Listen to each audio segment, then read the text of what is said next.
100%. By Upton Sinclair. Section 1. Now and then it occurs to one to reflect upon what slender threads of accident depend the most important circumstances of his life, to look back and shudder, realizing how close to the edge of nothingness his being has come. A young man is walking down the street, quite casually, with an empty mind and no set purpose. He comes to a crossing, and for no reason that he could tell he takes the right-hand turn instead of the left, and so it happens that he encounters a blue-eyed girl, who sets his heart to beating. He meets the girl, marries her, and she became your mother. But now, suppose the young man had taken the left-hand turn instead of the right, and had never met the blue-eyed girl, where would you be now, and what would have become of those qualities of mind which you consider of importance to the world, and those grave affairs of business to which your time is devoted? Something like that it was which befell Peter Gudge, just such an accident, changing the whole current of his life, and making the series of events with which this story deals. Peter was walking down the street one afternoon, when a woman approached and held out to him a printed leaflet. "Read this, please," she said. And Peter, who was hungry, and at odds with the world, answered gruffly, "I got no money." He thought it was an advertising dodger, and he said, "I can't buy nothin', dot." "It isn't anything for sale," answered the woman. "It's a message." "Religion?" said Peter. "I just got kicked out of a church." "No, not a church," said the woman. "It's something different. Put it in your pocket." She was an elderly woman with gray hair, and she followed along, smiling pleasantly at this frail, poor-looking stranger, but nagging at him. "Read it some time when you've nothing else to do." And so Peter, just to get rid of her, took the leaflet and thrust it into his pocket, and went on, and in a minute or two had forgotten all about it. Peter was thinking, or rather Peter's stomach was thinking for him, for when you have had nothing to eat all day, and nothing on the day before but a cup of coffee and one sandwich, your thought centers are transferred from the top to the middle of you. Peter was thinking that this was a hell of a life. Who could have foreseen that just because he had stolen one miserable fried donut, he would lose his easy job and his chance of rising in the world? Peter's whole being was concentrated on the effort to rise in the world, to get success, which means money, which means ease and pleasure, the magic names which lure all human creatures. But who could have foreseen that Mrs. Smithers would have kept count of those fried doughnuts every time anybody passed through her pantry? And it was only that one ridiculous circumstance which had brought Peter to his present misery. But for that he might have had his lunch of bread and dried herring and weak tea in the home of the shoemaker's wife, and might have still been busy with his job of stirring up dissension in the First Apostolic Church, otherwise known as the Holy Rollers, and of getting the Rev. Gamaliel Lunk turned out, and shoemaker Smithers established at the job of pastor, with Peter Gudge as his right-hand man. Always it had been like that, through Peter's 20 years of life. Time after time he would get his feeble clutch fixed upon the ladder of prosperity, and then something would happen, some wretched thing like the stealing of a fried doughnut, to pry him loose and tumble him down again into the pit of misery. So Peter walked along, with his belt drawn tight, and his restless blue eyes wandering here and there, looking for a place to get a meal. There were jobs to be had, but they were hard jobs, and Peter wanted an easy one. There are people in this world who live by their muscles, and others who live by their wits. Peter belonged to the latter class, and had missed many a meal rather than descend in the social scale. Peter looked into the faces of everyone he passed, searching for a possible opening. Some returned his glance, but never for more than a second, for they saw an insignificant-looking man, undersized, undernourished, and with one shoulder higher than the other, a weak chin and mouth, crooked teeth, and a brown mustache too feeble to hold itself up at the corners. Peter's straw hat had many straws missing, his second-hand brown suit was become third-hand, and his shoes were turning over at the sides. In a city where everybody was hustling, everybody, as they phrased it, on the make, why should anyone take a second glance at Peter Gudge? Why should anyone care about the restless soul hidden inside him, or dream that Peter was, in his own obscure way, a sort of genius? No one did care, no one did dream. It was about 2 o'clock of an afternoon in July, and the sun beat down upon the streets of American City. There were crowds upon the streets, and Peter noticed that everywhere were flags and bunting. Once or twice he heard the strains of distant music, and wondered what was up. Peter had not been reading the newspapers. All his attention had been taken up by the quarrels of the Smithers faction and the Lunk faction in the First Apostolic Church, otherwise known as the Holy Rollers, and great events that had been happening in the world outside were of no concern to him. Peter knew vaguely that on the other side of the world 6 mighty nations were locked together in a grip of death. The whole earth was shaken with their struggles, and Peter had felt a bit of the trembling now and then. But Peter did not know that his own country had anything to do with this European quarrel, and did not know that certain great interests throughout the country had set themselves to rouse the public to action. This movement had reached American City, and the streets had broken out in a blaze of patriotic display. In all the windows of the stores there were signs. "Wake up, America!" Across the broad main street there were banners. "America, prepare!" Down in the square at one end of the street a small army was gathering, old veterans of the Civil War, and middle-aged veterans of the Spanish War, and regiments of the state militia, and brigades of Marines and sailors from the ships in the harbor, and members of fraternal lodges with their Lord High Chief Grand Marshals on horseback with gold sashes and waving white plumes, and all the notables of the city in carriages, and a score of bands to stir their feet and 10,000 flags waving above their heads. "Wake up, America!" And here was Peter Gudge, with an empty stomach, coming suddenly upon the swarming crowds in Main Street, and having no remotest idea what it was all about. A crowd suggested one thing to Peter. For 7 years of his young life he had been assistant to Pericles Priam, and had traveled over America selling Priam's peerless pain paralyzer. They had ridden in an automobile, and wherever there was a fair or a convention or an excursion or a picnic, they were on hand, and Pericles Priam would stop at a place where the crowds were thickest, and ring a dinner bell, and deliver his super-eloquent message to humanity. The elixir of life revealed, suffering banished from the earth, and all inconveniences of this mortal state brought to an end for $1 per bottle of 15% opium. It had been Peter's job to handle the bottles and take in the coin, and so now, when he saw the crowd, he looked about him eagerly. Perhaps there might be here some vendor of corn plasters or ink stain removers, or some 3-card Monte man to whom Peter could attach himself for the price of a sandwich. Peter wormed his way through the crowd for 2 or 3 blocks, but saw nothing more promising than vendors of American flags on little sticks, and of patriotic buttons with "Wake up, America!" But then, on the other side of the street at one of the crossings Peter saw a man standing on a truck making a speech, and he dug his way through the crowd, elbowing, sliding this way and that, begging everybody's pardon, until at last he was out of the crowd, and standing in the open way which had been cleared for the procession, a seemingly endless road lined with solid walls of human beings, with blue-uniformed policemen holding them back.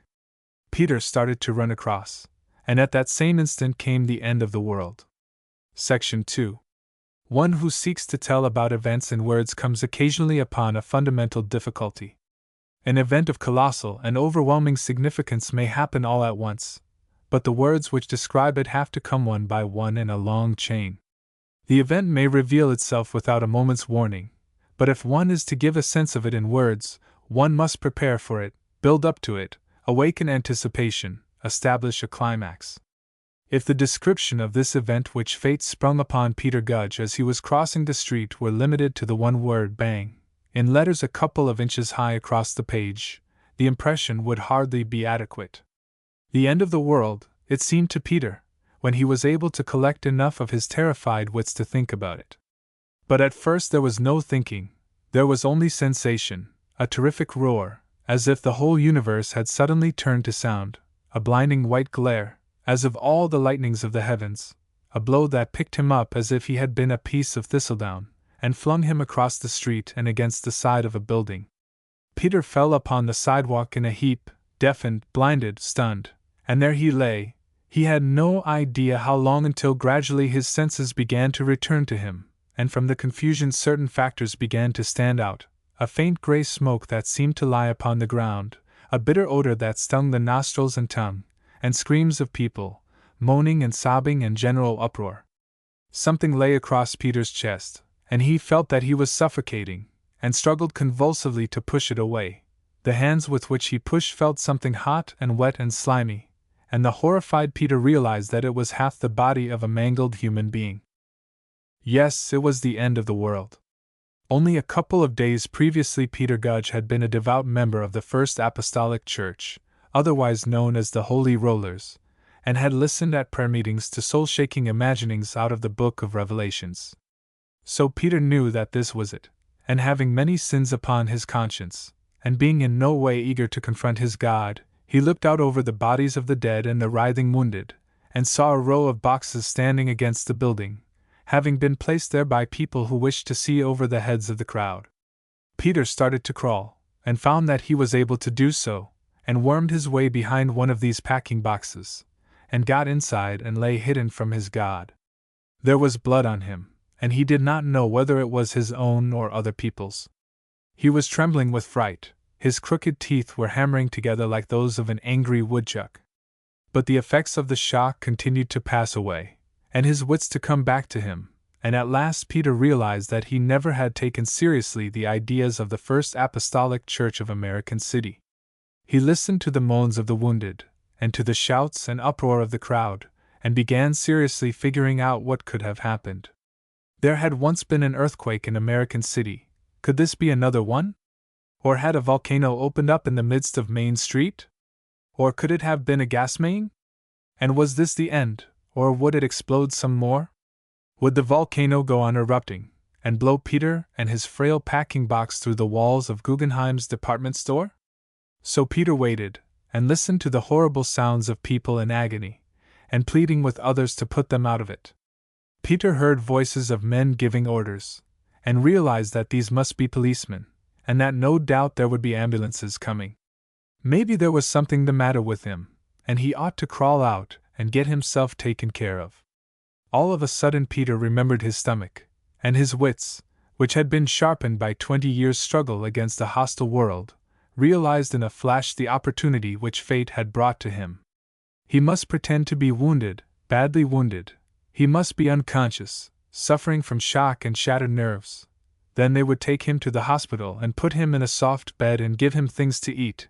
Maybe he might stay there for weeks, and they might give him money when he came out. Or perhaps he might get a job in the hospital, something that was easy, and required only alert intelligence. Perhaps the head doctor in the hospital might want somebody to watch the other doctors, to see if they were neglecting the patients, or perhaps flirting with some of the nurses. There was sure to be something like that going on. It had been that way in the orphan's home where Peter had spent a part of his childhood till he ran away. It had been that way again in the great temple of Jimjambo, conducted by Pashtian el Calandra, chief magistrian of Eleutherian exoticism. Peter had worked as scullion in the kitchen in that mystic institution, and had worked his way upward until he possessed the confidence of Tushbar Krogas, majordomo and right-hand man of the prophet himself. Wherever there was a group of people, and a treasure to be administered, there Peter knew was backbiting and scandal and intriguing and spying, and a chance for somebody whose brains were all there. It might seem strange that Peter should think about such things, just then when the earth had opened up in front of him, and the air had turned to roaring noise and blinding white flame, and had hurled him against the side of a building and dropped the bleeding half of a woman's body across his chest. But Peter had lived from earliest childhood by his wits and by nothing else, and such a fellow has to learn to use his wits under any and all circumstances, no matter how bewildering. Peter's training covered almost every emergency one could think of. He had even at times occupied himself by imagining what he would do if the holy rollers should turn out to be right, and if suddenly Gabriel's trumpet were to blow, and he were to find himself confronting Jesus in a long white nightgown. Section 3. Peter's imaginings were brought to an end by the packing box being pulled out from the wall. "Hello?" said a voice. Peter groaned, but did not look up. The box was pulled out further, and a face peered in. "What you hidin' in there for?" Peter stammered feebly. "WH what? You hurt?" demanded the voice. "I dunno," moaned Peter. The box was pulled out further, and its occupants slid out. Peter looked up, and saw 3 or 4 policemen bending over him. He moaned again. How did you get in there? Asked one. I crawled in. What for? To get away from the, what was it? Bomb, said one of the policemen, and Peter was astounded that for a moment he forgot to be a nervous wreck. Bomb! He cried, and at the same moment one of the policemen lifted him to his feet. Can you stand up? He demanded, and Peter tried, and found that he could, and forgot that he couldn't. He was covered with blood and dirt, and was an unpresentable object, but he was really relieved to discover that his limbs were intact. What's your name? Demanded one of the policemen, and when Peter answered, he asked, Where do you work? I got no job, replied Peter. Where'd you work last? And then another broke in. What did you crawl in there for? My God! Cried Peter. I wanted to get away. The policemen seemed to find it suspicious that he had stayed hidden so long. They were in a state of excitement themselves, it appeared. A terrible crime had been committed, and they were hunting for any trace of the criminal. Another man came up, not dressed in uniform, but evidently having authority, and he fell onto Peter, demanding to know who he was, and where he had come from, and what he had been doing in that crowd. And of course Peter had no very satisfactory answers to give to any of these questions. His occupations had been unusual, and not entirely credible, and his purposes were hard to explain to a suspicious questioner. The man was big and burly, at least a foot taller than Peter, and as he talked he stooped down and stared into Peter's eyes as if he were looking for dark secrets hidden back in the depths of Peter's skull. Peter remembered that he was supposed to be sick, and his eyelids drooped, and he reeled slightly, so that the policeman had to hold him up. I want to talk to that fellow, said the questioner. Take him inside. One of the officers took Peter under one arm, and the other under the other arm, and they half walked and half carried him across the street and into a building. Section 4. It was a big store which the police had opened up. Inside there were wounded people lying on the floor, with doctors and others attending them. Peter was marched down the corridor, and into a room where sat or stood several other men, more or less in a state of collapse like himself, people who had failed to satisfy the police, and were being held under guard. Peter's two policemen backed him against the wall and proceeded to go through his pockets, producing the shameful contents, a soiled rag, and 2 cigarette butts picked up on the street, and a broken pipe, and a watch which had once cost $1, but was now out of order, and too badly damaged to be pawned. That was all they had any right to find, so far as Peter knew. But there came forth one thing more, the printed circular which Peter had thrust into his pocket. The policeman who pulled it out took a glance at it, and then cried, Good God! He stared at Peter, then he stared at the other policeman, and handed him the paper. At that moment the man not in uniform entered the room. Mr. Guffey! Cried the policeman. See this! The man took the paper, and glanced at it, and Peter, watching with bewildered and fascinated eyes, saw a most terrifying sight. It was as if the man went suddenly out of his mind. He glared at Peter, and under his black eyebrows the big staring eyes seemed ready to jump out of his head. Aha! He exclaimed, and then, So I've got you! The hand that held the paper was trembling, and the other hand reached out like a great claw, and fastened itself in the neck of Peter's coat, and drew it together until Peter was squeezed tight. You threw that bomb! Hissed the man. WH what? Gasped Peter, his voice almost fainting. BB bomb? Out with it! Cried the man, and his face came close to Peter's, his teeth gleaming as if he were going to bite off Peter's nose. Out with it! Quick! Who helped you? My God! Said Peter. I didn't know what you mean. You dare lie to me? Roared the man, and he shook Peter as if he meant to jar his teeth out. No nonsense now! Who helped you make that bomb? Peter's voice rose to a scream of terror. I never saw no bomb. I dunno what you're talking about. You come this way, said the man, and started suddenly toward the door. It might have been more convenient if he had turned Peter around, and got him by the back of his coat collar, but he evidently held Peter's physical being as a thing too slight for consideration. He just kept his grip in the bosom of Peter's jacket, and half lifted him and half shoved him back out of the room, and down a long passage to the back part of the building. And all the time he was hissing into Peter's face. "I'll have it out of you! Don't think you can lie to me! Make up your mind to it, you're going to come through!" The man opened a door. It was some kind of storeroom, and he walked Peter inside and slammed the door behind him. "Now out with it," he said. The man thrust into his pocket the printed circular, or whatever it was. Peter never saw it again, and never found out what was printed on it. With his free hand the man grabbed one of Peter's hands, or rather one finger of Peter's hand, and bent it suddenly backward with terrible violence. "Oh!" screamed Peter. "Stop!" And then, with a wild shriek, "You'll break it! I mean to break it! Mean to break every bone in your body! I'll tear your fingernails out, I'll tear the eyes out of your head, if I have to! You tell me who helped you make that bomb!" Peter broke out in a storm of agonized protest. He had never heard of any bomb, he didn't know what the man was talking about. He writhed and twisted and doubled himself over backward, trying to evade the frightful pain of that pressure on his finger. "You're lying!" insisted Guffey. "I know you're lying. You're one of that crowd." "What crowd?" "Ouch! I dunno what you mean. You're one of them Reds, ain't you?" "Reds?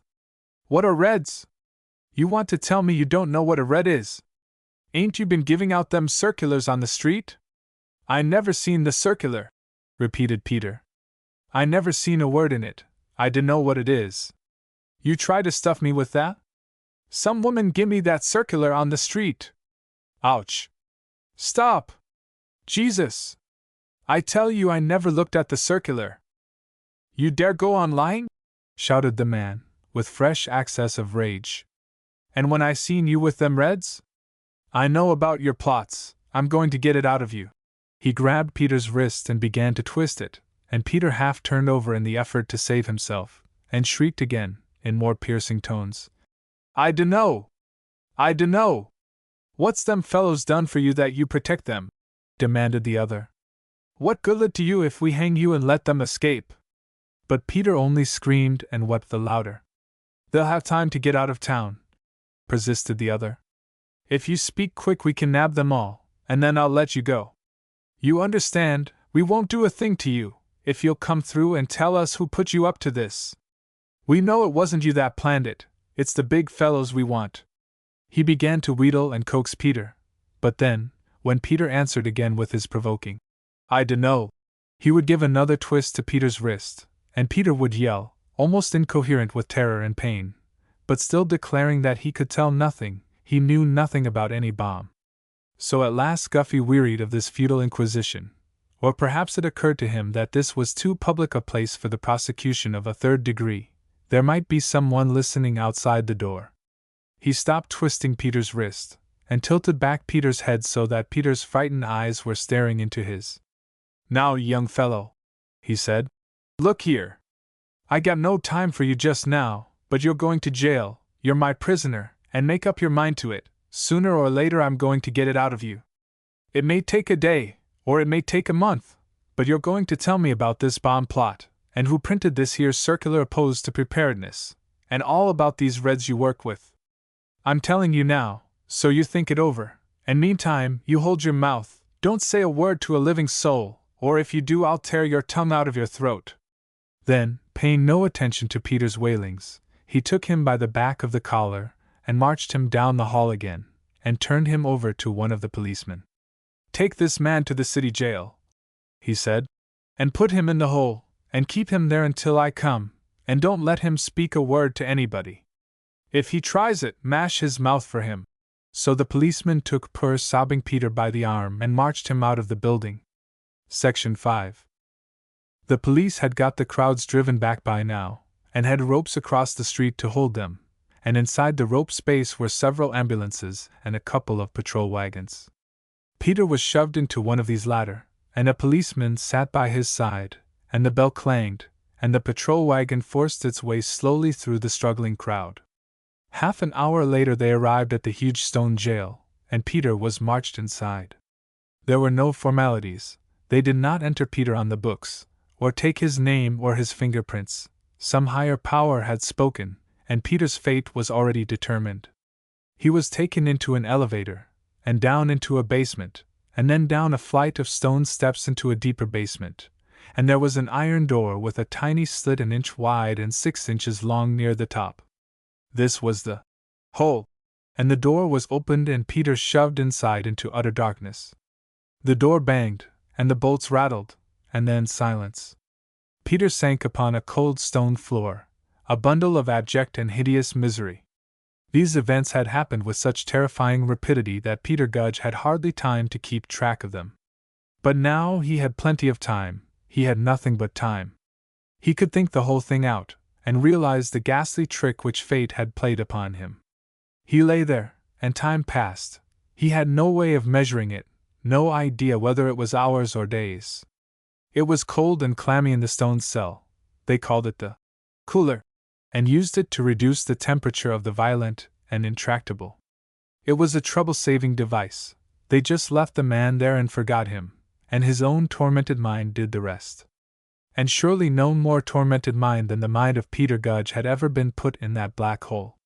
It was the more terrible, because so utterly undeserved, so preposterous.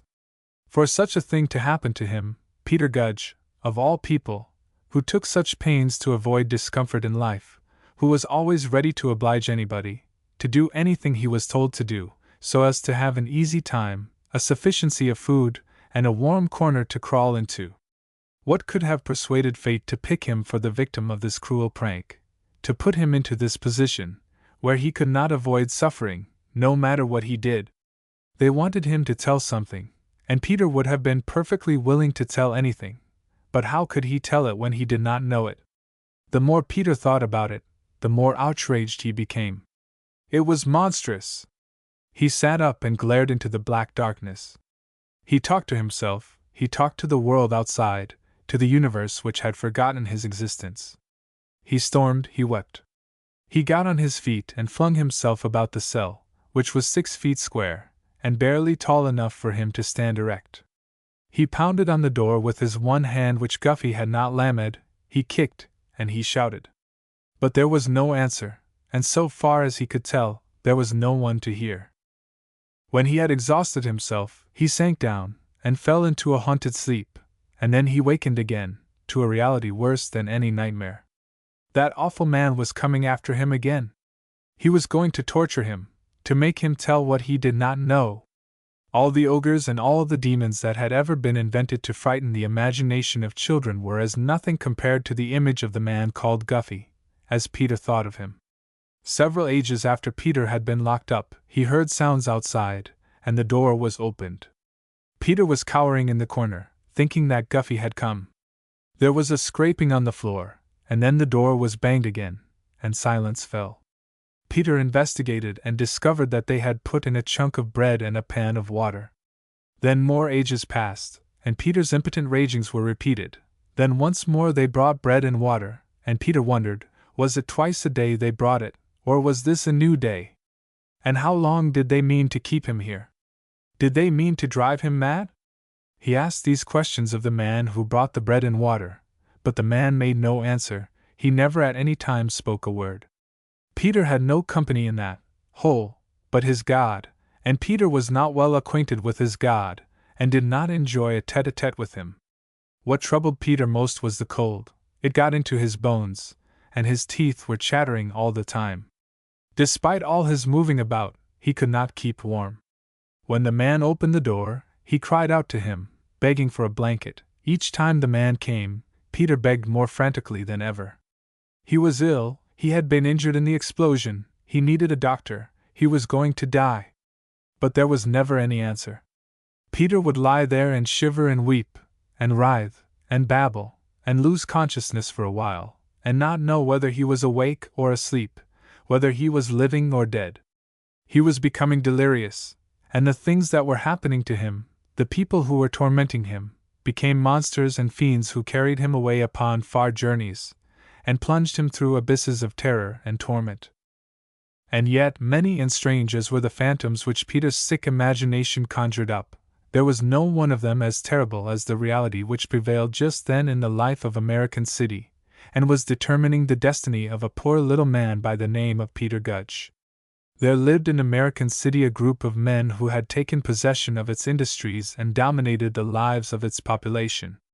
This group, entrenched in power in the city's business and also in its government, were facing the opposition of a new and rapidly rising power, that of organized labor, determined to break the oligarchy of business and take over its powers. The struggle of these two groups was coming to its culmination. They were like two mighty wrestlers, locked in a grip of death, two giants in combat, who tear up trees by the roots and break off fragments of cliffs from the mountains to smash in each other's skulls. And poor Peter, what was he? An ant which happened to come blundering across the ground where these combatants met. The earth was shaken with their trampling, the dirt was kicked this way and that, and the unhappy ant was knocked about, tumbled head over heels, buried in the debris, and suddenly, smash, a giant foot came down upon the place where he was struggling and gasping. Section 6. Peter had been in the hole, perhaps 3 days, perhaps a week, he did not know, and no one ever told him. The door was opened again, and for the first time he heard a voice. "Come out here."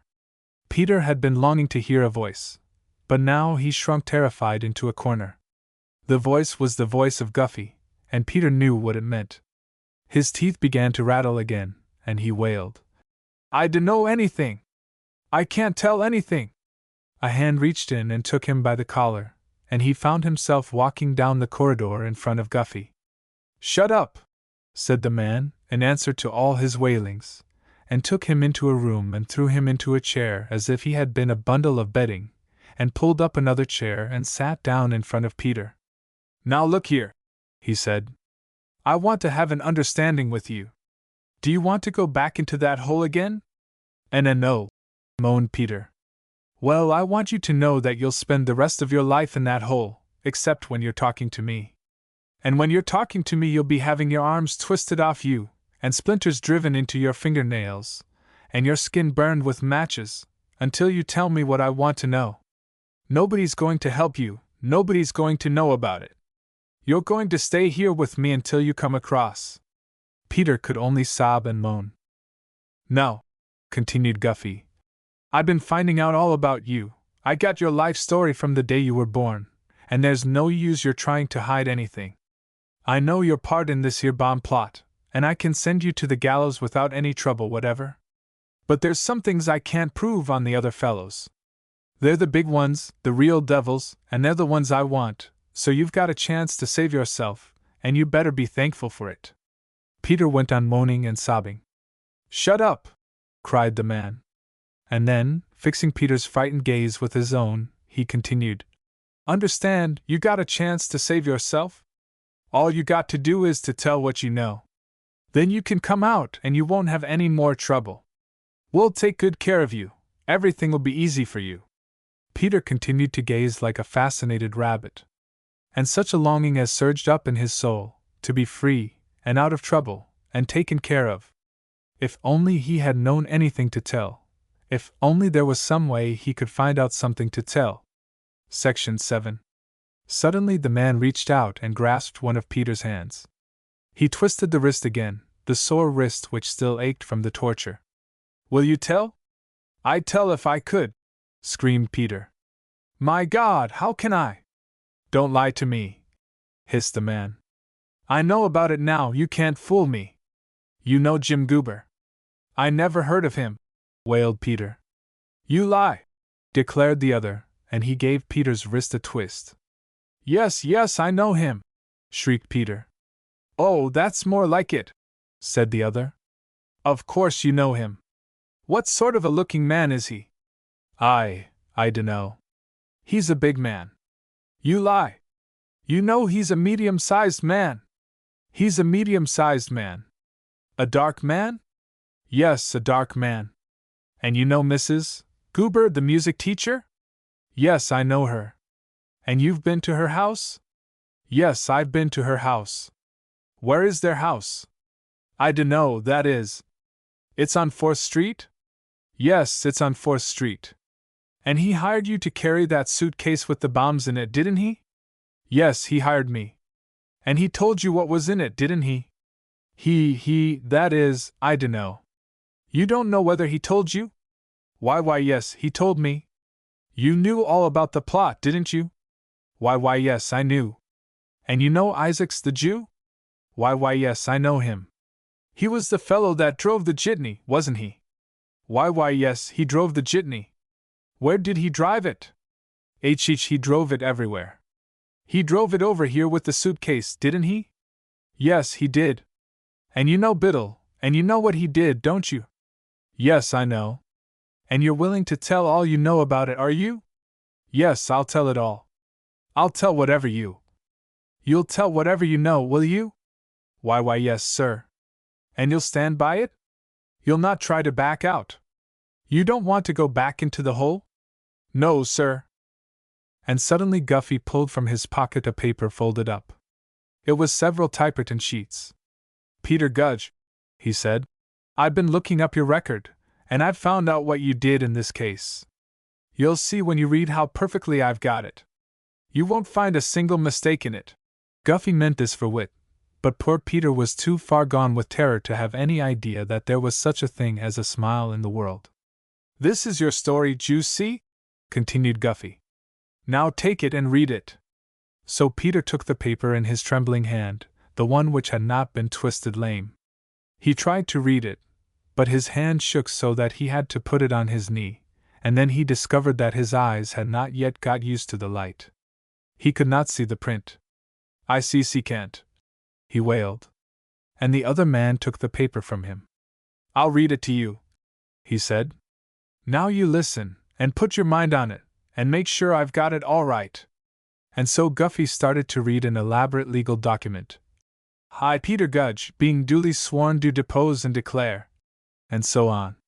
It was an elaborate and detailed story about a man named Jim Goober, and his wife and 3 other men, and how they had employed Peter to buy for them certain materials to make bombs, and how Peter had helped them to make the bombs in a certain room at a certain given address, and how they had put the bombs in a suitcase, with a time clock to set them off, and how Isaacs, the jitney driver, had driven them to a certain corner on Main Street, and how they had left the suitcase with the bombs on the street in front of the Preparedness Day parade. It was very simple and clear, and Peter, as he listened, was almost ready to cry with delight, realizing that this was all he had to do to escape from his horrible predicament. He knew now what he was supposed to know, and he knew it. Why had not Guffey told him long ago, so that he might have known it without having his fingers bent out of place and his wrist twisted off? Now then, said Guffey, that's your confession, is it? Why, yes, said Peter. And you'll stand by it to the end? Why, yes, sir. We can count on you now. No more nonsense? Why, yes, sir. You swear it's all true? I do. And you won't let anybody persuade you to go back on it, no matter what they say to you? And a no, sir, said Peter. All right, said Guffey, and his voice showed the relief of a businessman who has closed an important deal. He became almost human as Lai went on. Now, Peter, he said, you're our man, and we're going to count on you. You understand, of course, that we have to hold you as a witness, but you're not to be a prisoner, and we're going to treat you well. We'll put you in the hospital part of the jail, and you'll have good grub and nothing to do. In a week or so, we'll want you to appear before the grand jury. Meantime, you understand, not a word to a soul. People may try to worm something out of you, but don't you open your mouth about this case except to me. I'm your boss, and I'll tell you what to do, and I'll take care of you all the way. You got that all straight? Why, yes, sir, said Peter. Section 8. There was once, so legend declares, a darky who said that he liked to stub his toe because it felt so good when it stopped hurting. On this same principle, Peter had a happy time in the hospital of the American City Jail. He had a comfortable bed, and plenty to eat, and absolutely nothing to do. His sore joints became gradually healed, and he gained 1/2 pound a day in weight, and his busy mind set to work to study the circumstances about him, to find out how he could perpetuate these comfortable conditions, and add to them the little luxuries which make life really worth living. In charge of this hospital was an old man by the name of Dubman. He had been appointed because he was the uncle of an alderman, and he had held the job for the last 6 years, and during that time had gained weight almost as rapidly as Peter was gaining. He had now come to a condition where he did not like to get out of his armchair if it could be avoided. Peter discovered this, and so found it possible to make himself useful in small ways. Also, Mr. Dubman had a secret vice. He took snuff, and for the sake of discipline he did not want this dreadful fact to become known. Therefore he would wait until everybody's back was turned before he took a pinch of snuff, and Peter learned this, and would tactfully turn his back. Everybody in this hospital had some secret vice, and it was Mr. Dubman's duty to repress the vices of the others. The inmates of the hospital included many of the prisoners who had money, and could pay to make themselves comfortable. They wanted tobacco, whiskey, cocaine, and other drugs, and some of them wanted a chance to practice unnameable horrors. All the money they could smuggle and they were ready to spend for license to indulge themselves. As for the attendants in the hospital, they were all political appointees, derelicts who had been unable to hold a job in the commercial world, and had sought an easy berth, like Peter himself. They took bribes, and were prepared to bribe Peter to outwit Mr. Dubman. Mr. Dubman, on the other hand, was prepared to reward Peter with many favors, if Peter would consent to bring him secret information. In such a situation it was possible for a man with his wits about him to accumulate quite a little capital. For the most part Peter stuck by Dubman, having learned by bitter experience that in the long run it pays to be honest. Dubman was referred to by the other attendants as the old man, and always in Peter's life, from the very dawn of childhood, there had been some such old man, the fountainhead of authority, the dispenser of creature comforts. First had been old man Drubb, who from early morning until late at night wore green spectacles, and a sign across his chest, "I am blind," and made a weary little child lead him through the streets by the hand. At night, when they got home to their garret room, old man Drubb would take off his green goggles, and was perfectly able to see Peter, and if Peter had made the slightest mistake during the day he would beat him. When Drubb was arrested, Peter was taken to the orphan asylum, and there was another old man, and the same harsh lesson of subservience to be learned. Peter had run away from the asylum, and then had come Pericles Priam with his pain paralyzer, and Peter had studied his whims and served his interests.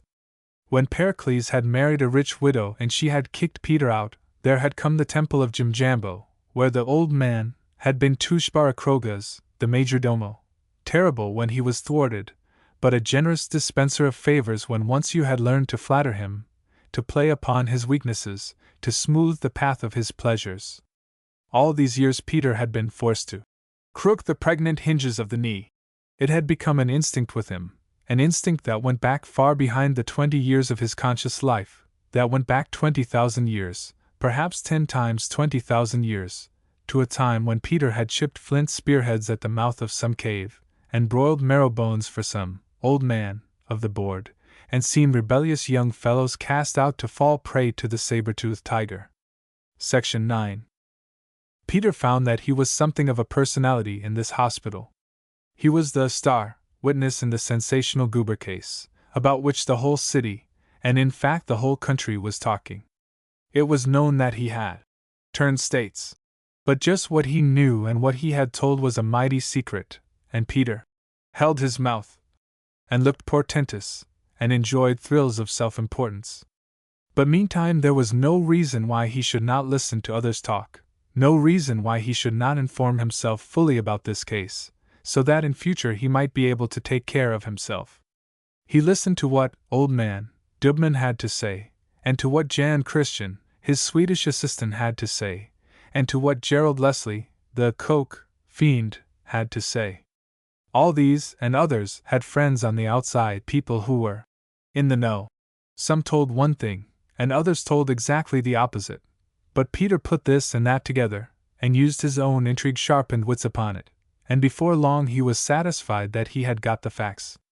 Jim Goober was a prominent labor leader.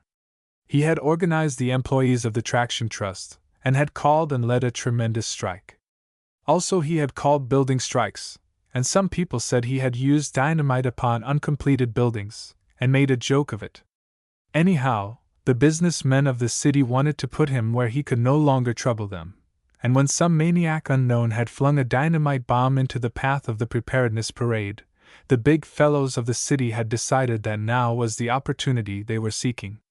Guffey, the man who had taken charge of Peter, was head of the Secret Service of the Traction Trust, and the big fellows had put him in complete charge.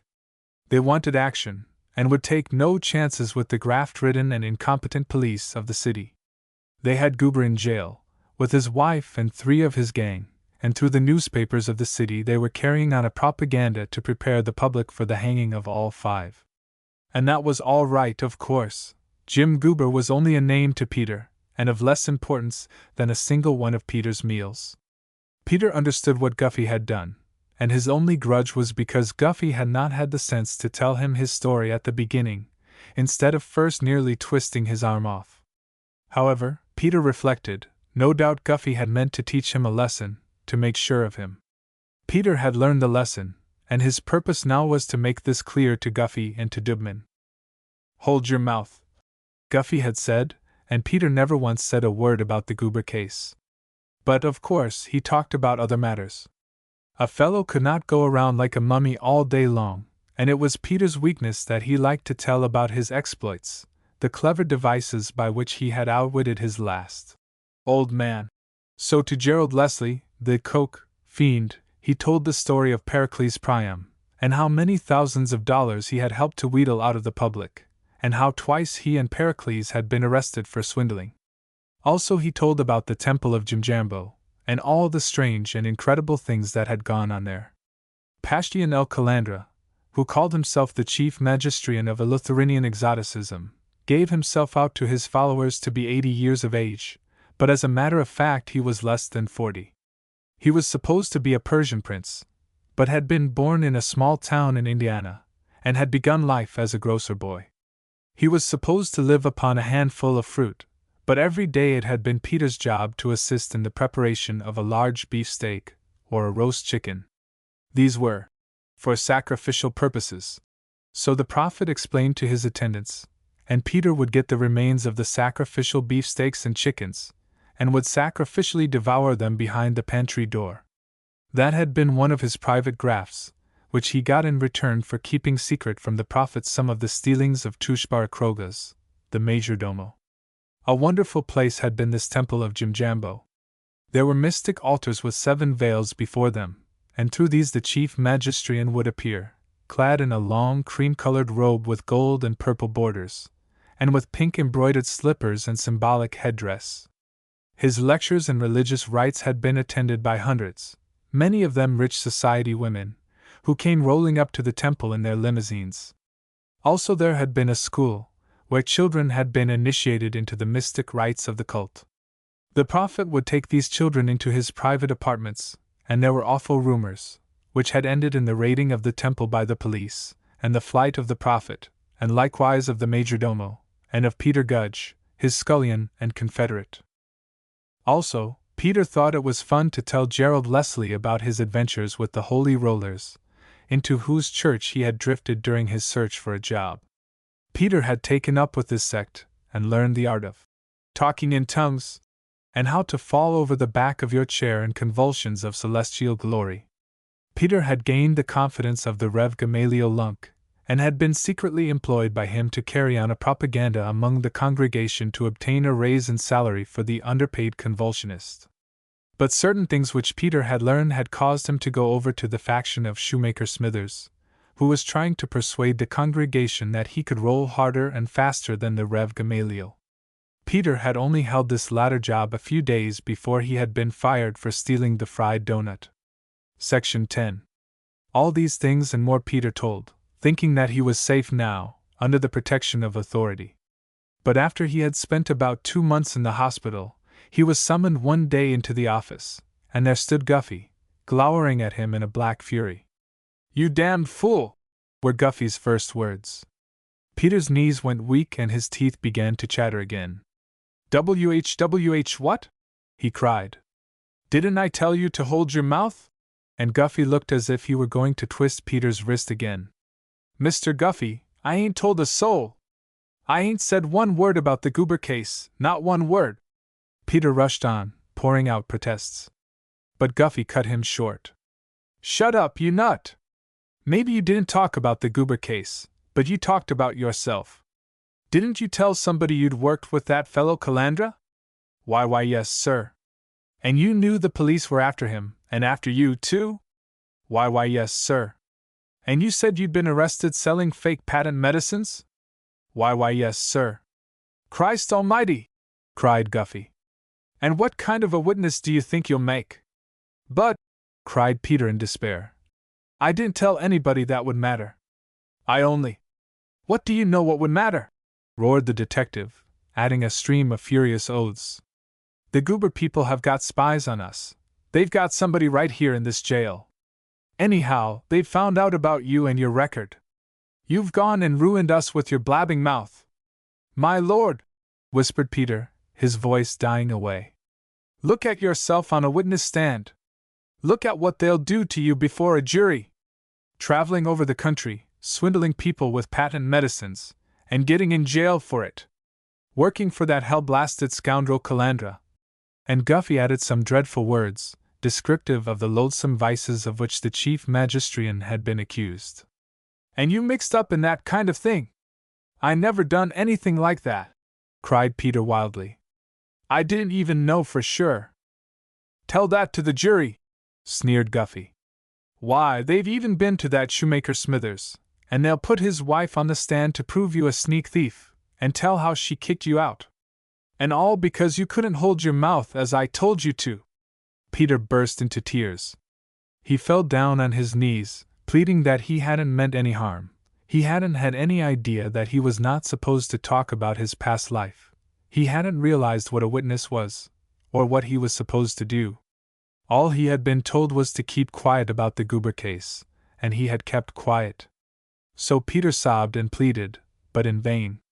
Guffey ordered him back to the hole, declaring his intention to prove that Peter was the one who had thrown the bomb, and that Peter, instead of Jim Goober, had been the head in front of the conspiracy. Hadn't Peter signed a confession that he had helped to make the bomb? Section 11. Again Peter did not know how long he lay shivering in the black dungeon. He only knew that they brought him bread and water 3 times, before Guffey came again and summoned him forth.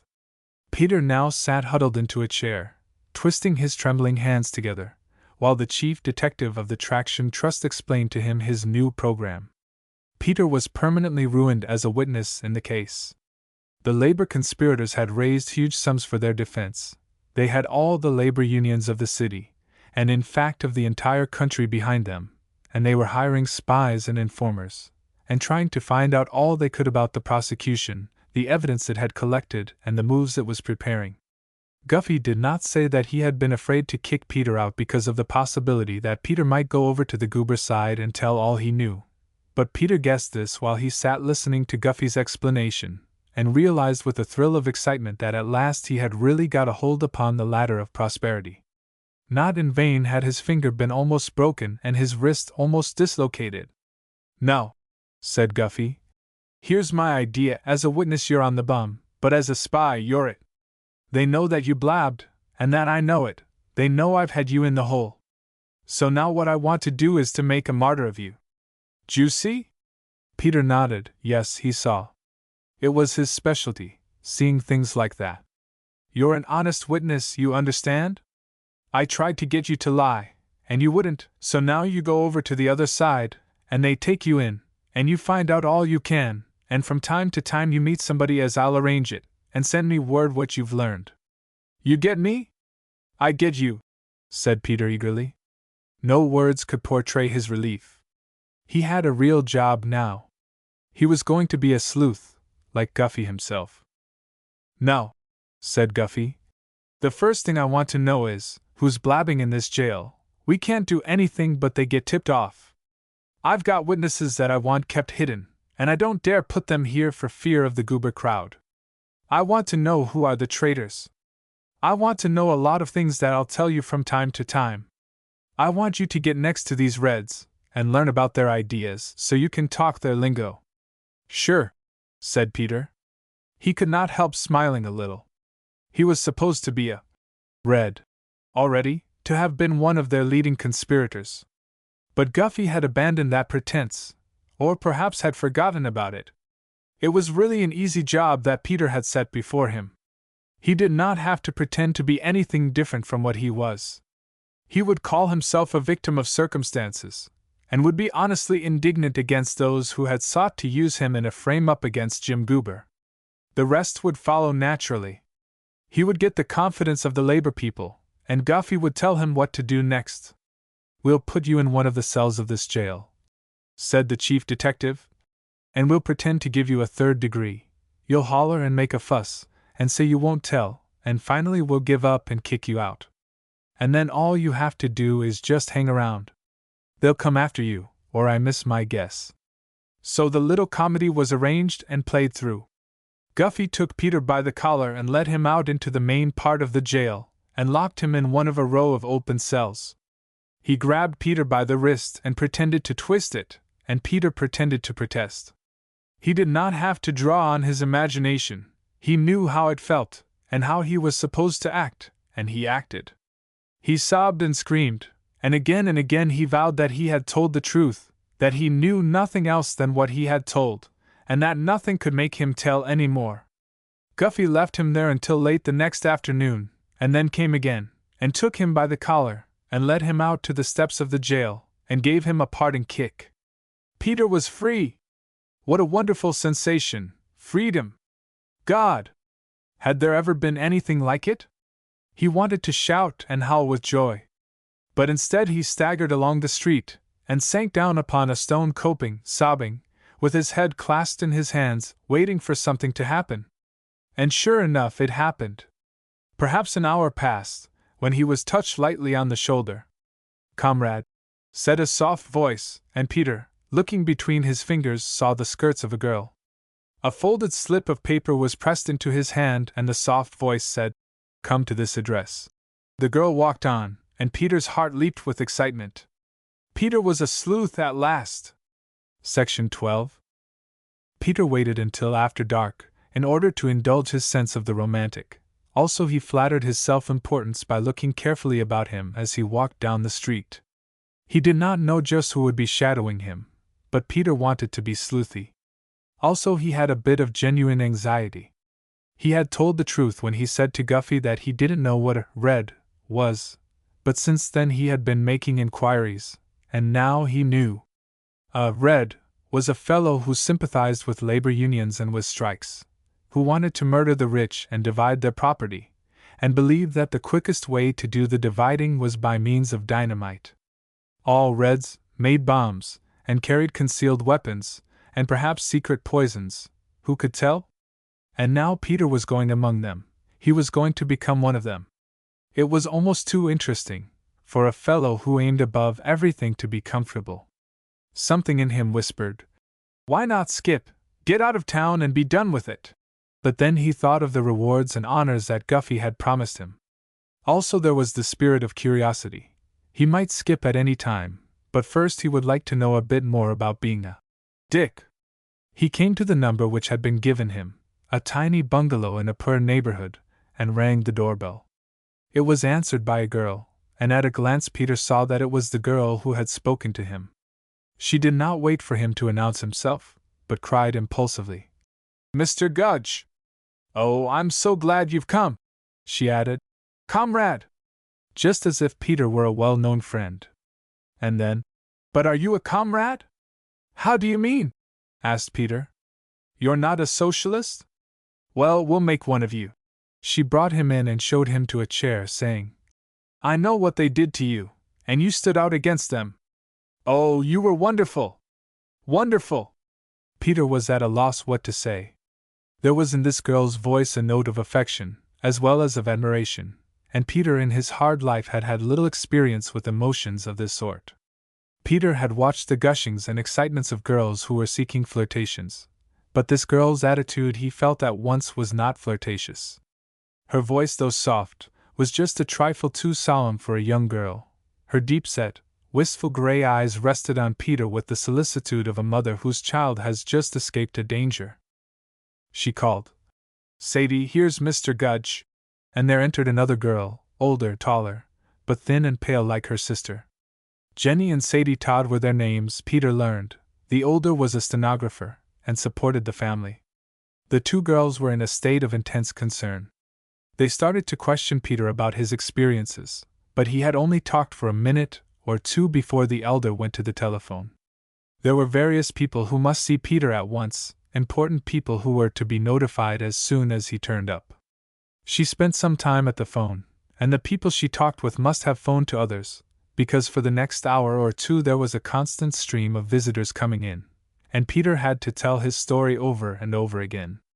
The first to come was a giant of a man with tight-set mouth, and so powerful a voice that it frightened Peter. He was not surprised to learn that this man was the leader of one of the most radical of the city's big labor unions, the Seamen's. Yes, he was a Red. All right. He corresponded to Peter's imaginings, a grim, dangerous man, to be pictured like Samson, seizing the pillars of society and pulling them down upon his head. "They've got you scared, my boy," he said, noting Peter's hesitating answers to his questions. "Well, they've had me scared for 45 years, but I've never let them know it yet." Then, in order to cheer Peter up and strengthen his nerves, he told how he, a runaway seaman, had been hunted through the Everglades of Florida with bloodhounds, and tied to a tree and beaten into insensibility. Then came David Andrews, whom Peter had heard of as one of the lawyers in the Goober case, a tall, distinguished-looking man with keen, alert features. What was such a man doing among these outcasts? Peter decided that he must be one of the shrewd ones who made money out of inciting the discontented. Then came a young girl, frail and sensitive, slightly crippled. As she crossed the room to shake his hand, tears rolled down her cheeks, and Peter stood embarrassed, wondering if she had just lost a near relative, and what was he to say about it. From her first words he gathered, to his great consternation, that she had been moved to tears by the story of what he himself had endured. Ada Ruth was a poet, and this was a new type for Peter. After much groping in his mind he set her down for one of the dupes of the movement, a poor little sentimental child, with no idea of the wickedness by which she was surrounded. With her came a Quaker boy with pale, ascetic face and black locks which he had to shake back from his eyes every now and then. He wore a Windsor tie, and a black felt hat, and other marks of eccentricity, and from his speeches Peter gathered that he was ready to blow up all the governments of the world in the interests of pacificism. The same was true of McCormick, an I.W. leader who had just served 60 days in jail, a silent young Irishman with drawn lips and restless black eyes, who made Peter uneasy by watching him closely and saying scarcely a word. Section 13. They continued to come, one at a time or in groups, old women and young women, old men and young men, fanatics and dreamers, agitators who could hardly open their mouths without some white-hot words escaping, revealing a blaze of passion smoldering in the deeps of them. Peter became more and more uneasy, realizing that he was actually in the midst of all the most dangerous Reds of American City. They it was whom our law-abiding citizens dreaded, who were the objects of more concern to the police than all the plain, everyday burglars and bandits. Peter now could see the reason. He had not dreamed that such angry and hate-tormented people existed in the world. Such people would be capable of anything. He sat, with his restless eyes wandering from one face to another. Which one of this crowd had helped to set off the bomb? And would they boast about it to him this evening? Peter half expected this, but then again, he wondered. They were such strange criminals. They called him comrade, and they spoke with that same affection that had so bewildered him in little Jenny. Was this just a ruse to get his confidence, or did these people really think that they loved him, Peter Gudge, a stranger and a secret enemy? Peter had been at great pains to fool them, but they seemed to him so easy to fool that his pains were wasted. He despised them for this, and all the while he listened to them he was saying to himself, "The poor nuts!" They had come to hear his story, and they plied him with questions, and made him tell over and over again every detail. Peter, of course, had been carefully instructed. He was not to mention the elaborate confession he had been made to sign. That would be giving too dangerous a weapon to these enemies of law and order. He must tell as brief a story as possible, how he had happened to be near the scene of the explosion, and how the police had tried to force him to admit that he knew something about the case. Peter told this, according to orders, but he had not been prepared for the minute questioning to which he was subjected by Andrews, the lawyer, aided by old John Durand, the leader of the seamen. They wanted to know everything that had been done to him, and who had done it, and how and when and where and why. Peter had a sense of the dramatic, and enjoyed being the center of attention and admiration, even though it was from a roomful of criminal Reds. So he told all the picturesque details of how Guffey had twisted his wrist and shut him in a dungeon. The memory of the pain was still poignant, and came out of him now, with a realism that would have moved a colder group. Peter listened, and thought to himself, "The poor nut!" And then Donald Gordon, the Quaker boy, took the floor, and began shaking his long black locks, and composing a speech, it seemed. And Peter listened, and thought again, "The poor nut!" Then another man, the editor of a labor journal, revealed the fact that he was composing an editorial. He knew Guffey, and was going to publish Guffey's picture, and brand him as an Inquisitionist. He asked for Peter's picture, and Peter agreed to have one taken, and to be headlined as "The Inquisitionist's Victim." Peter had no idea what the long word meant, but he assented, and thought again. The poor nut! All of them were nuts, taking other people's troubles with such excitement. But Peter was frightened, too. He couldn't altogether enjoy being a hero, in this vivid and startling fashion, having his name and fame spread from one end of the country to the other, so that organized labor might know the methods which the great traction interests of American City were employing to send a well-known labor leader to the gallows.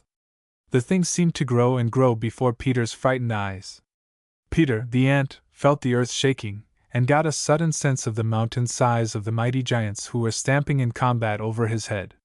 Peter wondered, had Guffey realized what a stir his story would make, what a powerful weapon he was giving to his enemies? What could Guffey expect to get from Peter, to compensate for this damage to his own case? Peter, as he listened to the stormy oratory in the crowded little room, found himself thinking again and again of running away. He had never seen anything like the rage into which these people worked themselves, the terrible things they said, the denunciations, not merely of the police of American City, but of the courts and the newspapers, the churches and the colleges, everything that seemed respectable and sacred to law-abiding citizens like Peter Gudge. Peter's fright became apparent. But why shouldn't he be frightened?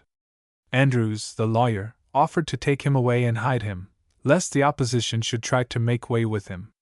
Peter would be a most important witness for the Goober defense, and they must take good care of him. But Peter recovered his self-possession, and took up his noble role. No, he would take his chances with the rest of them, he was not too much afraid. Sadie Todd, the stenographer, rewarded him for his heroism. They had a spare bedroom in their little home, and if Peter cared to stay with them for a while, they would try to make him comfortable. Peter accepted this invitation, and at a late hour in the evening the gathering broke up. The various groups of Reds went their way, their hands clenched and their faces portraying a grim resolve to make out of Peter's story a means of lashing discontented labor to new frenzies of excitement. The men clasped Peter's hand cordially. The ladies gazed at him with soulful eyes, and whispered their admiration for his brave course, their hope, indeed their conviction, that he would stand by the truth to the end, and would study their ideas and join their movement. All the while Peter watched them, and continued saying to himself, "The poor nuts!" Section 14. The respectable newspapers of American City of course did not waste their space upon fantastic accusations brought by radicals, charging the police authorities with using torture upon witnesses. But there was a socialist paper published every week in American City, and this paper had a long account of Peter's experiences on the front page, together with his picture. Also there were 3 labor papers which carried the story, and the Goober Defense Committee prepared a circular about it, and mailed out thousands of copies all over the country. This circular was written by Donald Gordon, the Quaker boy. He brought Peter a proof of it, to make sure that he had got all the details right, and Peter read it, and really could not help being thrilled to discover what a hero he was. Peter had not said anything about his early career, and whoever among the Goober Defense Committee had learned those details chose to be diplomatically silent. Peter smiled to himself as he thought about that. They were foxy, these people. They were playing their hand for all it was worth, and Peter admired them for that. In Donald Gordon's narrative, Peter appeared as a poor working man, and Peter grinned. He was used to the word working, but when he talked about working people, he meant something different from what these socialists meant. The story went out, and of course all sorts of people wanted to meet Peter, and came to the home of the Todd girls. So Peter settled down to his job of finding out all he could about these visitors, their names and occupations, their relations to the radical movement.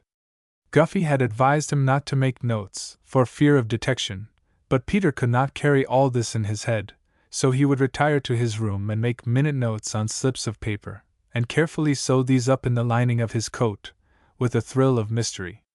Except for this note-taking, however, Peter's sleuthing was easy work, for these people all seemed eager to talk about what they were doing. Sometimes it frightened Peter. They were so open and defiant. Not merely did they express their ideas to one another and to him, they were expressing them on public platforms, and in their publications, in pamphlets and in leaflets, what they called literature. Peter had had no idea their movement was so widespread or so powerful. He had expected to unearth a secret conspiracy, and perhaps a dynamite bomb or two, instead of which, apparently, he was unearthing a volcano. However, Peter did the best he could. He got the names and details about some 40 or 50 people of all classes, obscure working men and women, Jewish tailors, Russian and Italian cigar workers, American-born machinists and printers, also some parlor reds, large, immaculate and shining ladies who came rolling up to the little bungalow in large, immaculate and shining automobiles, and left their uniformed chauffeurs outside for hours at a time while they listened to Peter's story of his third degree.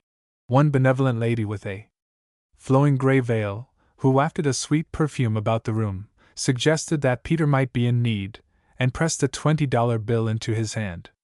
Peter, thrilled, but also bewildered, got a new sense of the wonders of this thing called the movement, and decided that when Guffey got through with him he might turn into a red in earnest for a while.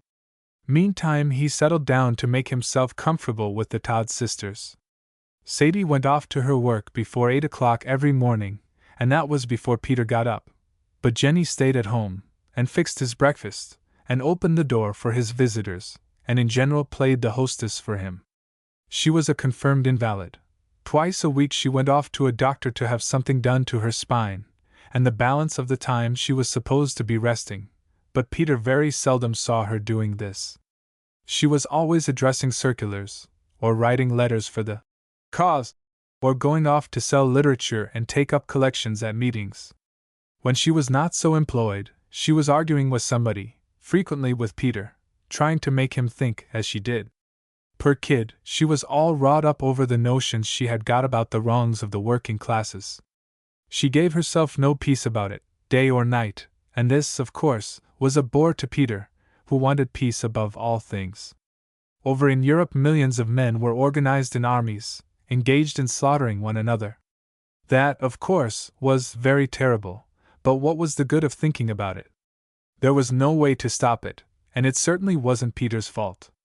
But this poor, deluded child was acting all the time as if she were to blame for this European conflict, and had the job of bringing it to a close. The tears would come into her deep-set gray eyes, and her soft chin would quiver with pain whenever she talked about it, and it seemed to Peter she was talking about it all the time. It was her idea that the war must be stopped by uprisings on the part of the working people in Europe. Apparently she thought this might be hastened if the working people of American City would rise up and set an example. Section 15. Jenny talked about this plan quite openly. She would put a red ribbon in her hair, and pin a red badge on her bosom, and go into meeting places and sell little pamphlets with red covers. So, of course, it would be Peter's duty to report her to the head of the Secret Service of the Traction Trust. Peter regretted this, and was ashamed of having to do it. She was a nice little girl, and pretty, too, and a fellow might have had some fun with her if she had not been in such a hysterical state. He would sit and look at her, as she sat bent over her typewriter. She had soft, fluffy hair, the color of twilight, and even white teeth, and a faint flush that came and went in her cheeks. Yes, she would not be bad looking at all, if only she would straighten up, and spend a little time on her looks, as other girls did. But no, she was always in attention, and the devil of it was, she was trying to get Peter into the same state. She was absolutely determined that Peter must get wrought up over the wrongs of the working classes. She took it for granted that he would, when he was instructed. She would tell him harrowing stories, and it was his duty to be duly harrowed. He must be continually acting an emotional part. She would give him some of her literature to read, and then she would pin him down and make sure that he had read it. He knew how to read. Pericles Priam had seen to that, because he wanted him to attend to the printing of his circulars and his advertisements in the country newspapers where he was traveling. So now Peter was penned in a corner and compelled to fix his attention upon the A, B, C of socialism, or capital and proletariat, or the path to power. Peter told himself that it was part of his job to acquire this information. He was going to be a Red, and he must learn their lingo, but he found it awfully tiresome, full of long technical words which he had never heard before. Why couldn't these fellows at least talk American? He had known that there were socialists, and also anarchists, as he called them, and he thought they were all alike. But now he learned, not merely about socialists and anarchists, but about state socialists and communist anarchists, and communist syndicalists and syndicalist anarchists and socialist syndicalists, and reformist socialists and guild socialists, to say nothing about single taxers and liberals and progressives and numerous other varieties, whom he had to meet and classify and listen to respectfully and sympathetically. Each particular group insisted upon the distinctions which made it different, and each insisted that it had the really, truly truth, and Peter became desperately bored with their everlasting talk. How much more simple to lump them all together, as did Guffey and McGivney, calling them all Reds. Peter had got it clearly fixed in his mind that what these Reds wanted was to divide up the property of the rich. Everyone he had questioned about them had said this. But now he learned that this wasn't it exactly. What they wanted was to have the state take over the industries, or to have the labor unions do it, or to have the working people in general do it. They pointed to the post office and the army and the navy as examples of how the state could run things. Wasn't that all right? Demanded Jenny. And Peter said yes, that was all right, but hidden back in Peter's soul all the time was a whisper that it wouldn't make a damn bit of difference. There was a sucker born every minute, and you might be sure that no matter how they fixed it up, there would always be some that would find it easy to live off the rest. This poor kid, for example, who was ready to throw herself away for any fool notion, or for anybody that came along and told her a hard-luck story. Would there ever be a state of society in which she wouldn't be a juicy morsel to be gobbled up by some fellow with a normal appetite? She was alone in the house all day with Peter, and she got to seem more and more pretty as he got to know her better. Also, it was evident that she liked Peter more and more as Peter played his game. Peter revealed himself as deeply sympathetic, and a quick convert to the cause.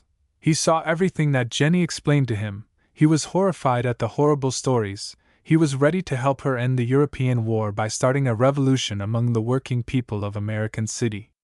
Also, he told her about himself, and awakened her sympathy for his harsh life, his 20 years of privation and servitude, and when she wept over this, Peter liked it. It was fine, somehow, to have her so sorry for him. It helped to compensate him for the boredom of hearing her be sorry for the whole working class. Peter didn't know whether Jenny had learned about his bad record, but he took no chances. He told her everything, and thus took the sting out of it. Yes, he had been trapped into evil ways, but it wasn't his fault, he hadn't known any better, he had been a pitiful victim of circumstances. He told how he had been starved and driven about and beaten by Old Man Drubb, and the tears glistened in Jenny's gray eyes and stole down her cheeks. He told about loneliness and heartsickness and misery in the orphan asylum. And how could he, poor lad, realize that it was wrong to help Pericles Priam sell his peerless pain paralyzer? How could he know whether the medicine was any good or not? He didn't even know now, as a matter of fact. As for the Temple of Jimjambo, all that Peter had done was to wash dishes and work as a kitchen slave, as in any hotel or restaurant. It was a story easy to fix up, and especially easy because the first article in the creed of Socialist Jenny was that economic circumstances were to blame for human frailties. That opened the door for all varieties of grafters, and made the child such an easy mark that Peter would have been ashamed to make a victim of her, had it not been that she happened to stand in the path of his higher purposes, and also that she happened to be young, only 17, with tender gray eyes, and tempting, sweet lips, alone there in the house all day. Section 16. Peter's adventures in love had so far been pretty much of a piece with the rest of his life experiences. There had been hopes, and wonderful dreams, but very few realizations. Peter knew a lot about such matters. In the orphan asylum there were few vicious practices which he did not witness, few obscene imaginings with which he was not made familiar. Also, Pericles Priam had been a man like the traditional sailor, with a girl in every port, and generally in these towns and villages there had been no place for Peter to go save where Pericles went, so Peter had been the witness of many of his master's amours and the recipient of his confidences. But none of these girls and women had paid any attention to Peter. Peter was only a kid, and when he grew up and was no longer a kid, but a youth tormented with sharp desires, they still paid no attention to him. Why should they?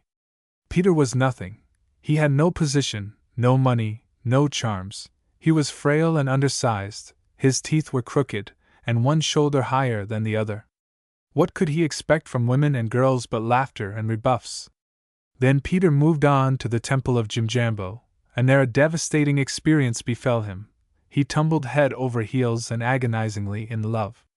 There was a chambermaid in the institution, a radiant creature from the Emerald Isles with hair like sunrise and cheeks like apples, and a laugh that shook the dishpans on the kitchen walls. She laughed at Peter, she laughed at the majordomo, she laughed at all the men in the place who tried to catch her round the waist. Once or twice a month perhaps she would let them succeed, just to keep them interested, and to keep herself in practice. The only one she really favored was the laundry deliverman, and Peter soon realized why. This laundry fellow had the use of an automobile on Sundays, and Nell would dress herself up to kill, and roll away in state with him. He would spend all his week's earnings entertaining her at the beach, Peter knew, because she would tell the whole establishment on Monday morning. "Gee, but I had a swell time," she would say, and would count the ice creams and the merry-go-rounds and the whirligigs and all the wangdoodle things. She would tell about the tattooed men and the five-legged calf and the woman who was half man, and all the while she would make the dishpans rattle. Yes, she was a marvelous creature, and Peter suddenly realized that his ultimate desire in life was to possess a swell lady friend, like Nell. He realized that there was one essential prerequisite, and that was money. None of them would look at you without money. Nell had gone out with him only once, and that was upon the savings of 6 months, and Peter had not been able to conceal the effort it cost him to spend it all. So he had been set down as a tightwad, and had made no headway. Nell had disappeared, along with everybody else when the police raided the temple. Peter never knew what had become of her, but the old longing still haunted him, and he would find himself imagining, suppose the police had got her, suppose she were in jail, and he with his new pull were able to get her out, and carry her away and keep her hid from the laundry man. These were dreams, but meantime here was reality, here was a new world. Peter had settled down in the home of the Todd sisters, and what was their attitude toward these awful mysteries of love? Section 17. It had been arranged with Guffey that at the end of a week Peter was to have a secret meeting with one of the chief detective's men. So Peter told the girls that he was tired of being a prisoner in the house and must get some fresh air. "Oh, please, Mr. Gudge, don't take such a chance!" cried Sadie, her thin, anxious face suddenly growing more anxious and thin. "Don't you know this house is being watched? They are just hoping to catch you out alone. It would be the last of you." "I'm not so important as that," said Peter, but she insisted that he was, and Peter was pleased. In spite of his boredom, he liked to hear her insist upon his importance. "Oh," she cried, Don't you know yet how much depends on you as a witness for the Goober defense? This case is of concern to millions of people all over the world. It is a test case, Mr. Gudge. Are they to be allowed to murder the leaders of the working class without a struggle? No, we must show them that there is a great movement, a worldwide awakening of the workers, a struggle for freedom for the wage slaves. But Peter could stand no more of this. All right, he said, suddenly interrupting Sadie's eloquence. I suppose it's my duty to stay, even if I die of consumption, being shut up without any fresh air.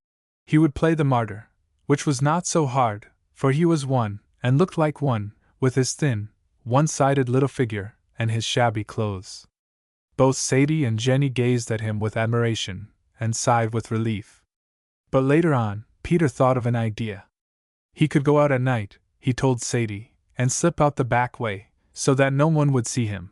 He would not go into crowds or brightly lighted streets, so there would be no chance of his being recognized. There was a fellow he absolutely had to see, who owed him some money. It was way over on the other side of the city. That was why he rejected Jenny's offer to accompany him. So that evening Peter climbed a back fence and stole through a neighbor's chicken yard and got away. He had a fine time ducking and dodging in the crowds, making sure that no one was trailing him to his secret rendezvous, no Red, who might chance to be suspicious of his comradeship. It was in the American House, an obscure hotel, and Peter was to take the elevator to the 4th floor, without speaking to anyone, and to tap 3 times on the door of room 427. Peter did so, and the door opened, and he slipped in, and there he met Jerry McGivney, with the face of a rat. Well, what have you got? Demanded McGivney, and Peter sat down and started to tell. With eager fingers he undid the amateur sewing in the lining of his coat, and pulled out his notes, with the names and descriptions of people who had come to see him. McGivney glanced over them quickly. Jesus! He said. What's the good of all this? Well, but they're Reds! Exclaimed Peter. I know, said the other. But what of that? We can go hear them spout at meetings any night. We got membership lists of these different organizations. But what about the Goober case? Well, said Peter, they're agitating about it all the time. They've been printing stuff about me. Sure, we know that, said McGivney. And the hell of a fine story you gave them. You must have enjoyed hearing yourself talk. But what good does that do us? But what do you want to know? Cried Peter in dismay. We want to know their secret plans, said the other. We want to know what they're doing to get our witnesses. We want to know who it is that is selling us out, who's the spy in the jail. Didn't you find that out? And no, said Peter. Nobody said anything about it. Good God, said the detective. D'you expect them to bring you things on a silver tray? He began turning over Peter's notes again, and finally threw them on the bed in disgust. He began questioning Peter, and Peter's dismay turned to despair. He had not got a single thing that McGivney wanted. His whole week of sleuthing had been wasted. The detective did not mince words. It's plain that you're a boob, he said. But such as you are, we've got to do the best we can with you. Now, put your mind on it and get it straight. We know who these Reds are, and we know what they're teaching. We can't send them to jail for that. What we want you to find out is the name of their spy, and who are their witnesses in the Goober case, and what they're going to say. But how can I find out things like that? Cried Peter. You've got to use your wits, said McGivney. But I'll give you one tip. Get yourself a girl. A girl? Cried Peter in wonder. Sure thing, said the other. That's the way we always work. Guffey says there's just 3 times when people tell their secrets. The first is when they're drunk, and the second is when they're in love. Then McGivney stopped. Peter, who wanted to complete his education, inquired, And the third? The third is when they're both drunk and in love, was the reply. And Peter was silent, smitten with admiration. This business of sleuthing was revealing itself as more complicated and more fascinating all the time. Ain't you seen any girl you fancy in that crowd? Demanded the other. Well, it might be, said Peter shyly. It ought to be easy, continued the detective. Them Reds are all free lovers, you know. Free lovers! Exclaimed Peter. How do you mean? Didn't you know about that? Laughed the other. Peter sat staring at him. All the women that Peter had ever known or heard of took money for their love. They either took it directly, or they took it in the form of automobile rides and flowers and candy and tickets to the Wangdoodle things. Could it be that there were women who did not take money in either form, but whose love was entirely free? The detective assured him that such was the case. They boast about it, said he. They think it's right. And to Peter that seemed the most shocking thing he had yet heard about the Reds.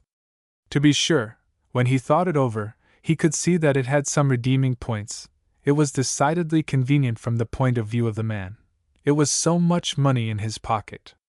If women chose to be that silly, and Peter found himself suddenly thinking about little Jenny Todd. Yes, she would be that silly, it was plain to see. She gave away everything she had, so of course she would be a free lover. Peter went away from his rendezvous with McGivney, thrilling with a new and wonderful idea. You couldn't have got him to give up his job now. This sleuthing business was the real thing. It was late when Peter got home, but the two girls were sitting up for him, and their relief at his safe return was evident. He noticed that Jenny's face expressed deeper concern than her sister's, and this gave him a sudden new emotion. Jenny's breath came and went more swiftly because he had entered the room, and this affected his own breath in the same way. He had a swift impulse towards her, an entirely unselfish desire to reassure her and relieve her anxiety, but with an instinctive understanding of the sex game which he had not before known he possessed, he checked this impulse and turned instead to the older sister, assuring her that nobody had followed him. He told an elaborate story, prepared on the way. He had worked for 10 days for a fellow at sawing wood, hard work, you bet, and then the fellow had tried to get out of paying him. Peter had caught him at his home that evening, and had succeeded in getting $5 out of him, and a promise of a few dollars more every week. That was to cover future visits to McGivney. Section 18. Peter lay awake a good part of the night, thinking over this new job, that of getting himself a girl. He realized that for some time he had been falling in love with little Jenny, but he wanted to be sane and practical. He wanted to use his mind in choosing a girl. He was after information, first of all. And who had the most to give him? He thought of Miss Nebbins, who was secretary to Andrews, the lawyer. She would surely know more secrets than anyone else. But then, Miss Nebbins was an old maid, who wore spectacles and broad-toed shoes, and was evidently out of the question for love-making. Then he thought of Miss Standish, a tall, blonde beauty who worked in an insurance office and belonged to the Socialist Party. She was a swell dresser, and Peter would have been glad to have something like that to show off to McGivney and the rest of Guffey's men. But with the best efforts of his self-esteem, Peter could not imagine himself persuading Miss Standish to look at him. There was a Miss Yankovich, one of the real Reds, who trained with the I.W.W., but she was a Jewess, with sharp, black eyes that clearly indicated a temper, and frightened Peter. Also, he had a suspicion that she was interested in McCormick, though of course with these free lovers, you could never tell. But one girl Peter was quite sure about, and that was little Jenny. He didn't know if Jenny knew many secrets, but surely she could find some out for him. Once he got her for his own, he could use her to question others. And so Peter began to picture what love with Jenny would be like. She wasn't exactly what you would call swell, but there was something about her that made him sure he needn't be ashamed of her. With some new clothes she would be pretty, and she had grand manners. She had not shown the least fear of the rich ladies who came to the house in their automobiles. Also, she knew an awful lot for a girl, even if most of what she knew wasn't so. Peter lost no time in setting to work at his new job. In the papers next morning appeared the usual details from Flanders: thousands of men being shot to pieces almost every hour of the day and night, 1,000,000 men on each side locked in a ferocious combat that had lasted for weeks, that might last for months. And sentimental little Jenny sat there with brimming eyes, talking about it while Peter ate his oatmeal and thin milk. And Peter talked about it too, how wicked it was, and how they must stop it, he and Jenny together. He agreed with her now. He was a socialist, he called her. comrade, and told her she had converted him. Her eyes lighted up with joy, as if she had really done something to end the war. They were sitting on the sofa, looking at the paper, and they were alone in the house. Peter suddenly looked up from the reading and said, very much embarrassed, "But Comrade Jenny." "Yes," she said, and looked at him with her frank gray eyes. Peter was shy, truly a little frightened, this kind of detective business being new to him. "Comrade Jenny," he said, I don't know just how to say it, but I'm afraid I'm falling a little in love." Jenny drew back her hands, and Peter heard her breath come quickly. "Oh, Mr. Gudge!" she exclaimed. I don't know," stammered Peter. "I hope you won't mind." "Oh, don't let's do that!" she cried. "Why not, Comrade Jenny?" And he added, "I don't know as I can help it." "Oh, we were having such a happy time, Mr. Gudge! I thought we were going to work for the cause." "Well, but it won't interfere." "Oh, but it does, it does. It makes people unhappy." "Then," and Peter's voice trembled, "then you don't care the least bit for me, Comrade Jenny?" She hesitated a moment. "I don't know," she said. "I hadn't thought." And Peter's heart gave a leap inside him. It was the first time that any girl had ever had to hesitate in answering that question for Peter. Something prompted him, just as if he had been doing this kind of sleuthing all his life. He reached over, and very gently took her hand. "You do care just a little for me?" he whispered. "Oh, Comrade Gudge," she answered, and Peter said, "Call me Peter, please, please do." "Comrade Peter," she said, and there was a little catch in her throat, and Peter, looking at her, saw that her eyes were cast down. "I know I'm not very much to love," he pleaded. "I'm poor and obscure, I'm not good-looking." "Oh, it isn't that," she cried. "Oh, no, no! Why should I think about such things? You are a comrade!" Peter had known, of course, just how she would take this line of talk. "Nobody has ever loved me," he said sadly. "Nobody cares anything about you, when you are poor and have nothing to offer." "I tell you, that isn't it," she insisted. "Please don't think that. You are a hero. You have sacrificed for the cause, and you are going on and become a leader." "I hope so," said Peter modestly. "But then, what is it, Comrade Jenny? Why don't you care for me?" She looked up at him, and their eyes met, and with a little sob in her voice she answered, "I'm not well, Comrade Peter. I'm of no use, it would be wicked for me to marry." Somewhere back in the depths of Peter, where his inner self was crouching, it was as if a sudden douche of ice-cold water were let down on him. "Marry? Who had said anything about marrying?" Peter's reaction fitted the stock phrase of the comic papers. "This is so sudden!" But Peter was too clever to reveal such dismay. He humored little Jenny, saying, "We don't have to marry right away. I could wait, if only I knew that you cared for me, and someday, when you get well." She shook her head sadly. "I'm afraid I'll never get really well. And besides, neither of us have any money, Comrade Peter." Ah, there it was. Money, always money! This free love was nothing but a dream. "I could get a job," said Peter, "just like any other tame and conventional wooer." "But you couldn't earn enough for two of us," protested the girl, and suddenly she sprang up. "Oh, Comrade Peter, let's not fall in love with each other. Let's not make ourselves unhappy. Let's work for the cause. Promise me that you will." Peter promised, but of course he had no remotest intention of keeping the promise.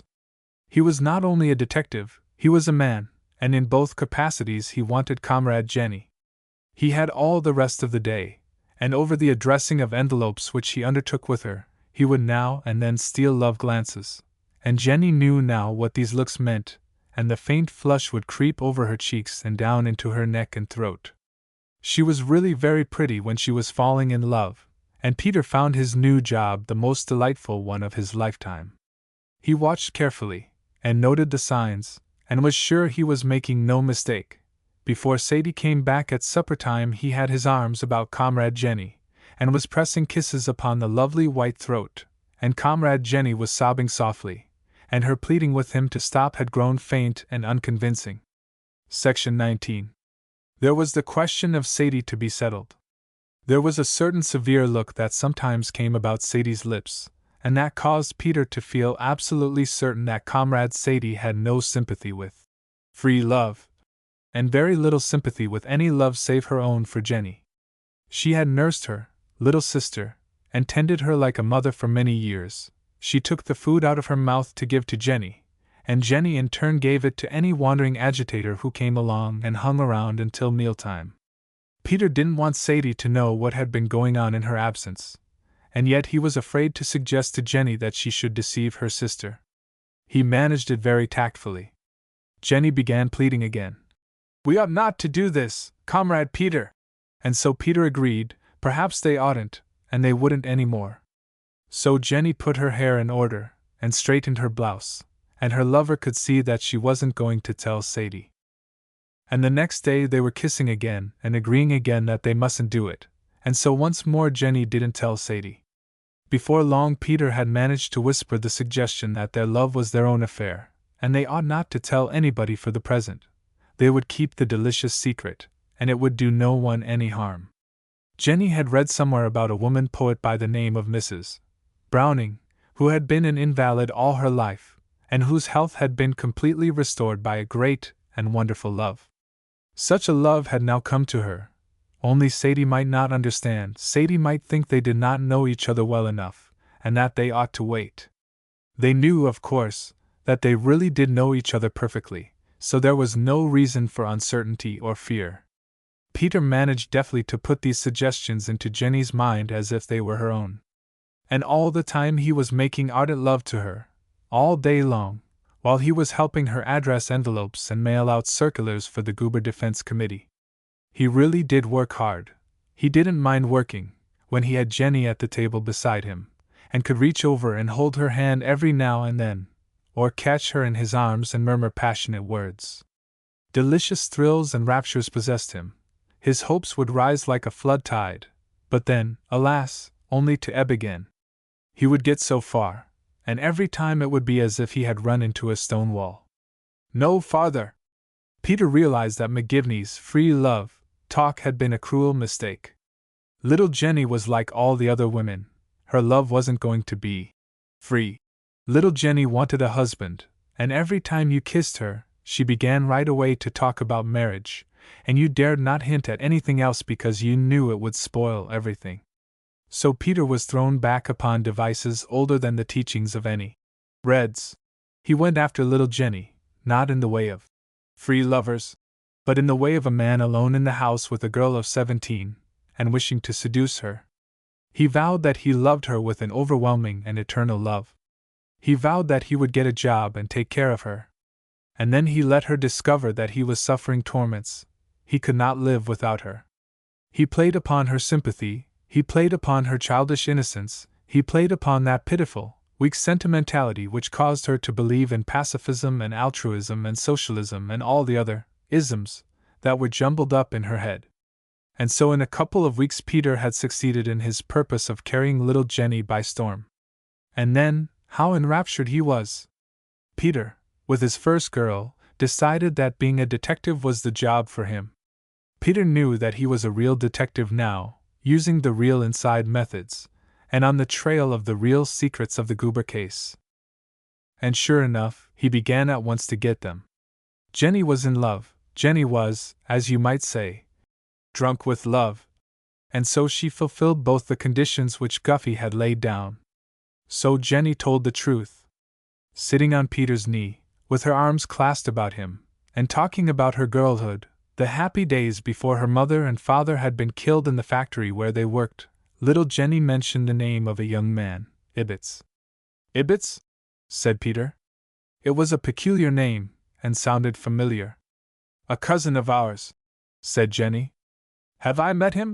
Asked Peter, groping in his mind. No, he hasn't been here. Ibbets? He repeated, still groping, and suddenly he remembered. Isn't his name Jack? Jenny did not answer for a moment. He looked at her, and their eyes met, and he saw that she was frightened. Oh, Peter! She whispered.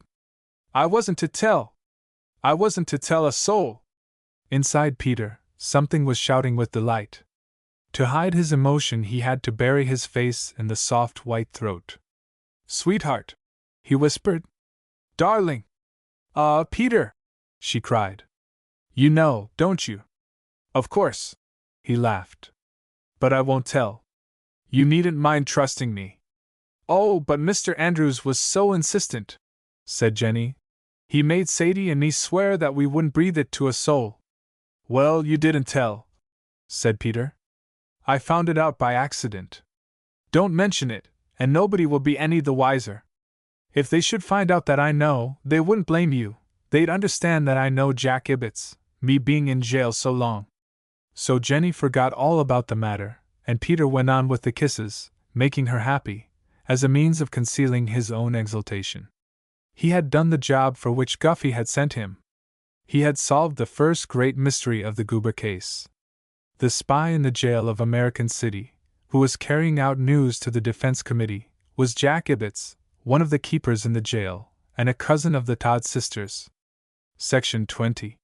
It was fortunate that this was the day of Peter's meeting with McGivney. He could really not have kept this wonderful secret to himself overnight. He made excuses to the girls, and dodged through the chicken yard as before, and made his way to the American house.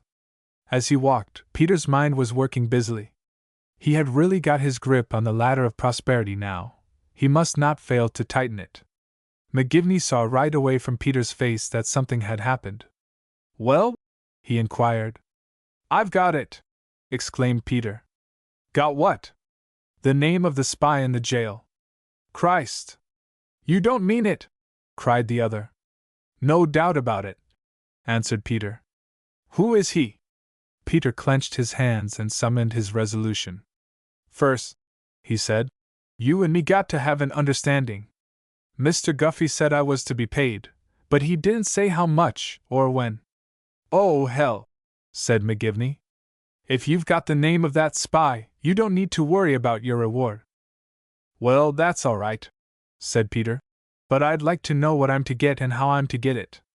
How much do you want? Demanded the man with the face of a rat. Rat-like, he was retreating into a corner, his sharp black eyes watching his enemy. How much? He repeated. Peter had tried his best to rise to this occasion.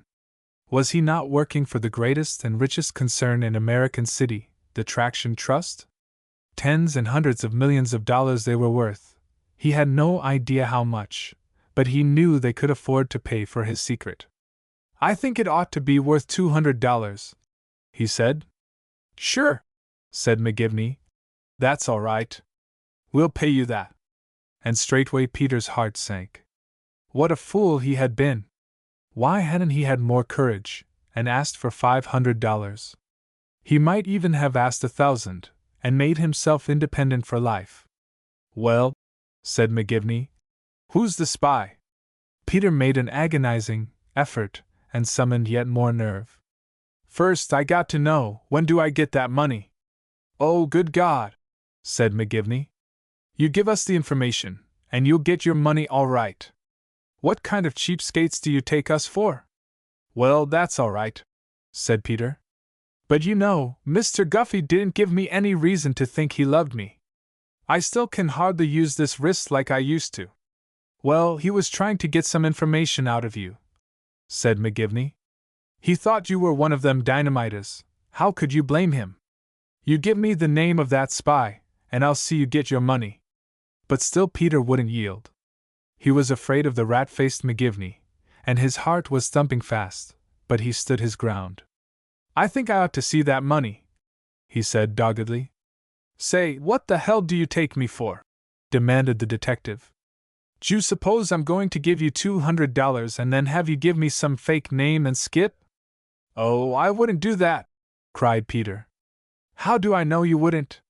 Well, I want to go on working for you. Sure, and we want you to go on working for us. This ain't the last secret we'll get from you, and you'll find we play straight with our people. How'd we ever get anywheres otherwise? There's $1 million been put up to hang that goober crowd, and if you deliver the goods, you'll get your share, and get it right on time. He spoke with conviction, and Peter was partly persuaded.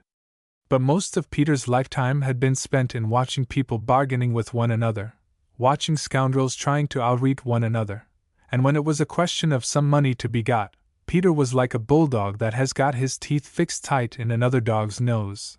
He doesn't consider the other dog's feelings, nor does he consider whether the other dog admires him or not. "On time?" said Peter. "What do you mean by on time?" "Oh my God!" said McGivney in disgust. "Well, but I want to know," said Peter. "D'you mean when I give the name, or d'you mean after you've gone and found out whether he really is the spy or not?" So they worried back and forth, these snarling bulldogs, growing more and more angry. But Peter was the one who had got his teeth in, and Peter hung on. Once McGivney hinted quite plainly that the Great Traction Trust had had power enough to shut Peter in the hole on 2 occasions and keep him there, and it might have power enough to do it a 3rd time. Peter's heart failed with terror, but all the same, he hung on to McGivney's nose. "All right," said the rat-faced man, at last. He said it in a tone of wearied scorn, but that didn't worry Peter a particle. "All right, I'll take a chance with you." And he reached into his pocket and pulled out a roll of bills. $20 bills they were, and he counted out 10 of them. Peter saw that there was still a lot left to the roll, and knew that he hadn't asked as much money as McGivney had been prepared to have him ask, so his heart was sick within him. At the same time his heart was leaping with exultation. Such a strange thing is the human heart. Section 21. McGivney laid the money on the bed. "There it is," he said, "and if you give me the name of the spy you can take it. But you'd better take my advice and not spend it, because if it turns out that you haven't got the spy, by God, I believe Ed Guffey'd twist the arms out of you." Peter was easy about that. "I know he's the spy all right." "Well, who is he?" "He's Jack Ibbets." "The devil you say!" cried McGivney incredulously. "Jack Ibbets, one of the night keepers in the jail." "I know him," said the other. "But what put that notion into your head?" "He's a cousin of the Todd sisters." "Who are the Todd sisters?" "Jenny Todd is my girl," said Peter. "Girl!" echoed the other. He stared at Peter, and a grin spread over his face. "You got a girl in 2 weeks? I didn't know you had it in you." It was a doubtful compliment, but Peter's smile was no less expansive, and showed all his crooked teeth. "I got her all right," he said, "and she blabbed it out the first thing, that Ibbets was her cousin. And then she was scared, because Andrews, the lawyer, had made her and her sisters swear they wouldn't mention his name to a soul. So you see, they're using him for a spy, there ain't a particle of doubt about it." "Good God!" said McGivney, and there was genuine dismay in his tone. "Who'd think it possible? Why, Ibbets is as decent a fellow as ever you talked to, and him a Red, and a traitor at that. You know, that's what makes it the devil trying to handle these Reds. You never can tell who they'll get, you never know who to trust. How'd you suppose they manage it?" "I dunno," said Peter. "There's a sucker born every minute, you know." "Well, anyhow, I see you ain't one of 'em," said the rat-faced man, as he watched Peter take the roll of bills from the bed and tuck them away in an inside pocket. Section 22. Peter was warned by the rat-faced man that he must be careful how he spent any of that money. Nothing would be more certain to bring suspicion on him than to have it whispered about that he was in funds. He must be able to show how he had come honestly by everything he had. And Peter agreed to that. He would hide the money away in a safe place until he was through with his job. Then he in turn proceeded to warn McGivney. If they were to fire Ibbets from his job, it would certainly cause talk, and might direct suspicion against Peter. McGivney answered with a smile that he wasn't born yesterday. They would promote Jack Ibbets, giving him some job where he couldn't get any news about the Goober case. Then, after a bit, they would catch him up on some mistake, or get him into some trouble, and fire him. At this meeting, and at later meetings, Peter and the rat-faced man talked out every aspect of the Goober case, which was becoming more and more complicated, and bigger as a public issue. New people were continually being involved, and new problems continually arising. It was more fascinating than a game of chess. McGivney had spoken the literal truth when he said that the big business interests of American City had put up $1 million to hang Goober and his crowd. At the very beginning there had been offered $17,000 in rewards for information, and these rewards naturally had many claimants. The trouble was that people who wanted this money generally had records that wouldn't go well before a jury. The women nearly always turned out to be prostitutes, and the men to be ex-convicts, forgers, gamblers, or what not. Sometimes they didn't tell their past records until the other side unearthed them, and then it was necessary to doctor court records and pull wires all over the country. There were a dozen such witnesses as this in the Goober case. They had told their stories before the grand jury, and innumerable flaws and discrepancies had been discovered, which made more work and trouble for Guffey and his lieutenants. Through a miserable mischance it happened that Jim Goober and his wife had been watching the parade from the roof of a building a couple of miles away, at the very hour when they were accused of having planted the suitcase with the bomb in it. Somebody had taken a photograph of the parade from this roof, which showed both Goober and his wife looking over, and also a big clock in front of a jewelry store, plainly indicating the very minute.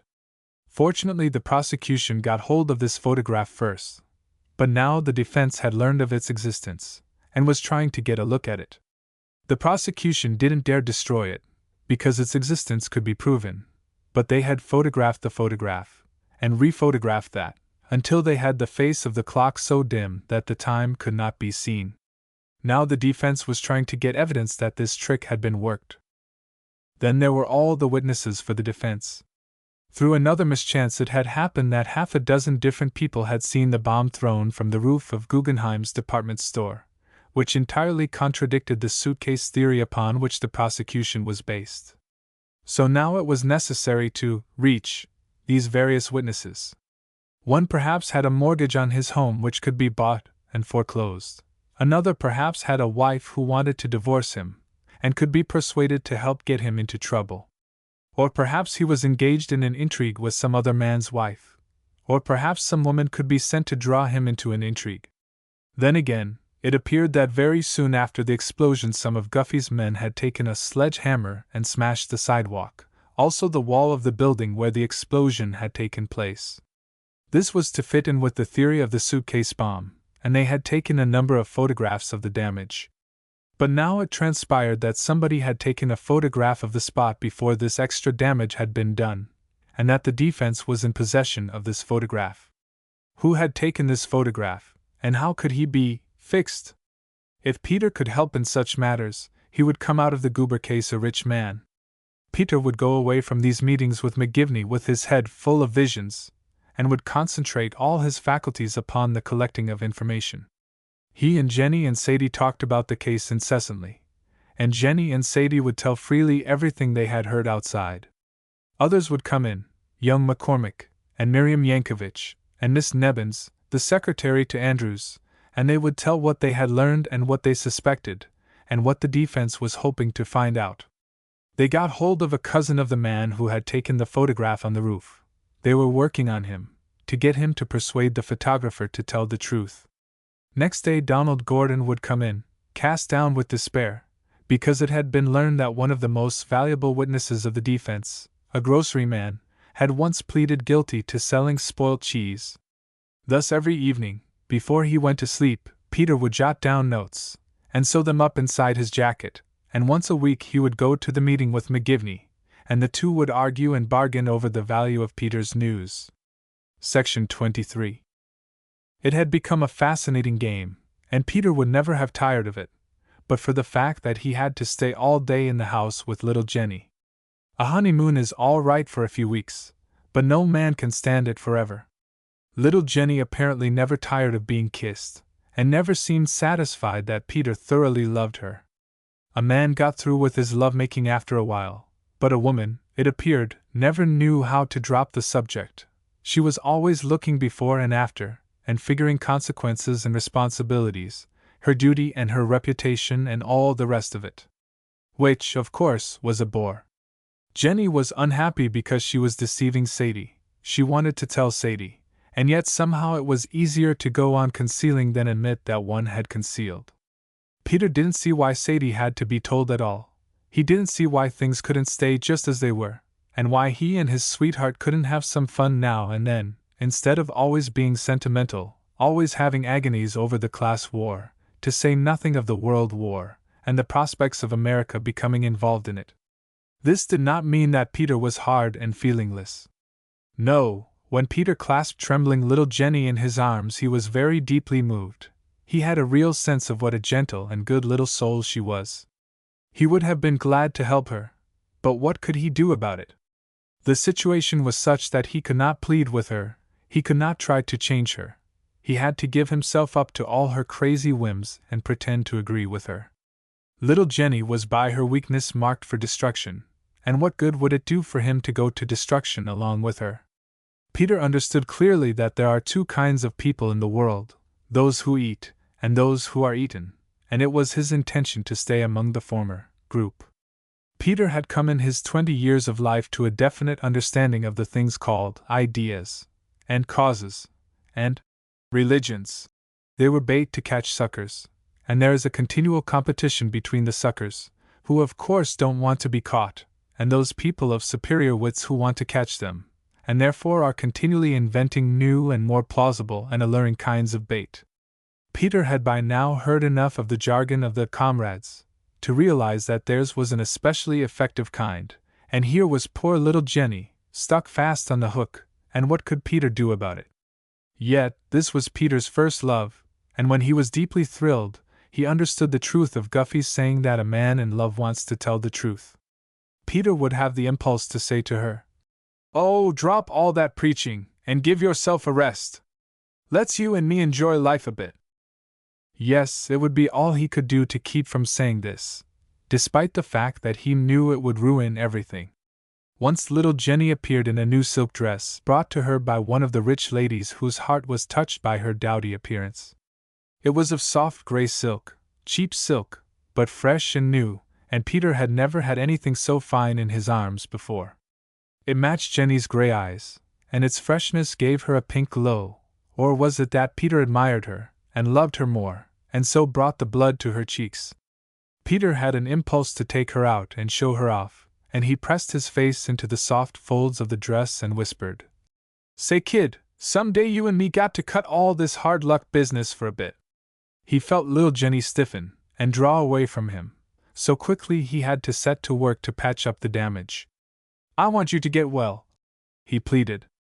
"You're so good to everybody, you treat everybody well but yourself." It had been something in his tone rather than his actual words that had frightened the girl. "Oh, Peter!" she cried. "What does it matter about me, or about any other one person, when millions of young men are being shot to fragments, and millions of women and children are starving to death?" So there they were, fighting the war again. Peter had to take up her burden, be a hero, and a martyr, and a red.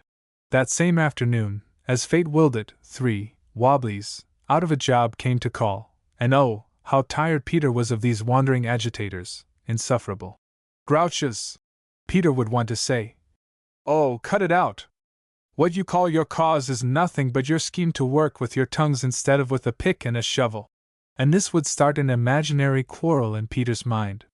He would hear one of the fellows demanding, "How much pick and shovel work you ever done?" Another saying, "Looks to me like you've been finding the easy jobs wherever you go." The fact that this was true did not make Peter's irritation any less, did not make it easier for him to meet with Comrade Smith, and Brother Jones, and fellow worker Brown just out of jail, and listen to their hard luck stories, and watch them take from the table food that Peter wanted, and, the bitterest pill of all, let them think that they were fooling him with their patter. The time came when Peter wasn't able to stand it any longer. Shut up in the house all day, he was becoming as irritable as a chained dog. Unless he could get out in the world again, he would surely give himself away. He pleaded that the doctors had warned him that his health would not stand indoor life. He must get some fresh air. So he got away by himself, and after that he found things much easier. He could spend a little of his money. He could find a quiet corner in a restaurant and get himself a beefsteak, and eat all he wanted of it, without feeling the eyes of any comrades resting upon him reprovingly. Peter had lived in a jail, and in an orphan asylum, and in the home of shoemaker Smithers, but nowhere had he fared so meagerly as in the home of the Todd sisters, who were contributing nearly everything they owned to the Goober defense, and to the Clarion, the socialist paper of American City. Section 24. Peter went to see Andrews, the lawyer, and asked for a job. He wanted to be active in the case, he said, so he was set to work in the offices of the Defense Committee, where he heard people talking about the case all day, and he could pick up no end of valuable tips. He made himself agreeable and gained friends. Before long he was intimate with one of the best witnesses of the defense, and discovered that this man had once been named as correspondent in a divorce case. Peter found out the name of the woman, and Guffey set to work to bring her to American City. The job was to be done cleverly, without the woman's even knowing that she was being used. She would have a little holiday, and the spell of old love would reassert itself, and Guffey would have a half-dozen men to spring the trap, and there would be a star witness of the Goober defense clean down and out. "There's always something you can get them on," said McGivney, and cheerfully paid Peter Gudge $500 for the information he had brought. Peter would have been wildly happy, but just at this moment a dreadful calamity befell him. Jenny had been talking about marriage more and more, and now she revealed to him a reason which made marriage imperative. She revealed it with downcast eyes, with blushes and trembling, and Peter was so overcome with consternation that he could not play the part that was expected of him. Hitherto in these love crises he had caught Jenny in his arms and comforted her, but now for a moment he let her see his real emotions. Jenny promptly had a fit. What was the matter with him? Didn't he mean to marry her, as he had promised? Surely he must realize now that they could no longer delay. And Peter, who was not familiar with the symptoms of hysterics, lost his head completely, and could think of nothing to do but rush out of the house and slam the door. The more he considered it, the more clearly he realized that he was in the devil of a predicament. As a servant of the Traction Trust, he had taken it for granted that he was immune to all legal penalties and obligations. But here, he had a feeling, was a trouble from which the powerful ones of the city would be unable to shield their agent. Were they able to arrange it so that one could marry a girl, and then get out of it when one's job was done? Peter was so uneasy that he had to call up the office of Guffey and get hold of McGivney. This was dangerous, because the prosecution was tapping telephone wires, and they feared the defense might be doing the same. But Peter took a chance. He told McGivney to come and meet him at the usual place, and there they argued the matter out, and Peter's worst fears were confirmed.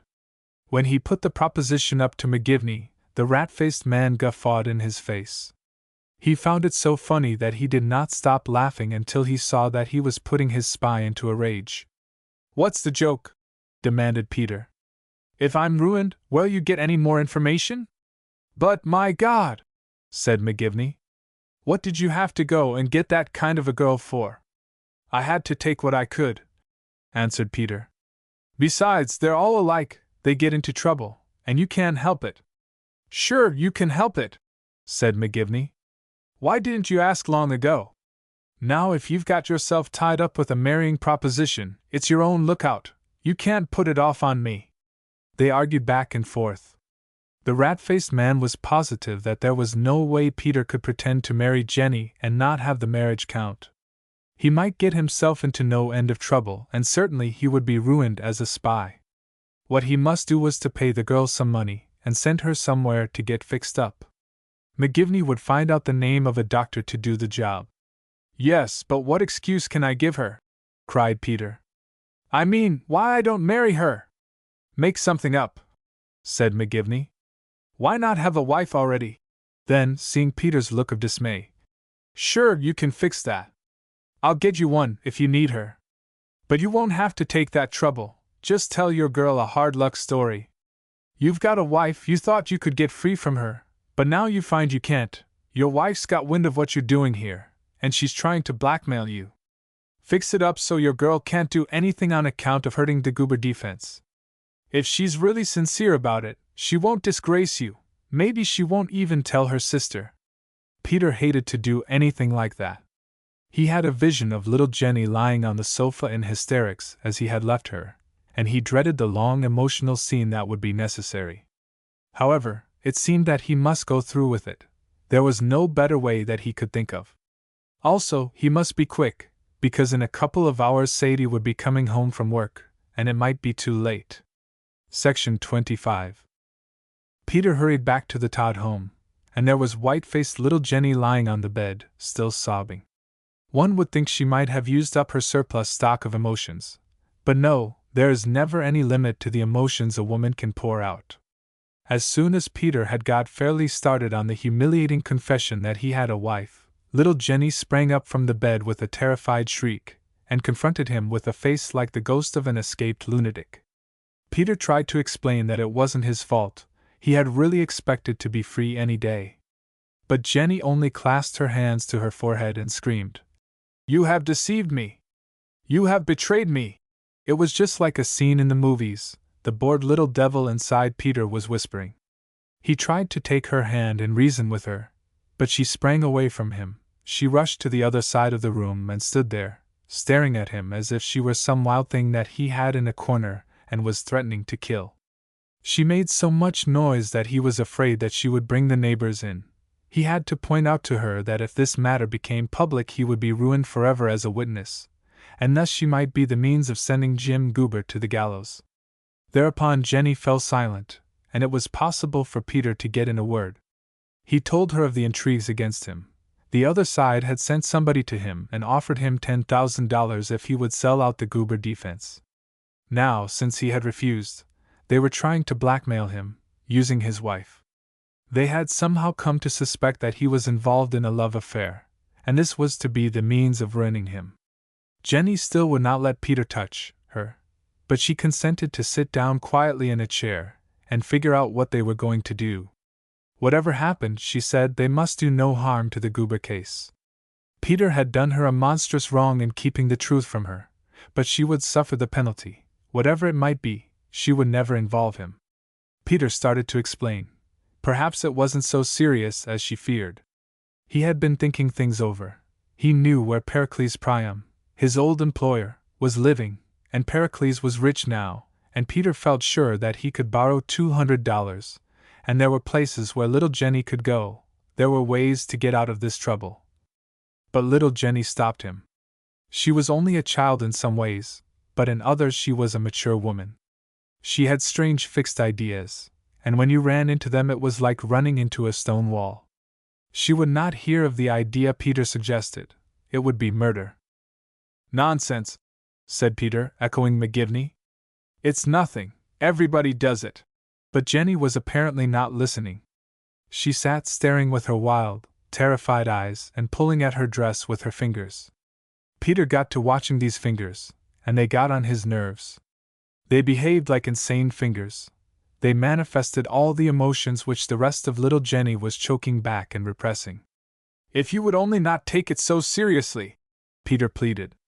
"It's a miserable accident, but it's happened, and now we've got to make the best of it. Some day I'll get free, some day I'll marry you." "Stop, Peter," the girl whispered in her tense voice. "I don't want to talk to you any more, if that's all you have to say. I don't know that I'd be willing to marry you, now that I know you could deceive me, that you could go on deceiving me day after day for months." Peter thought she was going to break out into hysterics again, and he was frightened. He tried to plead with her, but suddenly she sprang up. "Go away!" she exclaimed. "Please go away and let me alone. I'll think it over and decide what to do myself. Whatever I do, I won't disgrace you, so leave me alone, go quickly." Section 26. She drove him out of the house, and Peter went, though with many misgivings. He wandered about the streets, not knowing what to do with himself, looking back over the blunders he had made and tormenting himself with that most tormenting of all thoughts. How different my life might have been, if only I had had sense enough to do this, or not to do that. Dinner time came, and Peter blew himself to a square meal, but even that did not comfort him entirely. He pictured Sadie coming home at this hour. Was Jenny telling her or not? There was a big mass meeting called by the Goober Defense Committee that evening, and Peter attended, and it proved to be the worst thing he could have done. His mind was in no condition to encounter the fierce passions of this crowded assemblage. Peter had the picture of himself being exposed and denounced. He wasn't sure yet that it mightn't happen to him.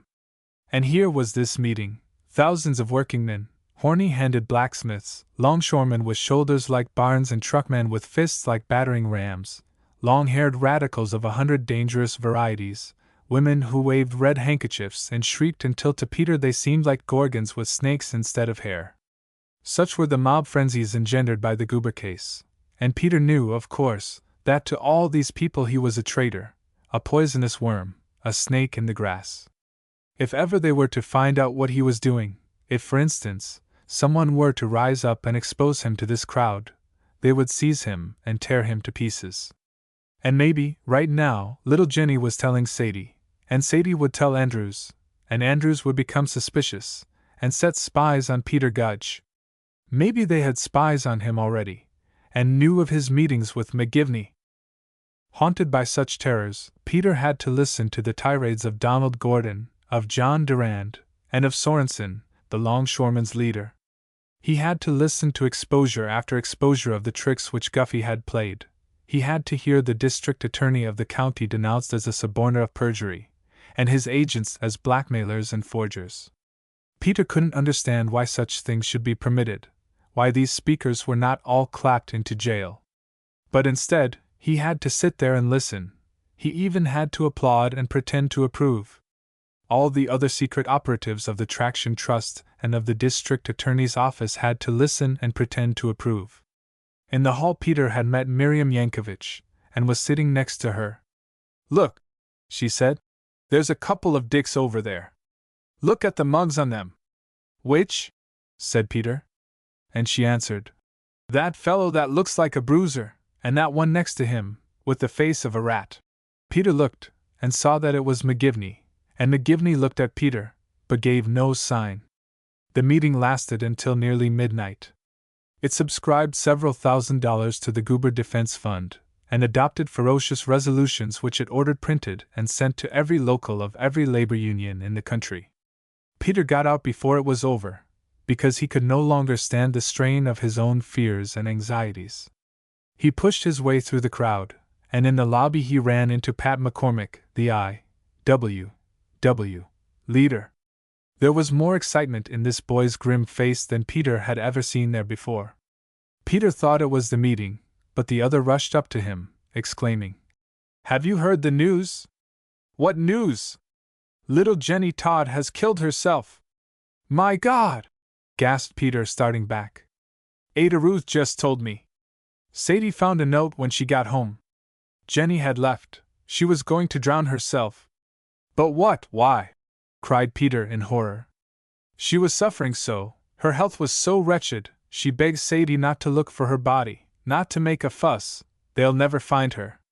And horrified and stunned as Peter was, there was something inside him that drew a deep breath of relief. Little Jenny had kept her promise. Peter was safe. Section 27. Yes, Peter was safe, but it had been a close call, and he still had painful scenes to play his part in. He had to go back to the Todd home and meet the frantic Sadie, and weep and be horrified with the rest of them. It would have been suspicious if he had not done this. The comrades would never have forgiven him. Then, to his dismay, he found that Sadie had somehow come to a positive conviction as to Jenny's trouble. She penned Peter up in a corner and accused him of being responsible, and there was poor Peter, protesting vehemently that he was innocent, and wishing that the floor would open up and swallow him. In the midst of his protestations a clever scheme occurred to him. He lowered his voice in shame. There was a young man, who used to come to see Jenny off and on. Jenny asked me not to tell. Peter hesitated a moment, and added his master stroke. Jenny explained to me that she was a free lover. She told me all about free love. I told her I didn't believe in it, but you know, Sadie, when Jenny believed in anything, she would stand by it and act on it. So I felt certain it wouldn't do any good for me to butt in. Sadie almost went out of her mind at this. She glared at Peter. Slanderer! Devil! She cried. Who was this man? Peter answered. He went by the name of Ned. That's what Jenny called him. It wasn't my business to pin her down about him. It wasn't your business to look out for an innocent child. Jenny herself said she wasn't an innocent child, she knew exactly what she was doing, all socialists did it. And to this parting shot he added that he hadn't thought it was decent, when he was a guest in a home, to spy on the morals of the people in it. When Sadie persisted in doubting him, and even in calling him names, he took the easiest way out of the difficulty, fell into a rage and stormed out of the house. Peter felt pretty certain that Sadie would not spread the story very far. It was too disgraceful to her sister and to herself, and maybe when she had thought it over she might come to believe Peter's story. Maybe she herself was a free lover. McGivney had certainly said that all socialists were, and he had been studying them a lot. Anyhow, Sadie would have to think first of the Goober case, just as little Jenny had done. Peter had them there all right, and realized that he could afford to be forgiving, so he went to the telephone and called up Sadie and said, "I want you to know that I'm not going to say anything about this story. It won't become known except through you." There were half a dozen people whom Sadie must have told. Miss Nebbins was icy cold to Peter the next time he came in to see Mr. Andrews. Also Miriam Yankovich lost her former cordiality, and several other women treated him with studied reserve. But the only person who spoke about the matter was Pat McCormick, the I.W. boy who had given Peter the news of little Jenny's suicide. Perhaps Peter hadn't been able to act satisfactorily on that occasion, or perhaps the young fellow had observed something for himself, some love glances between Peter and Jenny. Peter had never felt comfortable in the presence of this silent Irish boy, whose dark eyes would roam from one person to another in the room, and seemed to be probing your most secret thoughts. Now Peter's worst fears were justified.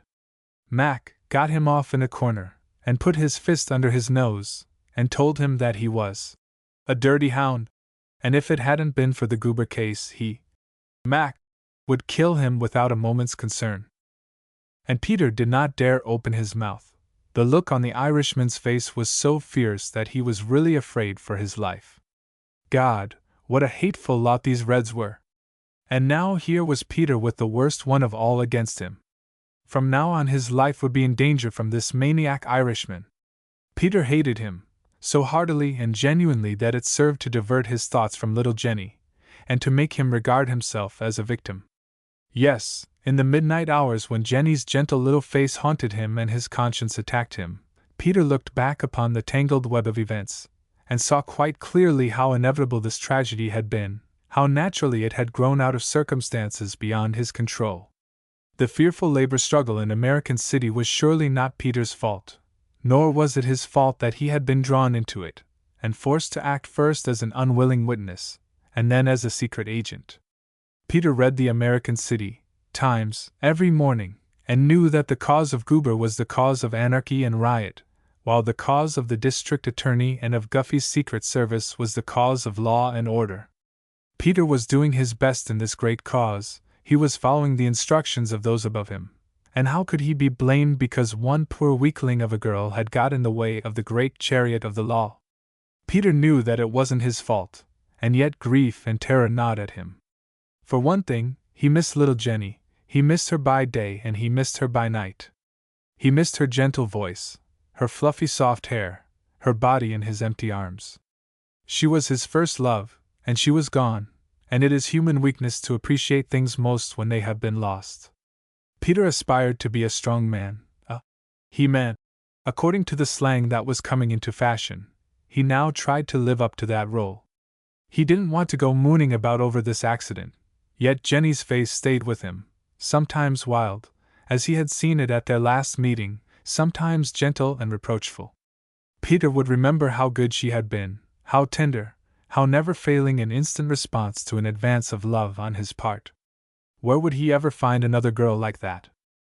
Another thing troubled him especially, a strange, inexplicable thing, for which Peter had no words, and about which he found himself frequently thinking.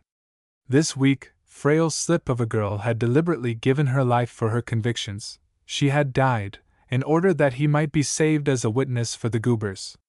Of course Peter had known all along that little Jenny was doomed, that she was throwing herself away, that nothing could save her. But somehow, It does frighten the strongest heart when people are so fanatical as to throw away their very lives for a cause. Peter found himself regarding the ideas of these Reds from a new angle. Before this they had been just a bunch of nuts, but now they seemed to him creatures of monstrous deformity, products of the devil, or of a god gone insane. Section 28. There was only one person whom Peter could take into his confidence, and that was McGivney. Peter could not conceal from McGivney the fact that he was troubled over his bereavement, and so McGivney took him in hand and gave him a jacking up. It was dangerous work, this of holding down the Reds. Dangerous, because their doctrines were so insidious, they were so devilishly cunning in their working upon people's minds. McGivney had seen more than one fellow start fooling with their ideas and turn into one himself. Peter must guard against that danger. It ain't that, Peter explained. It ain't their ideas. It's just that I was soft on that kid. Well, it comes to the same thing, said McGivney. You get sorry for them, and the first thing you know, you're listening to their arguments. Now, Peter, you're one of the best men I've got on this case, and that's saying a good deal, because I've got charge of 17. The rat-faced man was watching Peter, and saw Peter flush with pleasure. Yes, he continued, Peter had a future before him, he would make all kinds of money, he would be given responsibility, a permanent position. But he might throw it all away if he got to fooling with these Red doctrines. And also, he ought to understand, he could never fool McGivney, because McGivney had spies on him. So Peter clenched his hands and braced himself up. Peter was a real he-man, and wasn't going to waste himself. It's just that I can't help missing the girl, he explained, to which the other answered, well, that's only natural. What you want to do is to get yourself another one. Peter went on with his work in the office of the Goober Defense Committee. The time for the trial had come, and the struggle between the two giants had reached its climax. The district attorney, who was prosecuting the case, and who was expecting to become governor of the state on the strength of it, had the backing of half a dozen of the shrewdest lawyers in the city, their expenses being paid by the big business men. A small army of detectives were at work, and the court where the trial took place was swarming with spies and agents. Every one of the hundreds of prospective jurors had been investigated and card-catalogued, his every weakness and every prejudice recorded. Not merely had his psychology been studied, but his financial status, and that of his relatives and friends. Peter had met half a dozen other agents beside McGivney, men who had come to question him about this or that detail, and from the conversation of these men he got glimpses of the endless ramifications of the case. It seemed to him that the whole of American City had been hired to help send Jim Goober to the gallows. Peter was now getting $50 a week in expenses, in addition to special tips for valuable bits of news. Hardly a day passed that he didn't get wind of some important development, and every night he would have to communicate with McGivney. The prosecution had a secret office, where there was a telephone operator on duty, and couriers traveling to the district attorney's office and to Guffey's office, all this to forestall telephone tapping. Peter would go from the headquarters of the Goober Defense Committee to a telephone booth in some hotel, and there he would give the secret number, and then his own number, which was 642. Everybody concerned was known by numbers, the principal people, both of the prosecution and of the defense. The name, Goober, was never spoken over the phone. After the trial had got started, it was hard to get anybody to work in the office of the defense committee. Everybody wanted to be in court. Someone would come in every few minutes, with the latest reports of sensational developments. The prosecution had succeeded in making away with the police court records, proving the conviction of its star witness of having kept a brothel for Negroes. The prosecution had introduced various articles alleged to have been found on the street by the police after the explosion. One was a spring, supposed to have been part of a bomb, but it turned out to be a part of a telephone. Also, they had introduced parts of a clock, but it appeared that in their superzeal they had introduced the parts of 2 clocks. There was some excitement like this every day. Section 29. The time came when the prosecution closed its case, and Peter was summoned to the office of Andrews, to be coached in his part as a witness. He would be wanted in 2 or 3 days, the lawyers told him. Now Peter had never intended to appear as a witness. He had been fooling the defense all this time, stringing them along, as he phrased it, so as to keep in favor with them to the end. Meantime, he had been figuring out how to justify his final refusal. Peter was eating his lunch when this plan occurred to him, and he was so much excited that he swallowed a piece of pie the wrong way, and had to jump up and run out of the lunchroom. It was his first stroke of genius. Hitherto it was McGivney who had thought these things out, but now Peter was on the way to becoming his own boss.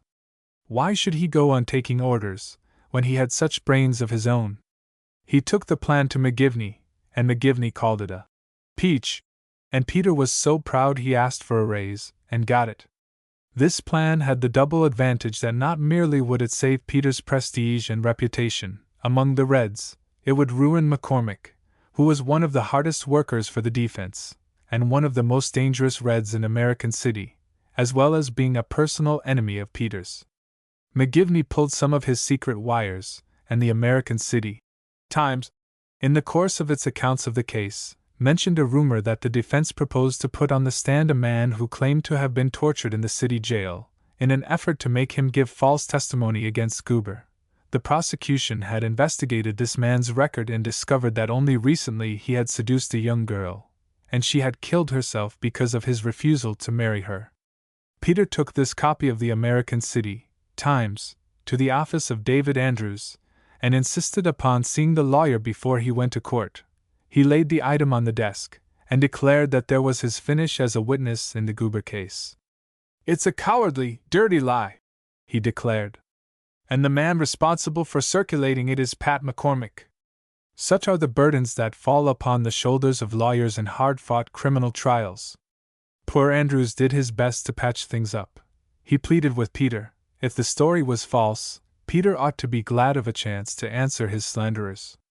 The defense would put witnesses on the stand to deny it. They would produce Sadie Todd to deny it. "But Sadie told me she suspected me." "Yes," said Andrews, "but she told me recently she wasn't sure." "Much good that'll do me," retorted Peter. "They'll ask me if anybody ever accused me, and who, and I'll have to say McCormick, and if they put him on the stand, will he deny that he accused me?" Peter flew into a rage against McCormick. A fine sort of radical he was, pretending to be devoted to the cause, and having no better sense than to repeat a cruel slander against a comrade. Here Peter had been working on this case for nearly 6 months, working for barely enough to keep body and soul together, and now they expected him to go on the and have a story like that brought out in the papers, and have the prosecution hiring witnesses to prove him a villain. "No, sir," said Peter. "I'm through with this case right now. You put McCormick on the witness stand and let him save Goober's life. You can't use me, I'm out." And shutting his ears to the lawyer's pleading, he stormed out of the office, and over to the office of the Goober Defense Committee, where he repeated the same scene. Section 30. Thus Peter was done with the Goober case, and mighty glad of it he was. He was tired of the strain, he needed a rest and a little pleasure. He had his pockets stuffed with money, and a good fat bank account, and proposed to take things easy for the first time in his hard and lonely life. The opportunity was at hand, for he had taken McGivney's advice and got himself another girl. It was a little romance, very worldly and delightful. To understand it, you must know that in the judicial procedure of American City they used both men and women jurors, and because busy men of affairs did not want to waste their time in the jury box, nor to have the time of their clerks and workingmen wasted, there had gradually grown up a class of men and women who made their living by working as jurors. They hung around the courthouse and were summoned on panel after panel, being paid $6 a day, with numerous opportunities to make money on the side if they were clever. Among this group of professional jurors, there was the keenest competition to get into the jury box of the Goober case. It was to be a long and hard-fought case, there would be a good deal of prestige attached to it, and also there were numerous sums of money floating round. Anybody who got in, and who voted right, might be sure of an income for life, to say nothing of a life job as a juror if he wanted it. Peter happened to be in court while the Tales men were being questioned. A very charming and petite brunette, what Peter described as a swell dresser, was on the stand, and was cleverly trying to satisfy both sides. She knew nothing about the case, she had never read anything about it, she knew nothing and cared nothing about social problems, so she was accepted by the prosecution. But then the defense took her in hand, and it appeared that once upon a time she had been so indiscreet as to declare to somebody her conviction that all labor leaders ought to be stood up against the wall and filled with lead. So she was challenged by the defense, and very much chagrined she came down from the stand, and took a seat in the courtroom next to Peter. He saw a trace of tears in her eyes, and realizing her disappointment, ventured a word of sympathy. The acquaintance grew, and they went out to lunch together. Mrs. James was her name, and she was a widow, a grass widow as she archly mentioned. She was quick and lively, with brilliant white teeth, and cheeks with the glow of health in them. This glow came out of a little bottle, but Peter never guessed it. Peter had got himself a good suit of clothes now, and made bold to spend some money on the lunch. As it happened, both he and Mrs. James were through with the Goober case. Both were tired and wanted a change, and Peter, blushing shyly, suggested that a sojourn at the beach might be fun. Mrs. James agreed immediately, and the matter was arranged. Peter had seen enough of the detective business by this time to know what you can safely do, and what you had better not do. He didn't travel with his grass widow, he didn't pay her car fare, nor do anything else to constitute her a white slave. He simply went to the beach and engaged himself a comfortable apartment, and next day, strolling on the boardwalk, he happened to meet the widow. So for a couple of months Peter and Mrs. James set up housekeeping together. It was a wonderful experience for the former, because Mrs. James was what is called a lady. She had rich relatives, and took pains to let Peter know that she had lived in luxury before her husband had run away to Paris with a tightrope walker. She taught Peter all those worldly arts which one misses when one is brought up in an orphan asylum, and on the road with a patent medicine vendor. Tactfully, and without hurting his feelings, she taught him how to hold a knife and fork, and what color tie to select. At the same time she managed to conduct a propaganda which caused him to regard himself as the most favored of mankind. He was overwhelmed with gratitude for every single kiss from the lips of his grass widow. Of course he could not expect such extraordinary favors of fortune without paying for them. He had learned by now that there was no such thing as free love. So he paid, hand over fist. He not only paid all the expenses of the unregistered honeymoon, he bought numerous expensive presents at the lady's tactful suggestion.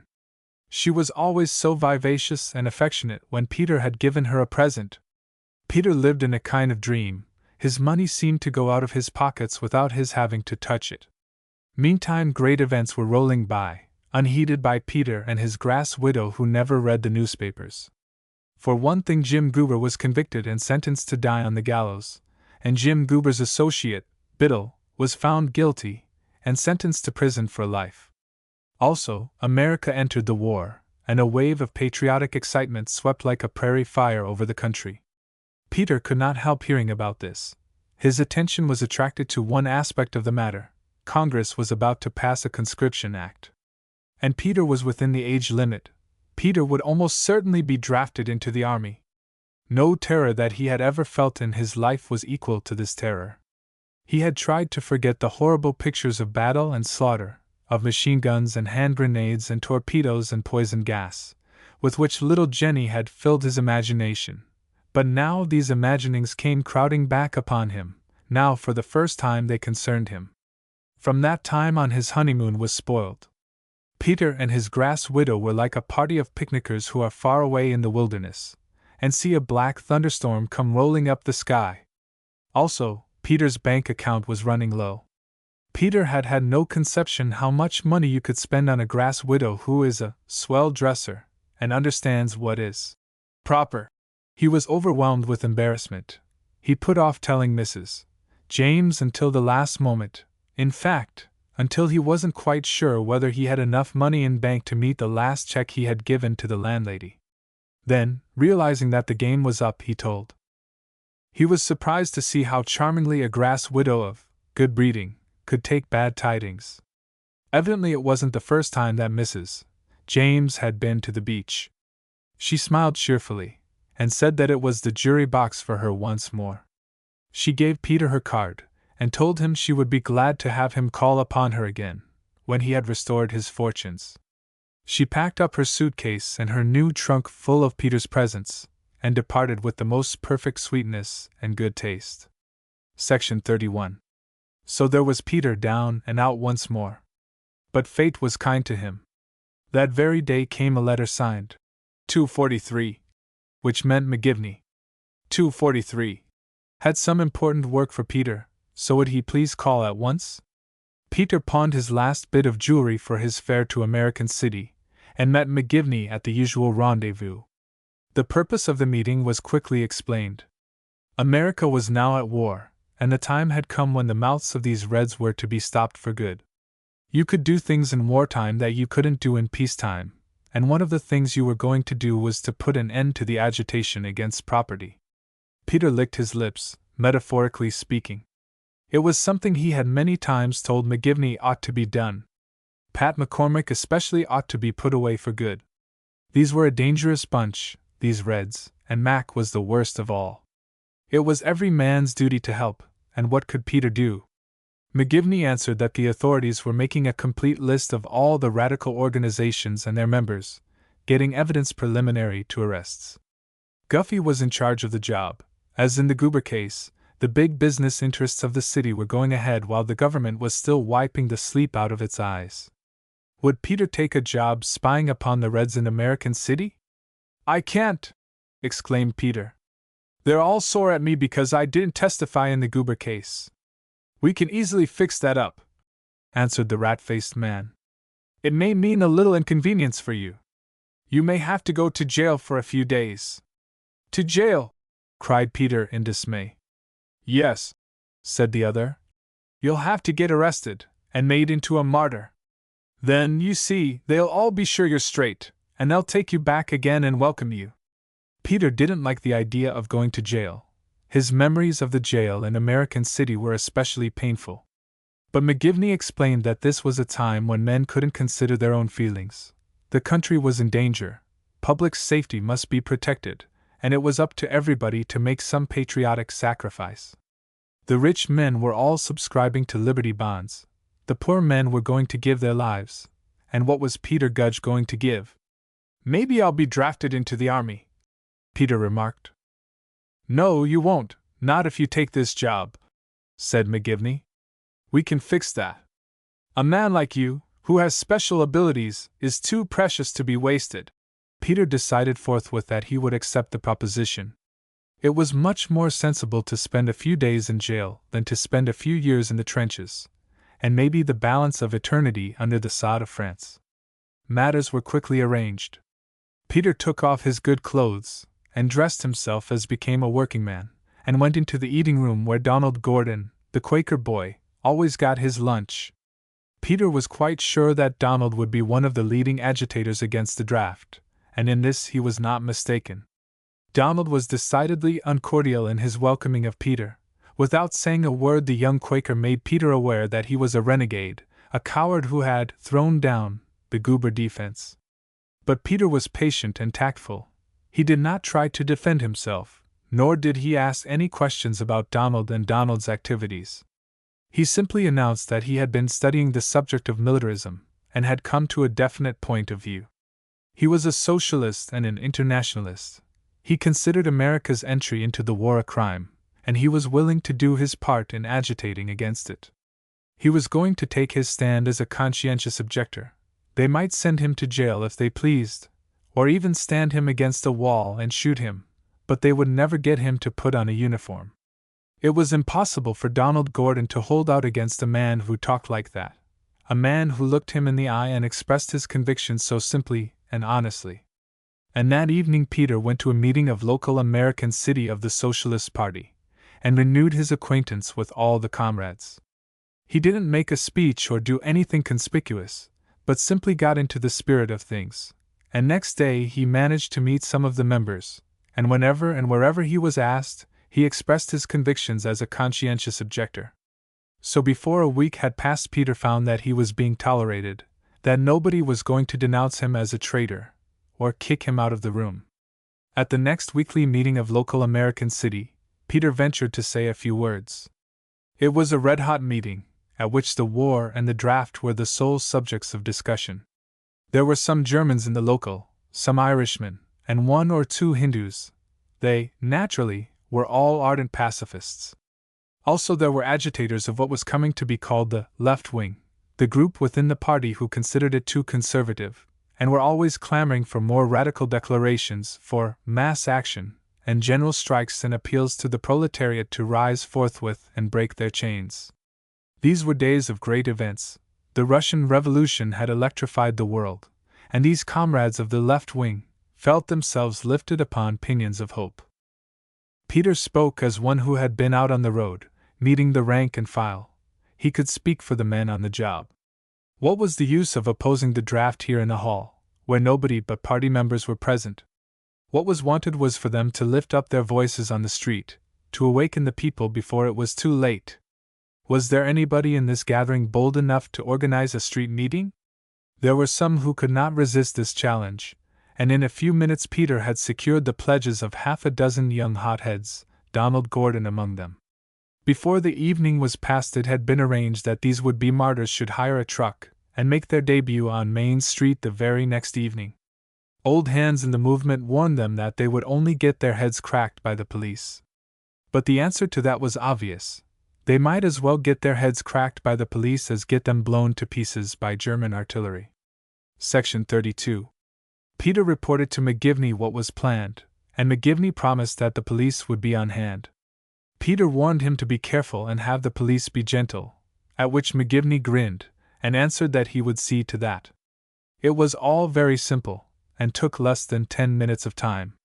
The truck drew up on Main Street, and a young orator stepped forward and announced to his fellow citizens that the time had come for the workers to make known their true feelings about the draft. Never would free Americans permit themselves to be herded into armies and shipped overseas and be slaughtered for the benefit of international bankers. Thus far the orator had got, when a policeman stepped forward and ordered him to shut up.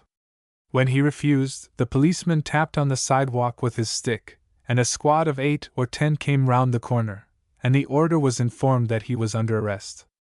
Another orator stepped forward and took up the harangue, and when he also had been put under arrest, another, and another, until the whole 6 of them, including Peter, were in hand. The crowd had had no time to work up any interest one way or the other. A patrol wagon was waiting, and the orators were bundled in and driven to the station house, and next morning they were haled before a magistrate and sentenced each to 15 days. As they had been expecting to get 6 months, they were a happy bunch of left-wingers. And they were still happier when they saw how they were to be treated in jail. Ordinarily it was the custom of the police to inflict all possible pain and humiliation upon the Reds. They would put them in the revolving tank, a huge steel structure of many cells which was turned round and round by a crank. In order to get into any cell, the whole tank had to be turned until that particular cell was opposite the entrance, which meant that everybody in the tank got a free ride, accompanied by endless groaning and scraping of rusty machinery. Also it meant that nobody got any consecutive sleep. The tank was dark, too dark to read, even if they had had books or papers. There was nothing to do save to smoke cigarettes and shoot craps, and listen to the smutty stories of the criminals, and plot revenge against society when they got out again. But up in the new wing of the jail were some cells which were clean and bright and airy, being only 3 or 4 feet from a row of windows. In these cells they generally put the higher class of criminals, women who had cut the throats of their sweethearts, and burglars who had got away with the swag, and bankers who had plundered whole communities. But now, to the great surprise of 5 out of the 6 anti-militarists, the entire party was put in one of these big cells, and allowed the privilege of having reading matter and of paying for their own food. Under these circumstances martyrdom became a joke, and the little party settled down to enjoy life.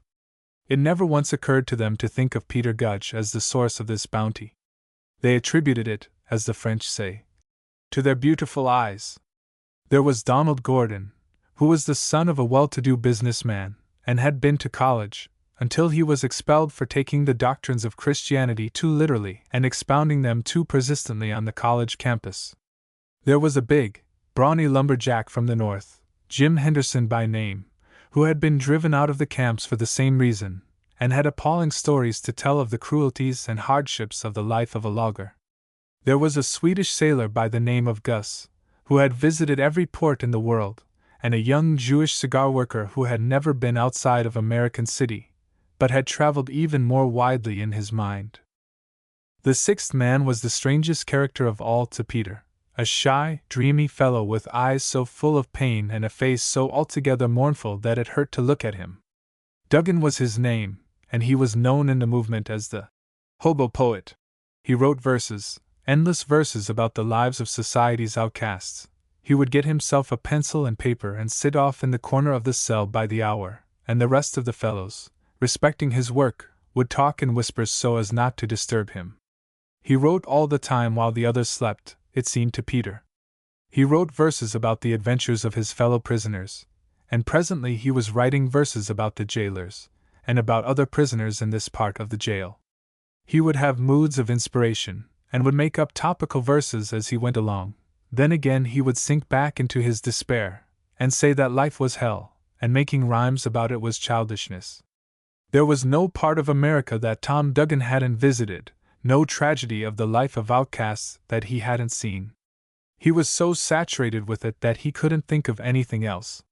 He would tell about men who had perished of thirst in the desert, about miners sealed up for weeks in an exploded mine, about matchmakers poisoned until their teeth fell out, and their fingernails and even their eyes. Peter could see no excuse for such morbidness, such endless harping upon the horrible things of life. It spoiled all his happiness in the jail. It was worse than little Jenny's talking about the war. Section 33. One of Duggan's poems had to do with a poor devil named Slim, who was a snow-eater. That is to say, a cocaine victim. This Slim wandered about the streets of New York in the wintertime without any shelter, and would get into an office building late in the afternoon, and hide in one of the lavatories to spend the night. If he lay down, he would be seen and thrown out, so his only chance was to sit up. But when he fell asleep, he would fall off the seat. Therefore he carried a rope in his pocket, and would tie himself in a sitting position. Now what was the use of a story like that? Peter didn't want to hear about such people. He wanted to express his disgust, but he knew, of course, that he must hide it. He laughed as he exclaimed, "Christ almighty, Duggan, can't you give us something with a smile? You don't think it's the job of socialists to find a cure for the dope habit, do you? That's sure one thing that ain't caused by the profit system." Duggan smiled his bitterest smile. "If there's any misery in the world today that ain't kept alive by the profit system, I'd like to see it. D'you think dope sells itself? If there wasn't a profit in it, would it be sold to any one but doctors? Where'd you get your socialism, anyhow?" So Peter beat a hasty retreat. "Oh, sure, I know all that. But here you're shut up in jail because you want to change things. Ain't you got a right to give yourself a rest while you're in?" The poet looked at him, as solemn as an owl. He shook his head. "No," he said. "Just because we're fixed up nice and comfortable in jail, have we got the right to forget the misery of those outside?" The others laughed, but Duggan did not mean to be funny at all. He rose slowly to his feet, and with his arms outstretched, in the manner of one offering himself as a sacrifice, he proclaimed, "While there is a lower class, I am in it. While there is a criminal element, I am of it. While there is a soul in jail, I am not free." Then he sat down and buried his face in his hands. The group of rough fellows sat in solemn silence. Presently Gus, the Swedish sailor, feeling perhaps that the rebuke to Peter had been too severe, spoke timidly. "Comrade Gudge, he been in jail twice already." So the poet looked up again. He held out his hand to Peter. "Sure, I know that," he said, clasping Peter in the grip of comradeship. And then he added, "I'll tell you a story with a smile." Once upon a time, it appeared, Duggan had been working in a moving picture studio, where they needed tramps and outcasts and all sorts of people for crowds. They had been making a preparedness picture, and wanted to show the agitators and troublemakers, mobbing the palace of a banker. They got 200 bums and hobos, and took them in trucks to the palace of a real banker, and on the front lawn the director made a speech to the crowd, explaining his ideas. "Now," said he, "remember, the guy that owns this house is the guy that's got all the wealth that you fellows have produced. You are down and out, and you know that he's robbed you, so you hate him. You gather on his lawn and you're going to mob his home. If you can get hold of him, you're going to tear him to bits for what he's done to you." So the director went on, until finally Duggan interrupted. "Say, boss, you don't have to teach us. This is a real palace, and we're real bums." Apparently the others saw this smile, in this story, for they chuckled for some time over it. But it only added to Peter's hatred of these Reds. It made him realize more than ever that they were a bunch of soreheads. They were green and yellow with jealousy. Everybody that had succeeded in the world they hated, just because they had succeeded. Well, they would never succeed. They could go on forever with their grouching, but the mass of the workers in America had a normal attitude toward the big man, who could do things. They did not want to wreck his palace. They admired him for having it, and they followed his leadership gladly. It seemed as if Henderson, the lumberjack, had read Peter's thought. "My God!" he said. "What a job it is to make the workers class conscious." He sat on the edge of his cot, with his broad shoulders bowed and his heavy brows knit, and thought over the problem of how to increase the world's discontent. He told of one camp where he had worked. So hard and dangerous was the toil that 7 men had given up their lives in the course of one winter. The man who owned this tract, and was exploiting it, had gotten the land by the rankest kind of public frauds. There were filthy bunkhouses, vermin, rotten food, poor wages, and incessant abuse. And yet, in the springtime, here came the young son of this owner, on a honeymoon trip with his bride. "And Jesus," said Henderson, "if you could have seen those stiffs turn out and cheer to split their throats. They really meant it, you know. They just loved that pair of idle, good-for-nothing kids." Gus, the sailor, spoke up, his broad, good-natured face wearing a grin which showed where 3 of his front teeth had been knocked out with a belaying pin. "It was exactly the same with the seamen," he declared. "They never saw the ship owners, they didn't know even the names of the people who were getting the profit of their toil. But they had a crazy loyalty to their ship. Some old tanker would be sent out to sea on purpose to be sunk, so that the owners might get the insurance. But the poor A.B.S. would love that old tub so that they would go down to the bottom with her. Or perhaps they would save her, to the owner's great disgust." Thus, for hours on end, Peter had to sit listening to this ding-donging about the wrongs of the poor and the crimes of the rich. Here he had been sentenced for 15 days and nights to listen to socialist wrangles. Every one of these fellows had a different idea of how he wanted the world to be run, and every one had a different idea of how to bring about the change. Life was an endless struggle between the haves and the have-nots, and the question of how the have-nots were to turn out the haves was called tactics. When you talked about tactics, you used long technical terms which made your conversation unintelligible to a plain, ordinary mortal. It seemed to Peter that every time he fell asleep it was to the music of proletariat and surplus value and unearned increment, possibilism and impossibilism, political action, direct action, mass action, and the perpetual circle of syndicalist anarchist, anarchist communist, communist socialist, and socialist syndicalist. Section 34. In company such as this, Peter's education for the role of detective was completed by force, as it were. He listened to everything, and while he did not dare make any notes, he stored away treasures in his mind, and when he came out of the jail he was able to give McGivney a pretty complete picture of the various radical organizations in American City, and the attitude of each one toward the war.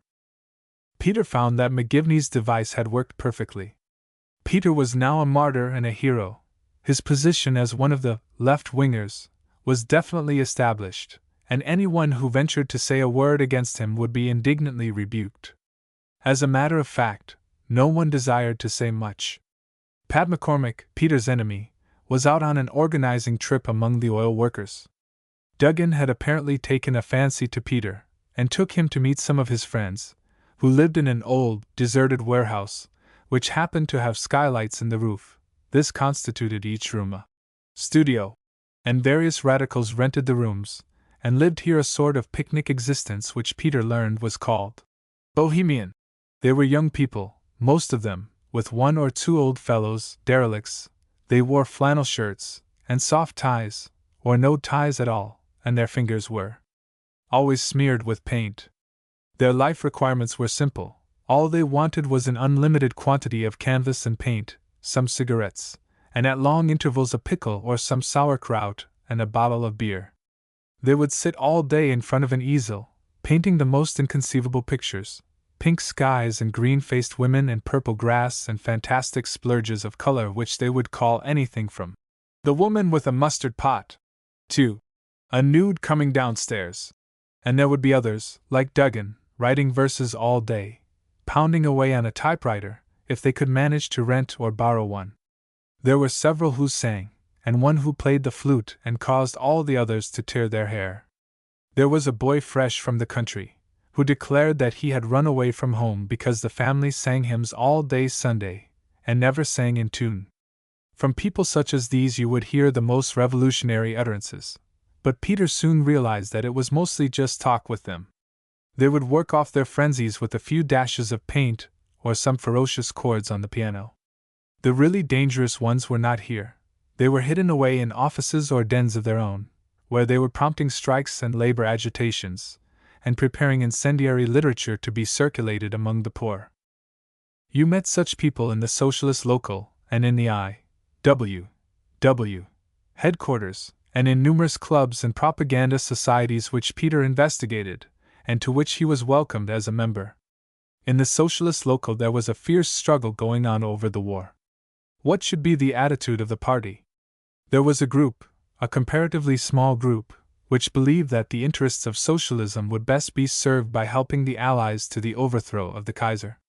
There was another group, larger and still more determined, which believed that the war was a conspiracy of Allied capitalism to rivet its power upon the world, and this group wanted the party to stake its existence upon a struggle against American participation. These two groups contested for the minds of the rank and file of the members, who seemed to be bewildered by the magnitude of the issue and the complexity of the arguments. Peter's orders were to go with the extreme anti-militarists.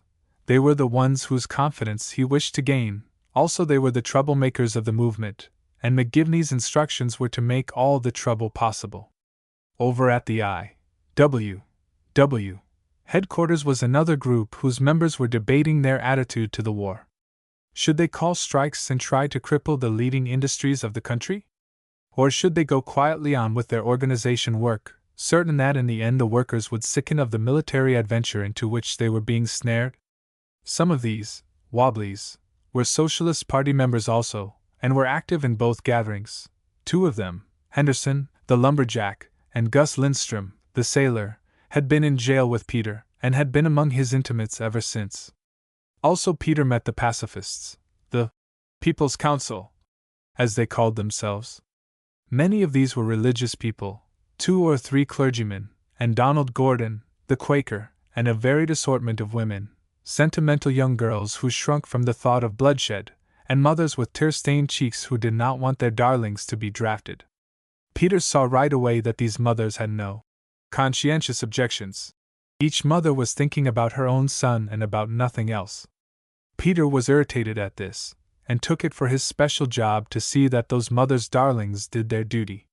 He attended a gathering of pacifists in the home of a school teacher. They made heartbreaking speeches, and finally little Ada Ruth, the poetess, got up and wanted to know, was it all to end in talk, or would they organize and prepare to take some action against the draft? Would they not at least go out on the street, get up a parade with banners of protest, and go to jail as Comrade Peter Gudge had so nobly done? Comrade Peter was called on for a few words. Comrade Peter explained that he was no speaker. After all, actions spoke louder than words, and he had tried to show what he believed. The others were made ashamed by this, and decided for a bold stand at once. Ada Ruth became president, and Donald Gordon secretary of the Anti-Conscription League, a list of whose charter members was turned over to McGivney the same evening. Section 35. All this time the country had been going to war. The huge military machine was getting underway, the storm of public feeling was rising. Congress had voted a huge loan, a country-wide machine of propaganda was being organized, and the oratory of 4-minute men was echoing from Maine to California. Peter read the American City Times every morning, and here were speeches of statesmen and sermons of clergymen, here were cartoons and editorials, all burning with the fervors of patriotism. Peter absorbed these, and his soul became transfigured. Hitherto Peter had been living for himself, but there comes a time in the life of every man who can use his brain at all when he realizes that he is not the one thing of importance in the universe, the one end to be served. Peter very often suffered from qualms of conscience, waves of doubt as to his own righteousness. Peter, like every other soul that ever lived, needed a religion, an ideal. The Reds had a religion, as you might call it, but this religion had failed to attract Peter. In the first place, it was low, its devotees were wholly lacking in the graces of life, in prestige, and that ease which comes with assurance of power. They were noisy in their fervors, and repelled Peter as much as the holy rollers. Also, they were always harping upon the sordid and painful facts of life. Who but a pervert would listen to sob stories, when he might have all the things that are glorious and shining and splendid in the world? But now here was the religion Peter wanted. These clergymen in their robes of snow-white linen, preaching in churches with golden altars and stained-glass windows, these statesmen who wore the halo of fame, and went about with the cheering of thousands in their ears, these mighty captains of industry whose very names were magic, with power, when written on pieces of paper, to cause cities to rise in the desert, and then to fall again beneath a rain of shells and poison gas. These editors and cartoonists of the American City Times, with all their wit and learning, these people all combined to construct for Peter a religion and an ideal, and to hand it out to him, ready-made and precisely fitted to his understanding. Peter would go right on doing the things he had been doing before, but he would no longer do them in the name of Peter Gudge, the ant. He would do them in the name of a mighty nation of 110 million people, with all its priceless memories of the past and its infinite hopes for the future. He would do them in the sacred name of patriotism, and the still more sacred name of democracy. And, most convenient of circumstances, the big business men of American City, who had established a Secret Service bureau with Guffey in charge of it, would go right on putting up their funds, and paying Peter $50 a week and expenses while he served the holy cause. It was the fashion these days for orators and public men to vie with one another in expressing the extremes of patriotism, and Peter would read these phrases, and cherish them. They came to seem a part of him, he felt as if he had invented them. He became greedy for more and yet more of this soul food, and there was always more to be had, until Peter's soul was become swollen, puffed up as with a bellows. Peter became a patriot of patriots, a super-patriot. Peter was a red-blooded American and no mollycoddle. Peter was a American, a 100% American, and if there could have been such a thing as a 101% American, Peter would have been that. Peter was so much of an American that the very sight of a foreigner filled him with a fighting impulse. As for the Reds, well, Peter groped for quite a time before he finally came upon a formula which expressed his feelings. It was a famous clergyman who achieved it for him, saying that if he could have his way he would take all the Reds, and put them in a ship of stone with sails of lead, and send them forth with hell for their destination. So Peter chafed more and more at his inability to get action. How much more evidence did the Secret Service of the Traction Trust require? Peter would ask this question of McGivney again and again, and McGivney would answer, "Keep your shirt on. You're getting your pay every week. What's the matter with you?" "The matter is, I'm tired of listening to these fellows ranting," Peter would say. "I want to stop their mouths." Yes, Peter had come to take it as a personal affront that these radicals should go on denouncing the cause which Peter had espoused. They all thought of Peter as a comrade, they were most friendly to him, but Peter had the knowledge of how they would regard him when they knew the real truth, and this imagined contempt burned him like an acid.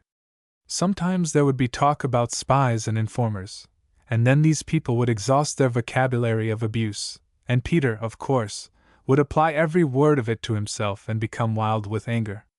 He would long to answer back. He was waiting for the day when he might vindicate himself and his cause by smashing these Reds in the mouth. Section 36. "Well," said McGivney one day, I've got something interesting for you now. You're going into high society for a while. And the rat-faced man explained that there was a young man in a neighboring city, reputed to be a multimillionaire, who had written a book against the war, and was the financial source of much pacificism and sedition. These people are spending lots of money for printing, said McGivney, and we hear this fellow Lackman is putting it up. We've learned that he is to be in town tomorrow, and we want you to find out all about his affairs. So Peter was to meet a millionaire. Peter had never known one of these fortunate beings, but he was for them.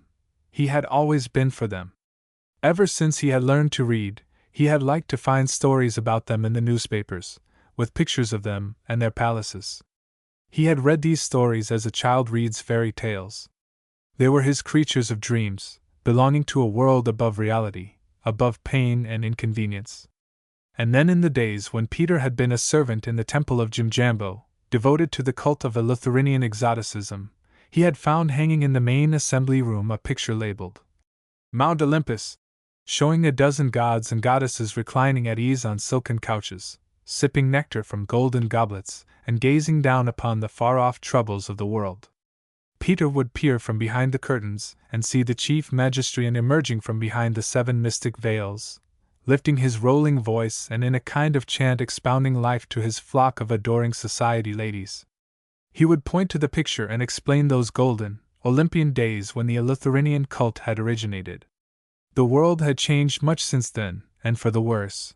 Those who had power must take it as their task to restore beauty and splendor to the world, and to develop the gracious possibilities of being.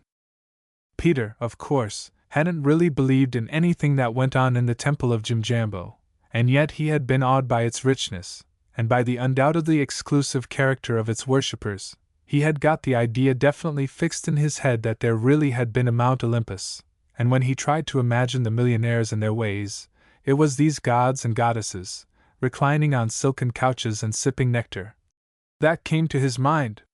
Now, since Peter had come to know the Reds, who wanted to blow up the palaces of the millionaires, he was more than ever on the side of his gods and goddesses. His fervors for them increased every time he heard them assailed. He wanted to meet some of them, and passionately, yet respectfully, pour out to them his allegiance. A glow of satisfaction came over him as he pictured himself in some palace, lounging upon a silken conch and explaining to a millionaire his understanding of the value of beauty and splendor in the world. And now he was to meet one. It was to be a part of his job to cultivate one. True, there was something wrong with this particular millionaire. He was one of those freaks who for some reason beyond imagining gave their sympathy to the dynamiters and assassins. Peter had met parlor Reds at the home of the Todd sisters, the large shining ladies who came in large shining cars to hear him tell of his jail experiences. But he hadn't been sure as to whether they were really millionaires or not, and Sadie, when he had inquired particularly, had answered vaguely that every one in the radical movement who could afford an automobile or a dress suit was called a millionaire by the newspapers. But young Lackman was a real millionaire, McGivney positively assured him, and so Peter was free to admire him in spite of all his freak ideas, which the rat-faced man explained with intense amusement.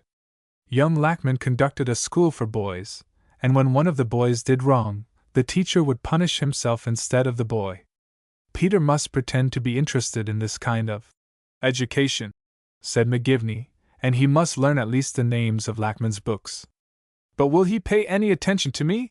Demanded Peter. Sure he will, said McGivney. That's the point. You've been in jail. You've really done something as a pacifist. What you want to do is to try to interest him in your anti-conscription league. Tell him you want to make it into a national organization. You want to get something done besides talking. The address of young Lackman was the Hotel de Soto, and as he heard this, Peter's heart gave a leap. The Hotel de Soto was the Mount Olympus of American City.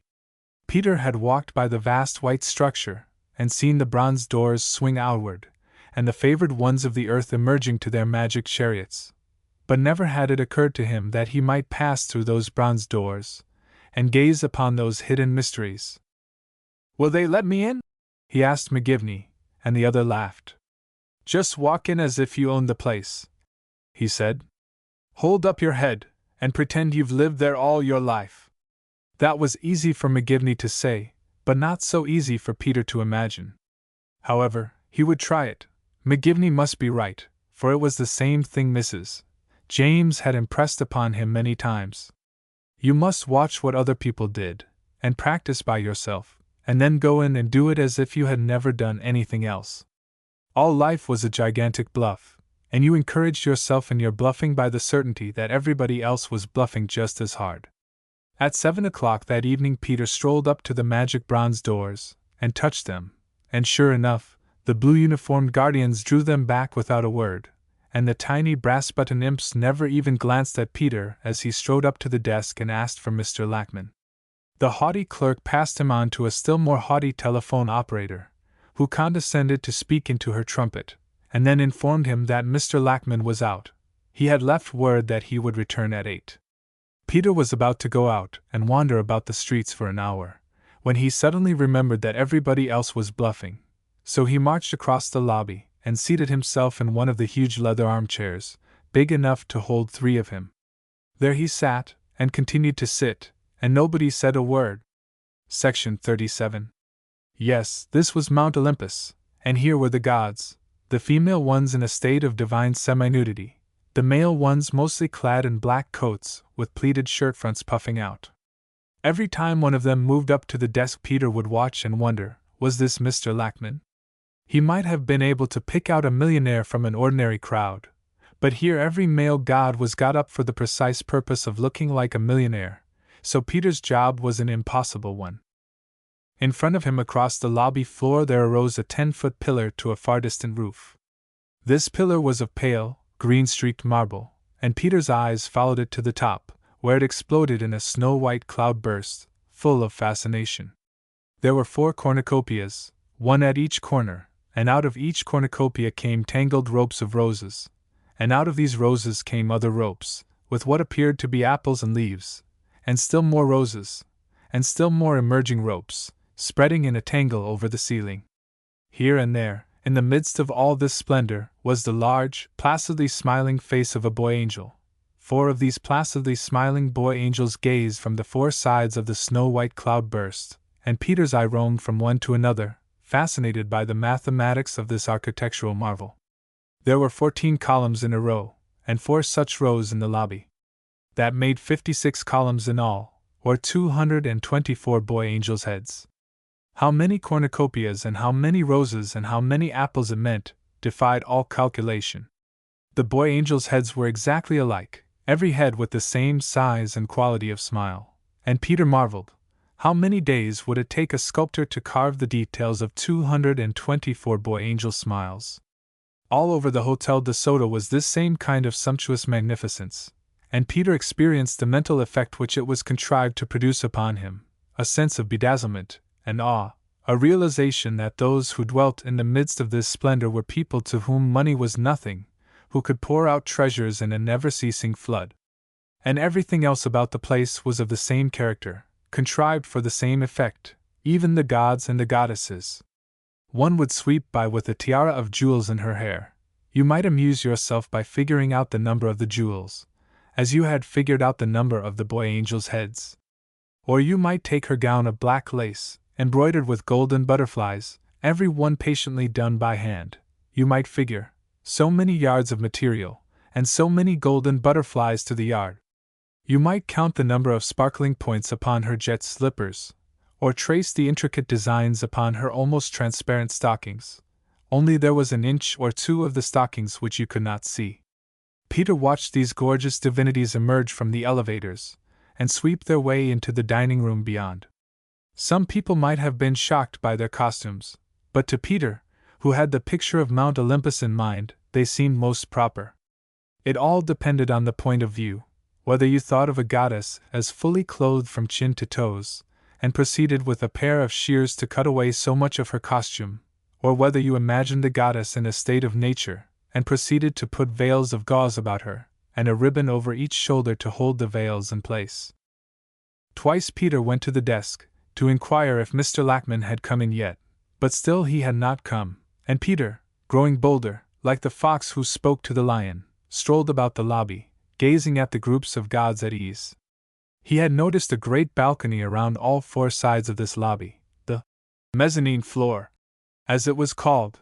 He decided he would see what was up there, and climbed the white marble stairs, and beheld more rows of chairs and couches, done in dark gray velvet. Here, evidently, was where the female gods came to linger, and Peter seated himself as unobtrusively as possible, and watched. Directly in front of him sat a divinity, lolling on a velvet couch with one bare white arm stretched out. It was a large stout arm, and the possessor was large and stout, with pale golden hair and many sparkling jewels. Her glance roamed lazily from place to place. It rested for an instant on Peter, and then moved on, and Peter felt the comment upon his own insignificance. Nevertheless, he continued to steal glances now and then, and presently saw an interesting sight. In her lap this Juno had a gold-embroidered bag, and she opened it, disclosing a collection of mysterious apparatus of which she proceeded to make use. First a little gold hand mirror, in which she studied her charms, then a little white powder puff with which she deftly tapped her nose and cheeks, then some kind of red pencil with which she proceeded to rub her lips, then a golden pencil with which she lightly touched her eyebrows. Then it seemed as if she must have discovered a little hair which had grown since she left her dressing room. Peter couldn't be sure, but she had a little pair of tweezers, and seemed to pull something out of her chin. She went on with quite an elaborate and complicated toilet, paying meantime not the slightest attention to the people passing by. Peter looked farther, and saw that just as when one person sneezes or yawns everybody else in the room is irresistibly impelled to sneeze or yawn, so all these Dianas and Junos and Hebes on the mezzanine floor had suddenly remembered their little gold or silver hand mirrors, their powder puffs and red or golden or black pencils. One after another, the little vanity bags came forth, and Peter, gazing in wonder, thought that Mount Olympus had turned into a beauty parlor. Peter rose again and strolled and watched the goddesses, big and little, old and young, fat and thin, pretty and ugly, and it seemed to him the fatter and older and uglier they were, the more intently they gazed into the little hand mirrors.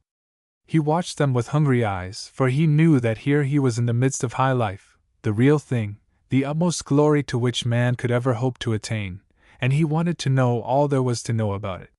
He strolled on, innocent and unsuspecting, and the 224 white boy angels in the ceiling smiled their bland and placid smiles at him, and Peter knew no more than they what complications fate had prepared for him on that mezzanine floor.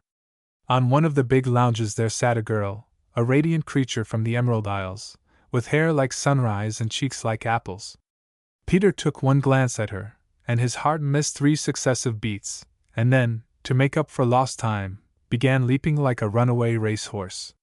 He could hardly believe what his eyes told him, but his eyes insisted, his eyes knew, yes, his eyes had gazed for hours and hours on end upon that hair like sunrise and those cheeks like apples. The girl was Nell, the chambermaid of the Temple of Jimjambo. She had not looked Peter's way, so there was time for him to start back and hide himself behind a pillar. There he stood, peering out and watching her profile, still arguing with his eyes. It couldn't be Nell, and yet it was. Nell transfigured, Nell translated to Olympus, turned into a goddess with a pale gray band about her middle, and a pale gray ribbon over each shoulder to hold it in place. Nell reclining at ease and chatting vivaciously to a young man with the face of a bulldog and the dinner jacket of a magazine advertisement. Peter gazed and waited, while his heart went on misbehaving. Peter learned in those few fearful minutes what real love is, a most devastating force. Little Jenny was forgotten, Mrs. James, the grass widow, was forgotten, and Peter knew that he had never really admired but one woman in the world, and that was Nell, the Irish chambermaid of the Temple of Jimjambo. The poets have seen fit to represent young love as a mischievous little archer with a sharp and penetrating arrow, and now Peter understood what they had meant. That arrow had pierced him through, and he had to hold on to the column to keep himself from falling. Section 38. Presently the couple rose and strolled away to the elevator, and Peter followed. He did not dare get into the elevator with them, for he had suddenly become acutely aware of the costume he was wearing in his role of proletarian anti-militarist. But Peter was certain that Nell and her escort were not going out of the building, for they had no hats or wraps. So he went downstairs and hunted through the lobby and the dining room, and then through the basement, from which he heard strains of music. Here was another vast room, got up in mystic Oriental fashion, with electric lights hidden in bunches of imitation flowers on each table. This room was called the grill, and part of it was bare for dancing, and on a little platform sat a band playing music. The strangest music that ever assailed human ears. If Peter had heard it before seeing Nell, he would not have understood it, but now its weird rhythms fitted exactly to the moods which were tormenting him. This music would groan, it would rattle and squeak, it would make noises like swiftly torn canvas, or like a steam siren in a hurry. It would climb up to the heavens and come banging down to hell. And everything with queer, tormenting motions, gliding and writhing, wriggling, jerking, jumping. Peter would never have known what to make of such music, if he had not had it here made visible before his eyes, in the behavior of the half-naked goddesses and the black-coated gods on this dancing floor. These celestial ones came sliding across the floor like skaters. They came writhing like serpents. They came strutting like turkeys, jumping like rabbits, stalking solemnly like giraffes. They came clamped in one another's arms like bears trying to hug each other to death. They came contorting themselves as if they were boa constrictors trying to swallow each other. And Peter, watching them and listening to their music, made a curious discovery about himself. Deeply buried in Peter's soul were the ghosts of all sorts of animals. Peter had once been a boa constrictor, Peter had once been a bear, Peter had once been a rabbit and a giraffe, a turkey and a fox, and now under the spell of this weird music these dead creatures came to life in his soul. So Peter discovered the meaning of jazz, in all its weirdly named and incredible varieties. Also Peter discovered that he had once been a caveman, and had hit his rival over the head with a stone axe and carried off his girl by the hair. All this he discovered while he stood in the doorway of the Hotel de Soto Grill, and watched Nell, the ex-chambermaid of the Temple of Jimjambo, doing the turkey trot and the fox trot and the grizzly bear and the bunny hug in the arms of a young man with the face of a bulldog. Peter stood for a long while in a daze. Nell and the young man sat down at one of the tables to have a meal, but still Peter stood watching and trying to figure out what to do. He knew that he must not speak to her in his present costume. There would be no way to make her understand that he was only playing a role, that he who looked like a dead one was really a prosperous man of important affairs, a 100% red-blooded patriot disguised as a proletarian pacifist.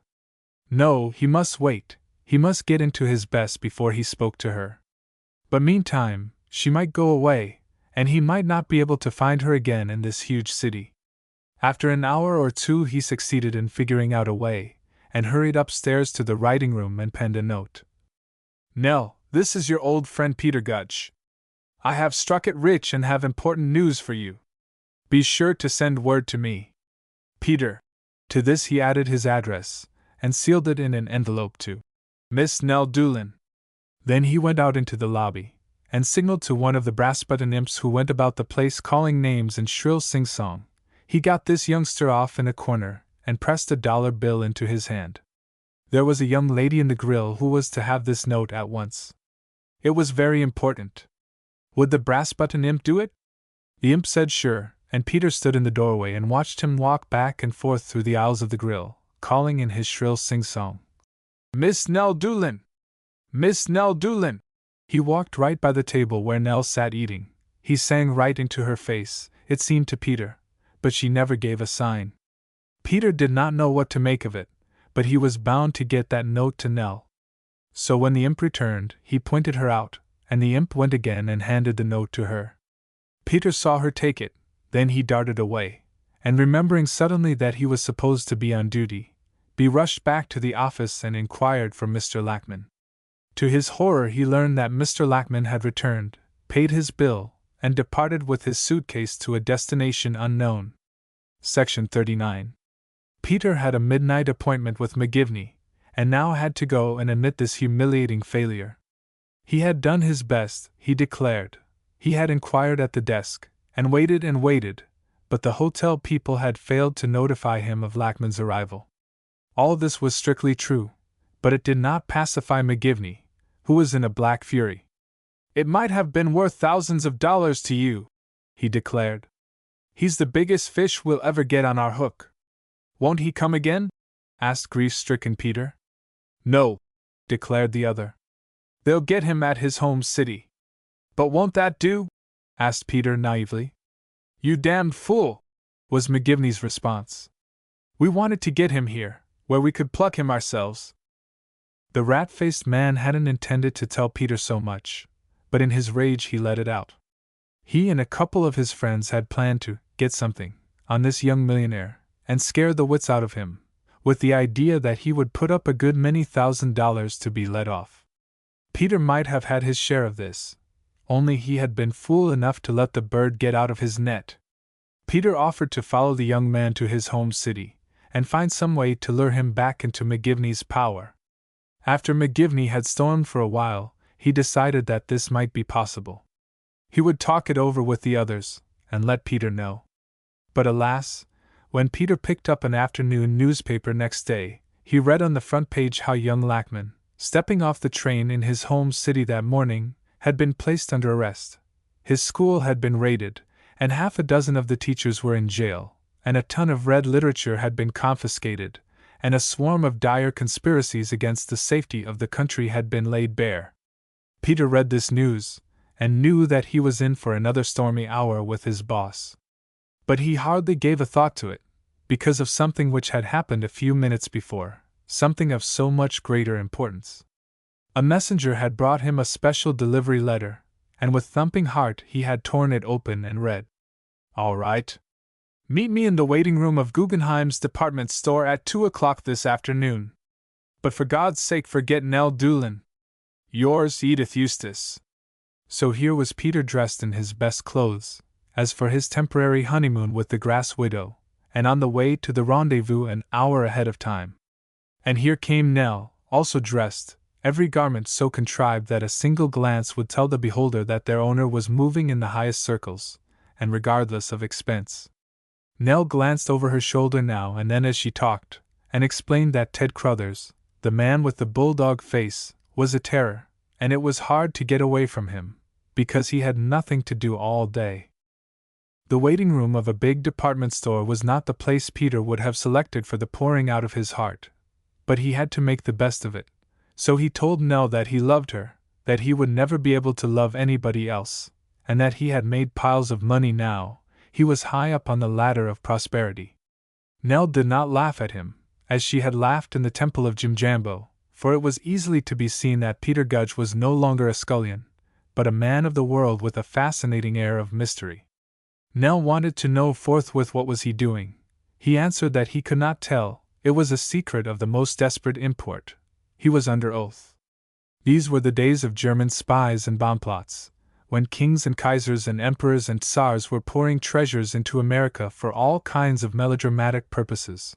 Also the days of government contracts and secret deals, when in the lobbies and private meeting places of hotels like the De Soto there were fortunes made and unmade every hour. So it was easy for Nell to believe in a real secret, and being a woman, she put all her faculties upon the job of guessing it. She did not again ask Peter to tell her, but she let him talk, and tactfully guided the conversation, and before long she knew that Peter was intimate with a great many of the most desperate Reds, and likewise that he knew all about the insides of the Goober case, and about the great men of American City who had put up $1 million for the purpose of hanging Goober, and about the various ways in which this money had been spent and wires had been pulled to secure a conviction. Nell put 2 and 2 together, and before long she figured out that the total was 4. She suddenly confronted Peter with this total, and Peter was dumb with consternation, and broke down, and confessed everything, and told Nell all about his schemes and his achievements and his adventures, omitting only little Jenny and the grass widow. He told about the sums he had been making and was expecting to make. He told about Lackman, and showed Nell the newspaper with pictures of the young millionaire and his school. "What a handsome fellow!" said Nell. "It's a shame." "How do you mean?" asked Peter, a little puzzled. Could it be that Nell had any sympathy for these Reds? "I mean," she answered, "that he'd have been worth more to you than all the rest put together." Nell was a woman, and her mind ran to the practical aspect of things. "Look here, Peter," she said. You've been letting those dicks work you. They're getting the swag, and just giving you tips. What you need is somebody to take care of you. Peter's heart leaped. Will you do it? He cried. I've got Ted on my hands, said the girl. He'd cut my throat, and yours too, if he knew I was here. But I'll try to get myself free, and then maybe, I won't promise, but I'll think over your problem, Peter, and I'll certainly try to help, so that McGivney and Guffey and those fellows can't play you for a sucker any longer. She must have time to think it over, she said, and to make inquiries about the people involved, some of whom apparently she knew. She would meet Peter again the next day, and in a more private place than here. She named a spot in the city park which would be easy to find, and yet sufficiently remote for a quiet conference. Section 40. Peter had been made so bold by Nell's flattery, and what she had said about his importance, that he did not go back to McGivney to take his second scolding about the Lackman case. He was getting tired of McGivney's scoldings. If McGivney didn't like his work, let McGivney go and be a red for a while himself. Peter walked the streets all day and a part of the night, thinking about Nell, and thrilling over the half-promises she had made him. They met next day in the park. No one was following them, and they found a solitary place, and Nell let him kiss her several times, and in between the kisses she unfolded to him a terrifying plan. Peter had thought that he was something of an intriguer, but his self-esteem shriveled to nothingness in the presence of the superb conception which had come to ripeness in the space of 24 hours in the brain of Nell Doolin, alias Edith Eustace. Peter had been doing the hard work, and these big fellows had been using him, handing him a tip now and then, and making fortunes out of the information he brought them. McGivney had let the cat out of the bag in this case of Lackman. You might be sure they had been making money, big money, out of all the other cases. What Peter must do was to work up something of his own, and get the real money, and make himself one of the big fellows. Peter had the facts, he knew the people. He had watched in the Goober case exactly how a frame-up was made, and now he must make one for himself, and one that would pay. It was a matter of duty to rid the country of all these Reds. But why should he not have the money as well? Nell had spent the night figuring over it, trying to pick out the right person. She had hit on old Nels Ackerman, the banker. Ackerman was enormously and incredibly wealthy. He was called the financial king of American City. Also, he was old, and Nell happened to know he was a coward. He was sick in bed just now, and when a man is sick he is still more of a coward. What Peter must do was to discover some kind of a bomb plot against old Nels Ackerman. Peter might talk up the idea among some of his Reds and get them interested in it, or he might frame up some letters to be found upon them, and hide some dynamite in their rooms. When the plot was discovered, it would make a frightful uproar. Needless to say, the king would hear of it, and of Peter's part as the discoverer of it, and he would unquestionably reward Peter. Perhaps Peter might arrange to be retained as a secret agent to protect the king from the Reds. Thus Peter would be in touch with real money, and might hire Guffey and McGivney, instead of their hiring him. If Peter had stood alone, would he have dared so perilous a dream as this? Or was he a piker, a little fellow, the victim of his own fears and vanities? Anyhow, Peter was not alone. He had Nell, and it was necessary that he should pose before Nell as a bold and desperate blade. Just as in the old days in the temple, it was necessary that Peter should get plenty of money, in order to take Nell away from another man. So he said all right, he would go in on that plan, and proceeded to discuss with Nell the various personalities he might use. The most likely was Pat McCormick. Mac, with his grim, set face and his silent, secretive habits, fitted perfectly to Peter's conception of a dynamiter. Also, Mac was Peter's personal enemy. Mac had just returned from his organizing trip in the oil fields, and had been denouncing Peter and gossiping about him in the various radical groups. Mac was the most dangerous Red of them all. He must surely be one of the dynamiters. Another likely one was Joe Angel, whom Peter had met at a recent gathering of Ada Ruth's Anti-Conscription League. People made jokes about this chap's name because he looked the part, with his bright blue eyes that seemed to have come out of heaven, and his bright golden hair, and even the memory of dimples in his cheeks. But when Joe opened his lips, you discovered that he was an angel from the nether regions. He was the boldest and most defiant of all the Reds that Peter had yet come upon. He had laughed at Ada Ruth and her sentimental literary attitude toward the subject of the draft. It wasn't writing poems and passing resolutions that was wanted. It wasn't even men who would refuse to put on the uniform, but men who would take the guns that were offered to them, and drill themselves, and at the proper time face about and use the guns in the other direction. Agitating and organizing were all right in their place, but now, when the government dared challenge the workers and force them into the army, it was men of action that were needed in the radical movement. Joe Angel had been up in the lumber country, and could tell what was the mood of the real workers, the huskies of the timberlands. Those fellows weren't doing any more talking. They had their secret committees that were ready to take charge of things as soon as they had put the capitalists and their governments out of business. Meantime, if there was a sheriff or prosecuting attorney that got too gay, they would bump him off. This was a favorite phrase of Blue-Eyed Angel.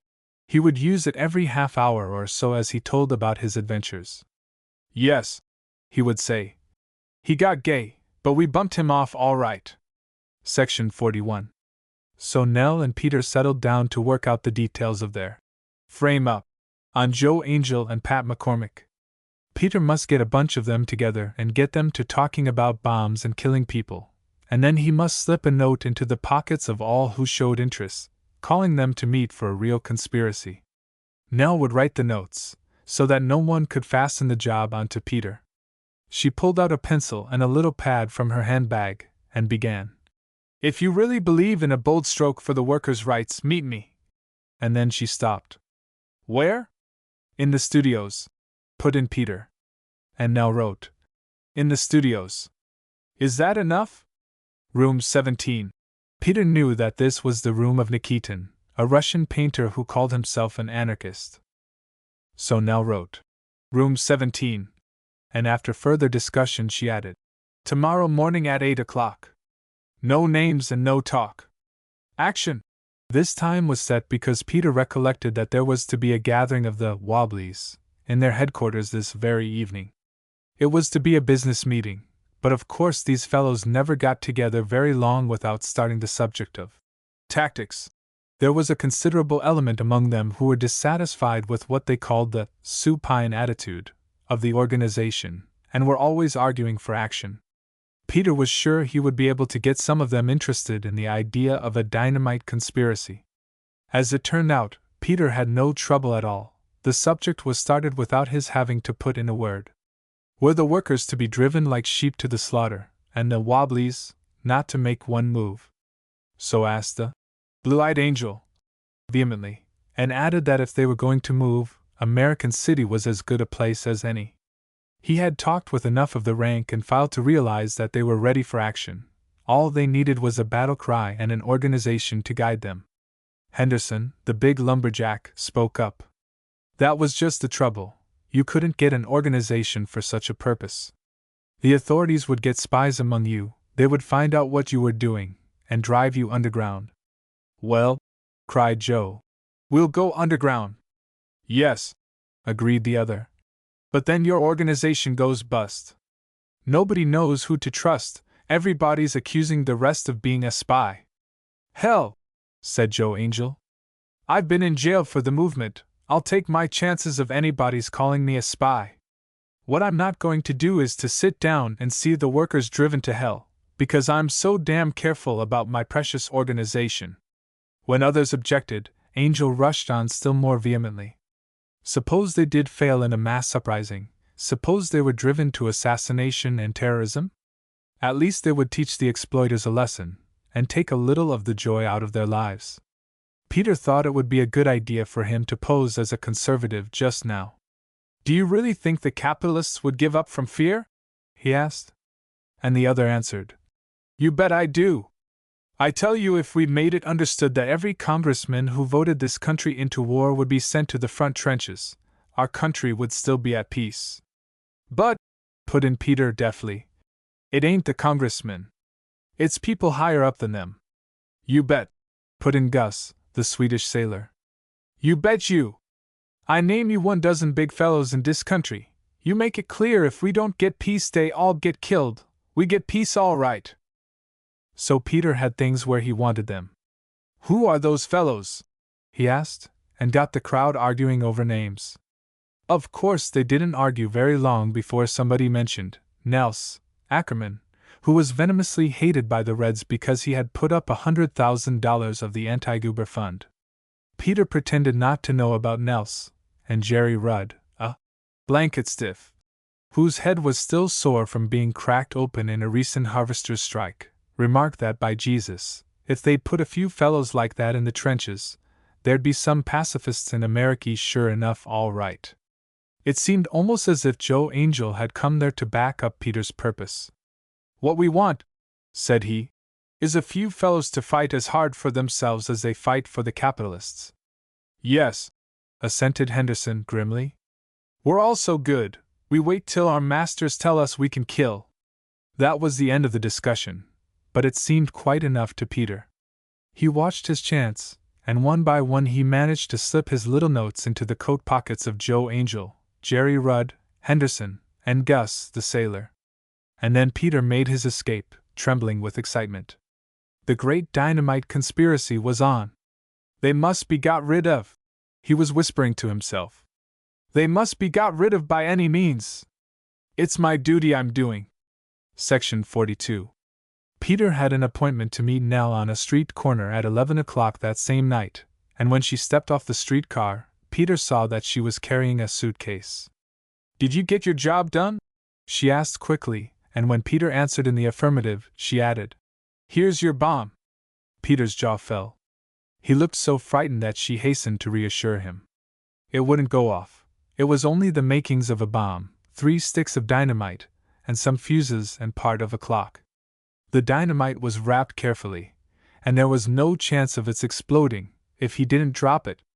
But Peter wasn't much consoled. He had had no idea that Nell would go so far, or that he would actually have to handle dynamite. He wondered where and how she had got it, and wished to God he was out of this thing. But it was too late now, of course.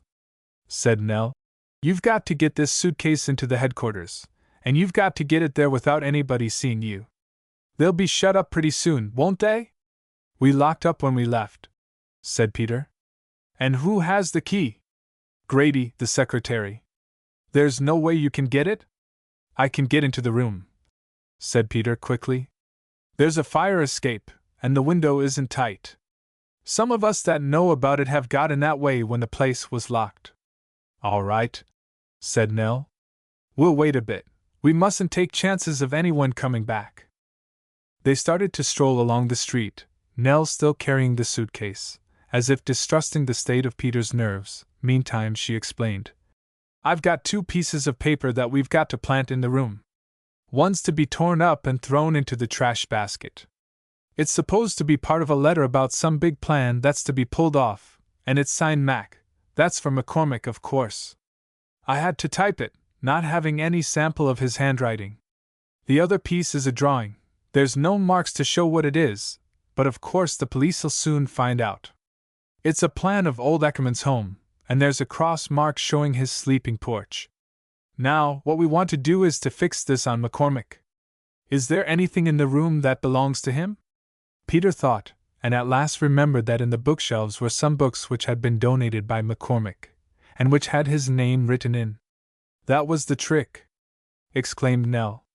They would hide the paper in one of these books, and when the police made a thorough search they would find it. Nell asked what was in these books, and Peter thought, and remembered that one was a book on sabotage. Put the paper in that, said Nell. When the police find it, the newspapers will print the whole book. Peter's knees were trembling so that he could hardly walk, but he kept reminding himself that he was a He-Man, a 100% American, and that in these times of war every patriot must do his part. His part was to help rid the country of these Reds, and he must not flinch. They made their way to the old building in which the I.W.W. headquarters were located, and Peter climbed up on the fence and swung over to the fire escape, and Nell very carefully handed the suitcase to him, and Peter opened the damaged window and slipped into the room. He knew just where the cupboard was, and quickly stored the suitcase in the corner, and piled some odds and ends of stuff in front of it, and threw an old piece of canvas over it. He took out of his right-hand pocket a typewritten letter, and tore it into small pieces and threw them into the trash basket. Then he took out of his left-hand pocket the other paper, with the drawing of Ackerman's house. He went to the bookcase and with shaking fingers struck a match, picked out the little red-bound book entitled Sabata, and stuck the paper inside, and put the book back in place. Then he climbed out on the fire escape and dropped to the ground, jumped over the fence, and hurried down the alley to where Nell was waiting for him. "It's for my country," he was whispering to himself. Section 43. The job was now complete, except for getting McCormick to the rendezvous next morning. Nell had prepared and would mail in the post office a special delivery letter addressed to McCormick's home. This would be delivered about 7 o'clock in the morning, and inside was a typewritten note, as follows. Mac, come to room 17 of the studios at 8 in the morning. Very important. Our plan is all ready, my part is done. Joe. Nell figured that McCormick would take this to be a message from Angel. He wouldn't know what it was about, but he'd be all the more certain to come and find out. The essential thing was that the raid by the detectives must occur the very minute the conspirators got together, for as soon as they compared notes, they would become suspicious, and might scatter at once. McGivney must have his men ready. He must be notified and have plenty of time to get them ready. But there was a serious objection to this. If McGivney had time, he would demand a talk with Peter, and Nell was sure that Peter couldn't stand a cross-questioning at McGivney's hands. Peter, needless to say, agreed with her. His heart threatened to collapse at the thought of such an ordeal. What Peter really wanted to do was to quit the whole thing right there and then. But he dared not say so. He dared not face the withering scorn of his confederate. Peter clenched his hands and set his teeth, and when he passed the street light he turned his face away, so that Nell might not read the humiliating terror written there. But Nell read it all the same. Nell believed that she was dealing with a quivering, pasty-faced coward, and proceeded on that basis. She worked out the plans, she gave Peter his orders, and she stuck by him to see that he carried them out. Peter had McGivney's home telephone number, which he was only supposed to use in the most desperate emergency. He was to use it now, and tell McGivney that he had just caught some members of the I.W.W., with Pat McCormick as their leader, preparing to blow up some people with dynamite bombs. They had some bombs in a suitcase in their headquarters, and were just starting out with other bombs in their pockets. Peter must follow them, otherwise he would lose them, and some crime might be committed before he could interfere. McGivney must have his agents ready with automobiles to swoop down upon any place that Peter indicated. Peter would follow up the conspirators, and phone McGivney again at the first opportunity he could find. Nell was especially insistent that when Peter spoke to McGivney he must have only a moment to spare, no time for questions, and he must not stop to answer any. He must be in a state of trembling excitement, and Peter was sure that would be very easy. He rehearsed over to Nell every word he must say, and just how he was to cut short the conversation and hang up the receiver. Then he went into an all-night drugstore just around the corner from the headquarters, and from a telephone booth called McGivney's home. It was an apartment house, and after some delay Peter heard the voice of his employer, surly with sleep. But Peter waked him up quickly. "Mr. McGivney, there's a dynamite plot." "What?" "I.W.W. They've got bombs in a suitcase. They're starting off to blow somebody up tonight." "By God! What do you mean?" "Who?" "I dunno yet. I only heard part of it, and I've got to go. They're starting, I've got to follow them. I may lose them and it'll be too late. You hear me, I've got to follow them." "I hear you. What do you want me to do?" "I'll phone you again the first chance I get. You have your men ready, a dozen of them. Have automobiles so you can come quick. You get me?" "Yes, but I can't talk any more, I may lose them, I haven't a second." "You be at your phone, and have your men ready, everything ready. You get me?" "Yes, but listen, man. You sure you're not mistaken?" Yes, I'm sure," cried Peter, his voice mounting in excitement. They've got the dynamite, I tell you, everything. It's a man named Nels. Nels what? The man they're going to kill.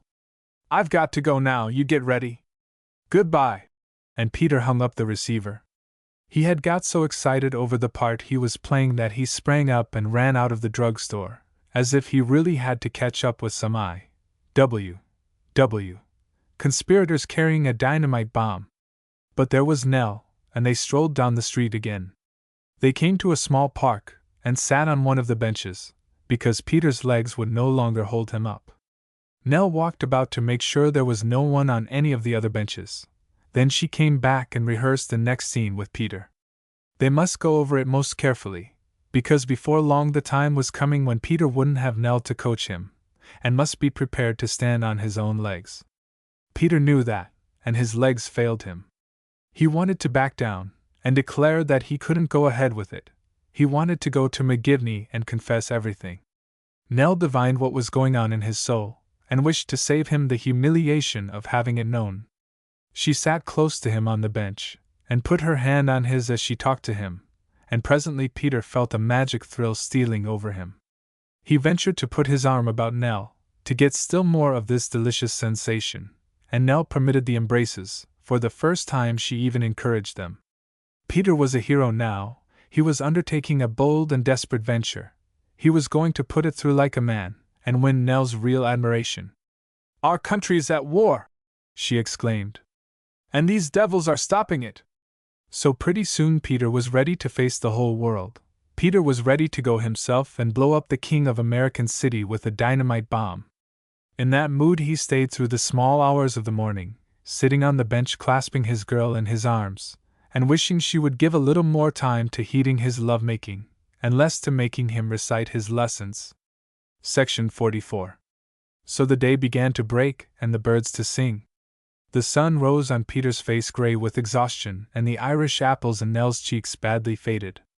But the time for action had come, and Peter went off to watch McCormick's home until 7 o'clock, when the special delivery letter was due to arrive. It came on time, and Peter saw McCormick come out of the house and set forth in the direction of the studios.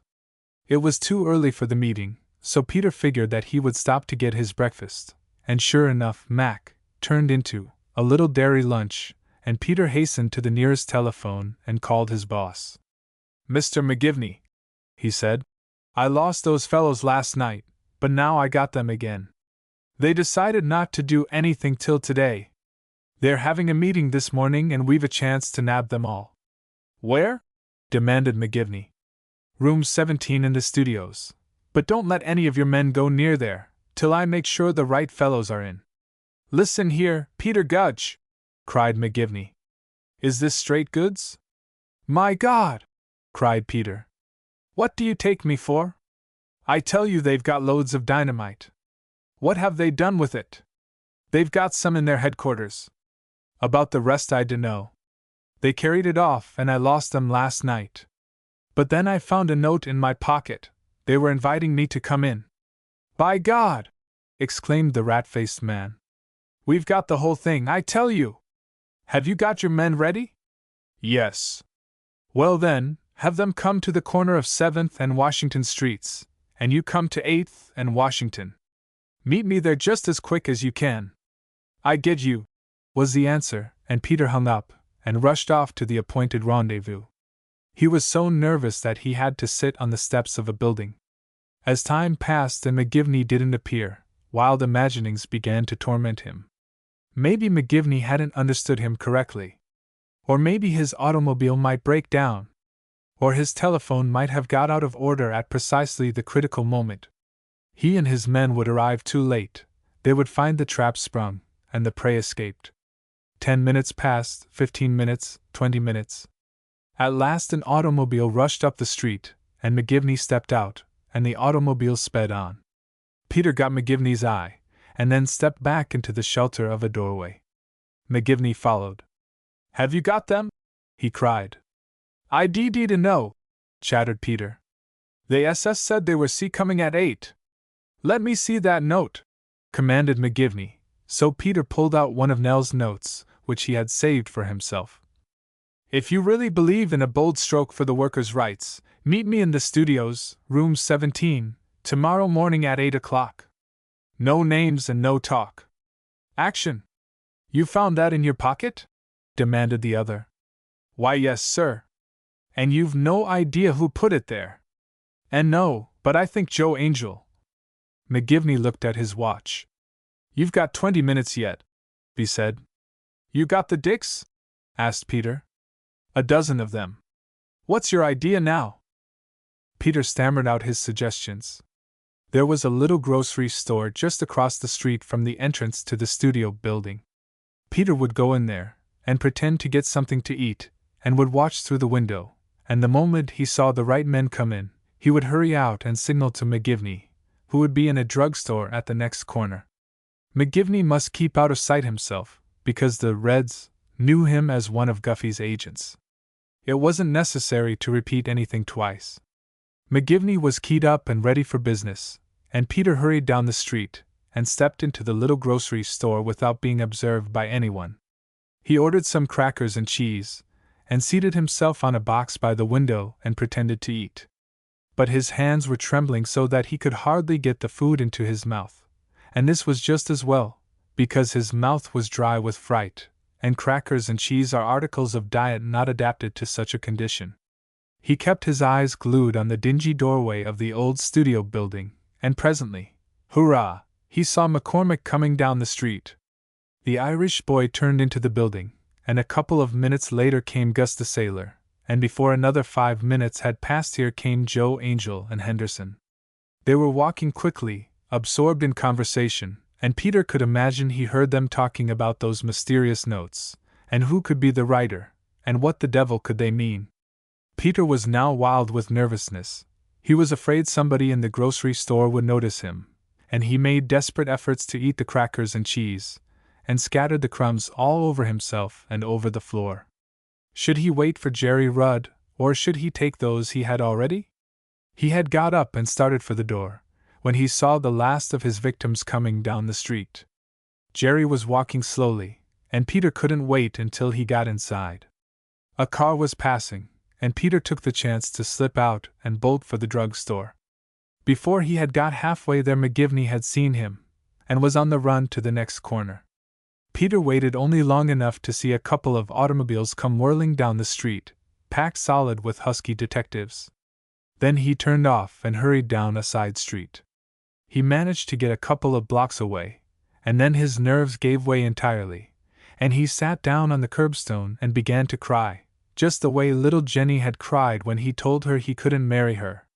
People stopped to stare at him, and one benevolent old gentleman came up and tapped him on the shoulder and asked what was the trouble. Peter, between his tear-stained fingers, gasped, "My mother died!" And so they let him alone, and after a while he got up and hurried off again. Section 45. Peter was now in a state of utter funk. He knew that he would have to face McGivney, and he just couldn't do it. All he wanted was Nell, and Nell, knowing that he would want her, had agreed to be in the park at 8:30. She had warned him not to talk to a soul until he had talked to her. Meantime she had gone home and renewed her Irish roses with French rouge, and restored her energy with coffee and cigarettes, and now she was waiting for him, smiling serenely, as fresh as any bird or flower in the park that summer morning. She asked him in even tones how things had gone, and when Peter began to stammer that he didn't think he could face McGivney, she proceeded to build up his courage once more. She let him put his arms about her, even there in broad daylight. She whispered to him to get himself together, to be a man, and worthy of her. What had he to be afraid of anyway? They hadn't a single thing on him, and there was no possible way they could get anything. His hands were clean all the way through, and all he had to do was to stick it out. He must make up his mind in advance, that no matter what happened, he would never break down, he would never vary from the story he had rehearsed with her. She made him go over the story again, how on the previous evening, at the gathering in the I.W. headquarters, they had talked about killing Nels Ackerman as a means of bringing the war to an end. And after the talk he had heard Joe Angel whisper to Jerry Rudd that he had the makings of a bomb already. He had a suitcase full of dynamite stored there in the closet, and he and Pat McCormick had been planning to pull off something that very night. Peter had gone out, but had watched outside, and had seen Angel, Henderson, Rudd and Gus come out. Peter had noticed that Engel's pockets were stuffed, and had assumed that they were going to do their dynamiting, so he had phoned to McGivney from the drugstore. By this phoning he had missed the crowd, and then he had been ashamed and afraid to tell McGivney, and had spent the night wandering in the park. But early in the morning he had found the note, and had understood that it must have been slipped into his pocket, and that the conspirators wanted him to come in on their scheme. That was all, except for 3 or 4 sentences or fragments of sentences which Peter had overheard between Joe Angel and Jerry Rudd. Nell made him learn these sentences by heart, and she insisted that he must not under any circumstances try to remember, or be persuaded to remember anything further.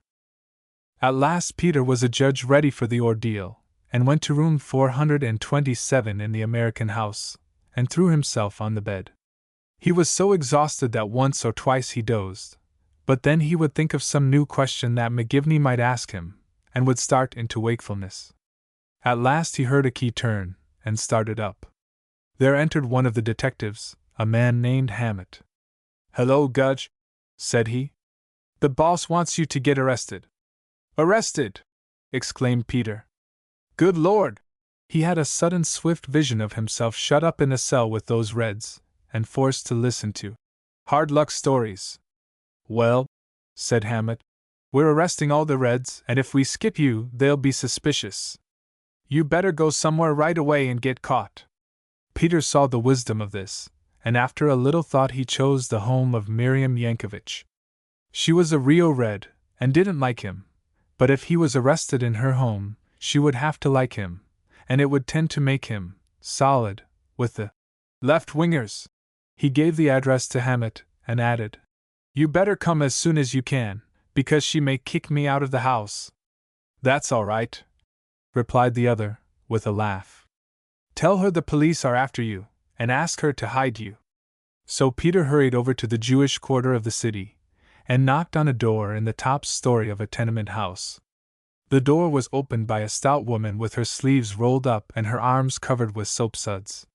Yes, Miriam was in. She was out of a job just now, said Mrs. Yankovich. They had fired her because she talked socialism. Miriam entered the room, giving the unexpected visitor a cold stare that said as plain as words, "Jenny Todd!" But this changed at once when Peter told her that he had been to I.W.W. headquarters and found the police in charge. They had made a raid, and claimed to have discovered some kind of plot. Fortunately, Peter had seen the crowd outside, and had got away. Miriam took him into an inside room and asked him 100 questions which he could not answer. He knew nothing, except that he had been to a meeting at headquarters the night before, and this morning he had gone there to get a book, and had seen the crowd and run. Half an hour later came a bang on the door, and Peter dived under the bed. The door was burst open, and he heard angry voices commanding, and vehement protests from Miriam and her mother. To judge from the sounds, the men began throwing the furniture this way and that. Suddenly a hand came under the bed, and Peter was grabbed by the ankle, and hauled forth to confront 4 policemen in uniform. It was an awkward situation, because apparently these policemen hadn't been told that Peter was a spy. The boobs thought they were getting a real dynamiter. One grabbed each of Peter's wrists, and another kept him and Miriam covered with a revolver, while the 4th proceeded to go through his pockets, looking for bombs. When they didn't find any, they seemed vexed, and shook him and hustled him about, and made clear they would be glad of some pretext to batter in his head. Peter was careful not to give them such a pretext. He was frightened and humble, and kept declaring that he didn't know anything, he hadn't done any harm. "We'll see about that, young fellow," said the officer, as he snapped the handcuffs on Peter's wrists. Then, while one of them remained on guard with the revolver, the other 3 proceeded to ransack the place, pulling out the bureau drawers and kicking the contents this way and that, grabbing every scrap of writing they could find and jamming it into a couple of suitcases. There were books with red bindings and terrifying titles, but no bombs, and no weapons more dangerous than a carving knife and Miriam's tongue. The girl stood there with her black eyes flashing lightnings, and told the police exactly what she thought of them. She didn't know what had happened in the I.W.W. headquarters, but she knew that whatever it was a frame-up, and she dared them to arrest her, and almost succeeded in her fierce purpose. However, the police contented themselves with kicking over the washtub and its contents, and took their departure, leaving Mrs. Yankovich screaming in the midst of a flood. Section 46. They dragged Peter out through a swarming tenement crowd, and clapped him into an automobile, and whirled him away to police headquarters, where they entered him in due form and put him in a cell. He was uneasy right away, because he had failed to arrange with Hammett how long he was to stay locked up. But barely an hour had passed before a jailer came, and took him to a private room, where he found himself confronted by McGivney and Hammett, also the chief of police of the city, a deputy district attorney, and last but most important of all, Guffey. It was the head detective of the Traction Trust who took Peter in charge. "Now, Gudge," said he, "what's this job you've been putting up on us?" It struck Peter like a blow in the face. His heart went down, his jaw dropped, he stared like an idiot. Good God! But he remembered Nell's last solemn words. "Stick it out, Peter, stick it out!" So he cried, "What do you mean, Mr. Guffey?" "Sit down in that chair there," said Guffey. "Now tell us what you know about this whole business. Begin at the beginning and tell us everything, every word." So Peter began. He had been at a meeting at the I.W.W. headquarters the previous evening. There had been a long talk about the inactivity of the organization, and what could be done to oppose the draft. Peter detailed the arguments, the discussion of violence, of dynamite and killing, the mention of Nels Ackerman and the other capitalists who were to be put out of the way. He embellished all this, and exaggerated it greatly, it being the one place where Nell had said he could do no harm by exaggerating. Then he told how after the meeting had broken up he had noticed several of the men whispering among themselves. By pretending to be getting a book from the bookcase he had got close to Joe Angel and Jerry Rudd. He had heard various words and fragments of sentences. "Dynamite, suitcase in the cupboard, Nels," and so on. And when the crowd went out he noticed that Engel's pockets were bulging, and assumed that he had the bombs, and that they were going to do the job. He rushed to the drugstore and phoned McGivney. It took a long time to get McGivney, and when he had given his message and run out again, the crowd was out of sight. Peter was in despair, he was ashamed to confront McGivney, he wandered about the streets for hours looking for the crowd. He spent the rest of the night in the park. But then in the morning he discovered the piece of paper in his pocket, and understood that somebody had slipped it to him, intending to invite him to the conspiracy. So he had notified McGivney, and that was all he knew. McGivney began to cross-question him. He had heard Joe Angel talking to Jerry Rudd. Had he heard him talking to anybody else? Had he heard any of the others talking? Just what had he heard Joe Angel say? Peter must repeat every word all over. This time, as instructed by Nell, he remembered one sentence more, and repeated this sentence. "Mac put it in the Sabcat." He saw the others exchange glances. "That's just what I heard," said Peter. "Just those words. I couldn't figure out what they meant." "Sabcat?" said the chief of police, a burly figure with a brown mustache and a quid of tobacco tucked in the corner of his mouth. "That means sabotage, don't it?" "Yes," said the rat-faced man. "Do you know anything in the office that has to do with sabotage?" demanded Guffey of Peter. And Peter thought. "No, I don't," he said. They talked among themselves for a minute or two. The chief said they had got all McCormick's things out of his room, and might find some clue to the mystery in these. Guffey went to the telephone, and gave a number with which Peter was familiar, that of I.W.W. headquarters. "That you, Al?" he said. "We're trying to find if there's something in those rooms that has to do with sabotage. Have you found anything? Any apparatus or pictures or writing, anything?" Evidently the answer was in the negative, for Guffey said, "Go ahead, look farther. If you get anything, call me at the chief's office quick. It may give us a lead." Then Guffey hung up the receiver and turned to Peter. "Now, Gudge," he said, "that's all your story, is it? That's all you got to tell us?" Yes, sir.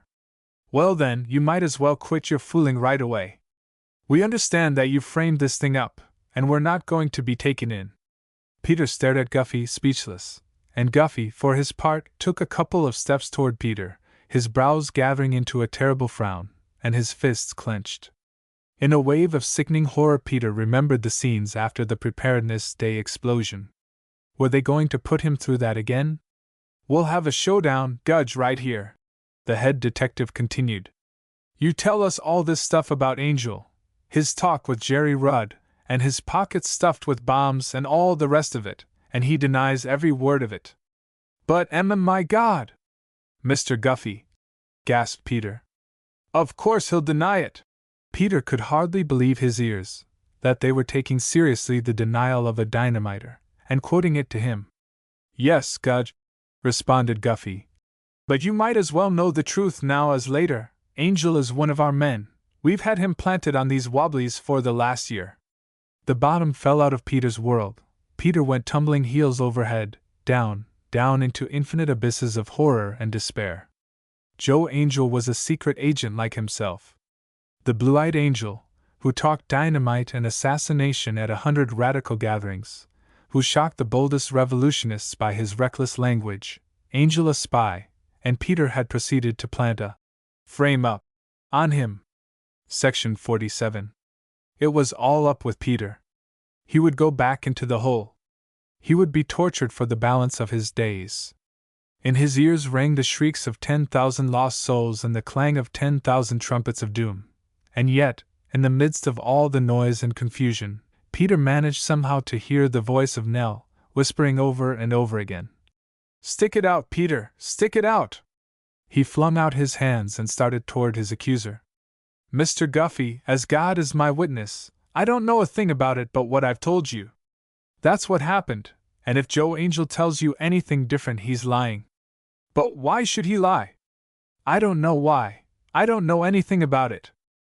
Here was where Peter reaped the advantage of his lifelong training as an intriguer. In the midst of all his fright and his despair, Peter's subconscious mind was working, thinking of schemes.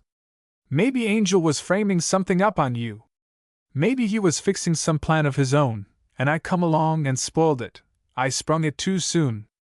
But I tell you it's straight goods I've given you. And Peter's very anguish gave him the vehemence to check Guffey's certainty. As he rushed on, Peter could read in the eyes of the detective that he wasn't really as sure as he talked. Did you see that suitcase? He demanded. No, I didn't see no suitcase, answered Peter. I don't even know if there was a suitcase. I only know I heard Joe Angel say suitcase, and I heard him say dynamite. Did you see anybody writing anything in the place? No, I didn't, said Peter. But I seen Henderson sitting at the table working at some papers he had in his pocket, and I seen him tear something up and throw it into the trash basket. Peter saw the others look at one another, and he knew that he was beginning to make headway.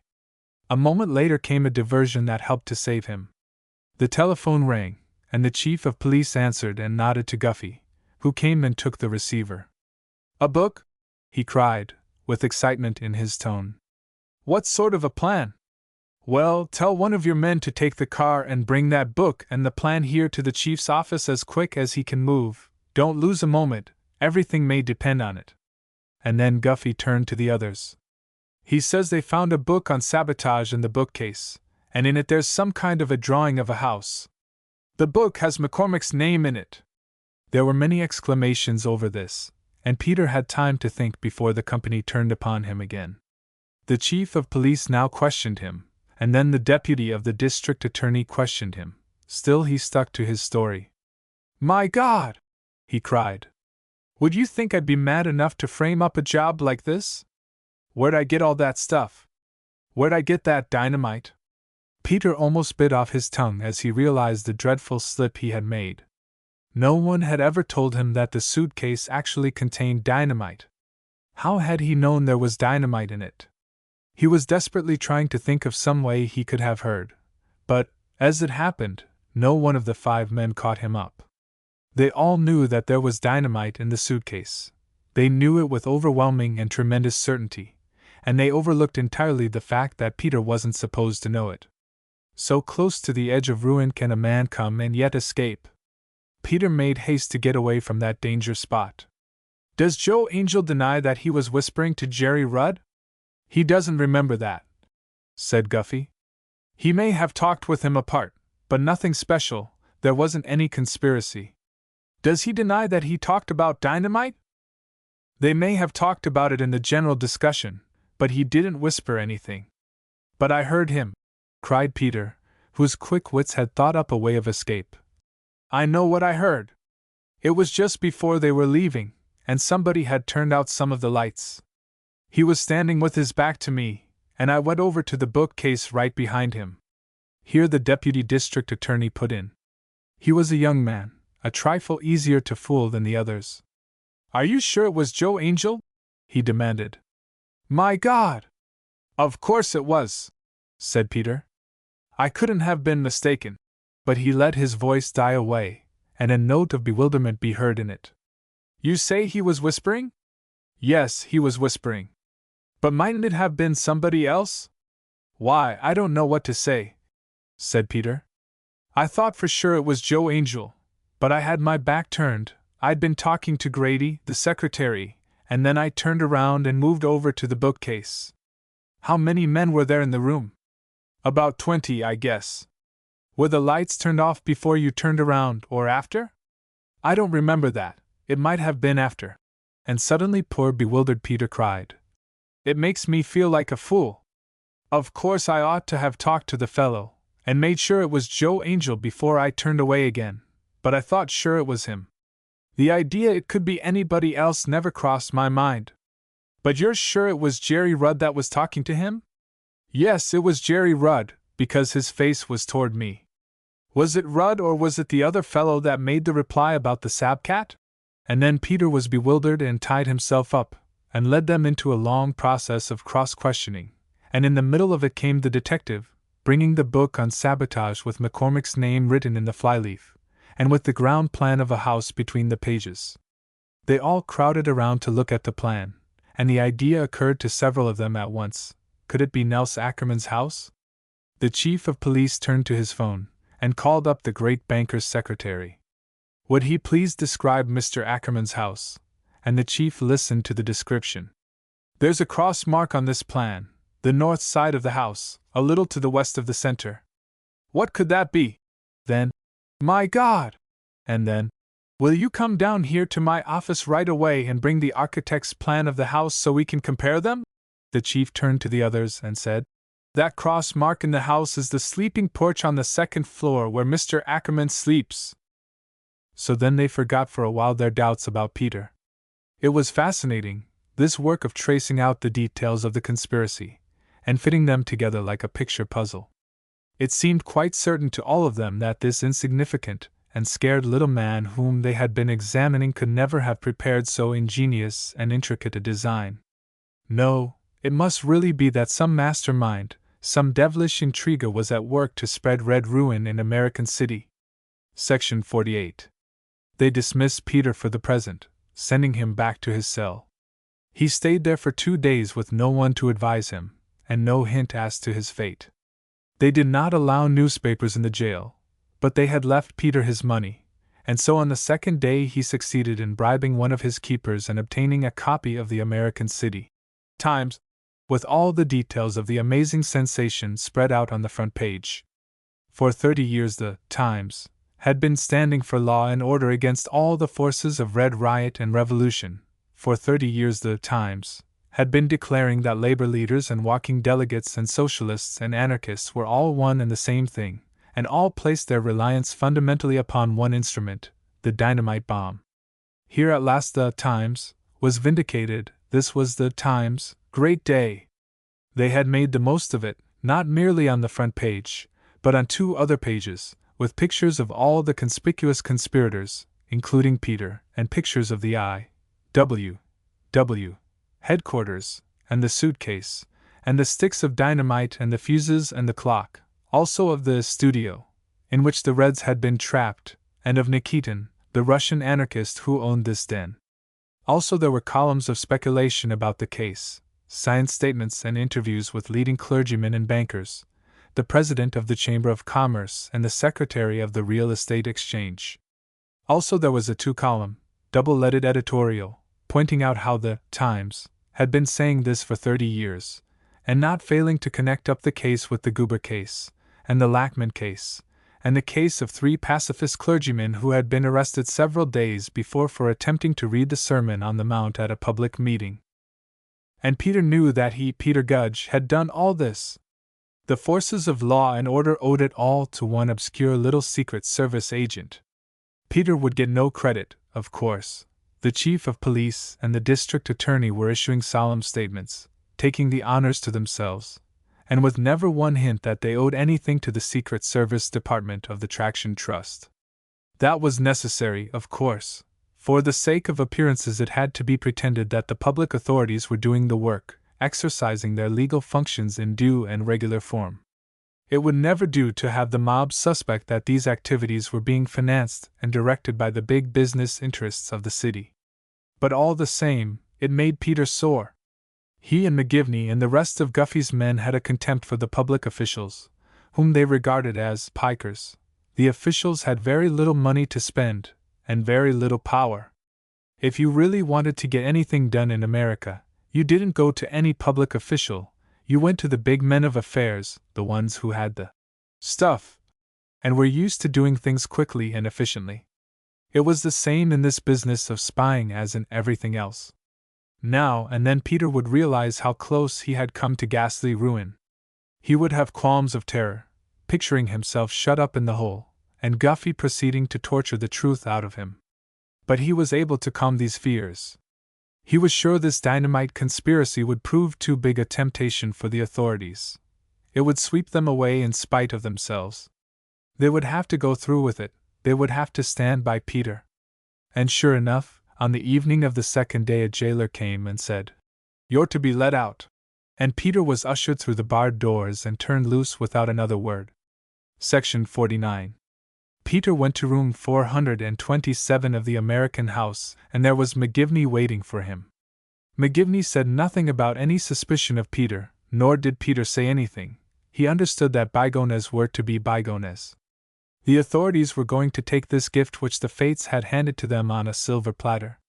For years they had been wanting to get these Reds, and now magically and incredibly, they had got them. "Now, Gudge," said McGivney, "here's your story. You've been arrested on suspicion, you've been cross-questioned and put through the 3rd degree, but you succeeded in satisfying the police that you didn't know anything about it, and they've released you. We've released a couple of others at the same time, so's to cover you all right, and now you're to go back and find out all you can about the Reds, and what they're doing, and what they're planning. They're shouting, of course, that this is a frame-up. You must find out what they know. You must be careful, of course. Watch every step you take, because they'll be suspicious for a while. We've been to your room and turned things upside down a bit, so that will help to make it look all right." Peter sallied forth, but he did not go to see the Reds immediately. He spent an hour dodging about the city to make sure no one was shadowing him. Then he called up Nell at a telephone number she had given him, and an hour later they met in the park, and she flew to his arms and kissed him with rapturous delight. He had to tell her everything, of course, and when she learned that Joe Angel was a secret agent, she first stared at him in horror, and then she laughed until she almost cried. When Peter told how he had met that situation and got away with it, for the first time he was sure that he had won her love. "Now, Peter," she said when they were calm again, "we've got to get action at once. The papers are full of it, and old Nels Ackerman must be scared out of his life. Here's a letter I'm going to mail tonight. You notice I've used a different typewriter from the one I used last time. I went into a typewriter store, and paid them to let me use one for a few minutes, so they can never trace this letter to me." The letter was addressed to Nelson Ackerman at his home, and marked, "Personal." Peter read, "This is a message from a friend. The Reds had an agent in your home. They drew a plan of your house. The police are hiding things from you, because they can't get the truth, and don't want you to know they are incompetent. There is a man who discovered all this plot, and you should see him. They won't let you see him if they can help it. You should demand to see him. But do not mention this letter. If you do not get to the right man, I will write you again. If you keep this a secret, you may trust me to help you to the end. If you tell anybody, I will be unable to help you." "No," said Nell. "When he gets that letter, he'll get busy, and you've got to know what to do, because of course everything depends on that." So Nell proceeded to drill Peter for his meeting with the King of American City. Peter now stood in such awe of her judgment that he learned his lessons quite patiently, and promised solemnly that he would do exactly what she said and nothing else. He reaped his reward of kisses, and went home to sleep the sleep of the just.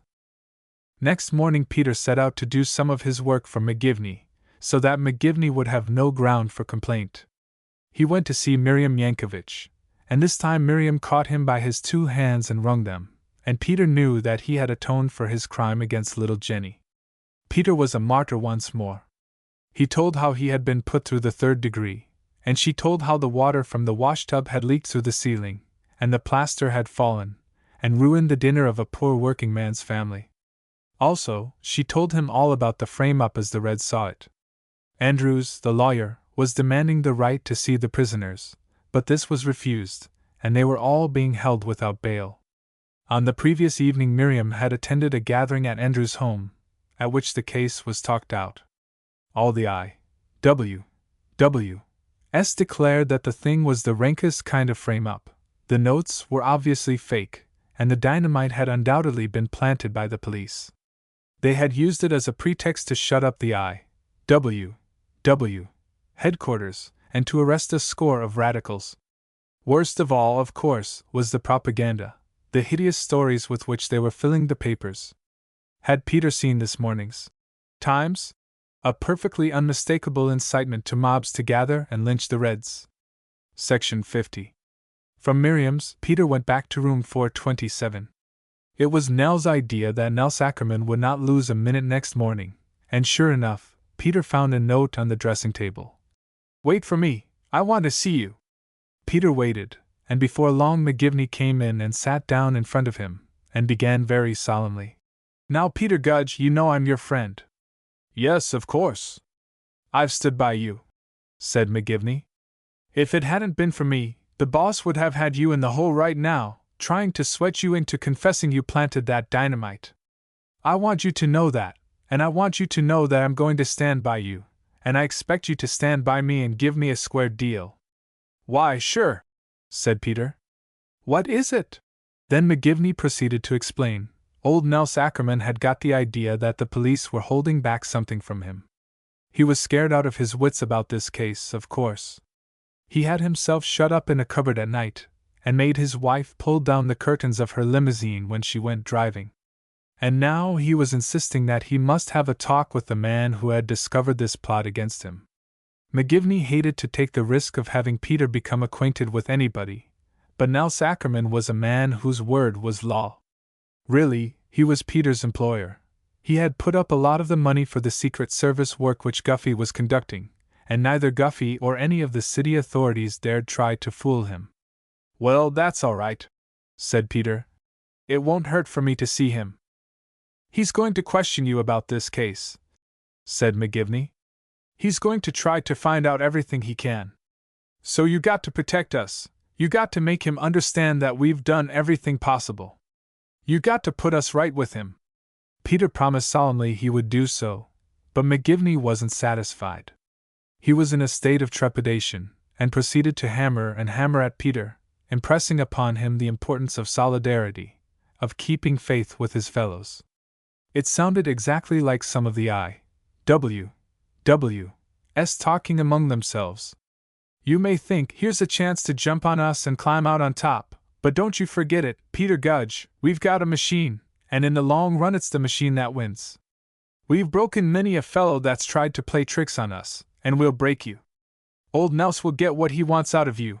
He'll offer you a big price, no doubt, but before long he'll be through with you, and then you'll come back to us, and I give you fair warning, by God, if you play us dirty, Guffey will have you in the hole in a month or two, and you'll come out on a stretcher."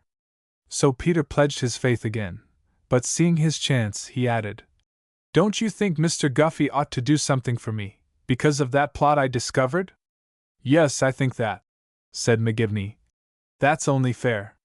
And so they proceeded to bargain. Peter pointed out all the dangers he had run, and all the credit which the others had got. Guffey hadn't got credit in the papers, but he had got it with his employers, all right, and he would get still more if Peter stood by him with the king of American City.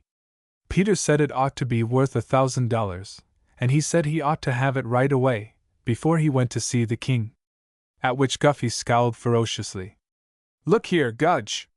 You got the nerve to charge us such a price for standing by your frame-up? McGivney generally treated Peter as a coward and a feeble bluffer, but he had learned also that there was one time when the little man completely changed his nature, and that was when it was a question of getting hold of some cash. That was the question now, and Peter met McGivney scowl for scowl. If you don't like my frame-up, he snarled, you go kick to the newspapers about it. Peter was the bulldog again, and had got his teeth in the other bulldog's nose, and he hung right there. He had seen the rat-faced man pull money out of his clothes before this, and he knew that this time, above all other times, McGivney would come prepared. So he insisted, 1,000 or nothing, and as before, his heart went down into his boots when McGivney produced his wad, and revealed that there was more in the wad than Peter had demanded. However, Peter consoled himself with the reflection that $1,000 was a tidy sum of money, and he set out for the home of Nels Ackerman in a jovial frame of mind. Incidentally, he decided that it might be the part of wisdom not to say anything to Nell about this extra 1,000.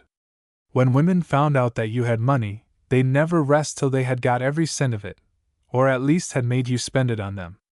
Section 51. Nels Ackerman's home was far out in the suburbs of the city, upon a knoll surrounded by forest. It was a couple of miles from the nearest trolley line, which forced Peter to take a hot walk in the sun. Apparently the great banker, in selecting the site of his residence, had never once thought that anybody might want to get to it without an automobile. Peter reflected as he walked that if he continued to move in these higher circles, he too would have to join the motor-driving class. About the estate there ran a great bronze fence, 10 feet high, with sharp, inhospitable spikes pointing outwards. Peter had read about this fence a long time ago in the American City Times. It was so and so many thousand yards long, and had so and so many spikes, and had cost so and so many tens of thousands of dollars. There were big bronze gates locked tight, and a sign that said, "Beware the dogs!" Inside the gates were 3 guards carrying rifles and walking up and down. They were a consequence of the recent dynamite conspiracy. But Peter did not realize this. He took them for a regular institution, and a symbol of the importance of the man he was to visit. He pressed a button by the side of the gate, and a lodgekeeper came out, and Peter, according to orders, gave the name. Arthur G. McGillicuddy. The lodgekeeper went inside and telephoned, and then came back and opened the gate, just enough to admit Peter. "You're to be searched," said the lodgekeeper, and Peter, who had been arrested many times, took no offense at this procedure, but found it one more evidence of the importance of Nels Ackerman. The guards went through his pockets, and felt him all over, and then one of them marched him up the long gravel avenue through the forest, climbed a flight of marble steps to the palace on the knoll, and turned him over to a Chinese butler who walked on padded slippers. If Peter had not known that this was a private home, he would have thought it was an art gallery. There were great marble columns, and paintings bigger than Peter, and tapestries with life-size horses. There were men in armor, and battle axes and Japanese dancing devils, and many other strange sights. Ordinarily Peter would have been interested in learning how a great millionaire decorated his house, and would have drunk deep of the joy of being amid such luxury. But now all his thoughts were taken up with his dangerous business. Nell had told him what to look for, and he looked. Mounting the velvet-carpeted staircase, he noted a curtain behind which a man might hide, and a painting of a Spanish cavalier on the wall just opposite. He would make use of these 2 sights. They went down a hall, like a corridor in the Hotel de Soto, and at the end of it the butler tapped softly upon a door, and Peter was ushered into a big apartment in semi-darkness.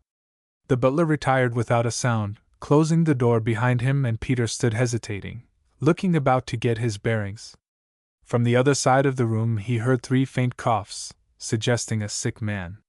There was a 4-poster bed of some dark wood, with a canopy over it and draperies at the side, and a man in the bed, sitting propped up with pillows. There were more coughs, and then a faint whisper. This way. So Peter crossed over and stood about 10 feet from the bed, holding his hat in his hands.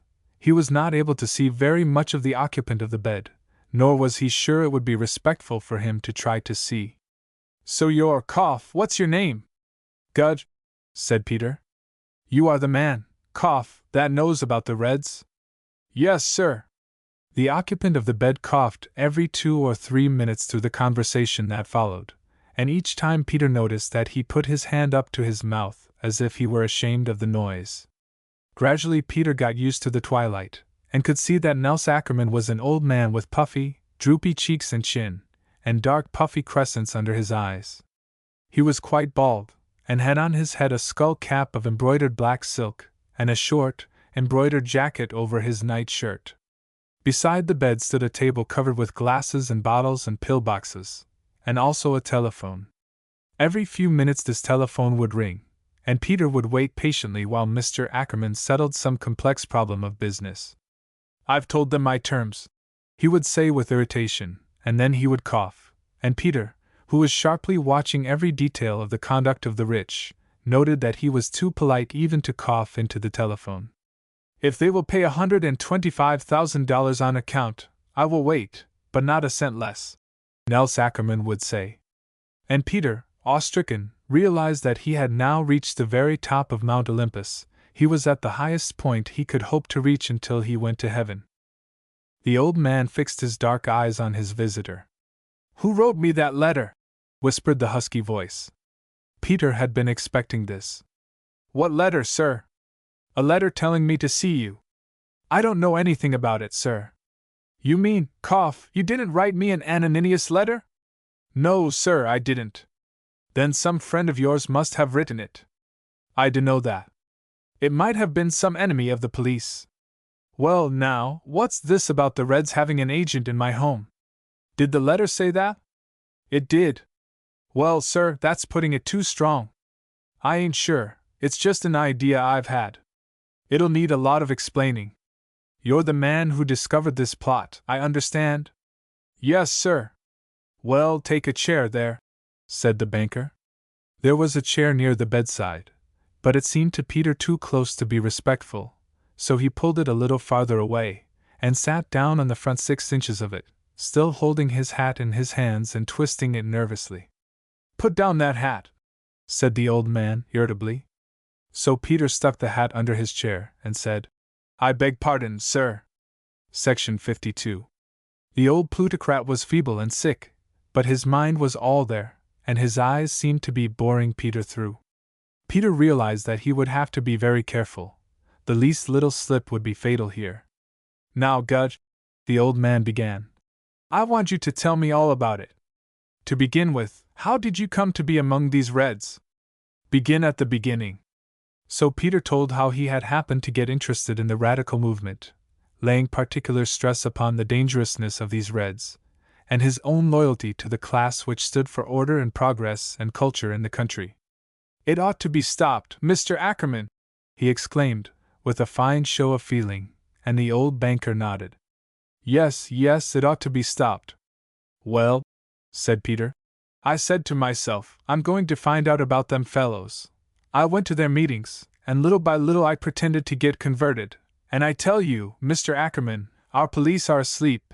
They don't know what these agitators are doing, what they're preaching. They don't know what a hold they've got on the mobs of the discontented. Peter went on to tell in detail about the propaganda of social revolution, and about conspiracies against law and order, and the property and even the lives of the rich. Peter noticed that when the old man took a sip of water his hand trembled so that he could hardly keep the water from spilling, and presently, when the phone rang again, his voice became shrill and imperious. I understand they're applying for bail for those men. Now, Angus, that's an outrage. We'll not hear to anything like that. I want you to see the judge at once, and make absolutely certain that those men are held in jail. Then again the old banker had a coughing fit. Now, Gudge, he said, I know more or less about all that.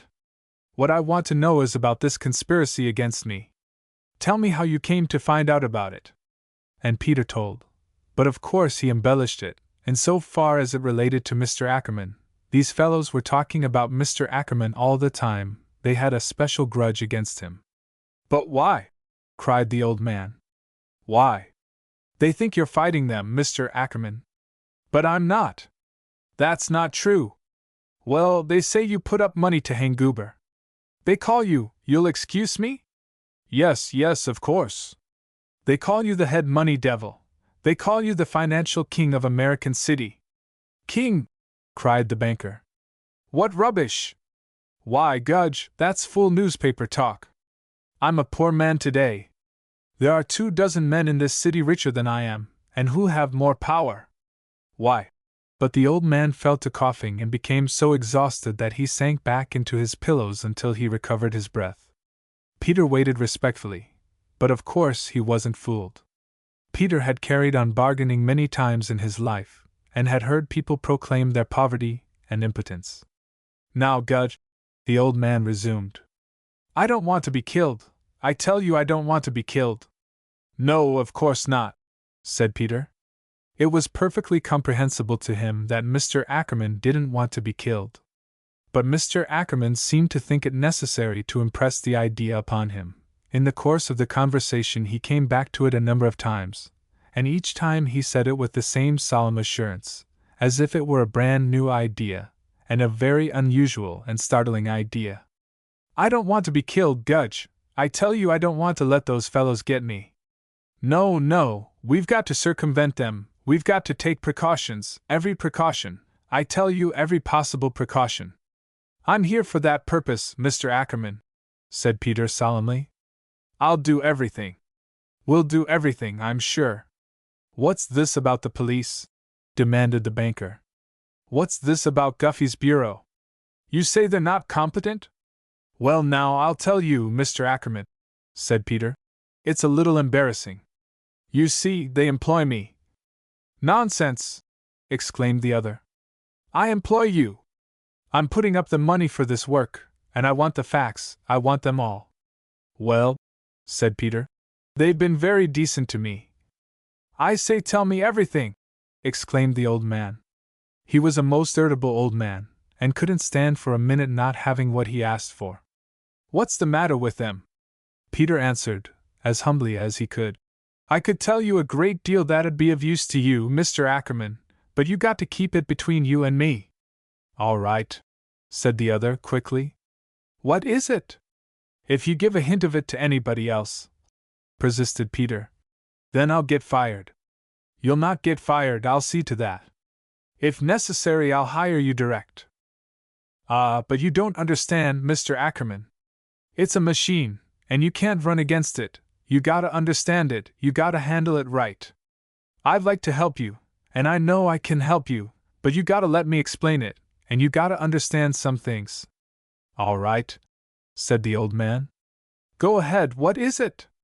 No, said Peter. It's like this. These police and all these fellows mean well, but they don't understand. It's too complicated, they ain't been in this movement long enough. They're used to dealing with criminals. But these Reds, you see, are cranks. Criminals ain't organized, at least they don't stand together. But these Reds do, and if you fight 'em, they fight back, and they make what they call propaganda. And that propaganda is dangerous. If you make a wrong move, you may find you've made 'em stronger than they were before. Yes, I see that, said the old man. Well? Then again, the police to know how dangerous they are. You try to tell them things, they won't really believe you. I've known for a long time there was a group of these people getting together to kill off all the rich men, the big men all over the country.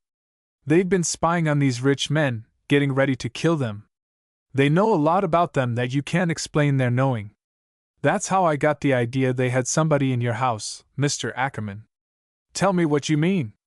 Tell me at once. Well, sir, every once in a while I pick up scraps of conversation. One day I heard Mac. Mac? That's McCormick, the one who's in jail. He's an I.W. leader, and I think the most dangerous of all. I heard him whispering to another fellow, and it scared me, because it had to do with killing a rich man. He'd been watching this rich man, and said he was going to shoot him down right in his own house. I didn't hear the name of the man. I walked away, because I didn't want him to think I was trying to listen in. They're awful suspicious, these fellows. If you watch Mac, you see him looking around over his shoulder every minute or two. So I strolled off, and then I strolled back again, and he was laughing about something, and I heard him say these words. I heard him say, I was hiding behind the curtain, and there was a Spanish fellow painted on the wall, and every time I peeked out that bugger was looking at me, and I wondered if he wasn't going to give me away. And Peter stopped. His eyes had got used to the twilight now, and he could see the old banker's eyes starting out from the crescents of dark, puffy flesh underneath. My God! Whispered Nels Ackerman. Now, that was all I heard, said Peter. And I didn't know what it meant. But when I learned about that drawing that Mac had made of your house, I thought to myself, Jesus, I bet that was Mr. Ackerman he was waiting to shoot. Good God! Good God! Whispered the old man, and his trembling fingers pulled at the embroidery on the coverlet. The telephone rang, and he took up the receiver, and told somebody he was too busy now to talk. They would have to call him later. He had another coughing spell, so that Peter thought he was going to choke, and had to help him get some medicine down his throat. Peter was a little bit shocked to see such obvious and abject fear in one of the gods. After all, they were just men, these Olympians, as much subject to pain and death as Peter Gudge himself. Also, Peter was surprised to find how easy Mr. Ackerman was. He made no lofty pretense of being indifferent to the Reds. He put himself at Peter's mercy, to be milked at Peter's convenience. And Peter would make the most of this opportunity. Now, Mr. Ackerman, he began, you can see it wouldn't be any use to tell things like that to the police. They don't know how to handle such a situation. The honest truth is, they don't take these Reds serious. They'll spend 10 times as much money to catch a plain burglar as they will to watch a whole gang like this. How can they have got into my home? Cried the old man. They get in by ways you'd never dream of, Mr. Ackerman. They have people who agree with them. Why, you got no idea, there's some preachers that are Reds, and some college teachers, and some rich men like yourself. I know, said Ackerman. But surely, how can you tell? You may have a traitor right in your own family. So Peter went on, spreading the red terror in the soul of this old millionaire who did not want to be killed.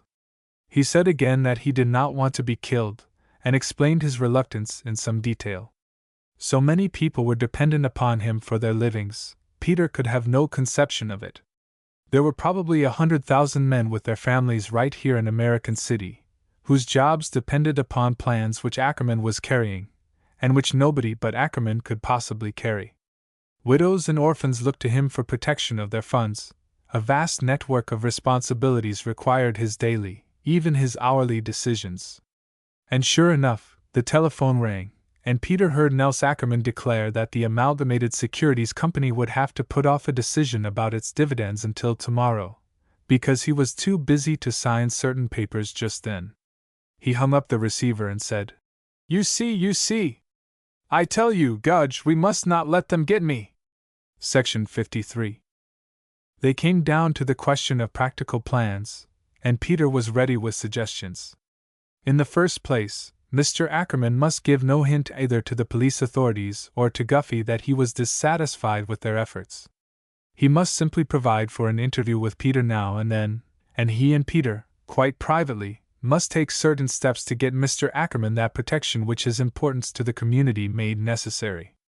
The first thing was to find out whether or not there was a traitor in Mr. Ackerman's home, and for that purpose there must be a spy, a first-class detective working in some capacity or other. The only trouble was, there were so few detectives you could trust.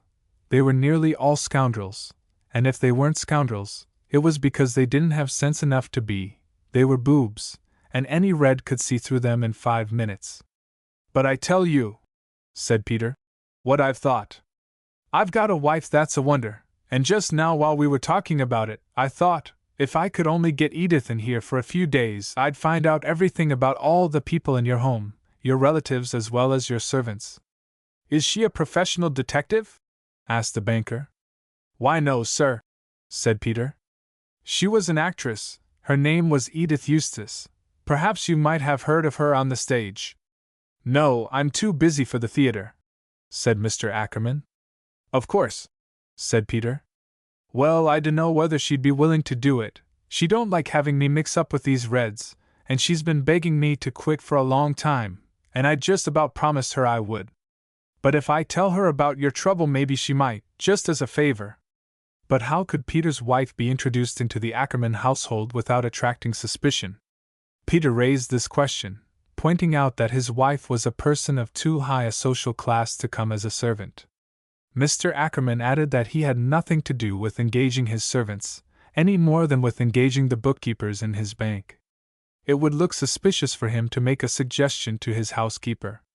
But finally he remarked that he had a niece who sometimes came to visit him, and would come at once if requested, and would bring Edith Eustace as her maid. Peter was sure that Edith would be able to learn this part quickly. She had acted it many times on the stage. In fact, it had been her favorite role. Mr. Ackerman promised to get word to his niece, and have her meet Edith at the Hotel de Soto that same afternoon. Then the old banker pledged his word most solemnly that he would not whisper a hint about this matter except to his niece. Peter was most urgent and emphatic. He specified that the police were not to be told, that no member of the household was to be told, not even Mr. Ackerman's private secretary. After Mr. Ackerman had had this duly impressed upon him, he proceeded in turn to impress upon Peter the idea which he considered of most importance in the world. I don't want to be killed, Gudge, I tell you I don't want to be killed.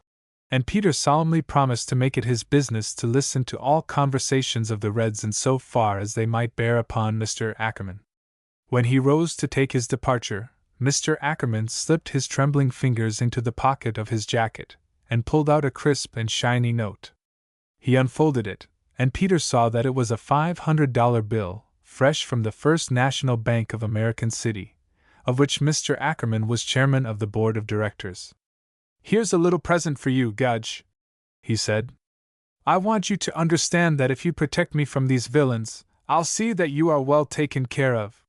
From now on I want you to be my man. Yes, sir, said Peter. I'll be it, sir. I thank you very much, sir. And he thrust the bill into his pocket, and bowed himself step by step backwards toward the door. You're forgetting your hat, said the banker. Why, yes, said the trembling Peter, and he came forward again, and got his hat from under the chair, and bowed himself backward again. And remember, Gudge, said the old man, I don't want to be killed. I don't want them to get me. Section 54. Peter's first care when he got back into the city was to go to Mr. Ackerman's bank and change that $500 bill. The cashier gazed at him sternly, and scrutinized the bill carefully, but he gave Peter 5 $100 bills without comment. Peter tucked 3 of them away in a safe hiding place, and put the other 2 in his pocketbook, and went to keep his appointment with Nell. He told her all that had happened, and where she was to meet Mr. Ackerman's niece. What did he give you? Nell demanded, at once, and when Peter produced the 2 bills, she exclaimed, My God! The old skinflint! He said there'd be more, remarked Peter. It didn't cost him anything to say that, was Nell's answer. We'll have to put the screws on him. Then she added, You'd better let me take care of this money for you, Peter. Well, said Peter, I have to have some for my own expenses, you know. You've got your salary, haven't you? Yes, that's true, but I can keep it safe for you, said Nell. And some day when you need it you'll be glad to have it. You've never saved anything yourself. That's a woman's job. Peter tried to haggle with her, but it wasn't the same as haggling with McGivney. She looked at him with her melting glances, and it made Peter's head swim, and automatically he put out his hand and let her take the 2 bills. Then she smiled, so tenderly that he made bold to remind her. You know, Nell, you're my wife now. Yes, yes, she answered. Of course. But we've got to get rid of Ted Crothers somehow. He watches me all the time, and I have no end of trouble making excuses and getting away. How are you going to get rid of him? Asked Peter hungrily. We'll have to skip, she answered. Just as soon as we have pulled off our new frame-up. Another one? Gasped Peter in dismay. And the girl laughed. You wait, she said. I'm going to pull some real money out of Nels Ackerman this time.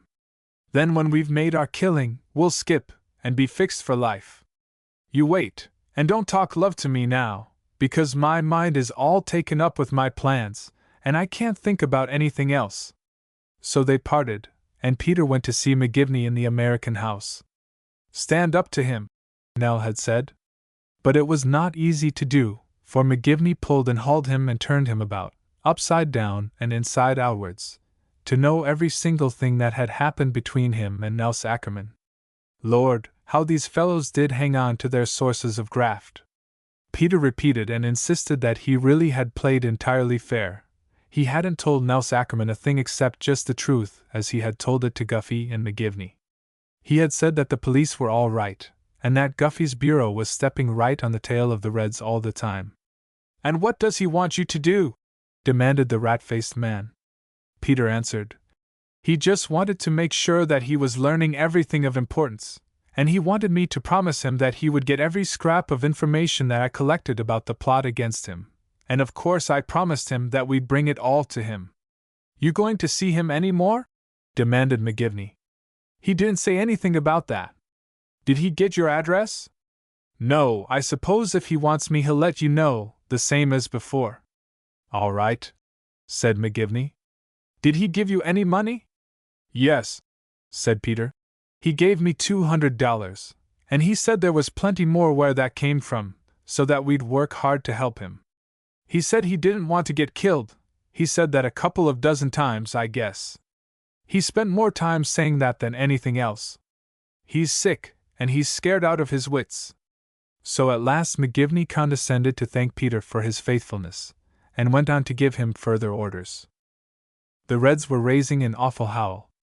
Andrews, the lawyer, had succeeded in getting a court order to see the arrested men, and of course the prisoners had all declared that the case was a put-up job.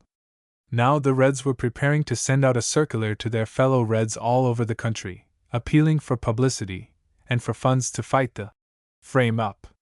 They were very secret about it, and McGivney wanted to know where they were getting their money. He wanted a copy of the circular they were printing, and to know where and when the circulars were to be mailed. Guffey had been to see the post office authorities, and they were going to confiscate the circulars and destroy them all without letting the Reds know it. Peter rubbed his hands with glee. That was the real business. That was going after these criminals in the way Peter had been urging. The rat-faced man answered that it was nothing to what they were going to do in a few days. Let Peter keep on his job, and he would see. Now, when the public was wrought up over this dynamite conspiracy, was the time to get things done. Section 55. Peter took a streetcar to the home of Miriam Yankovich, and on the way he read the afternoon edition of the American City Times. The editors of this paper were certainly after the Reds, and no mistake. They had taken McCormick's book on sabotage, just as Nell had predicted, and printed whole chapters from it, with the most menacing sentences in big type, and some boxed up in little frames and scattered here and there over the page so that no one could possibly miss them. They had a picture of McCormick taken in the jail. He hadn't had a chance to shave for several days, and probably hadn't felt pleasant about having his picture taken. Anyhow, he looked ferocious enough to frighten the most skeptical, and Peter was confirmed in his opinion that Mac was the most dangerous Red of them all. Columns and columns of material this paper published about the case, subtly linking it up with all the other dynamitings and assassinations in American history, and with German spy plots and bomb plots. There was a nationwide organization of these assassins, so the paper said. They published hundreds of papers, with millions of readers, all financed by German gold. Also, there was a double-leaded editorial calling on the citizens to arise and save the Republic, and put an end to the Red menace once for all. Peter read this, and like every other good American, he believed every word that he read in his newspaper, and boiled with hatred of the Reds. He found Miriam Yankovich away from home. Her mother was in a state of excitement, because Miriam had got word that the police were giving the prisoners the third degree, and she had gone to the offices of the People's Council to get the radicals together and try to take some immediate action. So Peter hurried over to these offices, where he found some 25 Reds and pacifists assembled, all in the same state of excitement. Miriam was walking up and down the room, clasping and unclasping her hands, and her eyes looked as if she had been crying all day. Peter remembered his suspicion that Miriam and Mac were lovers. He questioned her. They had put Mac in the hole, and Henderson, the lumberjack, was laid up in the hospital as a result of the ordeal he had undergone. The Jewish girl went into details, and Peter found himself shuddering. He had such a vivid memory of the third degree himself. He did not try to stop his shuddering, but took to pacing up and down the room like Miriam, and told them how it felt to have your wrists twisted and your fingers bent backward, and how damp and horrible it was in the hole. So he helped to work them into a state of hysteria, hoping that they would commit some overt action, as McGivney wanted. Why not storm the jail and set free the prisoners? Little Ada Ruth said that was nonsense. But might they not get banners, and parade up and down in front of the jail, protesting against this torturing of men who had not been convicted of any crime? The police would fall on them, of course, the crowds would mob them and probably tear them to pieces, but they must do something. Donald Gordon answered that this would only make them impotent to keep up the agitation. What they must try to get was a strike of labor. They must send telegrams to the radical press, and go out and raise money, and call a mass meeting 3 days from date. Also, they must appeal to all the labor unions, and see if it was possible to work up sentiment for a general strike. Peter, somewhat disappointed, went back and reported to McGivney this rather tame outcome. But McGivney said that was all right, he had something that would fix them, and he revealed to Peter a startling bit of news. Peter had been reading in the papers about German spies, but he had only half taken it seriously. The war was a long way off, and Peter had never seen any of that German gold that they talked so much about.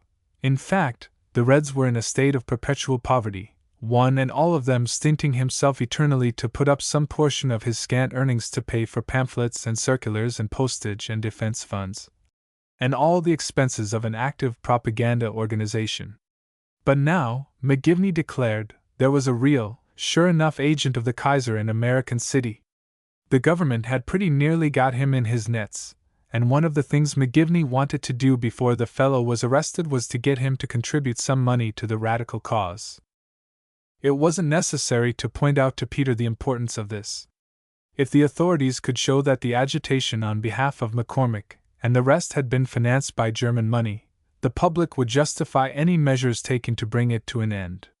Could Peter suggest to McGivney the name of a German socialist who might be persuaded to approach this agent of the Kaiser, and get him to contribute money for the purpose of having a general strike called in American City? Several of the city's big manufacturing plants were being made over for war purposes, and obviously the enemy had much to gain by strikes and labor discontent. Guffey's men had been trying for a long time to get Germans to contribute to the Goober Defense Fund, but here was an even better opportunity. Peter thought of Comrade Apfel, who was one of the extreme socialists, and a temporary pacifist like most Germans. Apfel worked in a bakery, and his face was as pasty as the dough he kneaded, but it would show a tinge of color when he rose in the local to denounce the social patriots, those party members who were lending their aid to British plans for world domination. McGivney said he would send somebody to Apfel at once, and give him the name of the Kaiser's agent as one who might be induced to contribute to the Radical Defense Fund. Apfel would, of course, have no idea that the man was a German agent. He would go to see him, and ask him for money, and McGivney and his fellow sleuths would do the rest. Peter said that was fine, and offered to go to Apfel himself, but the rat-faced man answered no, Peter was too precious, and no chance must be taken of directing Apfel's suspicions against him. Section 56. Peter had received a brief scrawl from Nell, telling him that it was all right, she had gone to her new job, and would soon have results. So Peter went cheerfully about his own duties of trying to hold down the protest campaign of the radicals. It was really quite terrifying, the success they were having, in spite of all the best efforts of the authorities. Bundles of circulars appeared at their gatherings as if by magic, and were carried away and distributed before the authorities could make any move. Every night at the Labor Temple, where the workers gathered, there were agitators howling their heads off about the McCormick case. To make matters worse, there was an obscure 1-cent evening paper in American City which catered to working-class readers, and persisted in publishing evidence tending to prove that the case was a frame-up. The Reds had found out that their mail was being interfered with, and were raising a terrific howl about that, pretending, of course, that it was free speech they cared about. The mass meeting was due for that evening, and Peter read an indignant editorial in the American City Times, calling upon the authorities to suppress it. "Down with the red flag!" the editorial was headed, and Peter couldn't see how any red-blooded, 100% American could read it, and not be moved to do something. Peter said that to McGivney, who answered, "We're going to do something, you wait!"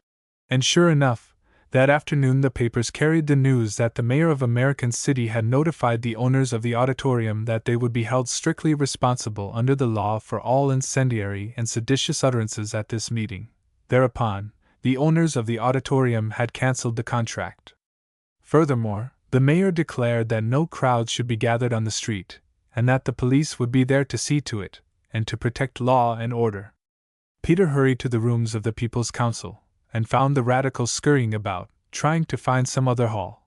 Every now and then Peter would go to the telephone, and let McGivney know what hall they were trying to get, and McGivney would communicate with Guffey, and Guffey would communicate with the Secretary of the Chamber of Commerce. And the owner of this hall would be called up and warned by the president of the bank which held the mortgage on the hall, or by the chairman of the board of directors of the Philharmonic Orchestra which gave concerts there.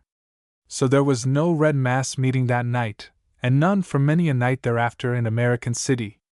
Guffey's office had got its German spy story ready, and next morning, here was the entire front page of the American City Times, given up to the amazing revelation that Karl von Strom, agent of the German government, and reputed to be a nephew of the German vice-chancellor, had been arrested in American City, posing as a Swedish sewing machine agent, but in reality having been occupied in financing the planting of dynamite bombs in the buildings of the Pioneer Foundry Company, now being equipped for the manufacture of machine guns.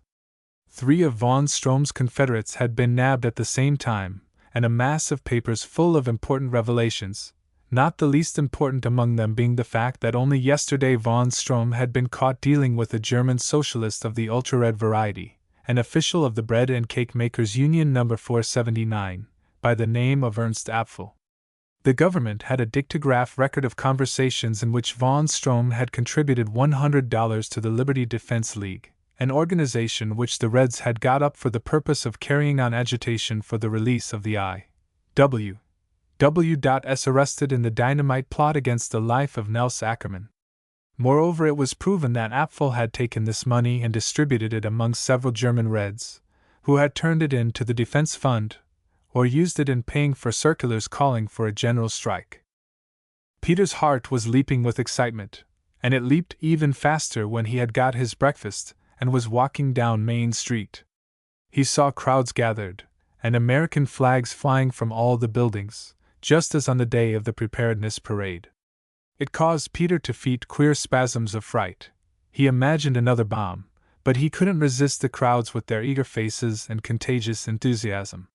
Presently here came a band, with magnificent martial music, and here came soldiers marching, tramp, tramp, tramp, line after line of khaki-clad boys with heavy packs upon their backs and shiny new rifles.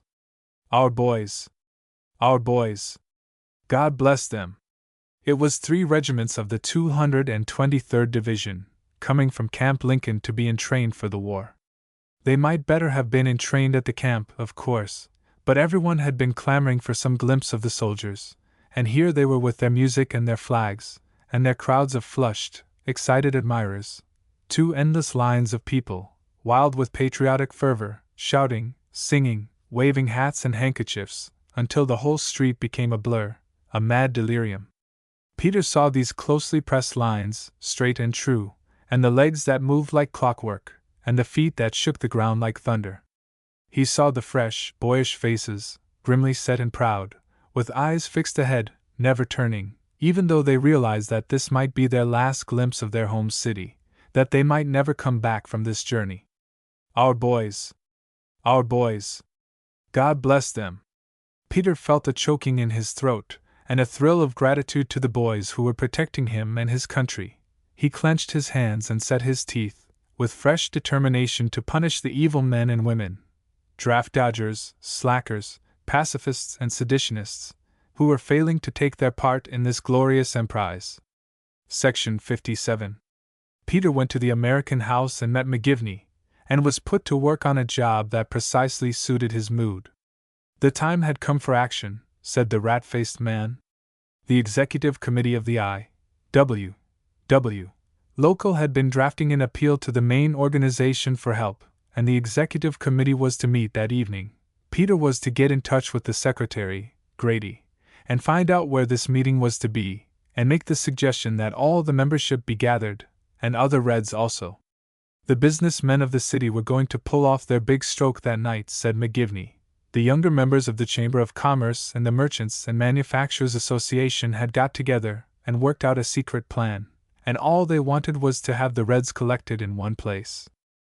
So Peter set out and found Sean Grady, the young Irish boy who kept the membership lists and other papers of the organization, in a place so secret that not even Peter had been able to find them. Peter brought the latest news about the sufferings of Mac in the hole, and how Gus, the sailor, had joined Henderson in the hospital. He was so eloquent in his indignation that presently Grady told him about the meeting for that evening, and about the place, and Peter said they really ought to get some of their friends together, and work out some way to get their protest literature distributed quickly, because it was evident they could no longer use the mails. What was the use of resolutions of executive committees, when what was wanted was action by the entire membership? Grady said all right, they would notify the active members and sympathizers, and he gave Peter the job of telephoning and traveling about town getting word to a dozen people. At 6 o'clock that evening Peter reported the results to McGivney, and then he got a shock. You must go to that meeting yourself, said the rat-faced man. You mustn't take any chance of their suspecting you. But my God! Cried Peter. What's going to happen there? You don't need to worry about that, answered the other. I'll see that you're protected. The gathering was to take place at the home of Ada Ruth, the poetess, and McGivney had Peter describe this home to him. Beyond the living room was a hallway, and in this hallway was a big clothes closet. At the first alarm Peter must make for this place. He must get into the closet, and McGivney would be on hand, and they would pen Peter up and pretend to club him, but in reality would protect him from whatever happened to the rest. Peter's knees began to tremble, and he denounced the idea indignantly. What would happen to him if anything were to happen to McGivney, or to his automobile, and were to fail to get there in time? McGivney declared that Peter need not worry. He was too valuable a man for them to take any chances with. McGivney would be there, and all Peter would have to do was to scream and raise a rumpus, and finally fall unconscious, and McGivney and Hammett and Cummings would carry him out to their automobile and take him away. Peter was so frightened that he couldn't eat any dinner, but wandered about the street talking to himself and screwing up his courage. He had to stop and look at the American flags, still waving from the buildings, and read the evening edition of the American City Times, in order to work up his patriotic fervor again. As he set out for the home of the little cripple who wrote pacifist poetry, he really felt like the soldier boys marching away to war. Ada Ruth was there, and her mother, a dried-up old lady who knew nothing about all these dreadful world movements, but whose pleadings had no effect upon her inspired daughter, also Ada's cousin, a lean old maid school-teacher, secretary of the People's Council, also Miriam Yankovich, and Sadie Todd, and Donald Gordon.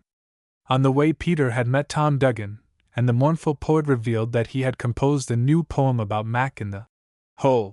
Immediately afterwards came Grady the secretary, his pockets stuffed with his papers.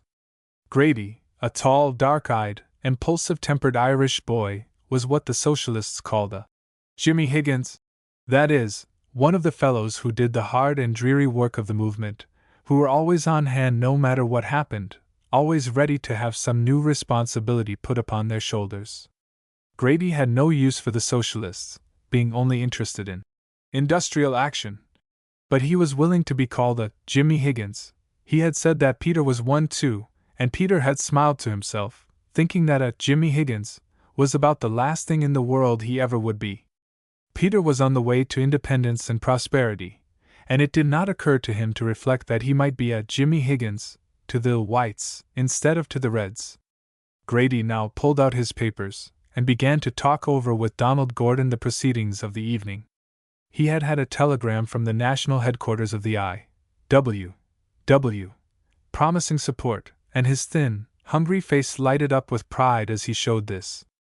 Then he announced that Bud Connor was to be present, a well-known organizer, who had been up in the oil country with McCormick, and brought news that the workers there were on the verge of a big strike. Then came Mrs. Jennings, a poor, tormented little woman who was slowly dying of a cancer, and whose husband was suing her for divorce because she had given money to the I.W.W. with her, and helping her along came Andy Adams, a big machinist, who had been kicked out of his lodge for talking too much. Direct action. He pulled from his pocket a copy of the Evening Telegraph and read a few lines from an editorial denouncing direct action as meaning dynamiting, which it didn't, of course, and asking how long it would be before the friends of law and order in American City would use a little direct action of their own. Section 58. So they gathered, until about 30 were present, and then the meeting speedily got down to business. It was evident, said Grady, that the authorities had deliberately framed up the dynamite conspiracy in order to have an excuse for wiping out the I.W.W. organization. They had closed the hall and confiscated everything, typewriters and office furniture and books, including a book on sabotage which they had turned over to the editor of the Evening Times. There was a hiss of anger at this. Also, they had taken to interfering with the mail of the organization. The I.W.W. were having to get out their literature by express. They were fighting for their existence, and they must find some way of getting the truth to people. If anybody had any suggestions to make, now was the time. There came one suggestion after another, and meantime Peter sat as if his chair were full of pins. Why didn't they come, the younger members of the Chamber of Commerce and the Merchants and Manufacturers Association, and do what they were going to do without any further delay? Did they expect Peter to sit there all night, trembling with alarm, and he not having any dinner besides? Suddenly Peter gave a jump.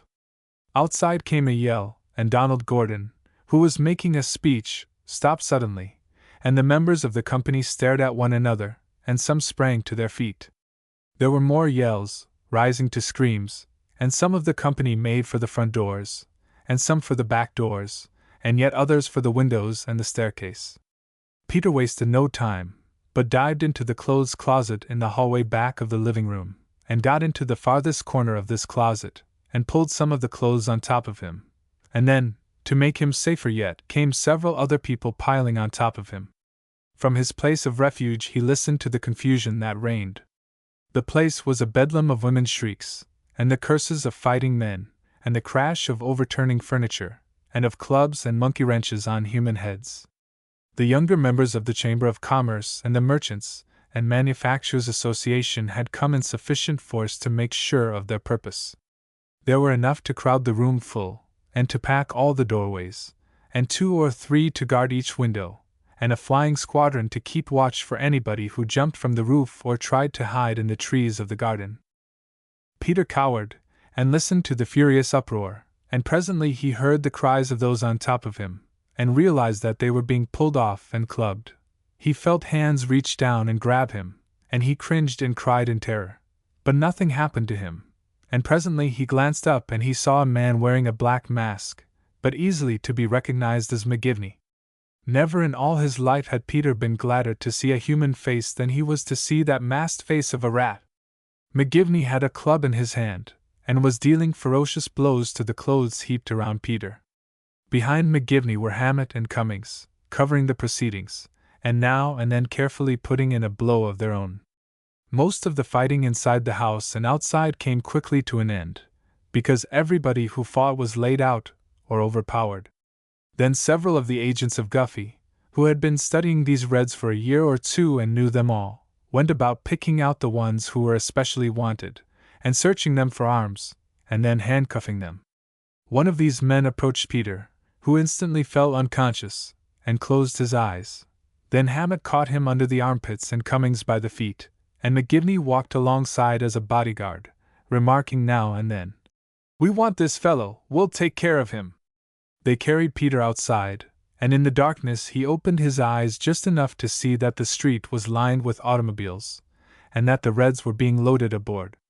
Peter's friends carried him to one car and drove him away, and then Peter returned to consciousness, and the four of them sat up and laughed to split their sides, and slapped one another on the back, and mentioned the satisfactory things they had seen.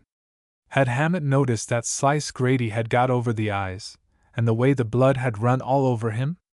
Well, he wanted to be a Red, they had helped him be one, inside and out. Had McGivney noticed how Buck Ellis, one of their men, had put the nose of the hobo poet out of joint? And young Ogden, son of the president of the Chamber of Commerce, had certainly managed to show how he felt about these cattle, the female ones as well as the males. When that Yankovich slut had slapped his face, he had caught her by the breasts and nearly twisted them off, and she had screamed and fainted. Yes, they had cleaned them out. But that wasn't all of it, they were going to finish the job tonight, by God. They were going to give these pacifists a taste of the war. They were going to put an end to the Red Terror in American City. Peter might go along if he liked and see the good work. They were going into the country, and it would be dark, and if he kept a mask on he would be quite safe. And Peter said yes. His blood was up, he was full of the spirit of the hunt, he wanted to be in at the death, regardless of everything. Section 59. The motor purred softly, and the car sped as if upon wings through the suburbs of American City, and to the country beyond. There were cars in front, and other cars behind, a long stream of white lights flying out into the country. They came to a grove of big pine trees, which rose 2 or 3 feet thick, like church arches, and covered the ground beneath them with a soft, brown carpet. It was a well-known picnic place, and here all the cars were gathering by appointment. Evidently it had all been prearranged, with that efficiency which is the pride of 100% Americans. A man with a black mask over his face stood in the center of the grove, and shouted his directions through a megaphone, and each car as it swept in ranged itself alongside the next car in a broad circle, more than 100 feet across. These cars of the younger members of the Chamber of Commerce and the Merchants and Manufacturers Association were well behaved. They were accustomed to sliding precisely into place according to orders of a megaphone man, when receptions were being given, or when the younger members and their wives and fiancées, clad in soft silks and satins, came rolling up to their dinner parties and dances. The cars came and came, until there was just room enough for the last one to slide in. Then at a shouted command, "Number 1!" a group of men stepped out of one of the cars, dragging a handcuffed prisoner. It was Michael Dubin, the young Jewish tailor who had spent 15 days in jail with Peter. Michael was a student and dreamer, and not used to scenes of violence. Also, he belonged to a race which expresses its emotions, and consequently is offensive to 100% Americans. He screamed and moaned while the masked men unhandcuffed him, and took off his coat and tore his shirt in the back. They dragged him to a tree in the center of the ring, a somewhat smaller tree, just right for his wrists to meet around and be handcuffed again. There he stood in the blinding glare of 30 or 40 cars, writhing and moaning, while one of the black masked men stripped off his coat and got ready for action. He produced a long black snake whip, and stood poised for a moment. Then in a booming voice the man with the megaphone shouted, "Go!" And the whip whistled through the air and was laid across the back of Michael, and tore into the flesh so that the blood leaped into sight.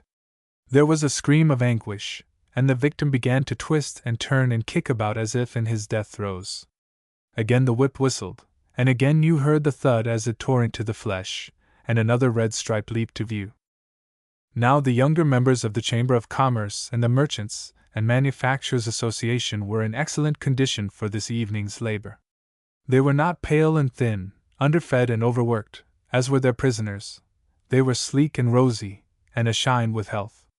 It was as if long years ago their fathers had foreseen the Red Menace, and the steps that would have to be taken to preserve 100% Americanism. the fathers had imported a game which consisted of knocking little white balls around a field with various styles and sizes of clubs. They had built magnificent clubhouses out here in the suburbs, and had many hundreds of acres of ground laid out for this game, and would leave their occupations of merchanting and manufacturing early in the afternoon, in order to repair to these fields and keep their muscles in condition. They would hold tournaments, and vie with one another, and tell over the stories of the mighty strokes which they had made with their clubs, and of the hundreds of strokes they had made in a single afternoon. So the man with the black snake whip was fit, and didn't need to stop for breath. Stroke after stroke he laid on, with a splendid rhythmic motion. He kept it up easily, on and on. Had he forgotten? Did he think this was a little white ball he was swinging down upon? He kept on and on, until you could no longer count the welts, until the whole back of Michael Dubin was a mass of raw and bleeding flesh. The screams of Michael Dubin died away, and his convulsive struggling ceased, and his head hung limp, and he sunk lower and lower upon the tree. At last the master of ceremonies stepped forward and ordered a halt, and the man with the whip wiped the sweat from his forehead with his shirt sleeve, and the other men unchained the body of Michael Dubin, and dragged it a few feet to one side and dumped it face downward in the pine leaves. "Number 2!" called the master of ceremonies, in a clear, compelling voice, as if he were calling the figures of a quadrille, and from another car another set of men emerged, dragging another prisoner. It was Bert Gleekas, a blanket stiff, who was a member of the I.W.W.'s executive committee, and had had 2 teeth knocked out in a harvest strike only a couple of weeks previously. While they were getting off his coat, he managed to get one hand free, and he shook it at the spectators behind the white lights of the automobiles. "God damn you!" he yelled, and so they tied him up, and a fresh man stepped forward and picked up the whip, and spit on his hands for good luck, and laid on with a double will, and at every stroke Gleekas yelled a fresh curse, first in English, and then, as if he were delirious, in some foreign language. But at last his curses died away, and he too sank insensible, and was unhitched and dragged away and dumped down beside the first man. "Number 3!" called the master of ceremonies. Section 60. Now Peter was sitting in the back seat of his car, wearing the mask which McGivney had given him, a piece of cloth with 2 holes for his eyes and another hole for him to breathe through. Peter hated these Reds, and wanted them punished, but he was not used to bloody sights, and was finding this endless thud of the whip on human flesh rather more than he could stand. Why had he come? This wasn't his part of the job of saving his country from the Red menace. He had done his share in pointing out the dangerous ones. He was a man of brains, not a man of violence.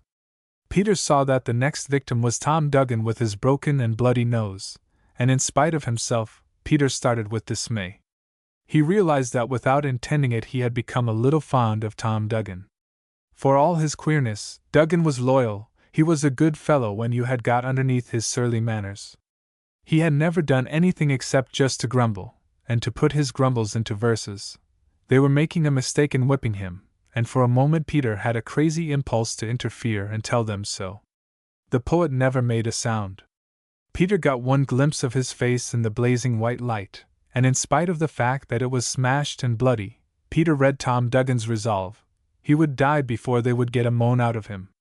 Each time the lash fell you could see a quiver all over his form, but there was never a sound, and he stood, hugging the tree in a convulsive grip. They lashed him until the whip was spattering blood all over them, until blood was running to the ground. They had taken the precaution to bring along a doctor with a little black case, and he now stepped up and whispered to the master of ceremonies. They unfastened Duggan, and broke the grip of his arms about the tree, and dumped him down beside Gleekas. Next came the turn of Donald Gordon, the socialist Quaker, which brought a bit of cheap drama. Donald took his religion seriously. He was always shouting his anti-war sentiments in the name of Jesus, which made him especially obnoxious.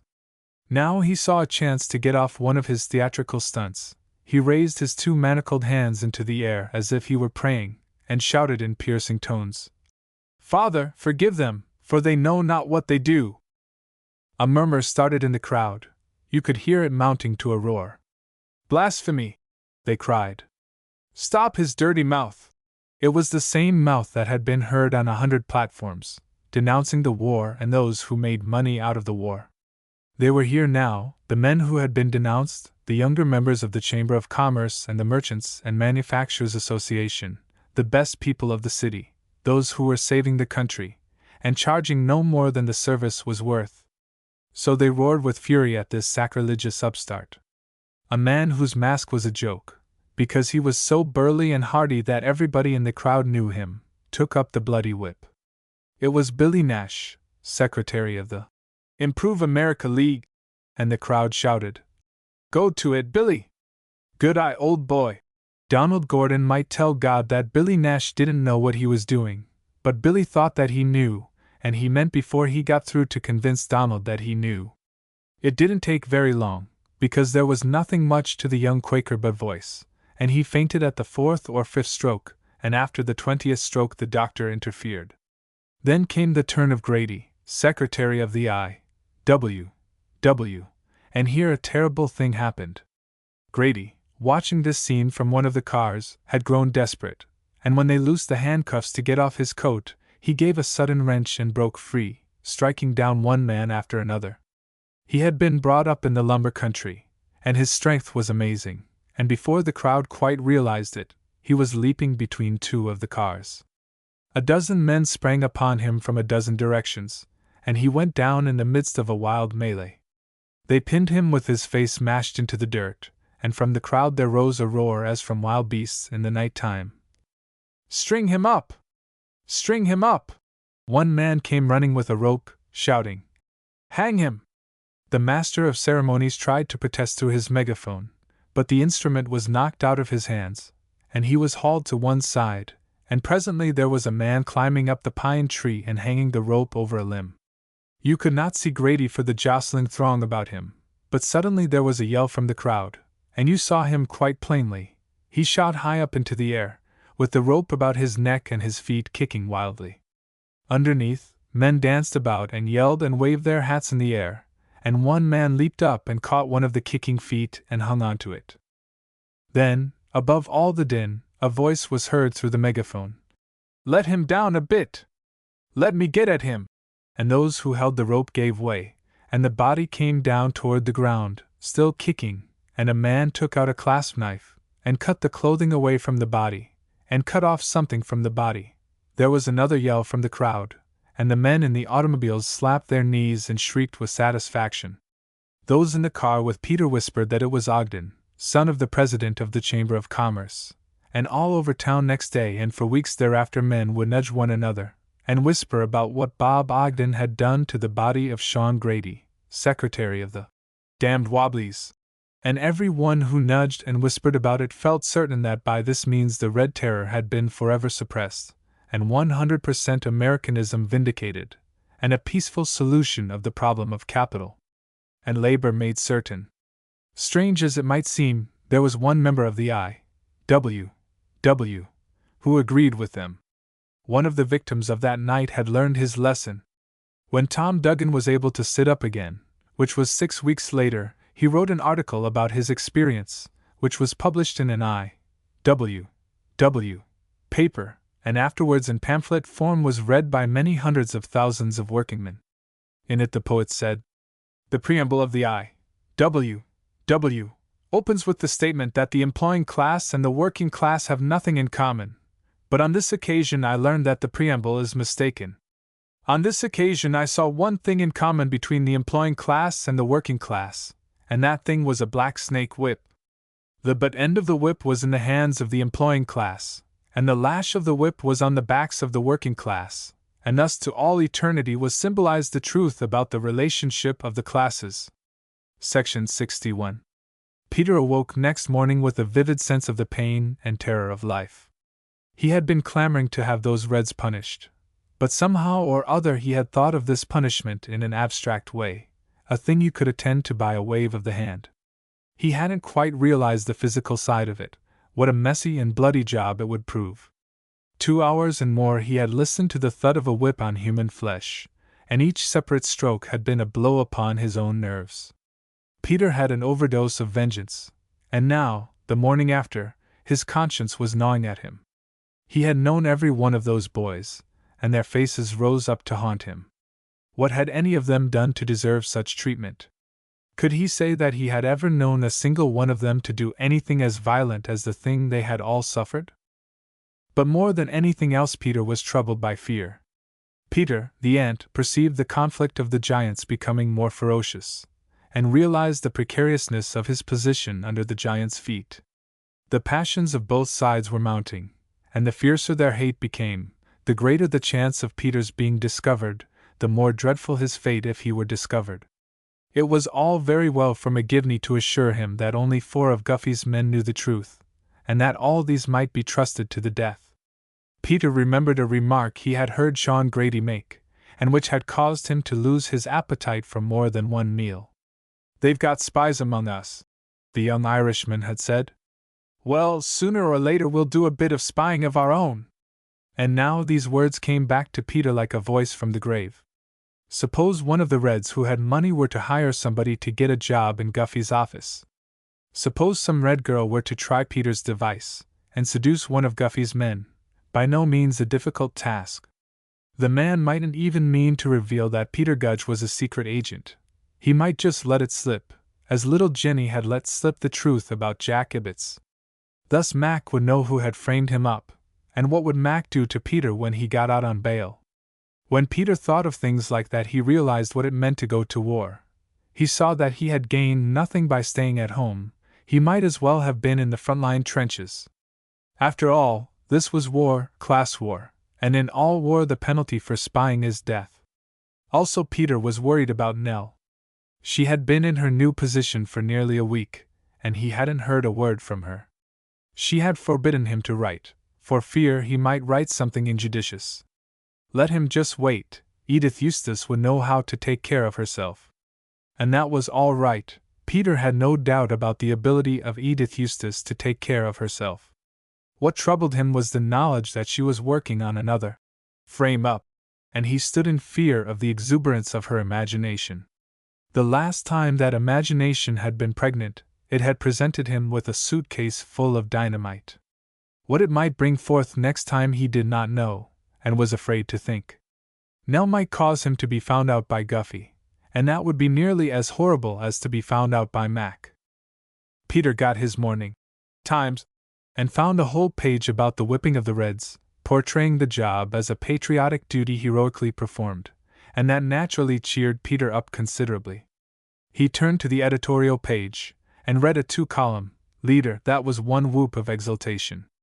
It served still more to cure Peter's ache of conscience, and when he read on and found a series of interviews with leading citizens, giving cordial endorsement to the acts of the vigilantes, Peter became ashamed of his weakness, and glad that he had not revealed it to anyone. Peter was trying his best to become a real he-man, a 100% red-blooded American, and he had the Times, twice each day, morning and evening, to guide, sustain, and inspire him. Peter had been told by McGivney to fix himself up and pose as one of the martyrs of the night's affair, and this appealed to his sense of humor. He cut off the hair from a part of his head, and stuck some raw cotton on top, and plastered it over with surgical tape. He stuck another big wad of surgical tape across his forehead, and a crisscross of it on his cheek, and tied up his wrist in an excellent imitation of a sprain. Thus rigged out, he repaired to the American House, and McGivney rewarded him with a hearty laugh, and then proceeded to give some instructions which entirely restored Peter's usual freshness of soul. Peter was going up on Mount Olympus again. The rat-faced man explained in detail. There was a lady of great wealth, indeed, she was said to be several times a millionaire, who was an openly avowed Red, a pacifist of the most malignant variety. Since the arrest of young Lackman, she had come forward and put up funds to finance the People's Council, and the Anti-Conscription League, and all the other activities which for the sake of convenience were described by the term pro-German. The only trouble was this lady was so extremely wealthy it was hard to do anything to her. Her husband was a director in a couple of Nels Ackerman's banks, and had other powerful connections. The husband was a violent anti-socialist, and a buyer of Liberty bonds. He quarreled with his wife, But nevertheless he did not want to see her in jail, and this made an embarrassing situation for the police and the district attorney's office, and even for the federal authorities, who naturally did not want to trouble one of the courtiers of the King of American City. "But something's got to be done," said McGivney. "This camouflaged German propaganda can't go on." So Peter was to try to draw Mrs. God into some kind of overt action. "Mrs. God?" said Peter. It seemed to him a singular coincidence that one of the dwellers on Mount Olympus should bear that name. The great lady lived on a hilltop out in the suburbs, not so far from the hilltop of Nels Ackerman. One of the adventures looked forward to by Reds and pacifists in distress was to make a pilgrimage to this palace and obtain some long, green plasters to put over their wounds. Now was the time at all times for Peter to go, said McGivney. Peter had many wounds to be plastered, and Mrs. God would be indignant at the proceedings of last night, and would no doubt express herself without restraint. Section 62. Peter hadn't been so excited since the time when he had waited to meet young Lackman. He had never quite forgiven himself for this costly failure, and now he was to have another chance. He took a trolley ride out into the country, and walked a couple of miles to the palace on the hilltop, and mounted through a grove of trees and magnificent Italian gardens. According to McGivney's injunctions, he summoned his courage, and went to the front door of the stately mansion and rang the bell. Peter was hot and dusty from his long walk. The sweat had made streaks down his face and marred the pristine whiteness of his plasters. He was never a distinguished-looking person at best, and now, holding his damaged straw hat in his hands, he looked not so far from a hobo. However, the French maid who came to the door was evidently accustomed to strange-looking visitors. She didn't order Peter to the servants' entrance, nor threaten him with the dogs. She merely said, "Be seated, please. I will tell Madam," putting the accent on the second syllable, where Peter had never heard it before. And presently here came Mrs. God in her cloud of Olympian beneficence, a large and ample lady, especially built for the role of divinity. Peter felt suddenly awe-stricken. How had he dared come here? Neither in the Hotel de Soto, with its many divinities, nor in the palace of Nels Ackerman, the king, had he felt such a sense of his own lowliness as the sight of this calm, slow-moving great lady inspired. She was the embodiment of opulence, she was the real thing. Despite the look of kindliness in her wide-open blue eyes, she impressed him with a feeling of her overwhelming superiority. He did not know it was his duty as a gentleman to rise from his chair when a lady entered, but some instinct brought him to his feet and caused him to stand blinking as she crossed to him from the opposite end of the big room. "How do you do?"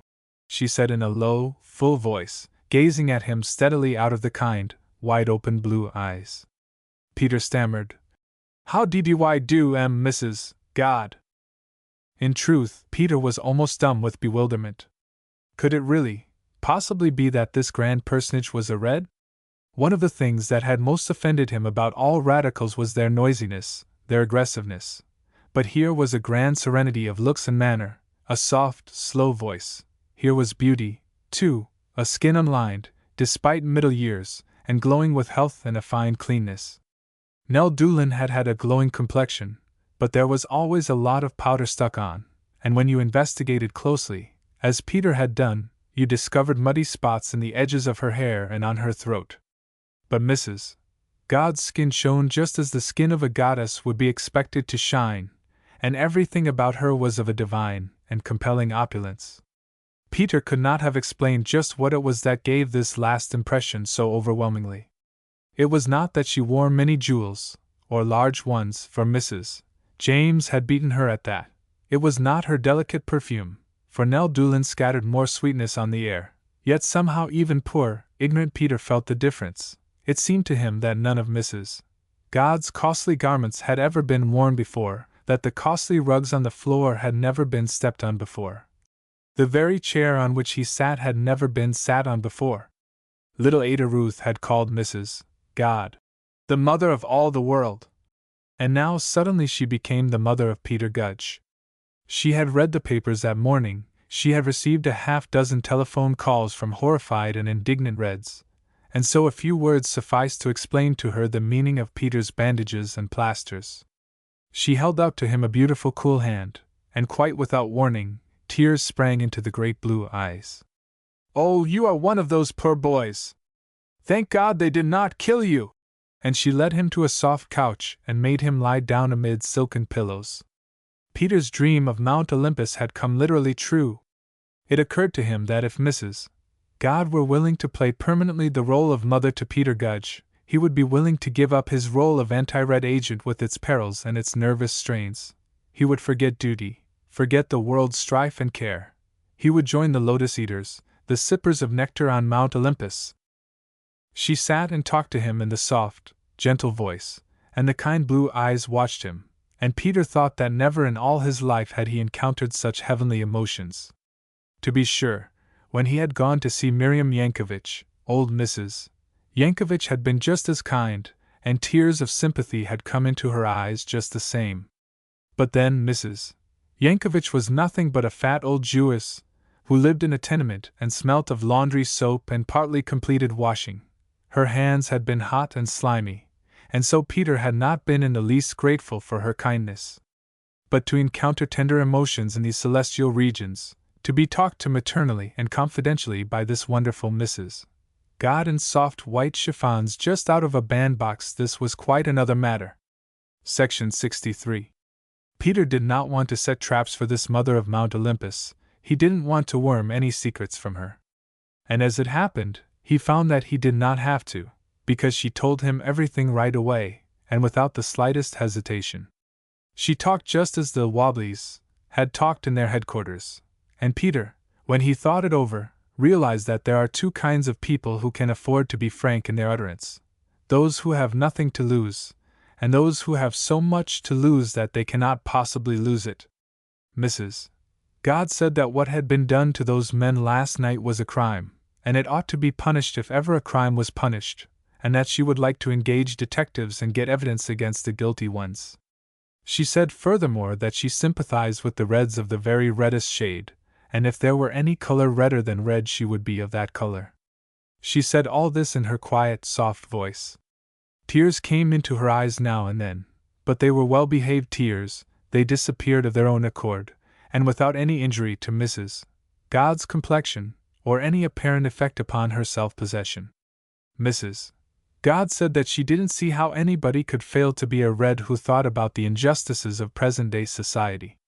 Only a few days before she had been in to see the district attorney, and had tried to make a Red out of him. Then she told Peter how there had come to see her a man who had pretended to be a radical, but she had realized that he didn't know anything about radicalism, and had told him she was sure he was a government agent. The man had finally admitted it, and showed her his gold star, and then Mrs. God had set to work to convert him. She had argued with him for an hour or two, and then had invited him to go to the opera with her. "And do you know," said Mrs. God in an injured tone, "he wouldn't go. They don't want to be converted, those men. They don't want to listen to reason. I believe the man was actually afraid I might influence him." "I shouldn't wonder," put in Peter sympathetically, for he was a tiny bit afraid himself. "I said to him, here I live in this palace, and back in the industrial quarter of this city are several thousand men and women who slave at machines for me all day, and now, since the war, all night too. I get the profits of these people's toil, and what have I done to earn it? Absolutely nothing. I never did a stroke of useful work in my life, and he said to me, suppose the dividends were to stop, what would you do? I don't know what I'd do, I answered. I'd be miserable, of course, because I hate poverty. I couldn't stand it. It's terrible to think of, not to have comfort and cleanliness and security. I don't see how the working class stand it. That's exactly why I'm a Red. I know it's wrong for anyone to be poor, and there's no excuse for it. So I shall help to overthrow the capitalist system, even if it means I have to take in washing for my living. Peter sat watching her in the crisp freshness of her snowy chiffons. The words brought a horrible image to his mind. He suddenly found himself back in the tenement kitchen, where fat and steaming Mrs. Yankovich was laboring elbow-deep in soapsuds. It was on the tip of Peter's tongue to say, "If you really had done a day's washing, Mrs. God, you wouldn't talk like that." But he remembered that he must play the game, so he said. "They're terrible fellows, them federal agents. It was 2 of them pounded me over the head last night." And then he looked faint and pitiful, and Mrs. God was sympathetic again, and moved to more recklessness of utterance. "It's because of this hideous war," she declared. "We've gone to war to make the world safe for democracy, and meantime we have to sacrifice every bit of democracy at home. They tell you that you must hold your peace while they murder one another, but they may try all they please, they'll never be able to silence me. I know that the Allies are just as much to blame as the Germans. I know that this is a war of profiteers and bankers. They may take my sons and force them into the army, but they cannot take my convictions and force them into their army. I am a pacifist, and I am an internationalist. I want to see the workers arise and turn out of office these capitalist governments, and put an end to this hideous slaughter of human beings. I intend to go on saying that so long as I live." There sat Mrs. God, with her lovely firm white hands clasped as if in prayer, one large diamond ring on the left fourth finger shining defiance, and a look of calm, childlike conviction upon her face, confronting in her imagination all the federal agents and district attorneys and capitalist judges and statesmen and generals and drill sergeants in the civilized world. She went on to tell how she had attended the trial of 3 pacifist clergymen a week or 2 previously. How atrocious that Christians in a Christian country should be sent to prison for trying to repeat the words of Christ. "I was so indignant," declared Mrs. God, "that I wrote a letter to the judge. My husband said I would be committing contempt of court by writing to a judge during the trial, but I answered that my contempt for that court was beyond anything I could put into writing. Wait." And Mrs. God rose gravely from her chair and went over to a desk by the wall, and got a copy of the letter. "I'll read it to you," she said, and Peter listened to a manifesto of Olympian Bolshevism. "To his honor. As I entered the sanctuary, I gazed upward to the stained glass dome, upon which were inscribed 4 words: peace, justice, truth, law, and I felt hopeful. Before me were men who had violated no constitutional right, who had not the slightest criminal tendency, who were opposed to violence of every kind. The trial proceeded. I looked again at the beautiful stained glass dome, and whispered to myself those majestic sounding words: peace, justice, truth, law. I listened to the prosecutors. The law in their hands was a hard, sharp, cruel blade, seeking insistently, relentlessly for a weak spot in the armor of its victims. I listened to their truth, and it was falsehood. Their peace was a cruel and bloody war. Their justice was a net to catch the victims at any cost, at the cost of all things but the glory of the prosecutor's office. I grew sick at heart. I can only ask myself the old question: what can we, the people, do? How can we bring peace, justice, truth, and law to the world?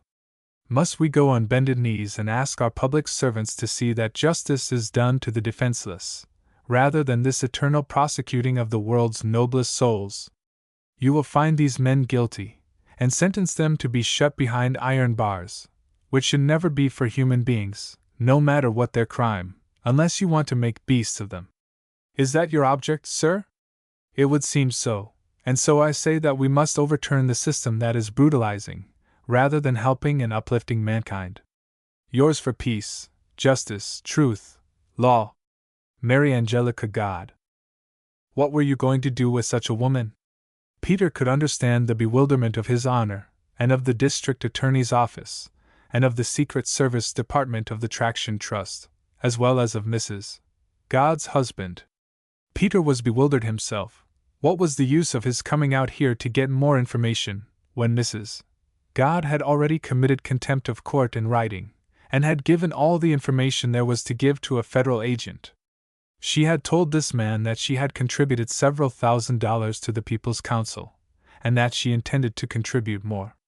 She had put up bail for a whole bunch of Reds and pacifists, and she intended to put up bail for McCormick and his friends, just as soon as the corrupt capitalist courts had been forced to admit them to bail. "I know McCormick well, and he's a lovely boy," she said. "I don't believe he had anything more to do with dynamite bombs than I have." Now all this time Peter had sat there, entirely under the spell of Mrs. God's opulence. Peter was dwelling among the lotus eaters, and forgetting the world's strife and care, he was reclining on a silken couch, sipping nectar with the shining ones of Mount Olympus. But now suddenly, Peter was brought back to duty, as one wakes from a dream to the sound of an alarm clock. Mrs. God was a friend of Mac's. Mrs. God proposed to get Mac out on bail. Mac, the most dangerous red of them all. Peter saw that he must get something on this woman at once. Section 64. Peter sat up suddenly among his silken cushions, and began to tell Mrs. God about the new plan of the Anti-Conscription League, to prepare a set of instructions for young conscientious objectors. Peter represented the purpose of these instructions to be the advising of young men as to their legal and constitutional rights. But it was McGivney's idea that Peter should slip into the instructions some phrase advising the young men to refuse military duty. If this were printed and circulated, it would render every member of the Anti-Conscription League liable to a sentence of 10 or 20 years in jail. McGivney had warned Peter to be very cautious about this, but again Peter found that there was no need of caution. Mrs. God was perfectly willing to advise young men to refuse military service. She had advised many such, she said, including her own sons, who unfortunately agreed with their father in being bloodthirsty. It came to be lunchtime, and Mrs. God asked if Peter could sit at table, and Peter's curiosity got the better of all caution. He wanted to see the God family sipping their nectar out of golden cups. He wondered, would the disapproving husband and the bloodthirsty sons be present?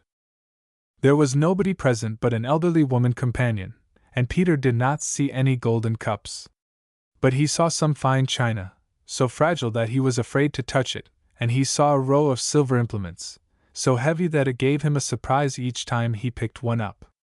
Also, he saw foods prepared in strange and complicated ways, so chopped up and covered with sauces that it was literally true he couldn't give the name of a single thing he had eaten, except the buttered toast.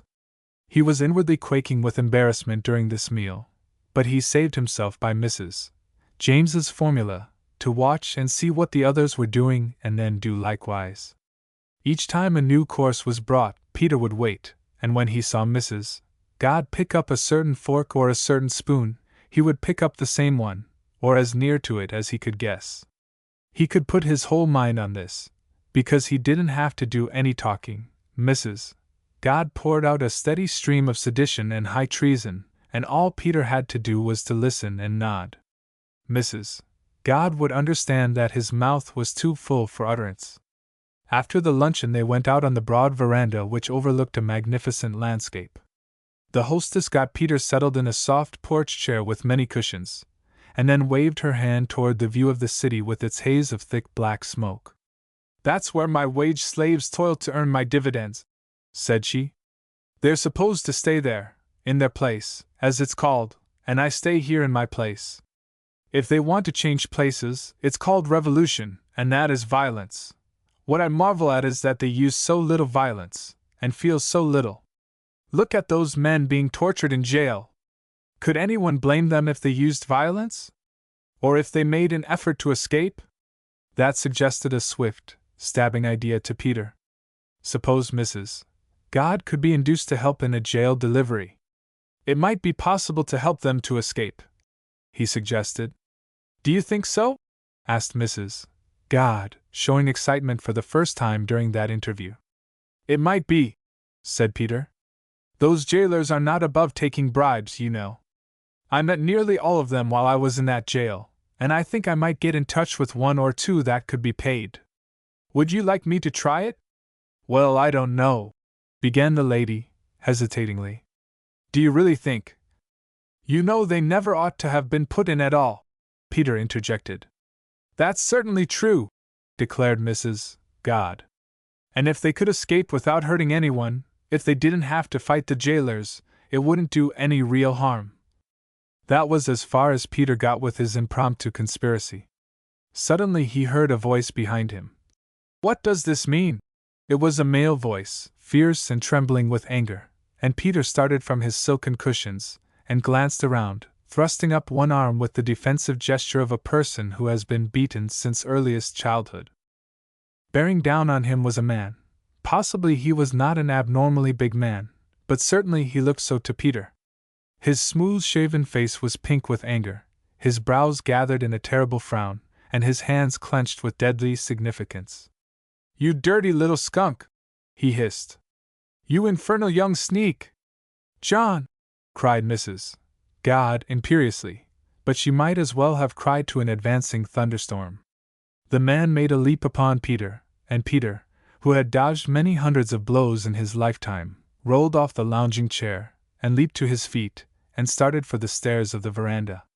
The man was right behind him, and as Peter reached the first stair the man's foot shot out, and caught Peter fairly in the seat of his trousers, and the first stair was the only one of the 10 or 12 stairs of the veranda that Peter touched in his descent. Landing at the bottom, he did not stop even for a glance. He could hear the snorting of Mr. God, it seemed right behind his ear, and Peter ran down the driveway as he had seldom run in his life before. Every now and then Mr. God would shoot out another kick, but he had to stop slightly to do this, and Peter gained just enough to keep the kicks from reaching him. So at last the pursuer gave up, and Peter dashed through the gates of the God estate and onto the main highway. Then he looked over his shoulder, and seeing that Mr. God was a safe distance away, he stopped and turned and shook his clenched fist with the menace of a street rat, shrieking, "Damn you! Damn you!" A whirlwind of impotent rage laid hold upon him. He shouted more curses and menaces, and among them some strange, some almost incredible words. "Yes, I'm a Red, damn your soul, and I'll stay a Red!" Yes, Peter Gudge, the friend of law and order, Peter Gudge, the little brother to the rich, shouted, "I'm a Red, and what's more, we'll blow you up some day for this. Mac and Neil put a bomb under you." Mr. God turned and stalked with contemptuous dignity back to his own private domestic controversy. Peter walked off down the road, rubbing his sore trousers and sobbing to himself. Yes, Peter understood now exactly how the Reds felt. Here were these rich parasites, exploiting the labor of working men and living off in palaces by themselves, and what had they done to earn it? What would they ever do for the poor man, except to despise him, and to kick him in the seat of his trousers? They were a set of willful brutes. Peter suddenly saw the happenings of last night from a new angle, and wished he had all the younger members of the Chamber of Commerce and the Merchants and Manufacturers Association right there along with Mr. God, so that he could bundle them all off to the devil at once. And that was no passing mood either. The seat of Peter's trousers hurt so that he could hardly endure the trolley ride home, and all the way Peter was plotting how he could punish Mr. God. He remembered suddenly that Mr. God was an associate of Nelse Ackerman, and Peter now had a spy in Nelse Ackerman's home, and was preparing some kind of a frame-up. Peter would see if he couldn't find some way to start a dynamite conspiracy against Mr. God. He would start a campaign against Mr. God and the radical movement, and maybe he could find some way to get a bunch of the wobblies to carry him off and tie him up and beat him with a black snake whip. Section 65. With these reflections Peter went back to the American house, where McGivney had promised to meet him that evening. Peter went to room 427, and being tired after the previous night's excitement, he lay down and fell fast asleep. And when again he opened his eyes, he wasn't sure whether it was a nightmare, or whether he had died in his sleep and gone to hell with Mr. God. Somebody was shaking him, and bidding him in a gruff voice, "Wake up!" Peter opened his eyes, and saw that it was McGivney, and that was all right. It was natural that McGivney should be waking him up. But what was this?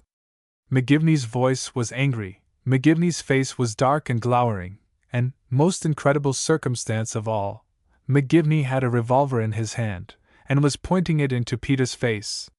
It really made it much harder for Peter to get awake, because he couldn't believe that he was awake. Also it made it harder for McGivney to get any sense out of him, because his jaw hung down, and he stared with terrified eyes into the muzzle of the revolver. "And my God, Mr. McGivney! What's the matter? Get up here!" hissed the rat-faced man, and he added a vile name. He gripped Peter by the lapel of his coat, and half jerked him to his feet, still keeping the muzzle of the revolver in Peter's face. And poor Peter, trying desperately to get his wits together, thought of half a dozen wild guesses one after another. Could it be that McGivney had heard him denouncing Mr. God and proclaiming himself a Red? Could it be that some of the Reds had framed up something on Peter? Could it be that McGivney had gone just plain crazy, that Peter was in the room with a maniac armed with a revolver? "Where did you put that money I gave you the other day?" demanded McGivney, and added some more vile names. Instantly, of course, Peter was on the defensive. No matter how frightened he might be, Peter would never fail to hang on to his money. "I spent it, Mr. McGivney." "You're lying to me." "No. Tell me where you put that money," insisted the man, and his face was ugly with anger, and the muzzle of the revolver seemed to be trembling with anger. Peter started to insist that he had spent every cent. "Make him cough up, Hammett," said McGivney, and Peter for the first time realized that there was another man in the room. His eyes had been so fascinated by the muzzle of the revolver that he hadn't taken a glance about. Hammett was a big fellow, and he strode up to Peter and grabbed one of Peter's arms, and twisted it around behind Peter's back and up between Peter's shoulders. When Peter started to scream, Hammett clapped his other hand over his mouth, and so Peter knew that it was all up. He could not hold on to money at that cost. When McGivney asked him, "Will you tell me where it is?" Peter nodded, and tried to answer through his nose. So Hammett took his hand from his mouth. "Where is it?" And Peter replied, "In my right shoe." Hammett unlaced the shoe and took it off, and pulled out the inside sole, and underneath was a little flat package wrapped in tissue paper, and inside the tissue paper was the $1,000 that McGivney had given Peter, and also the $300 which Peter had saved from Nels Ackerman's present, and $200 which he had saved from his salary. Hammett counted the money, and McGivney stuck it into his pocket, and then he commanded Peter to put on his shoe again. Peter obeyed with his trembling fingers, meantime keeping his eye in part on the revolver and in part on the face of the rat. What's the matter, Mr. McGivney?" "You'll find out in time," was the answer. "Now you march downstairs, and remember, I've got this gun on you, and there's 8 bullets in it, and if you move a finger I'll put them all into you." So Peter and McGivney and Hammett went down in the elevator of the hotel, and out of doors, and into an automobile. Hammett drove, and Peter sat in the rear seat with McGivney, who had the revolver in his coat pocket, his finger always on the trigger and the muzzle always pointed into Peter's middle. So Peter obeyed all orders promptly, and stopped asking questions because he found he could get no answers. Meantime he was using his terrified wits on the problem. The best guess he could make was that Guffey had decided to believe Joe Engle's story instead of Peter's. But then, why all this gunplay, this movie stuff? Peter gave up in despair, and it was just as well, for what had happened lay entirely beyond the guessing power of Peter's mind or any other mind. Section 66. They went to the office of the Secret Service Department of the Traction Trust, a place where Peter had never been allowed to come hitherto. It was on the 14th floor of the Merchants' Trust building, and the sign on the door read, "The American City Land and Investment Company. Walk in." When you walked in, you saw a conventional real estate office, and it was only when you had penetrated several doors that you came to the secret rooms where Guffey and his staff conducted the espionage work of the big business interests of the city. Peter was hustled into one of these rooms, and there stood Guffey, and the instant Guffey saw him, he bore down upon him, shaking his fist. "You stinking puppy!" he exclaimed. "You miserable little whelp! You dirty, sneaking hound!" He added a number of other descriptive phrases taken from the vocabulary of the kennel. Peter's knees were shaking, his teeth were chattering, and he watched every motion of Guffey's angry fingers, and every grimace of Guffey's angry features. Peter had been fully prepared for the most horrible torture he had experienced yet, but gradually he realized that he wasn't going to be tortured, he was only going to be scolded and raged at, and no words could describe the wave of relief in his soul. In the course of his street rat's life, Peter had been called more names than Guffey could think of if he spent the next month trying. If all Guffey was going to do was to pace up and down the room, and shake his fist under Peter's nose every time he passed him, and compare him with every kind of a domestic animal, Peter could stand it all night without a murmur. He stopped trying to find out what it was that had happened, because he saw that this only drove Guffey to fresh fits of exasperation. Guffey didn't want to talk to Peter. He didn't want to hear the sound of Peter's whining gutter pup's voice. All he wanted was to pour out his rage, and have Peter listen in abject abasement, and this Peter did. But meantime, of course, Peter's wits were working at high speed. He was trying to pick up hints as to what the devil it could mean. One thing was quite clear: the damage, whatever it was done. The jig was up, it was all over but the funeral.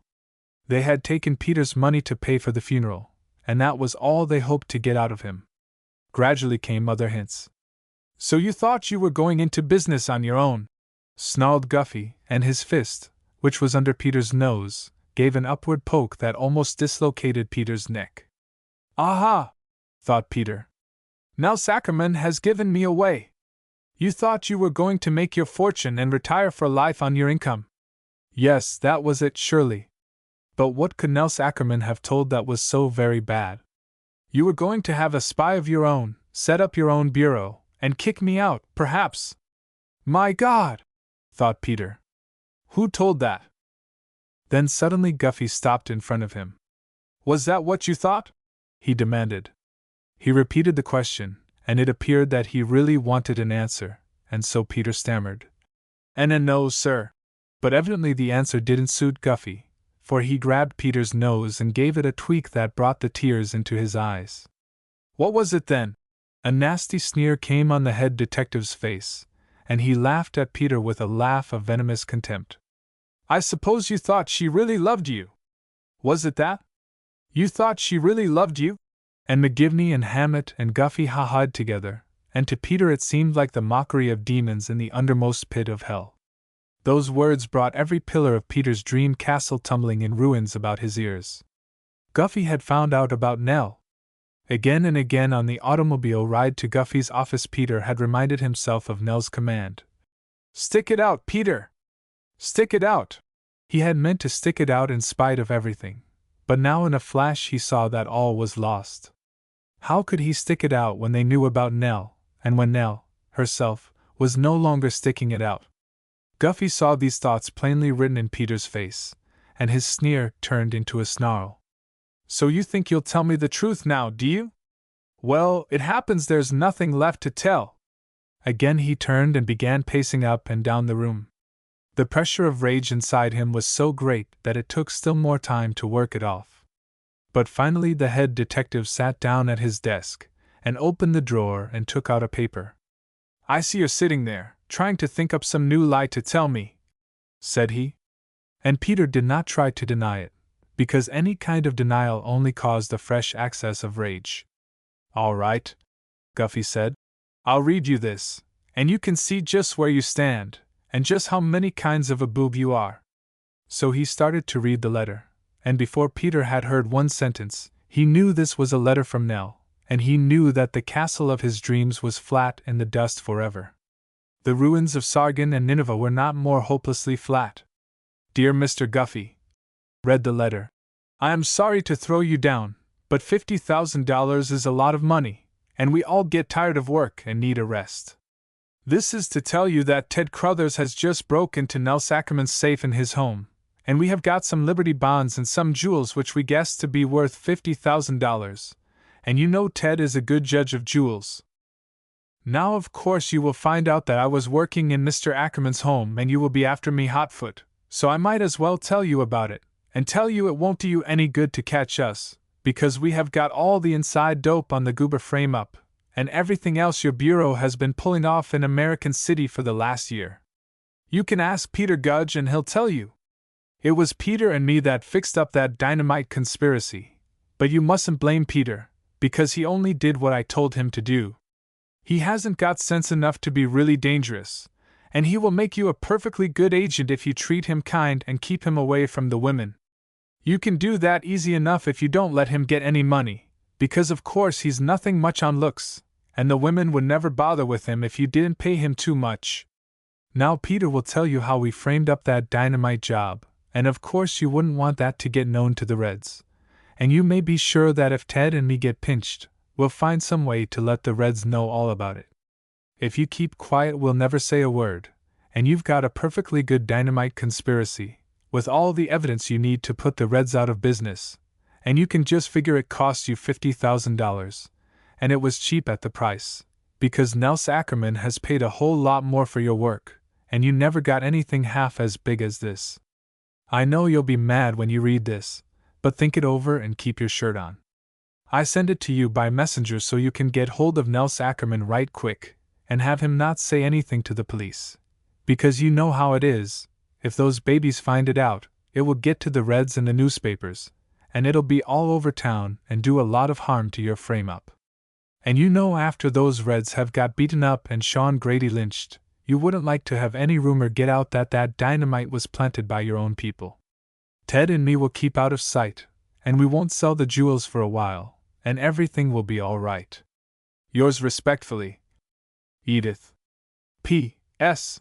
It really ain't Peter's fault that he's silly about women, and he would have worked for you all right if it hadn't been for my good looks.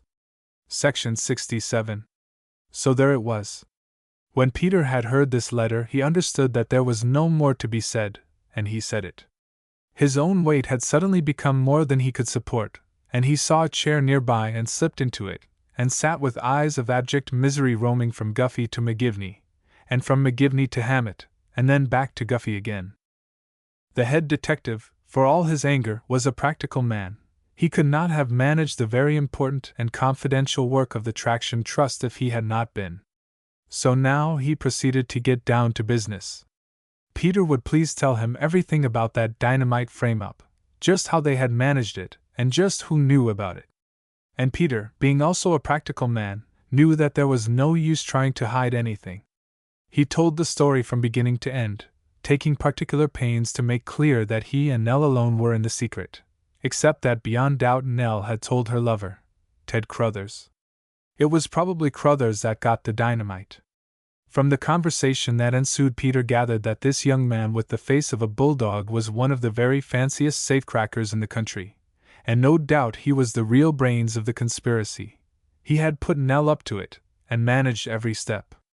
Suddenly Peter remembered all the kisses which Nell had given him in the park, and he found a blush of shame stealing over him. Yes, there was no doubt about it, he was a boob where women were concerned. Peter began to plead for himself. Really it wasn't his fault because Nell had got a hold on him. In the Temple of Jimjambo, when he was only a kid, he had been desperately in love with her. She was not only beautiful, she was so smart. She was the smartest woman he had ever known. McGivney remarked that she had been playing with Peter even then. She had been in Guffey's pay at that time, collecting evidence to put Pashtian El Calandra in jail and break up the cult of Eleutherian exoticism. She had done many such jobs for the Secret Service of the Traction Trust, while Peter was still traveling around with Pericles Priam selling patent medicine.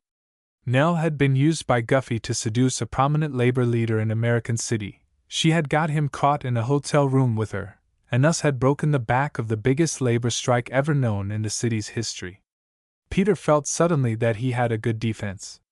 Of course a woman like that had been too much for him. It was Guffey's own fault if he hired people like that and turned them loose. It suddenly dawned on Peter. Nell must have found out that he, Peter, was going to meet young Lackman in the Hotel de Soto, and she must have gone there deliberately to ensnare him. When McGivney admitted that that was possibly true, Peter felt that he had a case, and proceeded to urge it with eloquence. He had been a fool, of course, every kind of fool there was, and he hadn't a word to say for himself. But he had learned his lesson and learned it thoroughly. No more women for him, and no more high life, and if Mr. Guffey would give him another chance. Guffey, of course, snorted at him. He wouldn't have a pudding head like Peter Gudge within 10 miles of his office. But Peter only pleaded the more abjectly. He really did know the Reds thoroughly, and where could Mr. Guffey find anybody that knew them as well? The Reds all trusted him. He was a real martyr. Look at the plasters all over him now. And he had just added another red laurel to his brow. He had been to see Mrs. God, and had had the seat of his trousers kicked by Mr. God, and of course he could tell that story, and maybe he could catch some Reds in a conspiracy against Mr. God. Anyhow, they had that perfectly good case against McCormick and the rest of the I.W.W.S.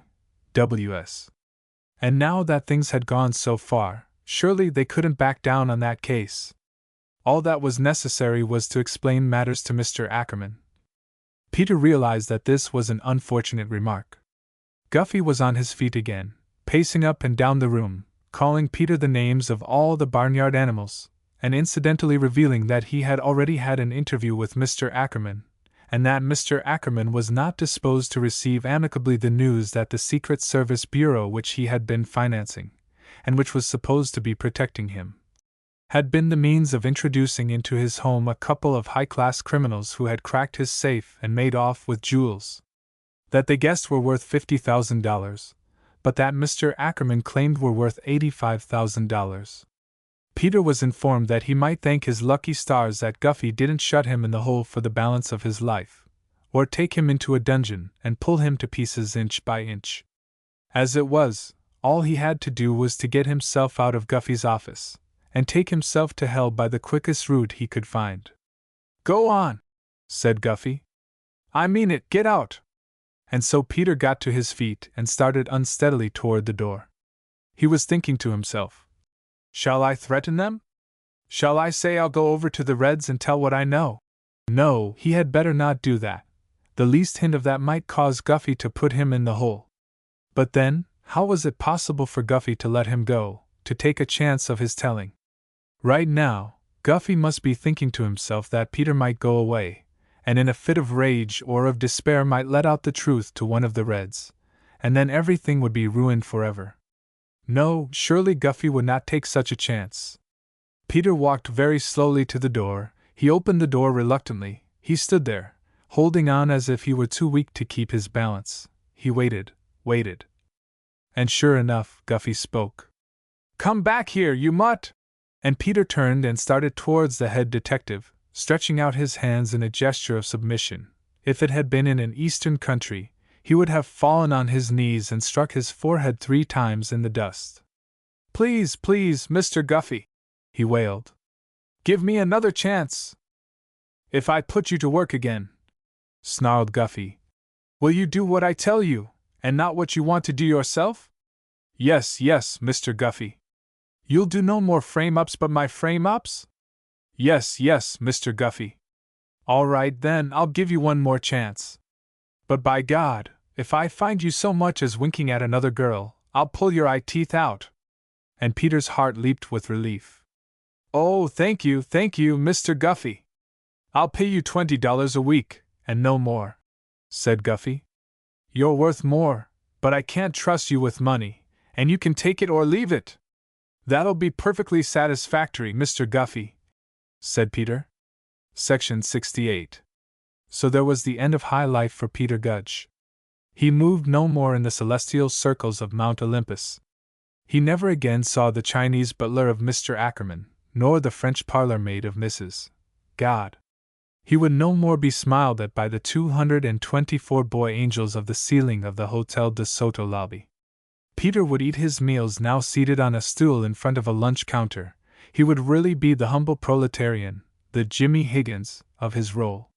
He put behind him bright dreams of an accumulated competence, and settled down to the hard day's work of cultivating the acquaintance of agitators, visiting their homes and watching their activities, getting samples of the literature they were circulating, stealing their letters and address books and notebooks, and taking all these to room 427 of the American House. These were busy times just now.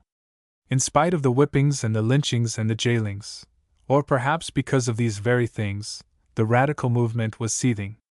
The I.W.W.S. had reorganized secretly, and were accumulating a defense fund for their prisoners. Also, the socialists of all shades of red and pink were busy, and the labor men had never ceased their agitation over the Goober case. Just now they were redoubling their activities because Mrs. Goober was being tried for her life. Over in Russia, a mob of anarchists had made a demonstration in front of the American legation because of the mistreatment of a man they called Goober. At any rate, that was the way the news came over the cables, and the news distributing associations of the country had been so successful in keeping the Goober case from becoming known that the editors of the New York papers really did not know any better, and printed the name as it came. Goober! Which of course gave the radicals a fine chance to laugh at them and say how much they cared about labor. The extreme Reds seemed to have everything their own way in Russia. Late in the fall, they overthrew the Russian government and took control of the country, and proceeded to make peace with Germany, which put the Allies in a frightful predicament and introduced a new word into the popular vocabulary, the dread word Bolshevik. After that, if a man suggested municipal ownership of ice wagons, all you had to do was to call him a Bolshevik, and he was done for. However, the extremists replied to this campaign of abuse by taking up the name and wearing it as a badge. The Socialist Local of American City adopted amid a storm of applause a resolution to call itself the Bolshevik Local, and the left-wingers had everything their own way for a time. The leader in this wing was a man named Herbert Ashton, editor of the American City Clarion, the party's paper. A newspaperman, lean, sallow, and incredibly bitter, Ashton apparently had spent all his life studying the intrigues of international capital, and one never heard an argument advanced that he was not ready with an answer. He saw the war as a struggle between the old established commercialism of Great Britain, whose government he described as a gigantic trading corporation, and the newly arisen and more aggressive commercialism of Germany. Ashton would take the formulas of the war propagandists and treat them as a terrier treats a rat. So this was a war for democracy. The bankers of Paris had for the last 20 years been subsidizing the Russian Tsars, who had shipped 100,000 exiles to Siberia to make the world safe for democracy. The British Empire also had gone to war for democracy, first in Ireland, then in India and Egypt, then in the Whitechapel slums. No, said Ashton, the workers were not to be fooled with such bunk. Wall Street had loaned some billions of dollars to the Allied bankers, and now the American people were asked to shed their blood to make the world safe for those loans. Peter had been urging McGivney to put an end to this sort of agitation, and now the rat-faced man told him that the time for action had come. There was to be a big mass meeting to celebrate the Bolshevik Revolution, and McGivney warned Peter to keep out of sight at that meeting, because there might be some clubbing. Peter left off his red badge and the button with the clasped hands and went up into the gallery and lost himself in the crowd. He saw a great many bulls, whom he knew scattered through the audience, and also he saw the chief of police and the head of the city's detective bureau. When Herbert Ashton was halfway through his tirade, the chief strode up to the platform and ordered him under arrest, and a score of policemen put themselves between the prisoner and the howling audience. Altogether they arrested 7 people, and next morning, when they saw how much enthusiasm their action had awakened in the newspapers, they decided to go farther yet. A dozen of Guffey's men, with another dozen from the district attorney's office, raided the office of Ashton's paper, the Clarion, kicked the editorial staff downstairs or threw them out of the windows, and proceeded to smash the typewriters and the printing presses, and to carry off the subscription lists and burn a ton or two of literature in the backyard. Also they raided the headquarters of the Bolshevik Local, and placed the 7 members of the executive committee under arrest, and the judge fixed the bail of each of them at $25,000, and every day for a week or two the American City Times would send a man around to Guffey's office, and Guffey would furnish him with a mass of material which Peter had prepared, showing that the socialist program was one of terrorism and murder. Almost every day now Peter rendered some such service to his country. He discovered where the I.W.W. had hidden a printing press with which they were getting out circulars and leaflets, and this place was raided, and the press confiscated, and half a dozen more agitators thrown into jail. These men declared a hunger strike, and tried to starve themselves to death as a protest against the beatings they got, and then some hysterical women met in the home of Ada Ruth, and drew up a circular of protest, and Peter kept track of the mailing of this circular, and all the copies were confiscated in the post office, and so one more conspiracy was foiled. They now had several men at work in the post office, secretly opening the mail of the agitators, and every now and then they would issue an order forbidding mail to be delivered to persons whose ideas were not sound. Also the post office department cancelled the second-class mailing privileges of the Clarion, and later it barred the paper from the mails entirely. A couple of comrades with automobiles then took up the work of delivering the paper in the nearby towns, So Peter was sent to get acquainted with these fellows, and in the night time some of Guffey's men entered the garage, and fixed one of the cars so that its steering gear went wrong and very nearly broke the driver's neck. So yet another conspiracy was foiled. Section 69. Peter was really happy now, because the authorities were thoroughly roused, and when he brought them new facts, he had the satisfaction of seeing something done about it. Ostensibly the action was taken by the federal agents, or by the district attorney's office, or by the city police and detectives, but Peter knew that it was always himself and the rest of Guffey's agents, pulling the wires behind the scenes. Guffey had the money, he was working for the men who really counted in American City. Guffey was the real boss. And all over the country it was the same. The Reds were being put out of business by the secret agents of the Chambers of Commerce, and the Merchants and Manufacturers Associations, and the Improve America League, and such like camouflaged organizations. They had everything their own way, because the country was at war. The war excitement was blazing like a prairie fire all over the land, and all you had to do was to call a man a pro-German or a Bolshevik, and to be sufficiently excited about it, and you could get a mob together, and go to his home and horsewhip him or tar and feather him, or lynch him. For years the big business men had been hating the agitators, and now at last they had their chance, and in every town, in every shop and mill and mine they had some Peter Gudge at work, a Jimmy Higgins of the Whites, engaged in spying and snooping upon the Jimmy Higgins of the Reds. Everywhere they had Guffeys and McGivneys to direct these activities, and they had strong-armed men, with guns on their hips and deputy sheriffs and other badges inside their coats, giving them unlimited right to protect the country from traitors. There were 3 or 4 million men in the training camps, and every week great convoys were sent out from the eastern ports, loaded with troops for over there. Billions of dollars worth of munitions and supplies were going, and all the yearnings and patriotic fervors of the country were likewise going over there. Peter read more speeches and sermons and editorials, and was proud and glad, knowing that he was taking his humble part in the great adventure. When he read that the biggest captains of industry and finance were selling their services to the government for the sum of $1 a year, how could he complain, who was getting $20 every week? When some of the Reds in their meetings or in their literature declared that these captains of industry and finance were the heads of companies which were charging the government enormous prices and making anywhere from 3 to 10 times the profits they had made before the war, then Peter would know that he was listening to an extremely dangerous Bolshevik. He would take the name of the man to McGivney, and McGivney would pull his secret wires, and the man would suddenly find himself out of a job, or maybe being prosecuted by the health department of the city for having set out a garbage can without a cover. After persistent agitation, the radicals had succeeded in persuading a judge to let out McCormick and the rest of the conspirators on $50,000 bail apiece. That was most exasperating to Peter, because it was obvious that when you put a Red into jail, you made him a martyr to the rest of the Reds, you made him conspicuous to the whole community, and then if you let him out again, his speaking and agitating were 10 times as effective as before.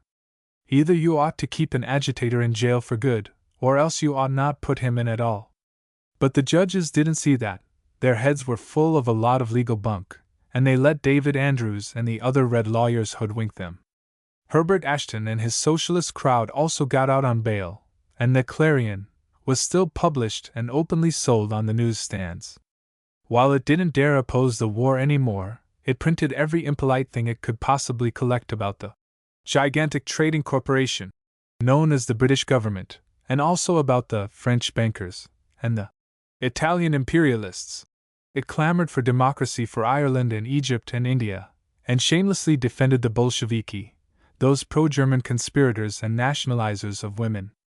So Peter proceeded to collect more evidence against the Clarion staff and against the I.W.S. Presently he read the good news that the government had arrested a couple of hundred of the I.W.W. leaders all over the country, and also the national leaders of the socialists, and was going to try them all for conspiracy. Then came the trial of McCormick and Henderson and Gus and the rest, and Peter picked up his Times one morning and read on the front page some news that caused him to gasp. Joe Angel, one of the leaders in the dynamite conspiracy, had turned state's evidence. He had revealed to the district attorney not only the part which he himself had played in the plan to dynamite Nels Ackerman's home, but he had told everything that the others had done, just how the dynamite had been got and prepared, and the names of all the leading citizens of the community who were to share Nels Ackerman's fate.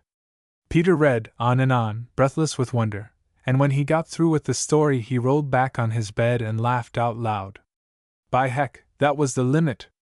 Peter had framed a frame-up on Guffey's man, and of course Guffey couldn't send this man to prison, so he had had him turn state's evidence, and was letting him go free, as his reward for telling on the others. The court calendars were now crowded with espionage cases, pacifist clergymen who had tried to preach sermons, and labor leaders who had tried to call strikes, members of the Anti-Conscription League and their pupils, the draft dodgers and slackers, anarchists and communists and Quakers, I.W.S., and socialists and Russellites. There were several trials going on all the time, and in almost every case Peter had a finger. Peter was called on to get this bit of evidence, or to investigate that juror, or to prepare some little job against a witness for the defense. Peter was wrapped up in the fate of each case, and each conviction was a personal triumph. As there was always a conviction, Peter began to swell up again with patriotic fervor, and the memory of Nell Doolin and Ted Crothers slipped far into the background. When Mac and his fellow dynamiters were sentenced to 20 years apiece, Peter felt that he had atoned for all his sins, and he ventured timidly to point out to McGivney that the cost of living was going up all the time, and that he had kept his promise not to wink at a woman for 6 months. McGivney said all right, they would raise him to $30 a week. Section 70. Of course, Peter's statement to McGivney had not been literally true. He had winked at a number of women, but the trouble was none had returned his wink. First, he had made friendly advances toward Miriam Yankovich, who was buxom and not bad-looking, but Miriam's thoughts were evidently all with McCormick in jail, and then, after her experience with Bob Ogden, Miriam had to go to a hospital, and of course Peter didn't want to fool with an invalid. He made himself agreeable to others of the Red Girls, and they seemed to like him. They treated him as a good comrade, but somehow they did not seem to act up to McGivney's theories of free love. So Peter made up his mind that he would find him a girl who was not a Red. It would give him a little relief now and then, a little fun. The Reds seldom had any fun. Their idea of an adventure was to get off in a room by themselves and sing the International or the Red Flag in whispers, so the police couldn't hear them. It was Saturday afternoon, and Peter went to a clothing store kept by a socialist, and bought himself a new hat and a new suit of clothes on credit. Then he went out on the street, and saw a neat little girl going into a picture show, and followed her, and they struck up an acquaintance, and had supper together. She was what Peter called a swell dresser, and it transpired that she worked in a manicure parlor. Her idea of fun corresponded to Peter's, and Peter spent all the money he had that Saturday evening, and made up his mind that if he could get something new on the Reds in the course of the week, he would strike McGivney for $40. Next morning was Easter Sunday, and Peter met his manicurist by appointment, and they went for a stroll on Park Avenue, which was the aristocratic street of American City and the scene of the Easter parade. It was wartime, and many of the houses had flags out, and many of the men were in uniform, and all of the sermons dealt with martial themes. Christ, it appeared, was risen again to make the world safe for democracy, and to establish self-determination for all people, and Peter and Miss Frisbee both had on their best clothes, and watched the crowds in the Easter parade, and Miss Frisbee studied the costumes and makeup of the ladies, and picked up scraps of their conversation and whispered them to Peter, and made Peter feel that he was back on Mount Olympus again. They turned into one of the swell Park Avenue churches. The Church of the Divine Compassion it was called, and it was very high, with candles and incense, although you could hardly smell the incense on this occasion for the scent of the Easter lilies and the ladies. Peter and his friend were escorted to one of the leather-covered pews, and they heard the Rev. de Willoughby Stouterbridge, a famous pulpit orator, deliver one of those patriotic sermons which were quoted in the Times almost every Monday morning. The Rev. de Willoughby Stouterbridge quoted some Old Testament text about exterminating the enemies of the Lord, and he sang the triumph of American arms, and the overwhelming superiority of American munitions. He denounced the Bolsheviks and all other traitors, and called for their instant suppression. He didn't say that he had actually been among the crowd which had horsewhipped the I.W.W.S. and smashed the printing presses and typewriters of the Socialists, but he made it unmistakably clear that that was what he wanted, and Peter's bosom swelled with happy pride. It was something to a man to know that he was serving his country and keeping the old flag waving, but it was still more to know that he was enlisted in the service of the Almighty, that heaven and all its hosts were on his side, and that everything he had done had the sanction of the Almighty's divinely ordained minister, speaking in the Almighty's holy temple. In the midst of stained glass windows and brightly burning candles and the ravishing odor of incense, and of Easter lilies and of mignonette and lavender in the handkerchiefs of delicately gowned and exquisite ladies from Mount Olympus. This, to be sure, was mixing mythologies, but Peter's education had been neglected in his youth, and Peter could not be blamed for taking the great ones of the earth as they were, and believing what they taught him. The white-robed choir marched out, and the music of "Onward, Christian Soldiers" faded away, and Peter and his lady went out from the Church of the Divine Compassion, and strolled on the avenue again, and when they had sufficiently filled their nostrils with the sweet odors of snobbery, they turned into the park, where there were places of seclusion for young couples interested in each other. But alas, the fates which dogged Peter in his love-making had prepared an especially cruel prank that morning. At the entrance to the park, whom should Peter meet but Comrade Schnitzelman, a fat little butcher who belonged to the Bolshevik local of American City. Peter tried to look the other way and hurry by, but Comrade Schnitzelman would not have it so. He came rushing up with one pudgy hand stretched out, and a beaming smile on his rosy Teutonic countenance. "ACH, Comrade Gudge!" cried he.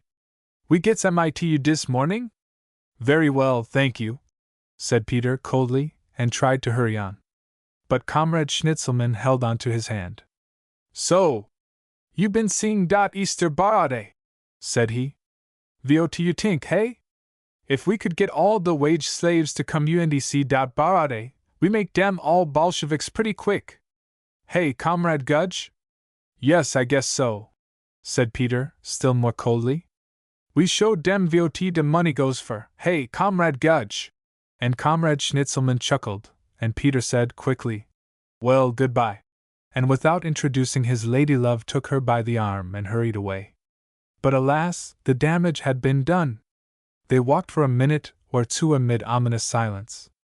Then suddenly the manicurist stood still and confronted Peter. "Mr. Gudge?" she demanded. "What does that mean?" And Peter, of course, could not answer. He did not dare to meet her flashing eyes, but stood digging the toe of his shoe into the path. "I want to know what it means," persisted the girl. "Are you one of those Reds?" And what could poor Peter say? How could he explain his acquaintance with that Teutonic face and that Teutonic accent? The girl stamped her foot with impatient anger. "So you're one of those Reds? You're one of those pro-German traitors? You're an impostor, a spy!" Peter was helpless with embarrassment and dismay. "Miss Frisbee," he began, "I can't explain." "Why can't you explain? Why can't any honest man explain?" But I'm not what you think, it isn't true." It was on the tip of Peter's tongue to say, "I'm a patriot. I'm a 100% American, protecting my country against these traitors." But professional honor sealed his tongue, and the little manicurist stamped her foot again, and her eyes flashed with indignation. "You dare to seek my acquaintance? You dare to take me to church? Why, if there was a policeman in sight, I'd report you, I'd send you to jail." And actually she looked around for a policeman. But it is well known that there never is a policeman in sight when you look for one, so Miss Frisbee stamped her foot again and snorted in Peter's face. "Goodbye, Comrade Gudge!" The emphasis she put upon that word comrade would have frozen the furious red soul, and she turned with a swish of her skirts and strode off, and Peter stood looking mournfully at her little French heels going crunch, crunch, crunch on the gravel path. When the heels were clean gone out of sight, Peter sought out the nearest bench and sat down, and buried his face in his hands, a picture of woe. Was there ever in the world a man who had such persistent ill luck with women? Section 71.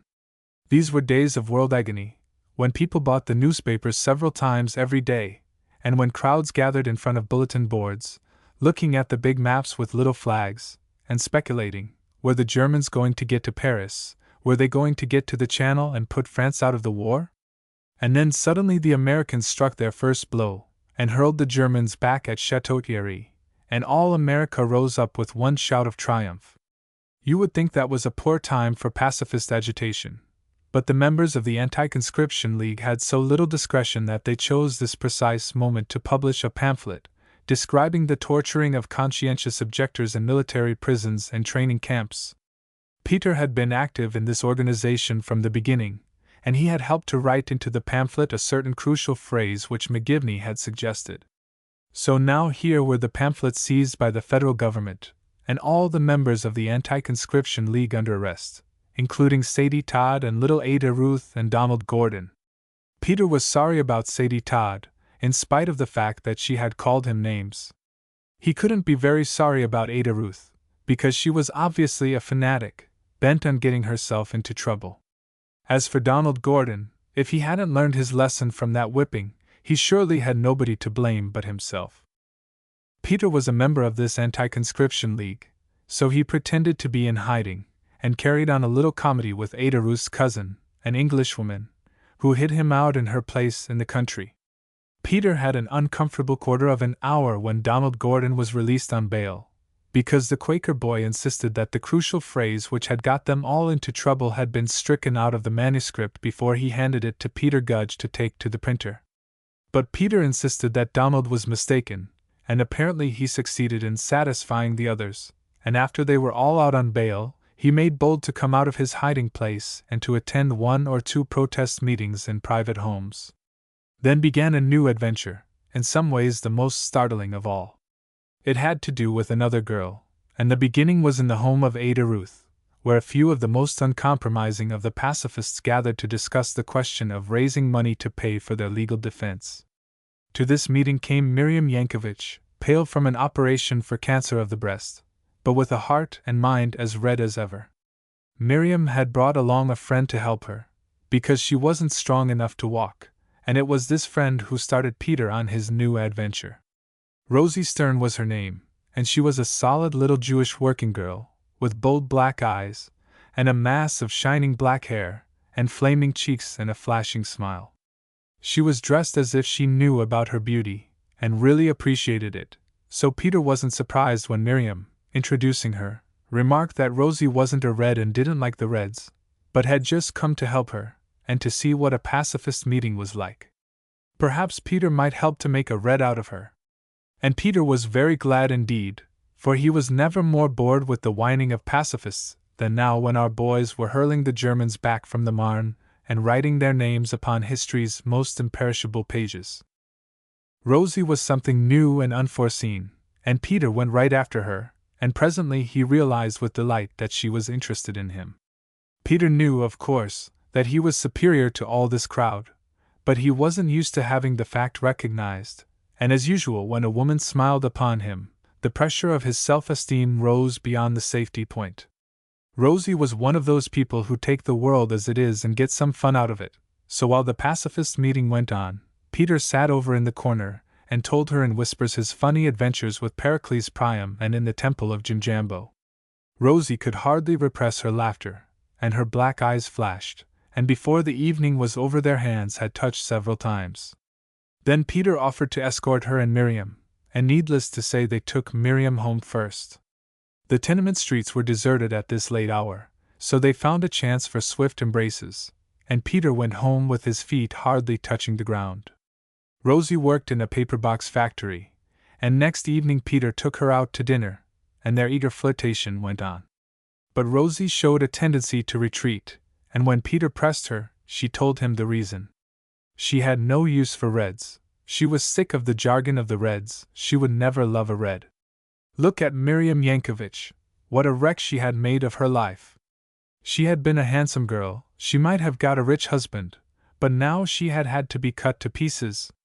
And look at Sadie Todd, slaving herself to death, and Ada Ruth with her poems that made you tired. Rosie jeered at them all, and riddled them with the arrows of her wit, and of course Peter in his heart agreed with everything she said. Yet Peter had to pretend to disagree, and that made Rosie cross and spoiled their fun, and they almost quarreled. Under these circumstances, naturally it was hard for Peter not to give some hint of his true feeling. After he had spent all of his money on Rosie and a lot of his time and hadn't got anywhere, he decided to make some concession to her. He told her he would give up trying to make a red out of her. Whereupon Rosie made a face at him. "Very kind indeed of you, Mr. Gudge! But how about my making a white out of you?" And she went on to inform him that she wanted a fellow that could make money and take care of a girl. Peter answered that he was making money all right. "Well, how was he making money?" asked Rosie. Peter wouldn't tell, but he was making it, and he would prove it by taking her to the theater every night. So the little duel went on, evening after evening. Peter got more and more crazy about this black-eyed beauty, and she got more and more coquettish, and more impatient with his radical leanings. Rosie's father had brought her as a baby from Kishinev, but she was 100% American all the same, so she told him. Those boys in khaki who were over there walloping the Huns were the boys for her, and she was waiting for one of them to come back. What was the matter with Peter that he wasn't doing his part? Was he a draft dodger? Rosie had never had anything to do with slackers, and wasn't keen for the company of a man who couldn't give an account of himself. Only that day she had been reading in the paper about the atrocities committed by the Huns. How could any man with red blood in his veins sympathize with these pacifists and traitors? And if Peter didn't sympathize with them, why did he travel round with them and give them his moral support? When Peter made a feeble effort at repeating some of the pacifists' arguments, Rosie just said, "Oh, fudge! You've got too much sense to talk that kind of stuff to me." And Peter knew, of course, that he had too much sense, and it was hard to keep from letting Rosie see it. He had just lost one girl because of his red entanglements. Was it up to him to lose another? For a couple of weeks they sparred and fought. Rosie would let Peter kiss her, and Peter's head would be quite turned with desire. He decided that she was the most wonderful girl he had ever known. Even Nell Doolin had nothing on her. But then once more she would pin Peter down on this business of his redness, and would spurn him, and refuse to see him any more. At last Peter admitted to her that he had lost his sympathy with the Reds. She had converted him, and he despised them. So Rosie replied that she was delighted. They would go at once to see Miriam Yankovich, and Peter would tell her, and try to convert her also. Peter was then in a bad dilemma. He had to insist that Rosie should keep his conversion a secret. But Rosie became indignant. She set her lips and declared that a conversion that had to be kept secret was no conversion at all. It was simply a low sham, and Peter Gudge was a coward, and she was sick of him. So poor Peter went away, heartbroken and bewildered. Section 72.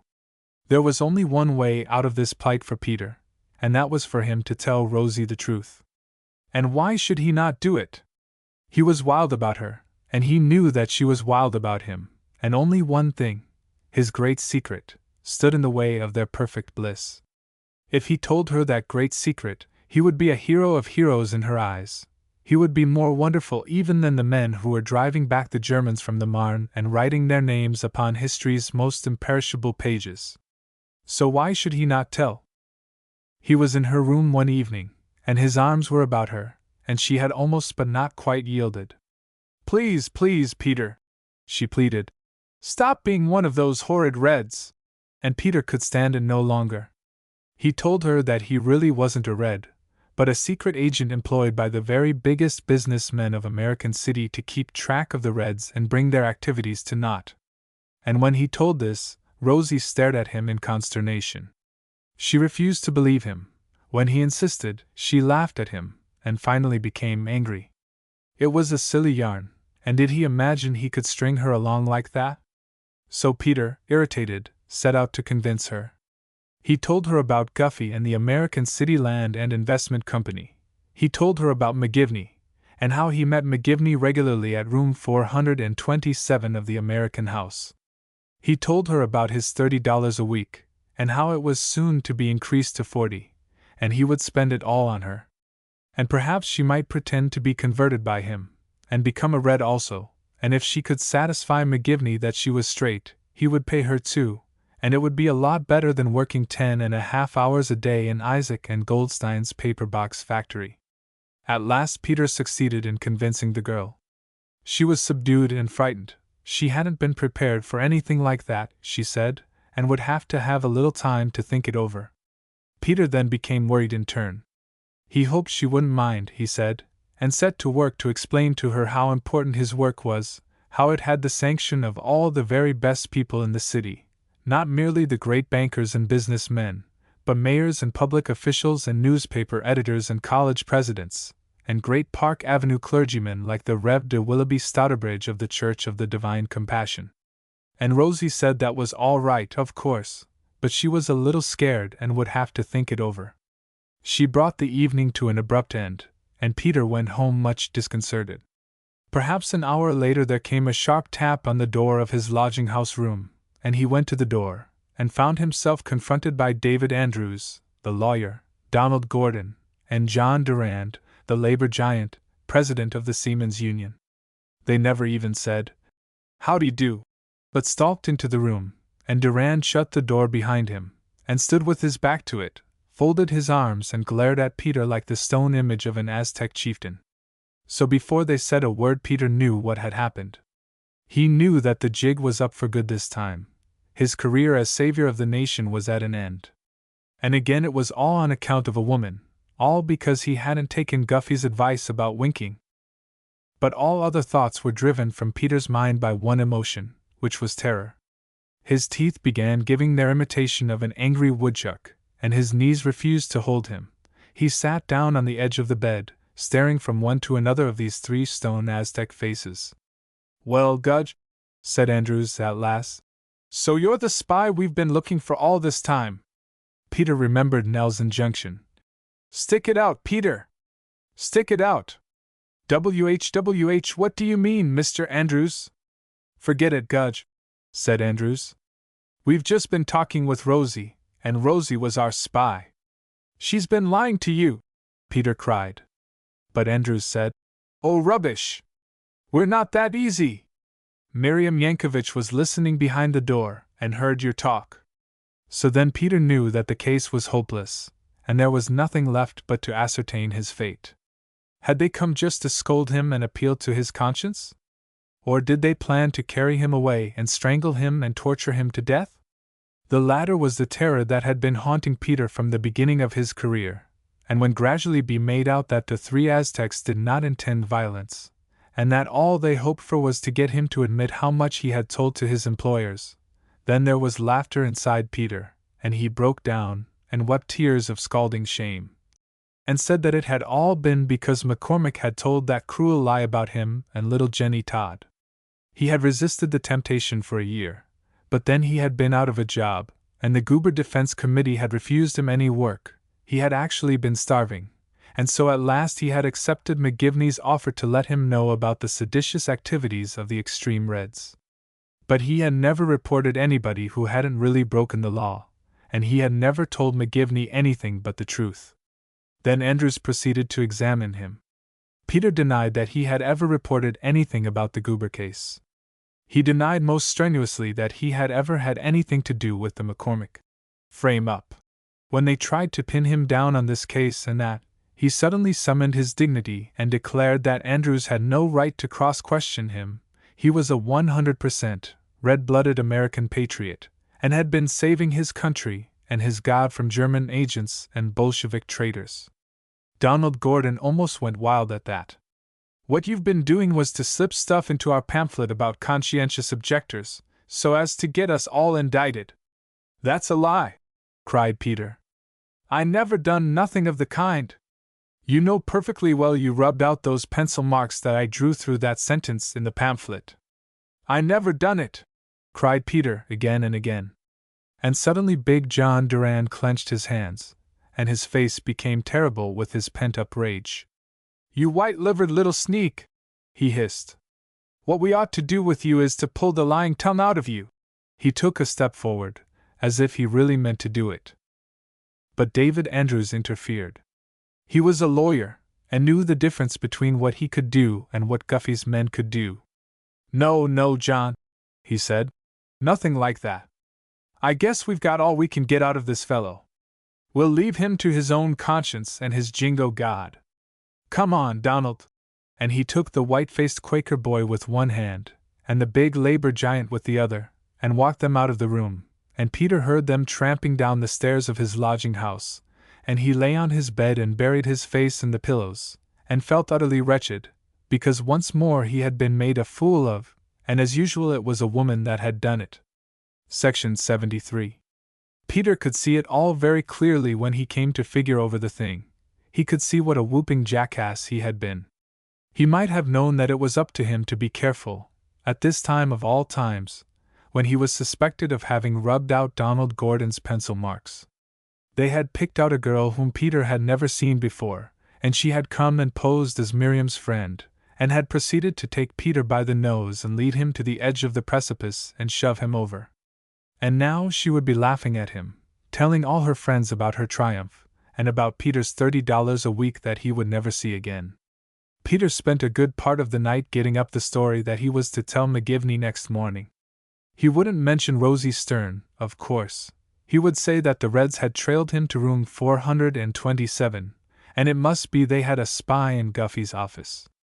Peter repeated this story quite solemnly, and again realized too late that he had made a fool of himself. It wasn't 24 hours before every Red in American City knew the true, inside history of the unveiling of Peter Gudge as a spy of the Traction Trust. The story occupied a couple of pages in that week's issue of the Clarion, and included Peter's picture, and an account of the part that Peter had played in various frame-ups. It was nearly all true, and the fact that it was guesswork on Donald Gordon's part did not make it any the better for Peter. Of course McGivney and Guffey and all his men read the story, and knew Peter for the whooping jackass that Peter knew himself. "You go and get yourself a job with a pick and shovel," said McGivney, and Peter sorrowfully took his departure. He had only a few dollars in his pocket, and these did not last very long, and he had got down to his last nickel, and was confronting the wolf of starvation again, when McGivney came to his lodging-house room with a new proposition. There was one job left, and Peter might take it if he thought he could stand the gaff. It was the job of state's witness. Peter had been all through the Red movement. He knew all these pacifists and socialists and syndicalists and I.W.W.S. who were now in jail. In some cases the evidence of the government was far from satisfactory, so Peter might have his salary back again, if he were willing to take the witness stand and tell what he was told to tell, and if he could manage to sit in a courtroom without falling in love with some of the lady jurors, or some of the lady spies of the defense. These deadly shafts of sarcasm Peter did not even feel, because he was so frightened by the proposition which McGivney put up to him. To come out into the open and face the blinding glare of the Red hate. To place himself, the ant, between the smashing fists of the battling giants. Yes, it might seem dangerous, said McGivney, for a cowardly little whelp like himself, but then a good many men had had the nerve to do it, and none of them had died yet. McGivney himself did not pretend to care very much whether Peter did it or not. He put the matter up to him on Guffey's orders. The job was worth $40 a week, and he might take it or leave it. And there sat Peter, with only a nickel and a couple of pennies in his pocket, and the rent for his room 2 weeks overdue, and his landlady lying in wait in the hallway like an Indian with a tomahawk. Peter objected. What about all those bad things in his early record, Pericles Priam and the Temple of Jimjambo, which had ruined him as a witness in the Goober case? McGivney answered dryly that he couldn't let himself out with that excuse. He was invited to pose as a reformed wobbly, and the more crimes and rascalities he had in his record, the more convinced the jury would be that he had been a real wobbly. Peter asked, just when would he be expected to appear? And McGivney answered, the very next week. They were trying 17 of the wobblies on a conspiracy charge, and Peter would be expected to take the stand and tell how he had heard them advocate violence, and heard them boast of having set fire to barns and wheat fields, and how they had put phosphorus bombs into haystacks, and copper nails into fruit trees, and spikes into sawmill logs, and emery powder into engine bearings. Peter needn't worry about what he would have to say. McGivney would tell him everything, and would see him thoroughly posted, and he would find himself a hero in the newspapers, which would make clear that he had done everything from the very highest possible motives of 100% Americanism, and that no soldier in the war had been performing a more dangerous service. To Peter it seemed they might say that without troubling their conscience very much. But McGivney went on to declare that he needn't be afraid. It was no part of Guffey's program to give the Reds the satisfaction of putting his star witness out of business. Peter would be kept in a safe place, and would always have a bodyguard. While he was in the city, giving his testimony, they would put him up at the Hotel de Soto. And that of course settled it. Here was poor Peter, with only a nickel and 2 coppers in his pocket, and before him stood a chariot of fire with magic steeds, and all he had to do was to step in, and be whirled away to Mount Olympus. Peter stepped in. Section 74. McGivney took him to Guffey's office, and Guffey wasted no time upon preliminaries, but turned to his desk, and took out a long typewritten document, a complete account of what the prosecution meant to prove against the 17I. W.S. First, Peter told what he himself had seen and heard, not very much, but a beginning, a hook to hang his story upon. The I.W.W. Hall was the meeting place for the casual and homeless labor of the country, the bindle-stiffs, who took the hardest of the world's hard knocks, and sometimes returned them. There was no kind of injustice these fellows hadn't experienced, and now and then they had given blow for blow. Also there were loose talkers among them, who worked off their feelings by threats of vengeance upon their enemies. Now and then a real criminal came along, and now and then a paid insider, a Peter Gudge or a Joe Angel. Peter told the worst that he had heard, and all he knew about the arrested men, and Guffey wrote it all down, and then proceeded to build upon it. This fellow Alf Guinness had had a row with a farmer in Wheatland County. There had been a barn burned nearby, and Guffey would furnish an automobile and a couple of detectives to travel with Peter, and they would visit the scene of that fire and the nearby village, and familiarize themselves with the locality, and Peter would testify how he had been with Guinness when he and a half-dozen of the defendants had set fire to that barn. Peter hadn't intended anything quite so serious as that, but Guffey was so businesslike, and took it all so much as a matter of course, that Peter was afraid to show the white feather. After all, this was wartime. Hundreds of men were giving up their lives every day in the Argonne, and why shouldn't Peter take a little risk in order to put out of business his country's most dangerous enemies? So Peter and his 2 detectives blew themselves to a joy ride in the country. And then Peter was brought back and made comfortable in a room on the 12th floor of the Hotel de Soto, where he diligently studied the typewritten documents which McGivney brought him, and thoroughly learned the story he was to tell. There was always one of Guffey's men walking up and down in the hallway outside with a gun on his hip, and they brought Peter 3 meals a day, not forgetting a bottle of beer and a package of cigarettes. Twice a day Peter read in the newspapers about the heroic deeds of our boys over there, and also about the latest bomb plots which had been discovered all over the country, and about various trials under the Espionage Act. Also, Peter had the thrill of reading about himself in a real newspaper. Hitherto he had been featured in labor papers, and socialist papers like the Clarion, which did not count, but now the American City Times came out with a long story of how the district attorney's office had planted a secret agent with the I.W.W., and how this man, whose name was Peter Gudge, had been working as one of them for the past 2 years, and was going to reveal the whole story of I.W.W. infamy on the witness stand. 2 days before the trial Peter was escorted by McGivney and another detective to the district attorney's office, and spent the best part of the day in conference with Mr. Burchard and his deputy, Mr. Stannard, who were to try the case. McGivney had told Peter that the district attorney was not in the secret. He really believed that Peter's story was all true, but Peter suspected that this was camouflage, to save Mr. Burchard's face, and to protect him in case Peter ever tried to throw him down. Peter noticed that whenever he left any gap in his story, The district attorney and the deputy told him to fill it, and he managed to guess what to fill it with. Henry Clay Burchard came from the far south, and followed a style of oratory long since gone out of date. He wore his heavy black hair a little long, and when he mounted the platform he would pull out the tremolo stop, stretching out his hands and saying in tones of quivering emotion, "The ladies, God bless them!" Also he would say, "I am a friend of the common man.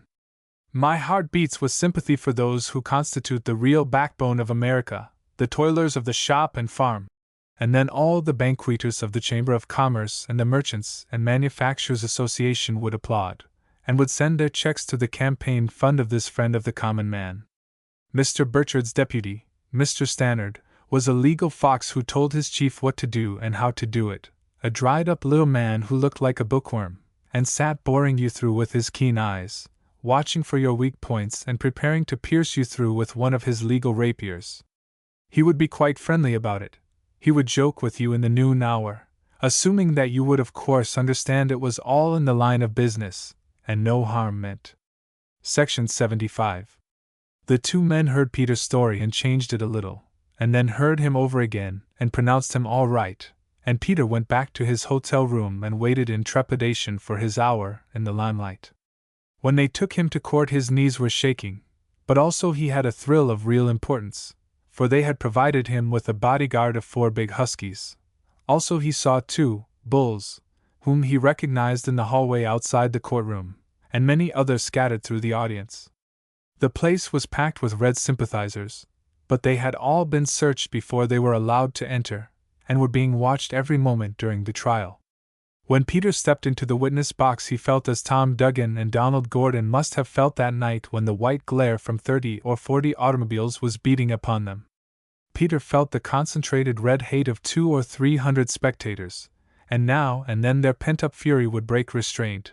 There would be a murmur of protest, or perhaps a wave of sneering laughter, and the bailiff would bang on the table with his wooden mallet, and the judge would half rise from his seat, and declare that if that happened again he would order the courtroom cleared.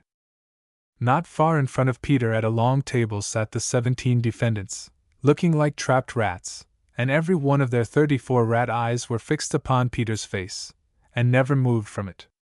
Peter only glanced that way once. They bared their rat's teeth at him, and he quickly looked in another direction. But there also he saw a face that brought him no comfort. There sat Mrs. God, in her immaculate white chiffons, her wide-open blue eyes fixed upon his face, her expression full of grief and reproach. "Oh, Mr. Gudge," she seemed to be saying. "How can you? Mr. Gudge, is this peace, justice, truth, law?" And Peter realized with a pang that he had cut himself off forever from Mount Olympus, and from the porch chair with the soft silken pillows. He turned away toward the box where sat the 12 jurymen and women. One old lady gave him a benevolent smile, and a young farmer gave him a sly wink, so Peter knew that he had friends in that quarter, and after all, they were the ones who really counted in this trial. Mrs. God was as helpless as any wobbly in the presence of this august court. Peter told his story, and then came his cross-questioning, and who should rise and start the job but David Andrews, suave and humorous and deadly. Peter had always been afraid of Andrews, and now he winced. Nobody had told him he was to face an ordeal like this. Nobody had told him that Andrews would be allowed to question him about every detail of these crimes which he said he had witnessed, and about all the conversations that had taken place, and who else was present, and what else had been said, and how he had come to be there, and what he had done afterwards, and what he had had to eat for breakfast that morning. Only 2 things saved Peter: first, the constant rapid fire of objections which Stannard kept making, to give Peter time to think, and second, the cyclone cellar which Stannard had provided for him in advance. "You can always fail to remember," the deputy had said. "Nobody can punish you for forgetting something." So Peter would repeat the minute details of a conversation in which Alf Guinness had told of burning down the barn, but he didn't remember who else had heard the conversation, and he didn't remember what else had been said, nor what was the date of the conversation. Then came the blessed hour of noon, with a chance for Peter to get fixed up again before the court resumed at 2. He was questioned again by Stannard, who patched up all the gaps in his testimony, and then again he failed to remember things, and so avoided the traps which Andrews set for his feet. He was told that he had done fine, and was escorted back to the Hotel de Soto in triumph, and there for a week he stayed while the defense made a feeble effort to answer his testimony. Peter read in the papers the long speeches in which the district attorney and the deputy acclaimed him as a patriot, protecting his country from its enemies within. Also he read a brief reference to the tirade of David Andrews, who had called him a rat and a slinking Judas. Peter didn't mind that, of course. It was all part of the game, and the calling of names is a pretty sure sign of impotence. Less easy to accept placidly, however, was something which came to Peter that same day, a letter from Mrs. God. It wasn't written to him, but he saw Hammett and another of the bulls chuckling together, and he asked what was the joke, and they told him that Mrs. God had somehow found out about Guffey, and had written him a letter full of insults, and Guffey was furious. Peter asked what was in it, and they told him, and later on when he insisted, they brought it and showed it to him, and Peter was furious too. On very expensive stationery with a stately crest at the top, the mother of Mount Olympus had written in a large, bland, girlish hand her opinion of undercover men and those who hired them. You sit like a big spider and weave a net to catch men and destroy them. You destroy alike your victims and your tools. The poor boy Peter Gudge, whom you sent to my home, my heart bleeds when I think of him, and what you have put him up to. A wretched, feeble-minded victim of greed, who ought to be sent to a hospital for deformed souls, you have taken him and taught him a piece of villainy to recite, so that he may send a group of sincere idealists to prison. That was enough. Peter put down the letter. He would not dignify such stuff by reading it. He realized that he would have to put his mind on the problem of Mrs. God once more. One woman like that, in her position of power, was more dangerous than all the 17 Wobblies who had been hailed before the court. Peter inquired, and learned that Guffey had already been to see Nels Ackerman about it, and Mr. Ackerman had been to see Mr. God, and Mr. God had been to see Mrs. God. Also the Times had an editorial referring to the nest of Bolshevism upon Mount Olympus, and all Mrs. God's friends were staying away from her luncheon parties, so she was being made to suffer for her insolence to Peter Gudge. A hospital for deformed souls. Indeed! Peter was so upset that his joy in life was not restored even by the news that the jury had found the defendants guilty on the first ballot. He told McGivney that the strain of this trial had been too much for his nerves, and they must take care of him, so an automobile was provided, and Peter was taken to a secret hiding place in the country to recuperate. Hammett went with him, and Hammett was a first-class gunman, and Peter stayed close by him.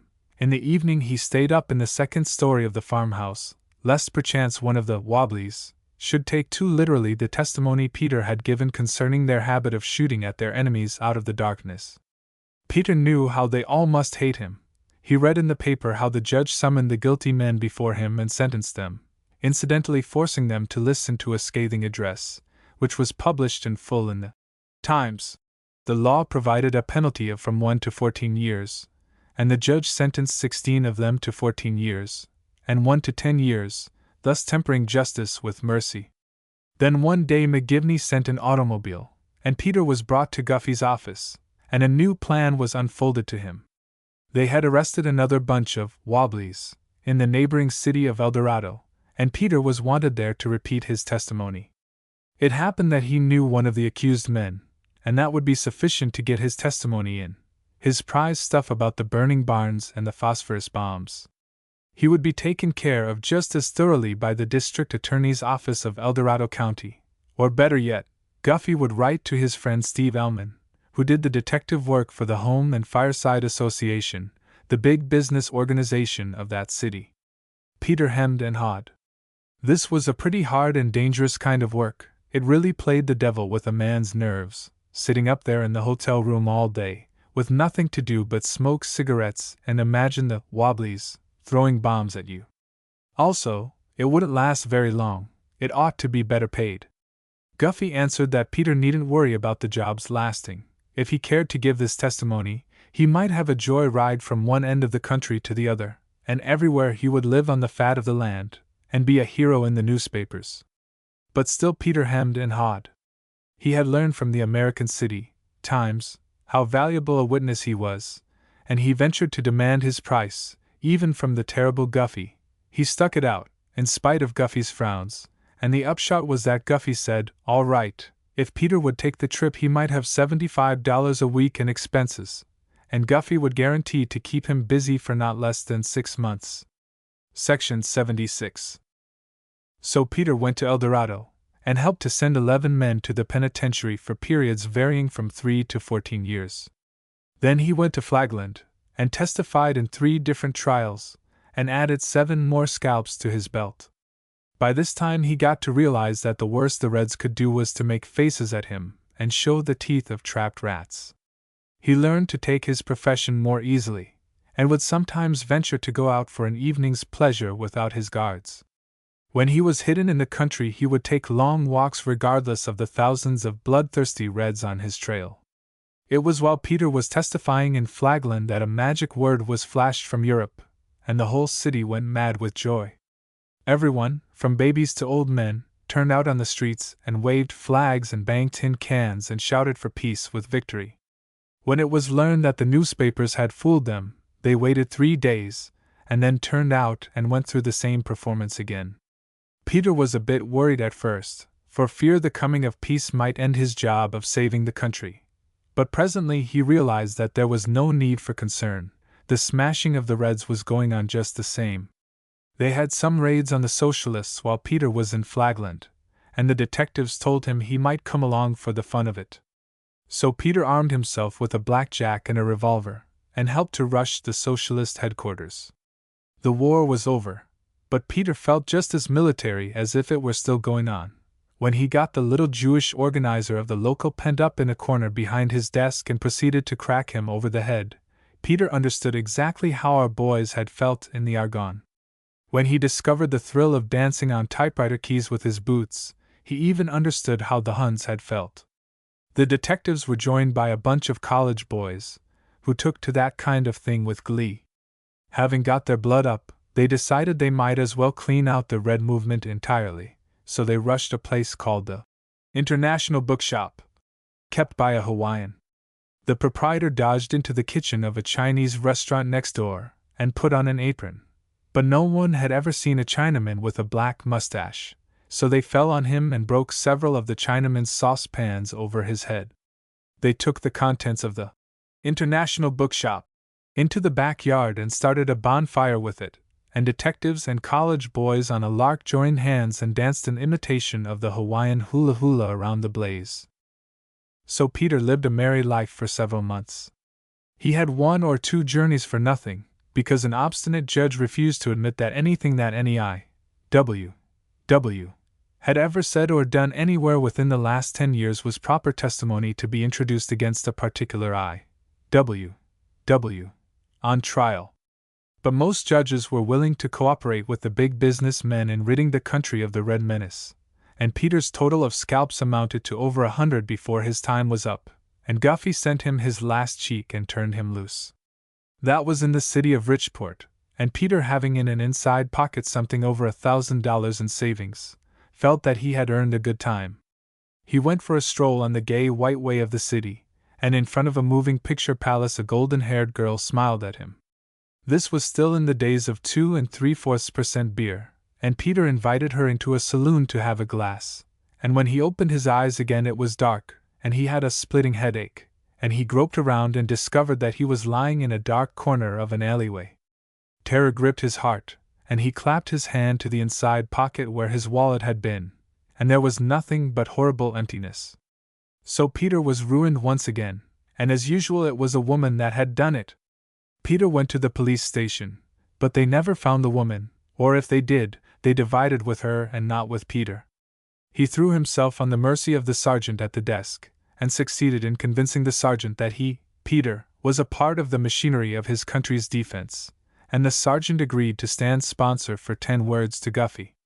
So Peter sat himself down with a pencil and paper, and figured over it, and managed to get it into 10 words as follows. woman again broke any old job, any pay wire fare. And it appeared that Guffey must have sat himself down with a pencil and paper and figured over it also, for the answer came back in 10 words, as follows. Idiot have wired Secretary Chamber Commerce will give you ticket. So Peter repaired forthwith to the stately offices of the Chamber of Commerce, and the hustling, efficient young businessman's secretary sent his clerk to buy Peter a ticket and put him on the train. In a time of need like that, Peter realized what it meant to have the backing of a great and powerful organization, with stately offices and money on hand for all emergencies, even when they arose by telegraph. He took a new vow of sobriety and decency, so that he might always have these forces of law and order on his side. Section 77. Peter was duly scolded, and put to work as an office man, at his old salary of $20 a week. It was his duty to consult with Guffey's many operatives, to tell them everything he knew about this individual Red or that organization of Reds. He would use his inside knowledge of personalities and doctrines and movements to help in framing up testimony, and in setting traps for too ardent agitators. He could no longer pose as a Red himself, but sometimes there were cases where he could do detective work without being recognized, when, for example, there was a question of fixing a juror, or of investigating the members of a panel. The I.W.W.S. had been put out of business in American City, but the Socialists were still active, in spite of prosecutions and convictions. Also, there was a new peril looming up.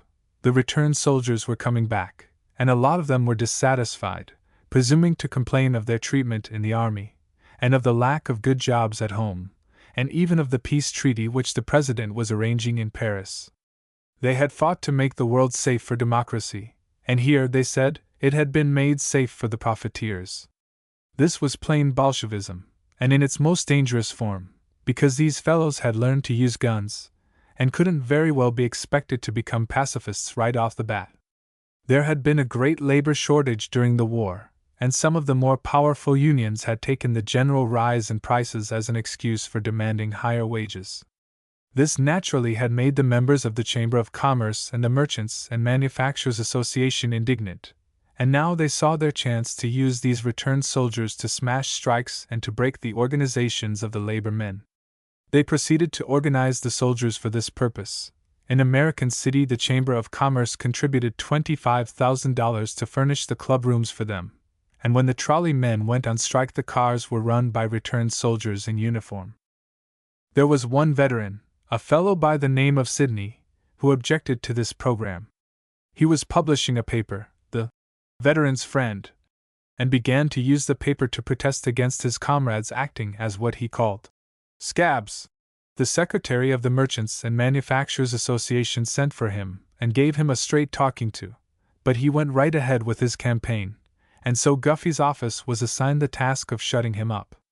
Peter, while he could not take an active part in the job, was the one who guided it behind the scenes.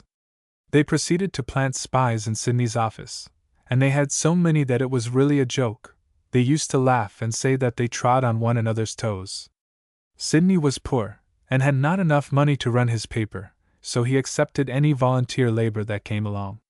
And Guffey sent him plenty of volunteers, no less than 7 operatives, one keeping Sidney's books, another helping with his mailing, 2 more helping to raise funds among the labor unions, others dropping in every day or 2 to advise him.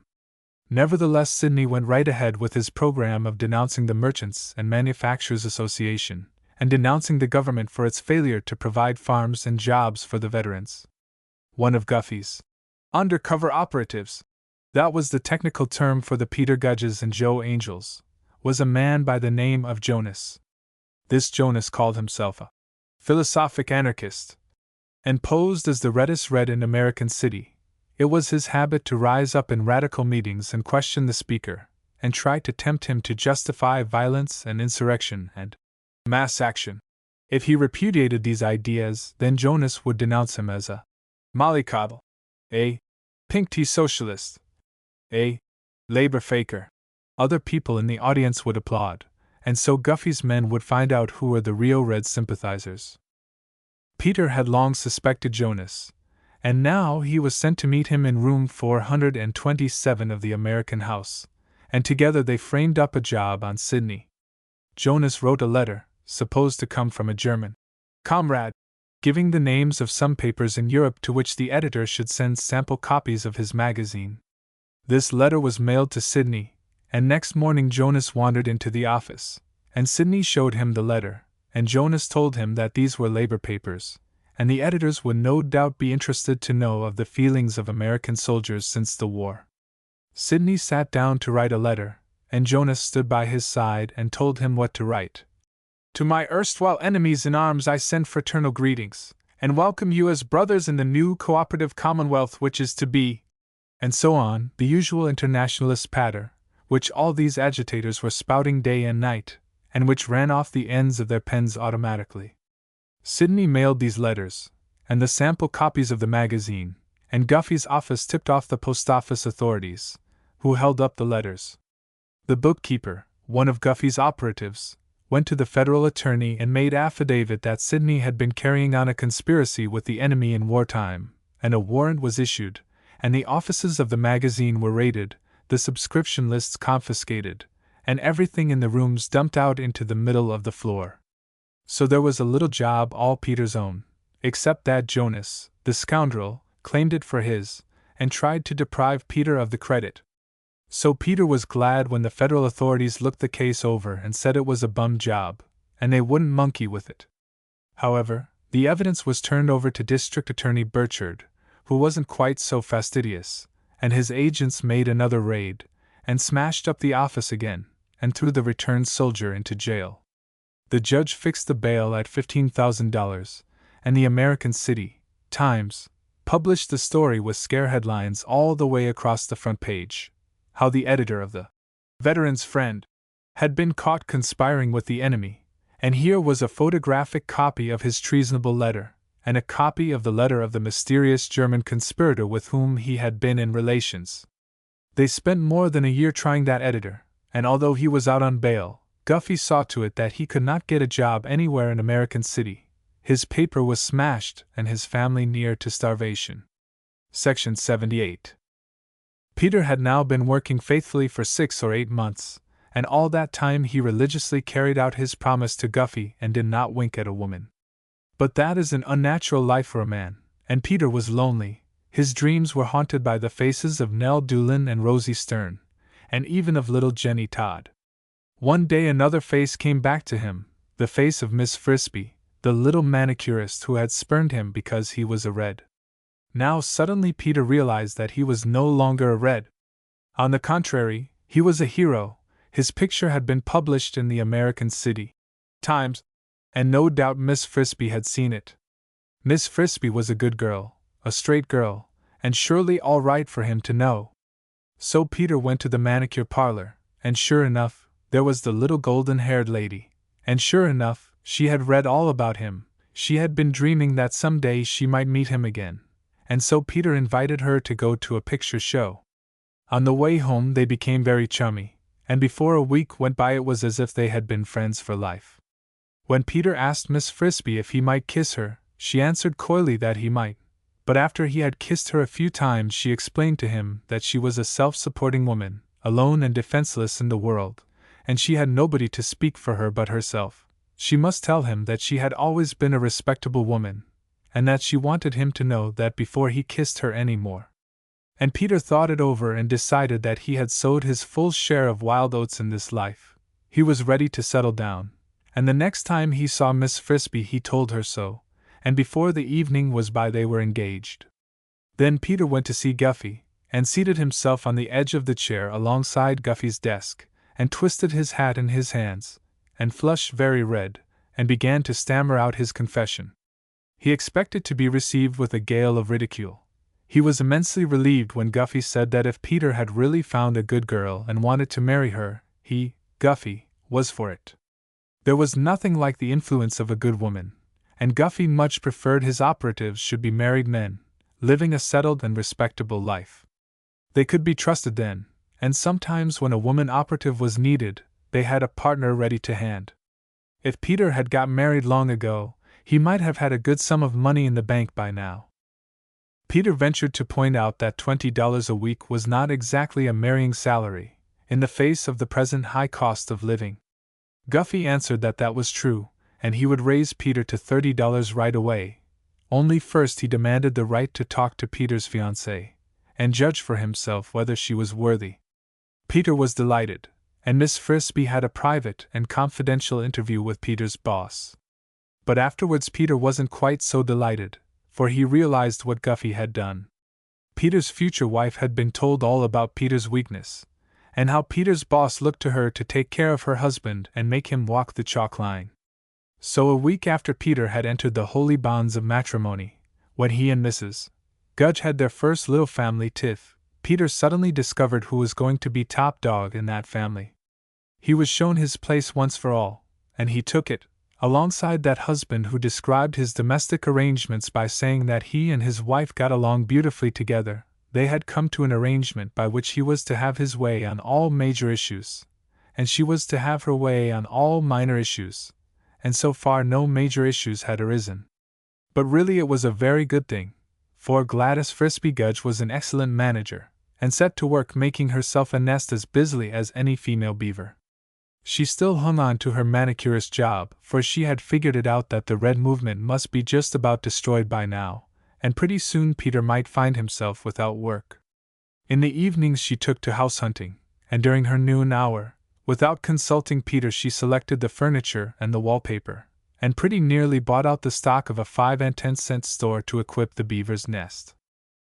Gladys Frisbee Gudge was a diligent reader of the fashion magazines, and kept herself right up to the minute with the styles. Also she had got herself a book on etiquette, and learned it by heart from cover to cover, and now she took Peter in hand and taught it to him. Why must he always be at Jimmy Higgins, of the Whites? Why should he not acquire the vocabulary of an educated man, the arts and graces of the well-to-do? Gladys knew that it is these subtleties which determine your salary in the long run. So every Sunday morning she would dress him up with a new brown derby and a new pair of brown kid gloves, and take him to the Church of the Divine Compassion, and they would listen to the patriotic sermon of the Rev. de Willoughby Stouterbridge, and Gladys would bow her head in prayer. And out of the corner of her eye would get points on costumes from the lady in the next pew. And afterwards they would join the Sunday parade, and Gladys would point out to Peter the marks of what she called gentility. In the evenings they would go walking, and she would stop in front of the big shop windows, or take him into the hotel lobbies where the rich could be seen free of charge. Peter would be hungry, and would want to go to a cheap restaurant and fill himself up with honest grub, but Gladys, who had the appetite of a bird, would insist on marching him into the dining room of the Hotel de Soto and making a meal upon a cup of broth and some bread and butter, just in order that they might gaze upon a scene of elegance and see bow, genteel, people ate their food. Section 79. And just as ardently as Gladys Frisbee Gudge adored the rich, so ardently did she object to the poor. If you pinned her down to it, she would admit that there had to be poor, there could not be gentility, except on the basis of a large class of ungentility. The poor were all right in their place. What Gladys objected to was their presuming to try to get out of their place, or to criticize their betters. She had a word by which she summed up everything that she despised in the world, and that word was common. She used it to describe the sort of people she declined to meet, and she used it in correcting Peter's manners and his taste in hats. To be common was to be damned, and when Gladys saw people who were indubitably and inescapably common, presuming to set themselves up and form standards of their own, she took it as a personal affront. She became vindictive and implacable towards them.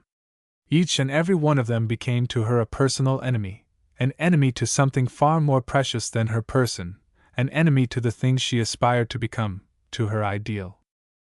Peter had once been like that himself, but now he was so comfortable, he had a tendency to become lazy and easygoing. It was well, therefore, that he had Gladys to jack him up, and keep him on his job. Gladys at first did not meet any Reds face to face, she knew them only by the stories that Peter brought home to her when his day's work was done. But each new group that he was hounding became to Gladys an assemblage of incarnate fiends, and while she sat polishing the fingernails of stout society ladies who were too sleepy to talk, Gladys' busy mind would be working over schemes to foil these fiends. Sometimes her ideas were quite wonderful. She had a woman's intuition, the knowledge of human foibles, all the intricate subtleties of the emotional life. She would bring to Peter a program for the undoing of some young radical, as complete as if she had known the man or woman all her life. Peter took her ideas to McGivney, and then to Guffey, and the result was that her talents were recognized, and by the lever of a generous salary she was pried loose from the manicure parlor. Guffey sent her to make the acquaintance of the servants in the household of a certain rich man who was continually making contributions to the Direct Primary Association and other semi-red organizations, and who was believed to have a scandal in his private life. So successful was Gladys at this job that presently Guffey set her at the still more delicate task of visiting rich ladies, and impressing upon them the seriousness of the red peril, and persuading them to meet the continually increasing expenses of Guffey's office. Just now was a busy time in the anti-red campaign. For nearly 2 years, ever since the Bolshevik Revolution in Russia, there had been gradually developing a split in the socialist movement, and the undercover operatives of the Traction Trust, as well as those of the district attorney's office and of the federal government, had been working diligently to widen this split and develop dissensions in the organization. There were some socialists who believed in politics, and were prepared to devote their lives to the slow and tedious job of building up a party. There were others who were impatient, looking for a short cut, a general strike or a mass insurrection of the workers which would put an end to the slavery of capitalism. The whole game of politics was rotten, these would argue. A politician could find more ways to fool the workers in a minute than the workers could thwart in a year. They pointed to the German socialists, those betrayers of internationalism. There were people who called themselves socialists right here in American City who wanted to draw the movement into the same kind of trap. This debate was not conducted in the realm of abstractions. The two wings of the movement would attack one another with bitterness. The politicians would denounce the impossibilists, calling them anarchists, and the other side, thus goaded, would accuse their enemies of being in the hire of the government. Peter would supply McGivney with bits of scandal which the undercover men would start going among the left-wingers, and in the course of the long wrangles in the local these accusations would come out. Herbert Ashton would mention them with his biting sarcasm, or Shorty Gunton would shout them in one of his tirades, hurling them into his opponent's teeth, as he phrased it. Shorty Gunton was a tramp printer, a wandering agitator who was all for direct action, and didn't care a hang who knew it. Violence? He would say.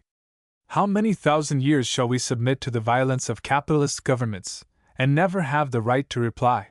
And then again he would say, Violence? Yes, of course we must repudiate violence, until we get enough of it. Peter had listened to Shorty's railings at the compromisers and the political traitors, and had thought him one of the most dangerous men in American City.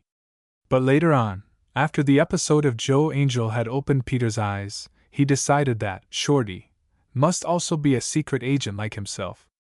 Peter was never told definitely, but he picked up a fact here and there, and fitted them together, and before long his suspicion had become certainty. The left-wing socialists split off from the party, and called a convention of their own, and this convention in turn split up, one part forming the Communist Party, and another part forming the Communist Labor Party. While these two conventions were in session, McGivney came to Peter and said that the federal government had a man on the platform committee of the Communist Party, and they wanted to write in some phrases that would make membership in that party in itself a crime, so that everybody who held a membership card could be sent to prison without further evidence. These phrases must be in the orthodox communist lingo, and this was where Peter's specialized knowledge was needed. So Peter wrote the phrases, and a couple of days later he read in the newspapers an account of the convention proceedings.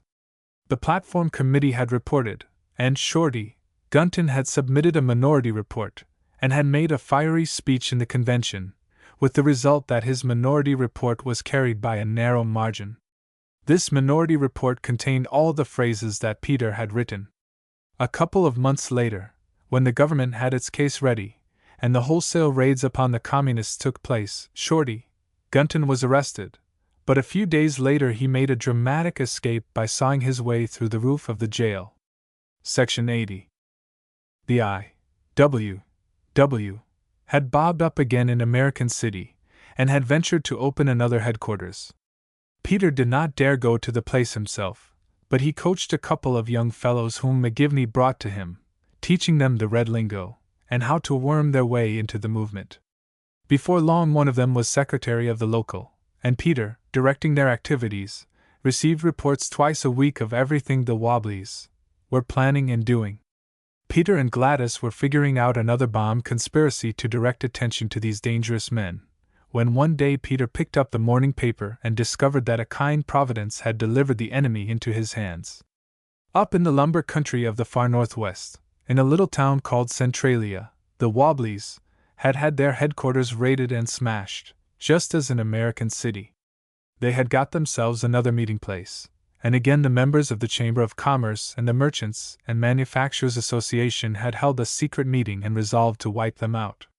The Wobblies had appealed to the authorities for protection, and when protection was refused, they had printed a leaflet appealing to the public. But the businessmen went ahead with their plans. They arranged for a parade of returned soldiers on the anniversary of Armistice Day, and they diverted this parade out of its path so that it would pass in front of the I.W.W. headquarters. Some of the more ardent members carried ropes, symbolic of what they meant to do, and they brought the parade to a halt in front of the headquarters, and set up a yell and started to rush the hall.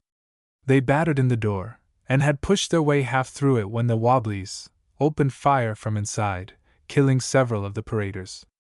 Then, of course, the mob flew into a frenzy of fury. They beat the men in the hall, some of them into insensibility. They flung them into jail, and battered and tortured them, and took one of them out of jail and carried him away in an automobile, and after they had mutilated him as Sean Grady had been mutilated, they hanged him from a bridge. Of course they saw to it that the newspaper stories which went out from Centralia that night were the right kind of stories, and next morning all America read how a group of Wobblies had armed themselves with rifles, and concealed themselves on the roof of the I.W.W.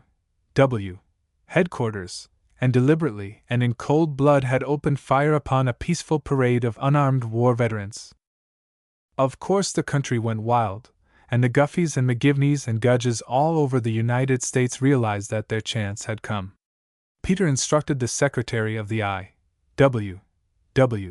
local of American City to call a meeting for that evening, to adopt a resolution declaring the press stories from Centralia to be lies. At the same time another of Guffey's men, an ex-army officer still wearing his uniform, caused a meeting of the American Legion to be summoned.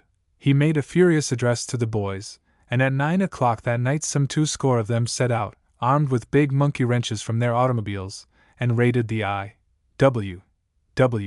headquarters, and battered the members over the head with the monkey wrenches, causing several to leap from the window and break their legs.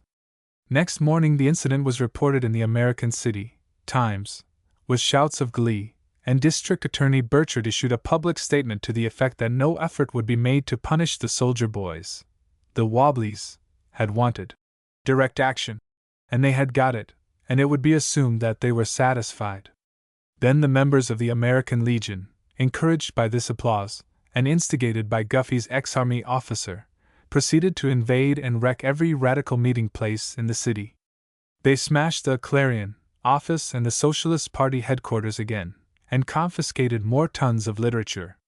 They wrecked a couple of bookstores, and then, breaking up into small groups, they inspected all the newsstands in the city, and wherever they found red magazines like The Nation or The New Republic, they tore up the copies and threatened the agents with arrest.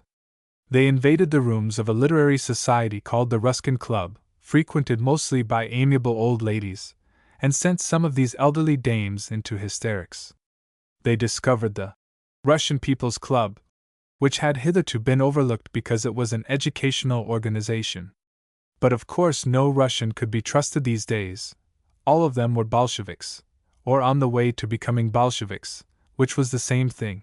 So Guffey organized a raid on this building, and some 200 Russians were clubbed and thrown downstairs or out of windows, and an elderly teacher of mathematics had his skull cracked, and a teacher of music had some teeth knocked out. There were several million young Americans who had been put into military uniform, and had guns put into their hands, and been put through target practice and bayonet drill, and then had not seen any fighting. These fellows were, as the phrase has it, spoiling for a fight. And here was their chance. It was just as much fun as trench warfare, and had the advantage of not being dangerous. When the raiding parties came back, there were no missing members, and no casualties to be telegraphed to heartbroken parents. Some fool women got together and tried to organize a procession to protest against the blockade of Russia. The raiders fell upon these women, and wrecked their banners, and tore their clothing to bits, and the police hustled what was left of them off to jail. It happened that a well-known sporting man, that is to say a racetrack frequenter, came along wearing a red necktie, and the raiders, taking him for a Bolshevik, fell upon him and pretty nearly mauled the life out of him. After that there was protest from people who thought it unwise to break too many laws while defending law and order, so the district attorney's office arranged to take on the young soldier boys as deputy sheriffs, and give them all badges, legal and proper. Section 81. Peter Gudge often went along on these hunting parties. Peter, curiously enough, discovered in himself the same complex as the balked soldier boys. Peter had been reading war news for 5 years, but had missed the fighting, and now he discovered that he liked to fight. What had kept him from liking to fight in the past was the danger of getting hurt, but now that there was no such danger, he could enjoy it. In past times people had called him a coward, and he had heard it so often that he had come to believe it. But now he realized that it was not true. He was just as brave as anybody else in the crowd. The truth was that Peter had not had a happy time in his youth. He had never learned, like the younger members of the Chamber of Commerce and the Merchants and Manufacturers Association, to knock a little white ball about a field with various shapes and sizes of clubs. Peter was like a businessman who has missed his boyhood, and then in later years finds the need of recreation, and takes up some form of sport by the orders of his physician. It became Peter's form of sport to stick an automatic revolver in his hip pocket, and take a blackjack in his hand, and rush into a room where 30 or 40 Russians or Sheenies, of all ages and lengths of beard, were struggling to learn the intricacies of English spelling. Peter would give a yell, and see this crowd leap and scurry hither and thither, and chase them about and take a whack at a head wherever he saw one, and jump into a crowd who were bunched together like sheep, trying to hide their heads, and pound them over the exposed parts of their anatomy until they scattered into the open again. He liked to get a lot of them started downstairs and send them tumbling heels overhead, or if he could get them going out a window, that was more exhilarating yet, and he would yell and whoop at them. He learned some of their cries, outlandish gibberish it was, and he would curse them in their own language. He had a streak of the monkey in him, and as he got to know these people better he would imitate their antics and their gestures of horror, and set a whole room full of the bulls, laughing to split their sides. There was a famous movie comedian with big feet, and Peter would imitate this man, and waddle up to some wretched sweatshop worker and boot him in the trousers seat, or step on his toes, or maybe spit in his eye.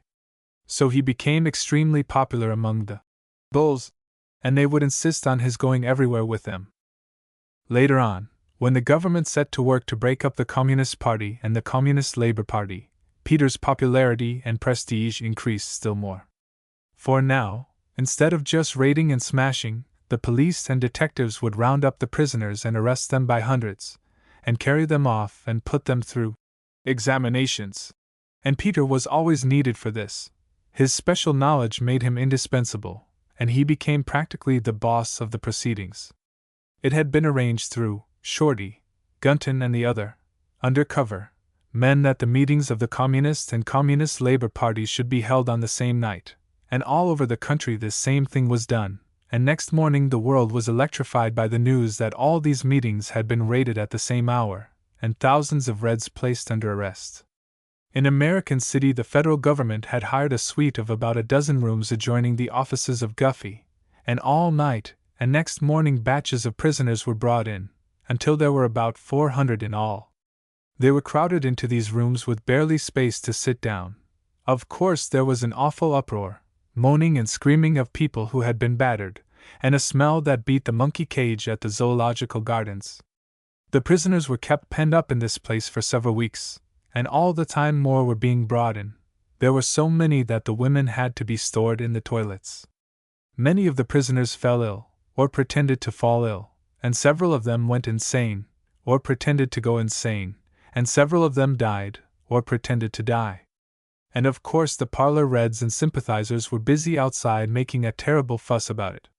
They had no more papers, and could not hold any more meetings, and when they tried to circulate literature the post office authorities tied them up. But still somehow they managed to get publicity, and Peter's, undercover, men would report to him who was doing this work, and Peter would arrange to have more raids and more batches of prisoners brought in. In one of the bomb plots, which had been unveiled in the East, they had discovered some pink paper, used either for printing leaflets, or for wrapping explosives, one could not be sure. Anyhow, the secret agencies with which Guffey was connected had distributed samples of this paper over the country, and any time the police wanted to finish some poor devil, they would find this deadly, pink paper, in his possession, and the newspapers would brand him as one of the group of conspirators who were sending infernal machines through the mails. Section 82. Peter was so busy these days that he missed several nights' sleep, and hardly even stopped to eat. He had his own private room, where the prisoners were brought for examination, and he had half a dozen men under his orders to do the strong-arm work. It was his task to extract from these prisoners admissions which would justify their being sent to prison if they were citizens, or being deported if they were aliens. There was of course seldom any way to distinguish between citizens and aliens. You just had to take a chance on it, proceeding on the certainty that all were dangerous. Many years ago, when Peter had been working for Pericles Priam, they had spent several months in a boarding house, and you could tell when there was going to be beefsteak for dinner, because you heard the cook pounding it with the potato masher to tender it up. And Peter learned this phrase, and now used the process upon his alien Reds. When they came into the room, Peter's men would fall upon them and beat them and cuff them, knocking them about from one fist to another. If they were stubborn and would not come across, Peter would take them in hand himself, remembering how successful Guffey had been in getting things out of him by the twisting of wrists and the bending back of fingers. It was amazing how clever and subtle some of these fellows were. They were just lousy foreign laborers, but they spent all their spare time reading. You would find large collections of books in their rooms when you made your raids, and they knew exactly what you wanted, and would parry your questions. Peter would say, "You're an anarchist, aren't you?" And the answer would be, "I'm not an anarchist in the sense of the word you mean." As if there could be two meanings of the word anarchist. Peter would say, "You believe in violence, do you not?" And then the fellow would become impertinent. "It is you who believe in violence. Look at my face that you have smashed." Or Peter would say, "You don't like this government, do you?" And the answer would be, "I always liked it until it treated me so badly." All kinds of evasions like that, and there would be a stenographer taking it down, and unless Peter could get something into the record that was a confession, it would not be possible to deport that Red. So Peter would fall upon him and tender him up, until he would answer what he was told to answer. Or maybe Peter would prepare an interview as he wanted it to be, and the detectives would grab the man's hand and make him sign it. Or maybe Peter would just sign it himself. These were harsh methods, but there was no way to help it. The Reds were so cunning.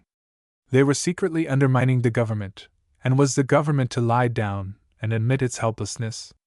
The answer of 100% Americanism was thundered from every wood and templed hill in the country, also from every newspaper office. The answer was no. 100% Americanism would find a way to preserve itself from the sophistries of European Bolshevism. 100% Americanism had worked out its formula. If they don't like this country, let them go back where they come from. But of course, knowing in their hearts that America was the best country in the world, they didn't want to go back, and it was necessary to make them go. Peter was there for that purpose, and his devoted wife was by his side, egging him on with her feminine implacability. Gladys had always been accustomed to refer to these people as cattle, and now, When she smelled them herded together in these office rooms for several weeks, she knew that she was right, and that no fate could be too stern for them. Presently, with Peter's help, she discovered another bomb plot, this time against the Attorney General of the country, who was directing these wholesale raids. They grabbed 4 Italian anarchists in American City, and kept them apart in special rooms, and for a couple of months Peter labored with them to get what he wanted out of them. Just as Peter thought he had succeeded, his efforts were balked by one of them jumping out of the window. The room being on the 14th story, this Italian anarchist was no longer available as a witness against himself. The incident set the parlor Bolsheviks all over the country to raging, and caused David Andrews to get some kind of court injunction, and make a lot of inconvenience to Guffey's office. However, the work went on. The Reds were gradually sorted out, and some who proved not to be Reds were let go again, and others were loaded onto special Red trains and taken to the nearest ports. Some of them went in grim silence, others went with furious cursings, and yet others with wailings and shriekings, for many of them had families, and they had the nerve to demand that the government should undertake to ship their families also, or else to take care of their families for them. The government, naturally, admitted no such responsibility. The Reds had no end of money for printing seditious literature, so let them use it to take care of their own. In these various raids and examinations, Peter of course met a great many of the Reds whom he had once known as friends and intimates. Peter had been wont to imagine himself meeting them, and to tremble at the bare idea, but now he found that he rather enjoyed it. He was entirely delivered from that fear of them, which had formerly spoiled his appetite and disturbed his sleep. He had learned that the Reds were poor creatures who did not fight back. They had no weapons, and many of them did not even have muscles. There was really nothing to them but talk. And Peter knew that he had the power of organized society behind him, the police and the courts and the jails, if necessary the army with its machine guns and airplanes and poison gas. Not merely was it safe to pound these people, to tread on their toes and spit in their eyes, it was safe also to frame up anything on them, because the newspapers would always back you up, and the public would of course believe whatever it read in its newspapers. No, Peter was no longer afraid of the Reds. He made up his mind that he was not even afraid of Mac, the most dangerous Red of them all. Mac was safely put away in jail for 20 years, and although his case had been appealed, the court had refused to grant a stay of sentence or to let him out on bail. As it happened, Peter got a glimpse into Mac's soul in jail, and knew that even that proud, grim spirit was breaking. Mac in jail had written a letter to one of his fellow Reds in American City, and the post office authorities had intercepted the letter, and Guffey had shown it to Peter. "Write to us," Mac had pleaded. "For God's sake, write to us. The worst horror of being in jail is that you are forgotten. Do at least let us know that somebody is thinking about us." So Peter knew that he was the victor. He was top dog, and when he met these Reds whom he had been so afraid of, he took pleasure in letting them feel the weight of his authority, and sometimes of his fist. It was amusing to see the various ways in which they behaved toward him. Some would try to plead with him, for the sake of old times, some would cringe and whine to him, some would try to reason with him, to touch his conscience. But mostly they would be haughty, they would glare at him with hate, or put a sneer of contempt on their faces. So Peter would set his bulls to work to improve their manners, and a little thumb bending and wrist twisting would soon do the work. Section 83. Among the first load to be brought in was Miriam Yankovich. Miriam had joined the Communist Party, and she had been born in Russia, so that was all there was to her case. Peter knew, of course, that it was Miriam who had set Rosie Stern after him and brought about his downfall. Still, he could not help but be moved by her appearance. She looked haggard and old, and she had a cough, and her eyes were wild and crazy. Peter remembered her as proud and hot-tempered, but now her pride was all gone. She flung herself on her knees before him, and caught hold of his coat, sobbing hysterically. It appeared that she had a mother and 5 young brothers and sisters who were dependent upon her earnings. All her money had been consumed by hospital expenses, and now she was to be deported to Russia, and what would become of her loved ones? Peter answered, what could he do? She had violated the law, They had her membership card in the Communist Party, and she had admitted that she was alien-born. He tried to draw away, but she clung to him, and went on sobbing and pleading.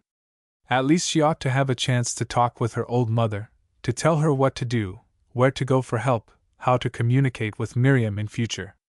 They were sending her away without allowing her to have a word with her loved ones, without even a chance to get her clothing.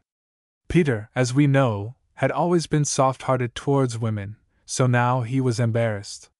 In the handling of these cattle he was carrying out the orders of his superiors. He had no power to grant favors to anyone, and he told Miriam this again and again. But she would not listen to him. "Please, Peter, please! For God's sake, Peter! You know you were once a little in love with me, Peter, you told me so." Yes, that was true, but it hadn't done Peter much good. Miriam had been interested in Mac, that most dangerous devil, who had given Peter so many anxious hours. She had brushed Peter to one side, she had hardly been willing to listen to what he said, and now she was trying to use that love she had spurned. She had got hold of his hand, and he could not get it away from her without violence. "If you ever felt a spark of love for a woman," she cried, "surely you cannot deny such a favor, such a little favor. Please, Peter, for the sake of old times." Suddenly Peter started, and Miriam too. There came a voice from the doorway. "So this is one of your lady friends, is it?" And there stood Gladys, staring, rigid with anger, her little hands clenched. "So this is one of your red sweethearts, one of your nationalized women?" And she stamped her foot. "Get up, you hussy! Get up, you slut!" And as Miriam continued to kneel, motionless with surprise, Gladys rushed at her, and clutched 2 handfuls of her heavy black hair, and pulled so that Miriam fell prone on the floor. "I'll teach you, you free lover!" she screamed. "I'll teach you to make love to my husband!" And she dragged Miriam about by that mop of black hair, kicking her and clawing her, until finally several of the bulls had to interfere to save the girl's life. As a matter of fact, Gladys had been told about Peter's shameful past before she married him. Guffey had told her, and she had told Peter that Guffey had told her. She had reminded Peter of it many, many times. But the actual sight of one of these nationalized women had driven her into a frenzy, and it was a week before peace was restored in the Gudge family. Meantime, poor Peter was buffeted by storms of emotion, both at home and in his office. They were getting ready the first Red train, and it seemed as if every foreign Red that Peter had ever known was besieging him, trying to get at him and harrow his soul and his conscience. Sadie Todd's cousin, who had been born in England, was shipped out on this first train, and also a Finnish lumberman whom Peter had known in the I.W., and a Bohemian cigar worker at whose home he had several times eaten, and finally Michael Dubin, the Jewish boy with whom he had spent 15 days in jail, and who had been one of the victims of the Black Snake whippings. Michael made no end of wailing, because he had a wife and 3 babies, and he set up the claim that when the bulls had raided his home they had stolen all his savings, $200 or $300. Peter, of course, insisted that he could do nothing. Dubin was a Red and an alien, and he must go. When they were loading them on the train, there was Dubin's wife and 100 other women, shrieking and wringing their hands, and trying to break through the guards to get near their loved ones. The police had to punch them in the stomachs with their clubs to hold them back, and in spite of all these blows, the hysterical Mrs. Dubin succeeded in breaking through the guards, and she threw herself under the wheels of the train, and they were barely able to drag her away in time to save her life.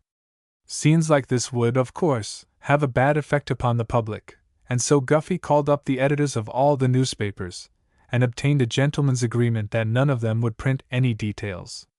Section 84.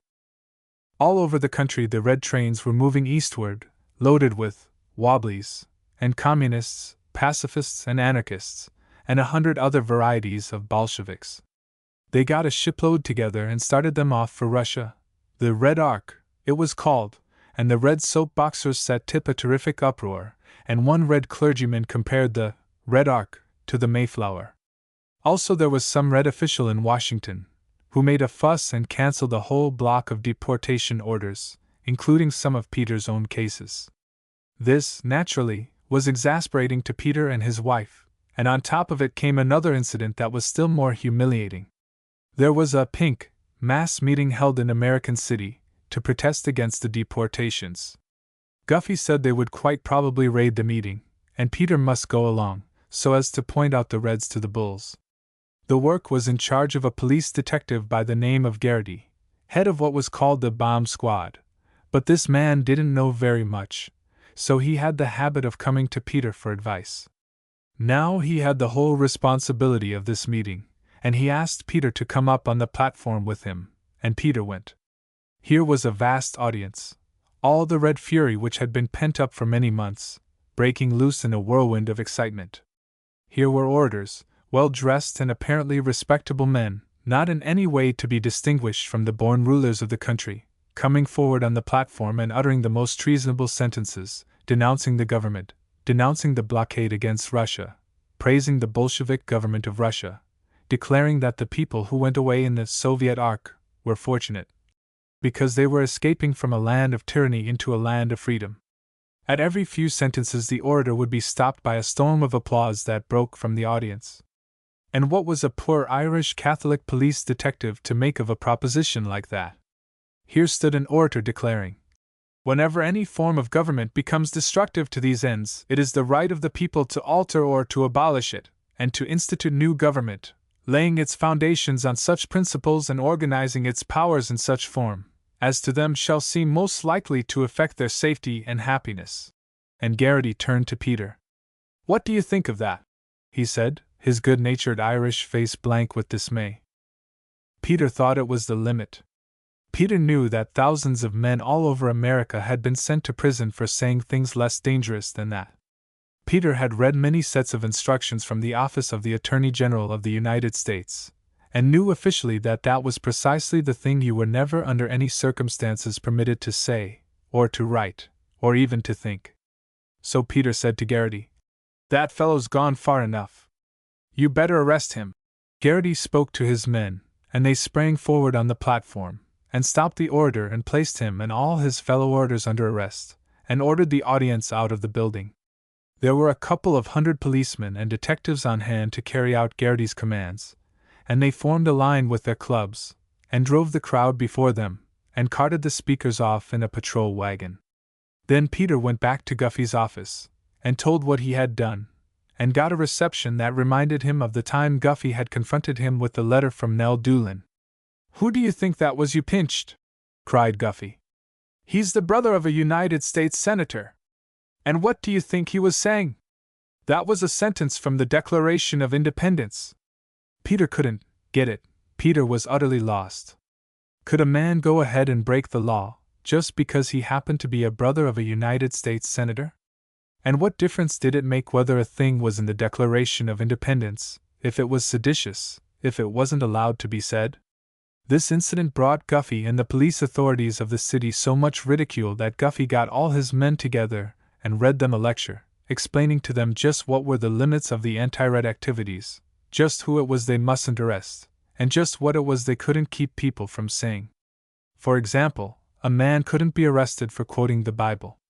"But Jesus Christ, Guffey," broke in one of the men, "have all of us got to know the Bible by heart?" There was a laugh all round.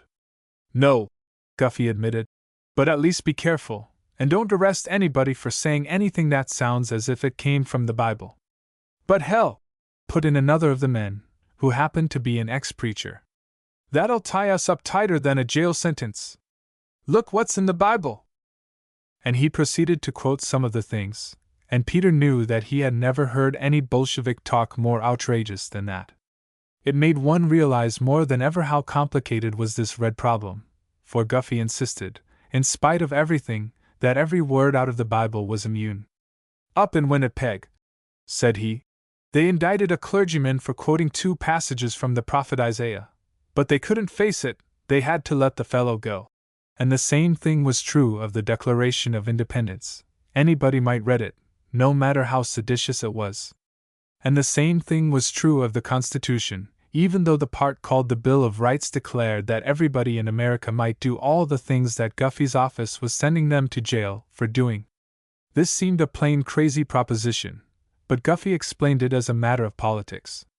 If they went too far, these fellows would go out and capture the votes from them, and maybe take away the government from them, and where would they be then?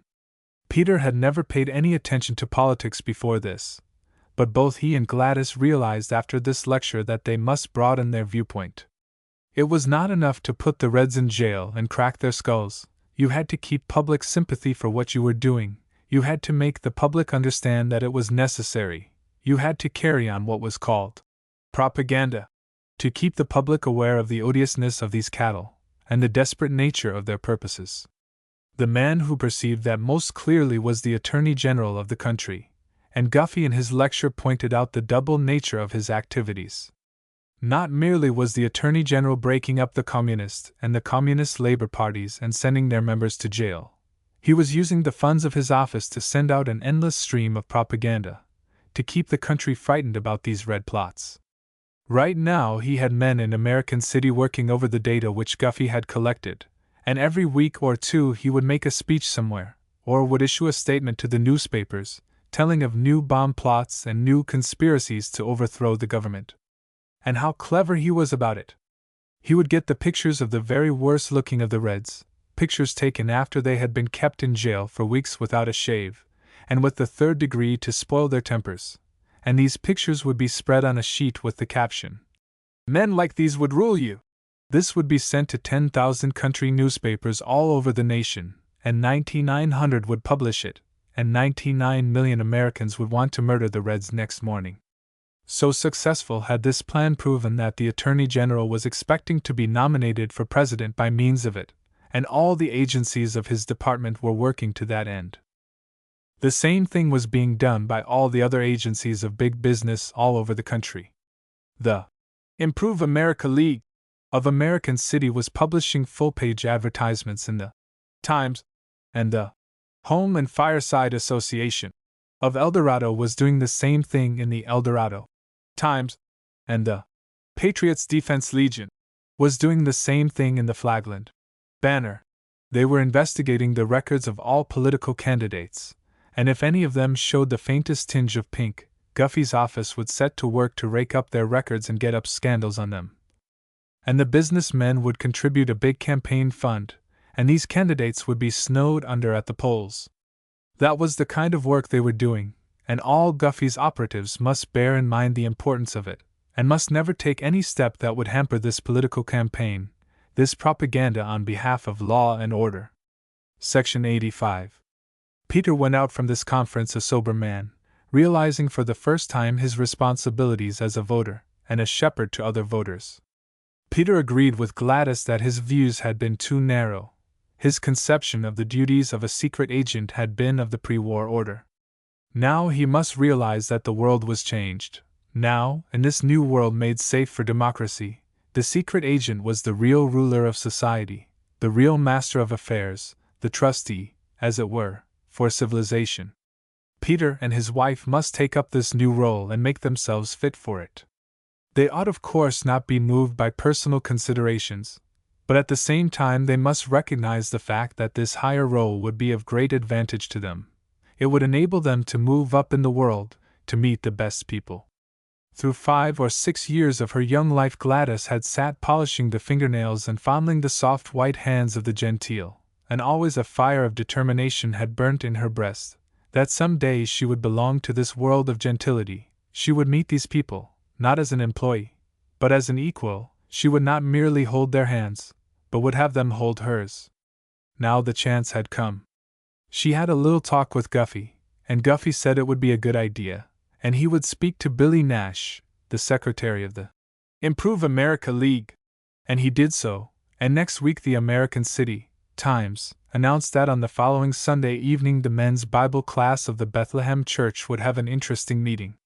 It would be addressed by an undercover operative of the government, a former Red who had been for many years a most dangerous agitator, but had seen the error of his ways, and had made amends by giving his services to the government in the recent I.W.W. trials. The Bethlehem Church didn't amount to very much, it was an obscure sect like the Holy Rollers. But Gladys had been shrewd, and had insisted that you mustn't try to climb to the top of the mountain in one step. Peter must first try it on the dog, and if he failed, there would be no great harm done. But Gladys worked just as hard to make a success of this lecture as if they had been going into real society. She spent several days getting up her costume and Peter's, and she spent a whole day getting her toilet ready, and before they set out she spent at least an hour putting the finishing touches upon herself in front of a mirror, and seeing that Peter was proper in every detail. When Mr. Nash introduced her personally to the Rev. Zebediah Muggins, and when this apostle of the Second Advent came out upon the platform and introduced her husband to the crowded working-class audience, Gladys was so aquiver with delight that it was more a pain than a pleasure. Peter did not do perfectly, of course. He lost himself a few times, and stammered and floundered about, but he remembered Glady's advice, if he got stuck, to smile and explain that he had never spoken in public before. So everything went along nicely, and everybody in the men's Bible class was aghast at the incredible revelations of this ex-Red and secret agent of law and order. So next week Peter was invited again, this time by the Young Saints League, and when he had made good there, he was drafted by the Ad. Men's Association, and then by the Crackers and Cheese Club. By this time he had acquired what Gladys called savoir-faire. His fame spread rapidly, and at last came the supreme hour. He was summoned to Park Avenue to address the members of the Friendly Society, a parish organization of the Church of the Divine Compassion. This was the goal upon which the eyes of Gladys had been fixed. This was the time that really counted, and Peter was groomed and rehearsed all over again. Their home was only a few blocks from the church, but Gladys insisted that they must positively arrive in a taxicab, and when they entered the parish hall and the Rev. de Willoughby Stouterbridge, that exquisite almost English gentleman, came up and shook hands with them, Gladys knew that she had at last arrived. The clergyman himself escorted her to the platform, and after he had introduced Peter, he seated himself beside her, thus definitely putting a seal upon her social position. Peter, having learned his lecture by heart, having found out just what brought laughter, and what brought tears and what brought patriotic applause, was now an assured success. After the lecture he answered questions, and two clerks in the employ of Billy Nash passed around membership cards of the Improve America League. Membership dues $5 a year, sustaining membership $25 a year, life membership $200 cash. Peter was shaken hands with by members of the most exclusive social set in American City, and told by them all to keep it up. His country needed him. Next morning there was an account of his lecture in the Times, and the morning after there was an editorial about his revelations, with the moral: Join the Improve America League. Section 86. That second morning, when Peter got to his office, he found a letter waiting for him, a letter written on very conspicuous and expensive stationery, and addressed in a woman's tall and sharp-pointed handwriting. Peter opened it and got a start, for at the top of the letter was some kind of crest, and a Latin inscription, and the words, Society of the Daughters of the American Revolution. The letter informed him by the hand of a secretary that Mrs.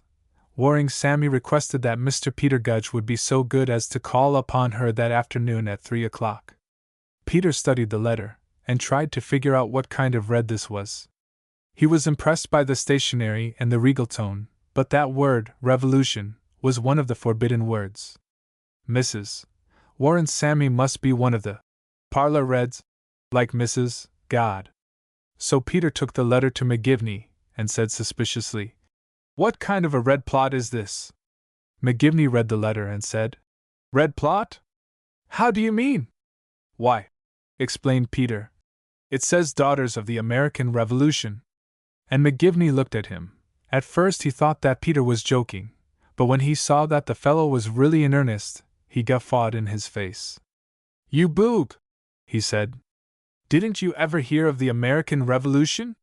Don't you know anything about the 4th of July? Just then the telephone rang and interrupted them, and McGivney shoved the letter to him, saying, Ask your wife about it. So when Gladys came in, Peter gave her the letter, and she was much excited. It appeared that Mrs. Waring Sammy was a very tip-top society lady in American City, and this American Revolution of which she was a daughter was a perfectly respectable revolution that had happened a long time ago. The very best people belonged to it, and it was legal and proper to write about, and even to put on your letterheads. Peter must go home and get himself into his best clothes at once, and telephone to the secretary that he would be pleased to call upon Mrs. Waring Sammy at the hour indicated. Incidentally, there were a few more things for Peter to study.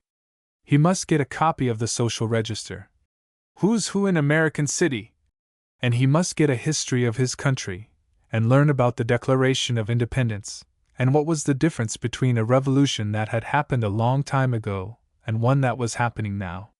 So Peter went to call on the great society lady in her gray stone mansion, and found her every bit as opulent as Mrs. God, with the addition that she respected her own social position. She did not make the mistake of treating Peter as an equal, and so it did not occur to Peter that he might settle down permanently in her home. Her purpose was to tell Peter that she had heard of his lecture about the Red Menace, and that she was chairman of the board of directors of the Lady Patronesses of the Home for Disabled War Veterans in American City, and she wanted to arrange to have Peter deliver this lecture to the veterans. And Peter, instructed in advance by Gladys, said that he would be very glad to donate this lecture as a patriotic contribution. Mrs. Waring Sammy thanked him gravely in the name of his country, and said she would let him know the date. Peter went home, and Gladys made a wry face, because the lecture was to be delivered before a lot of good-for-nothing soldiers in some hall, when it had been her hope that it was to be delivered to the daughters themselves, and in Mrs. Waring Sammy's home. However, to have attracted Mrs. Waring Sammy's attention for anything was in itself a triumph. So Gladys was soon cheerful again, and she told Peter about Mrs. Waring Sammy's life. One picked up such valuable knowledge in the gossip at the manicure parlors, it appeared. Then, being in a friendly mood, Gladys talked to Peter about himself. They had mounted to a height from which they could look back upon the past and see it as a whole, and in the intimacy and confidence of their domestic partnership they could draw lessons from their mistakes and plan their future wisely. Peter had made many blunders. He must surely admit that. Did Peter admit that? Yes, Peter did. But, continued Gladys, he had struggled bravely, and he had the supreme good fortune to have secured for himself that greatest of life's blessings, the cooperation of a good and capable woman. Gladys was very emphatic about this latter, and Peter agreed with her. He agreed also when she stated that it is the duty of a good and capable wife to protect her husband for the balance of their life's journey, so that he would be able to avoid the traps which his enemies set for his feet. Peter, having learned by bitter experience, would never again go chasing after a pretty face, and wake up next morning to find his pockets empty. Peter admitted this too. As this conversation progressed, he realized that the tour of triumph his life had become was a thing entirely of his wife's creation. At least, he realized that there would be no use in trying to change his wife's conviction on the subject. Likewise, he meekly accepted her prophecies as to his future conduct. He would bring home his salary at the end of each week, and his wife would use it, together with her own salary, to improve the appearance and tone of both of them, and to aid them to climb to a higher social position. Peter, following his wife's careful instructions, has already become more dignified in his speech, more grave in his movements. She tells him that the future of society depends on his knowledge and his skill, and he agrees to this also. He has learned what you can do and what you had better not do. He will never again cross the deadline into crime, or take chances with experiments in blackmail. He will try no more freelance work under the evil influence of low creatures like Nell Doolin, but will stand in with the machine, and bear in mind that honesty is the best policy. So he will steadily progress. He will meet the big men of the country, and will go to them, not cringing and twisting his hat in his hands, but with quiet self-possession. He will meet the agents of the Attorney General aspiring to become president, and will furnish them with material for their weekly Red Scares.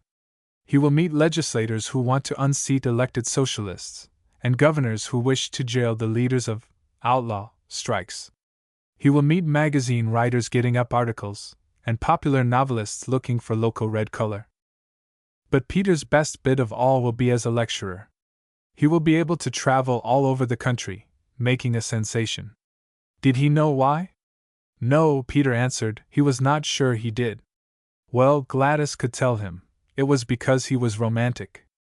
Peter didn't know just what this word meant, but it sounded flattering, so he smiled sheepishly, showing his crooked teeth, and asked how Gladys found out that he was romantic. The reply was a sudden order for him to stand up and turn around slowly. Peter didn't like to get up from his comfortable Morris chair, but he did what his wife asked him. She inspected him on all sides and exclaimed, "Peter, you must go on a diet. You're getting embonpoint." She said this in horrified tones, and Peter was frightened, because it sounded like a disease. But Gladys added, "You cannot be a romantic figure on a lecture platform if you've got a bay window." Peter found it interesting to be talked about, so he asked again why Gladys thought he was romantic. There were several reasons, she said, but the main one was that he had been a dangerous criminal, and had reformed, which pleased the church people. He had made a happy ending by marriage, which pleased those who read novels. "Is that so?" said Peter, guilelessly, and she assured him that it was. "And what else?"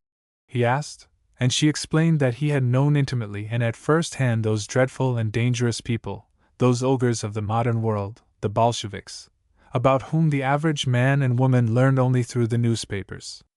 And not merely did he tell a sensational story, but he ended it with a money-making lesson. The lesson was, contribute to the Improve America League. Make out your checks to the Home and Fireside Association.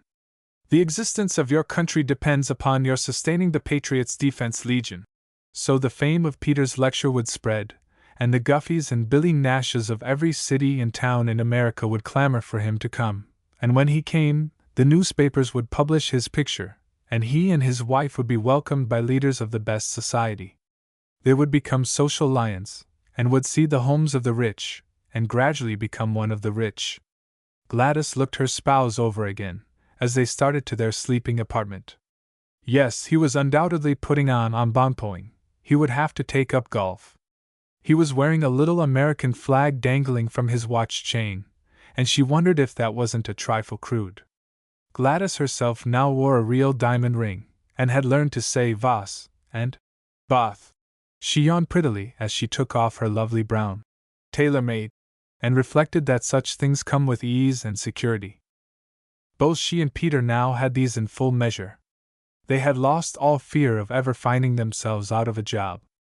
They had come to understand that the Red Menace is not to be so easily exterminated. It is a distemper that lurks in the blood of society, and breaks out every now and then in a new rash. Gladys had come to agree with the Reds to this extent, that so long as there is a class of the rich and prosperous, so long will there be social discontent, so long will there be some that make their living by agitating, denouncing, and crying out for change. Society is like a garden. Each year when you plant your vegetables there springs up also a crop of weeds, and you have to go down the rows and chop off the heads of these weeds. Gladys' husband is an expert gardener. He knows how to chop weeds, and he knows that society will never be able to dispense with his services. So long as gardening continues, Peter will be a head weed chopper, and a teacher of classes of young weed choppers. Ah, it was fine to have married such a man.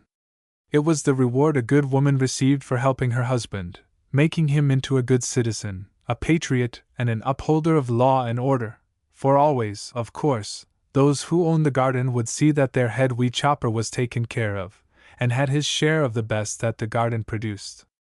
Gladys stood before her looking-glass, braiding her hair for the night, and thinking of the things she would ask from this garden.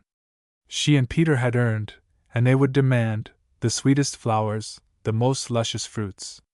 Suddenly Gladys stretched wide her arms in an ecstasy of realization. "We're a success, Peter! We're a success! We'll have money and all the lovely things it will buy. Do you realize, Peter, what a hit you've made?" Peter saw her face of joy, but he was a tiny bit frightened and uncertain, because of this unusual sharing of the honors. So Gladys was impelled to affection, mingled with pity. She held out her arms to him. "Poor dear Peter! He's had such a hard life. It was cruel he didn't have me sooner to help him." And then Gladys reflected for a moment, and was moved to another outburst.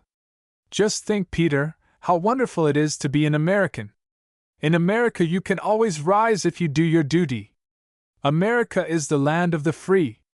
Your example of a poor boy's success ought to convince even the fool-reds that they're wrong, that any boy can rise if he works hard. Why, I've heard it said that in America the poorest boy can rise to be president. How would you like to be president, Peter? Peter hesitated. He doubted if he was equal to that big a job, but he knew that it would not please Gladys for him to say so. He murmured, "Perhaps, some day." "Anyhow, Peter," his wife continued, "I'm for this country. I'm an American." And this time Peter didn't have to hesitate. "You bet," he said, and added his favorite formula, 100%.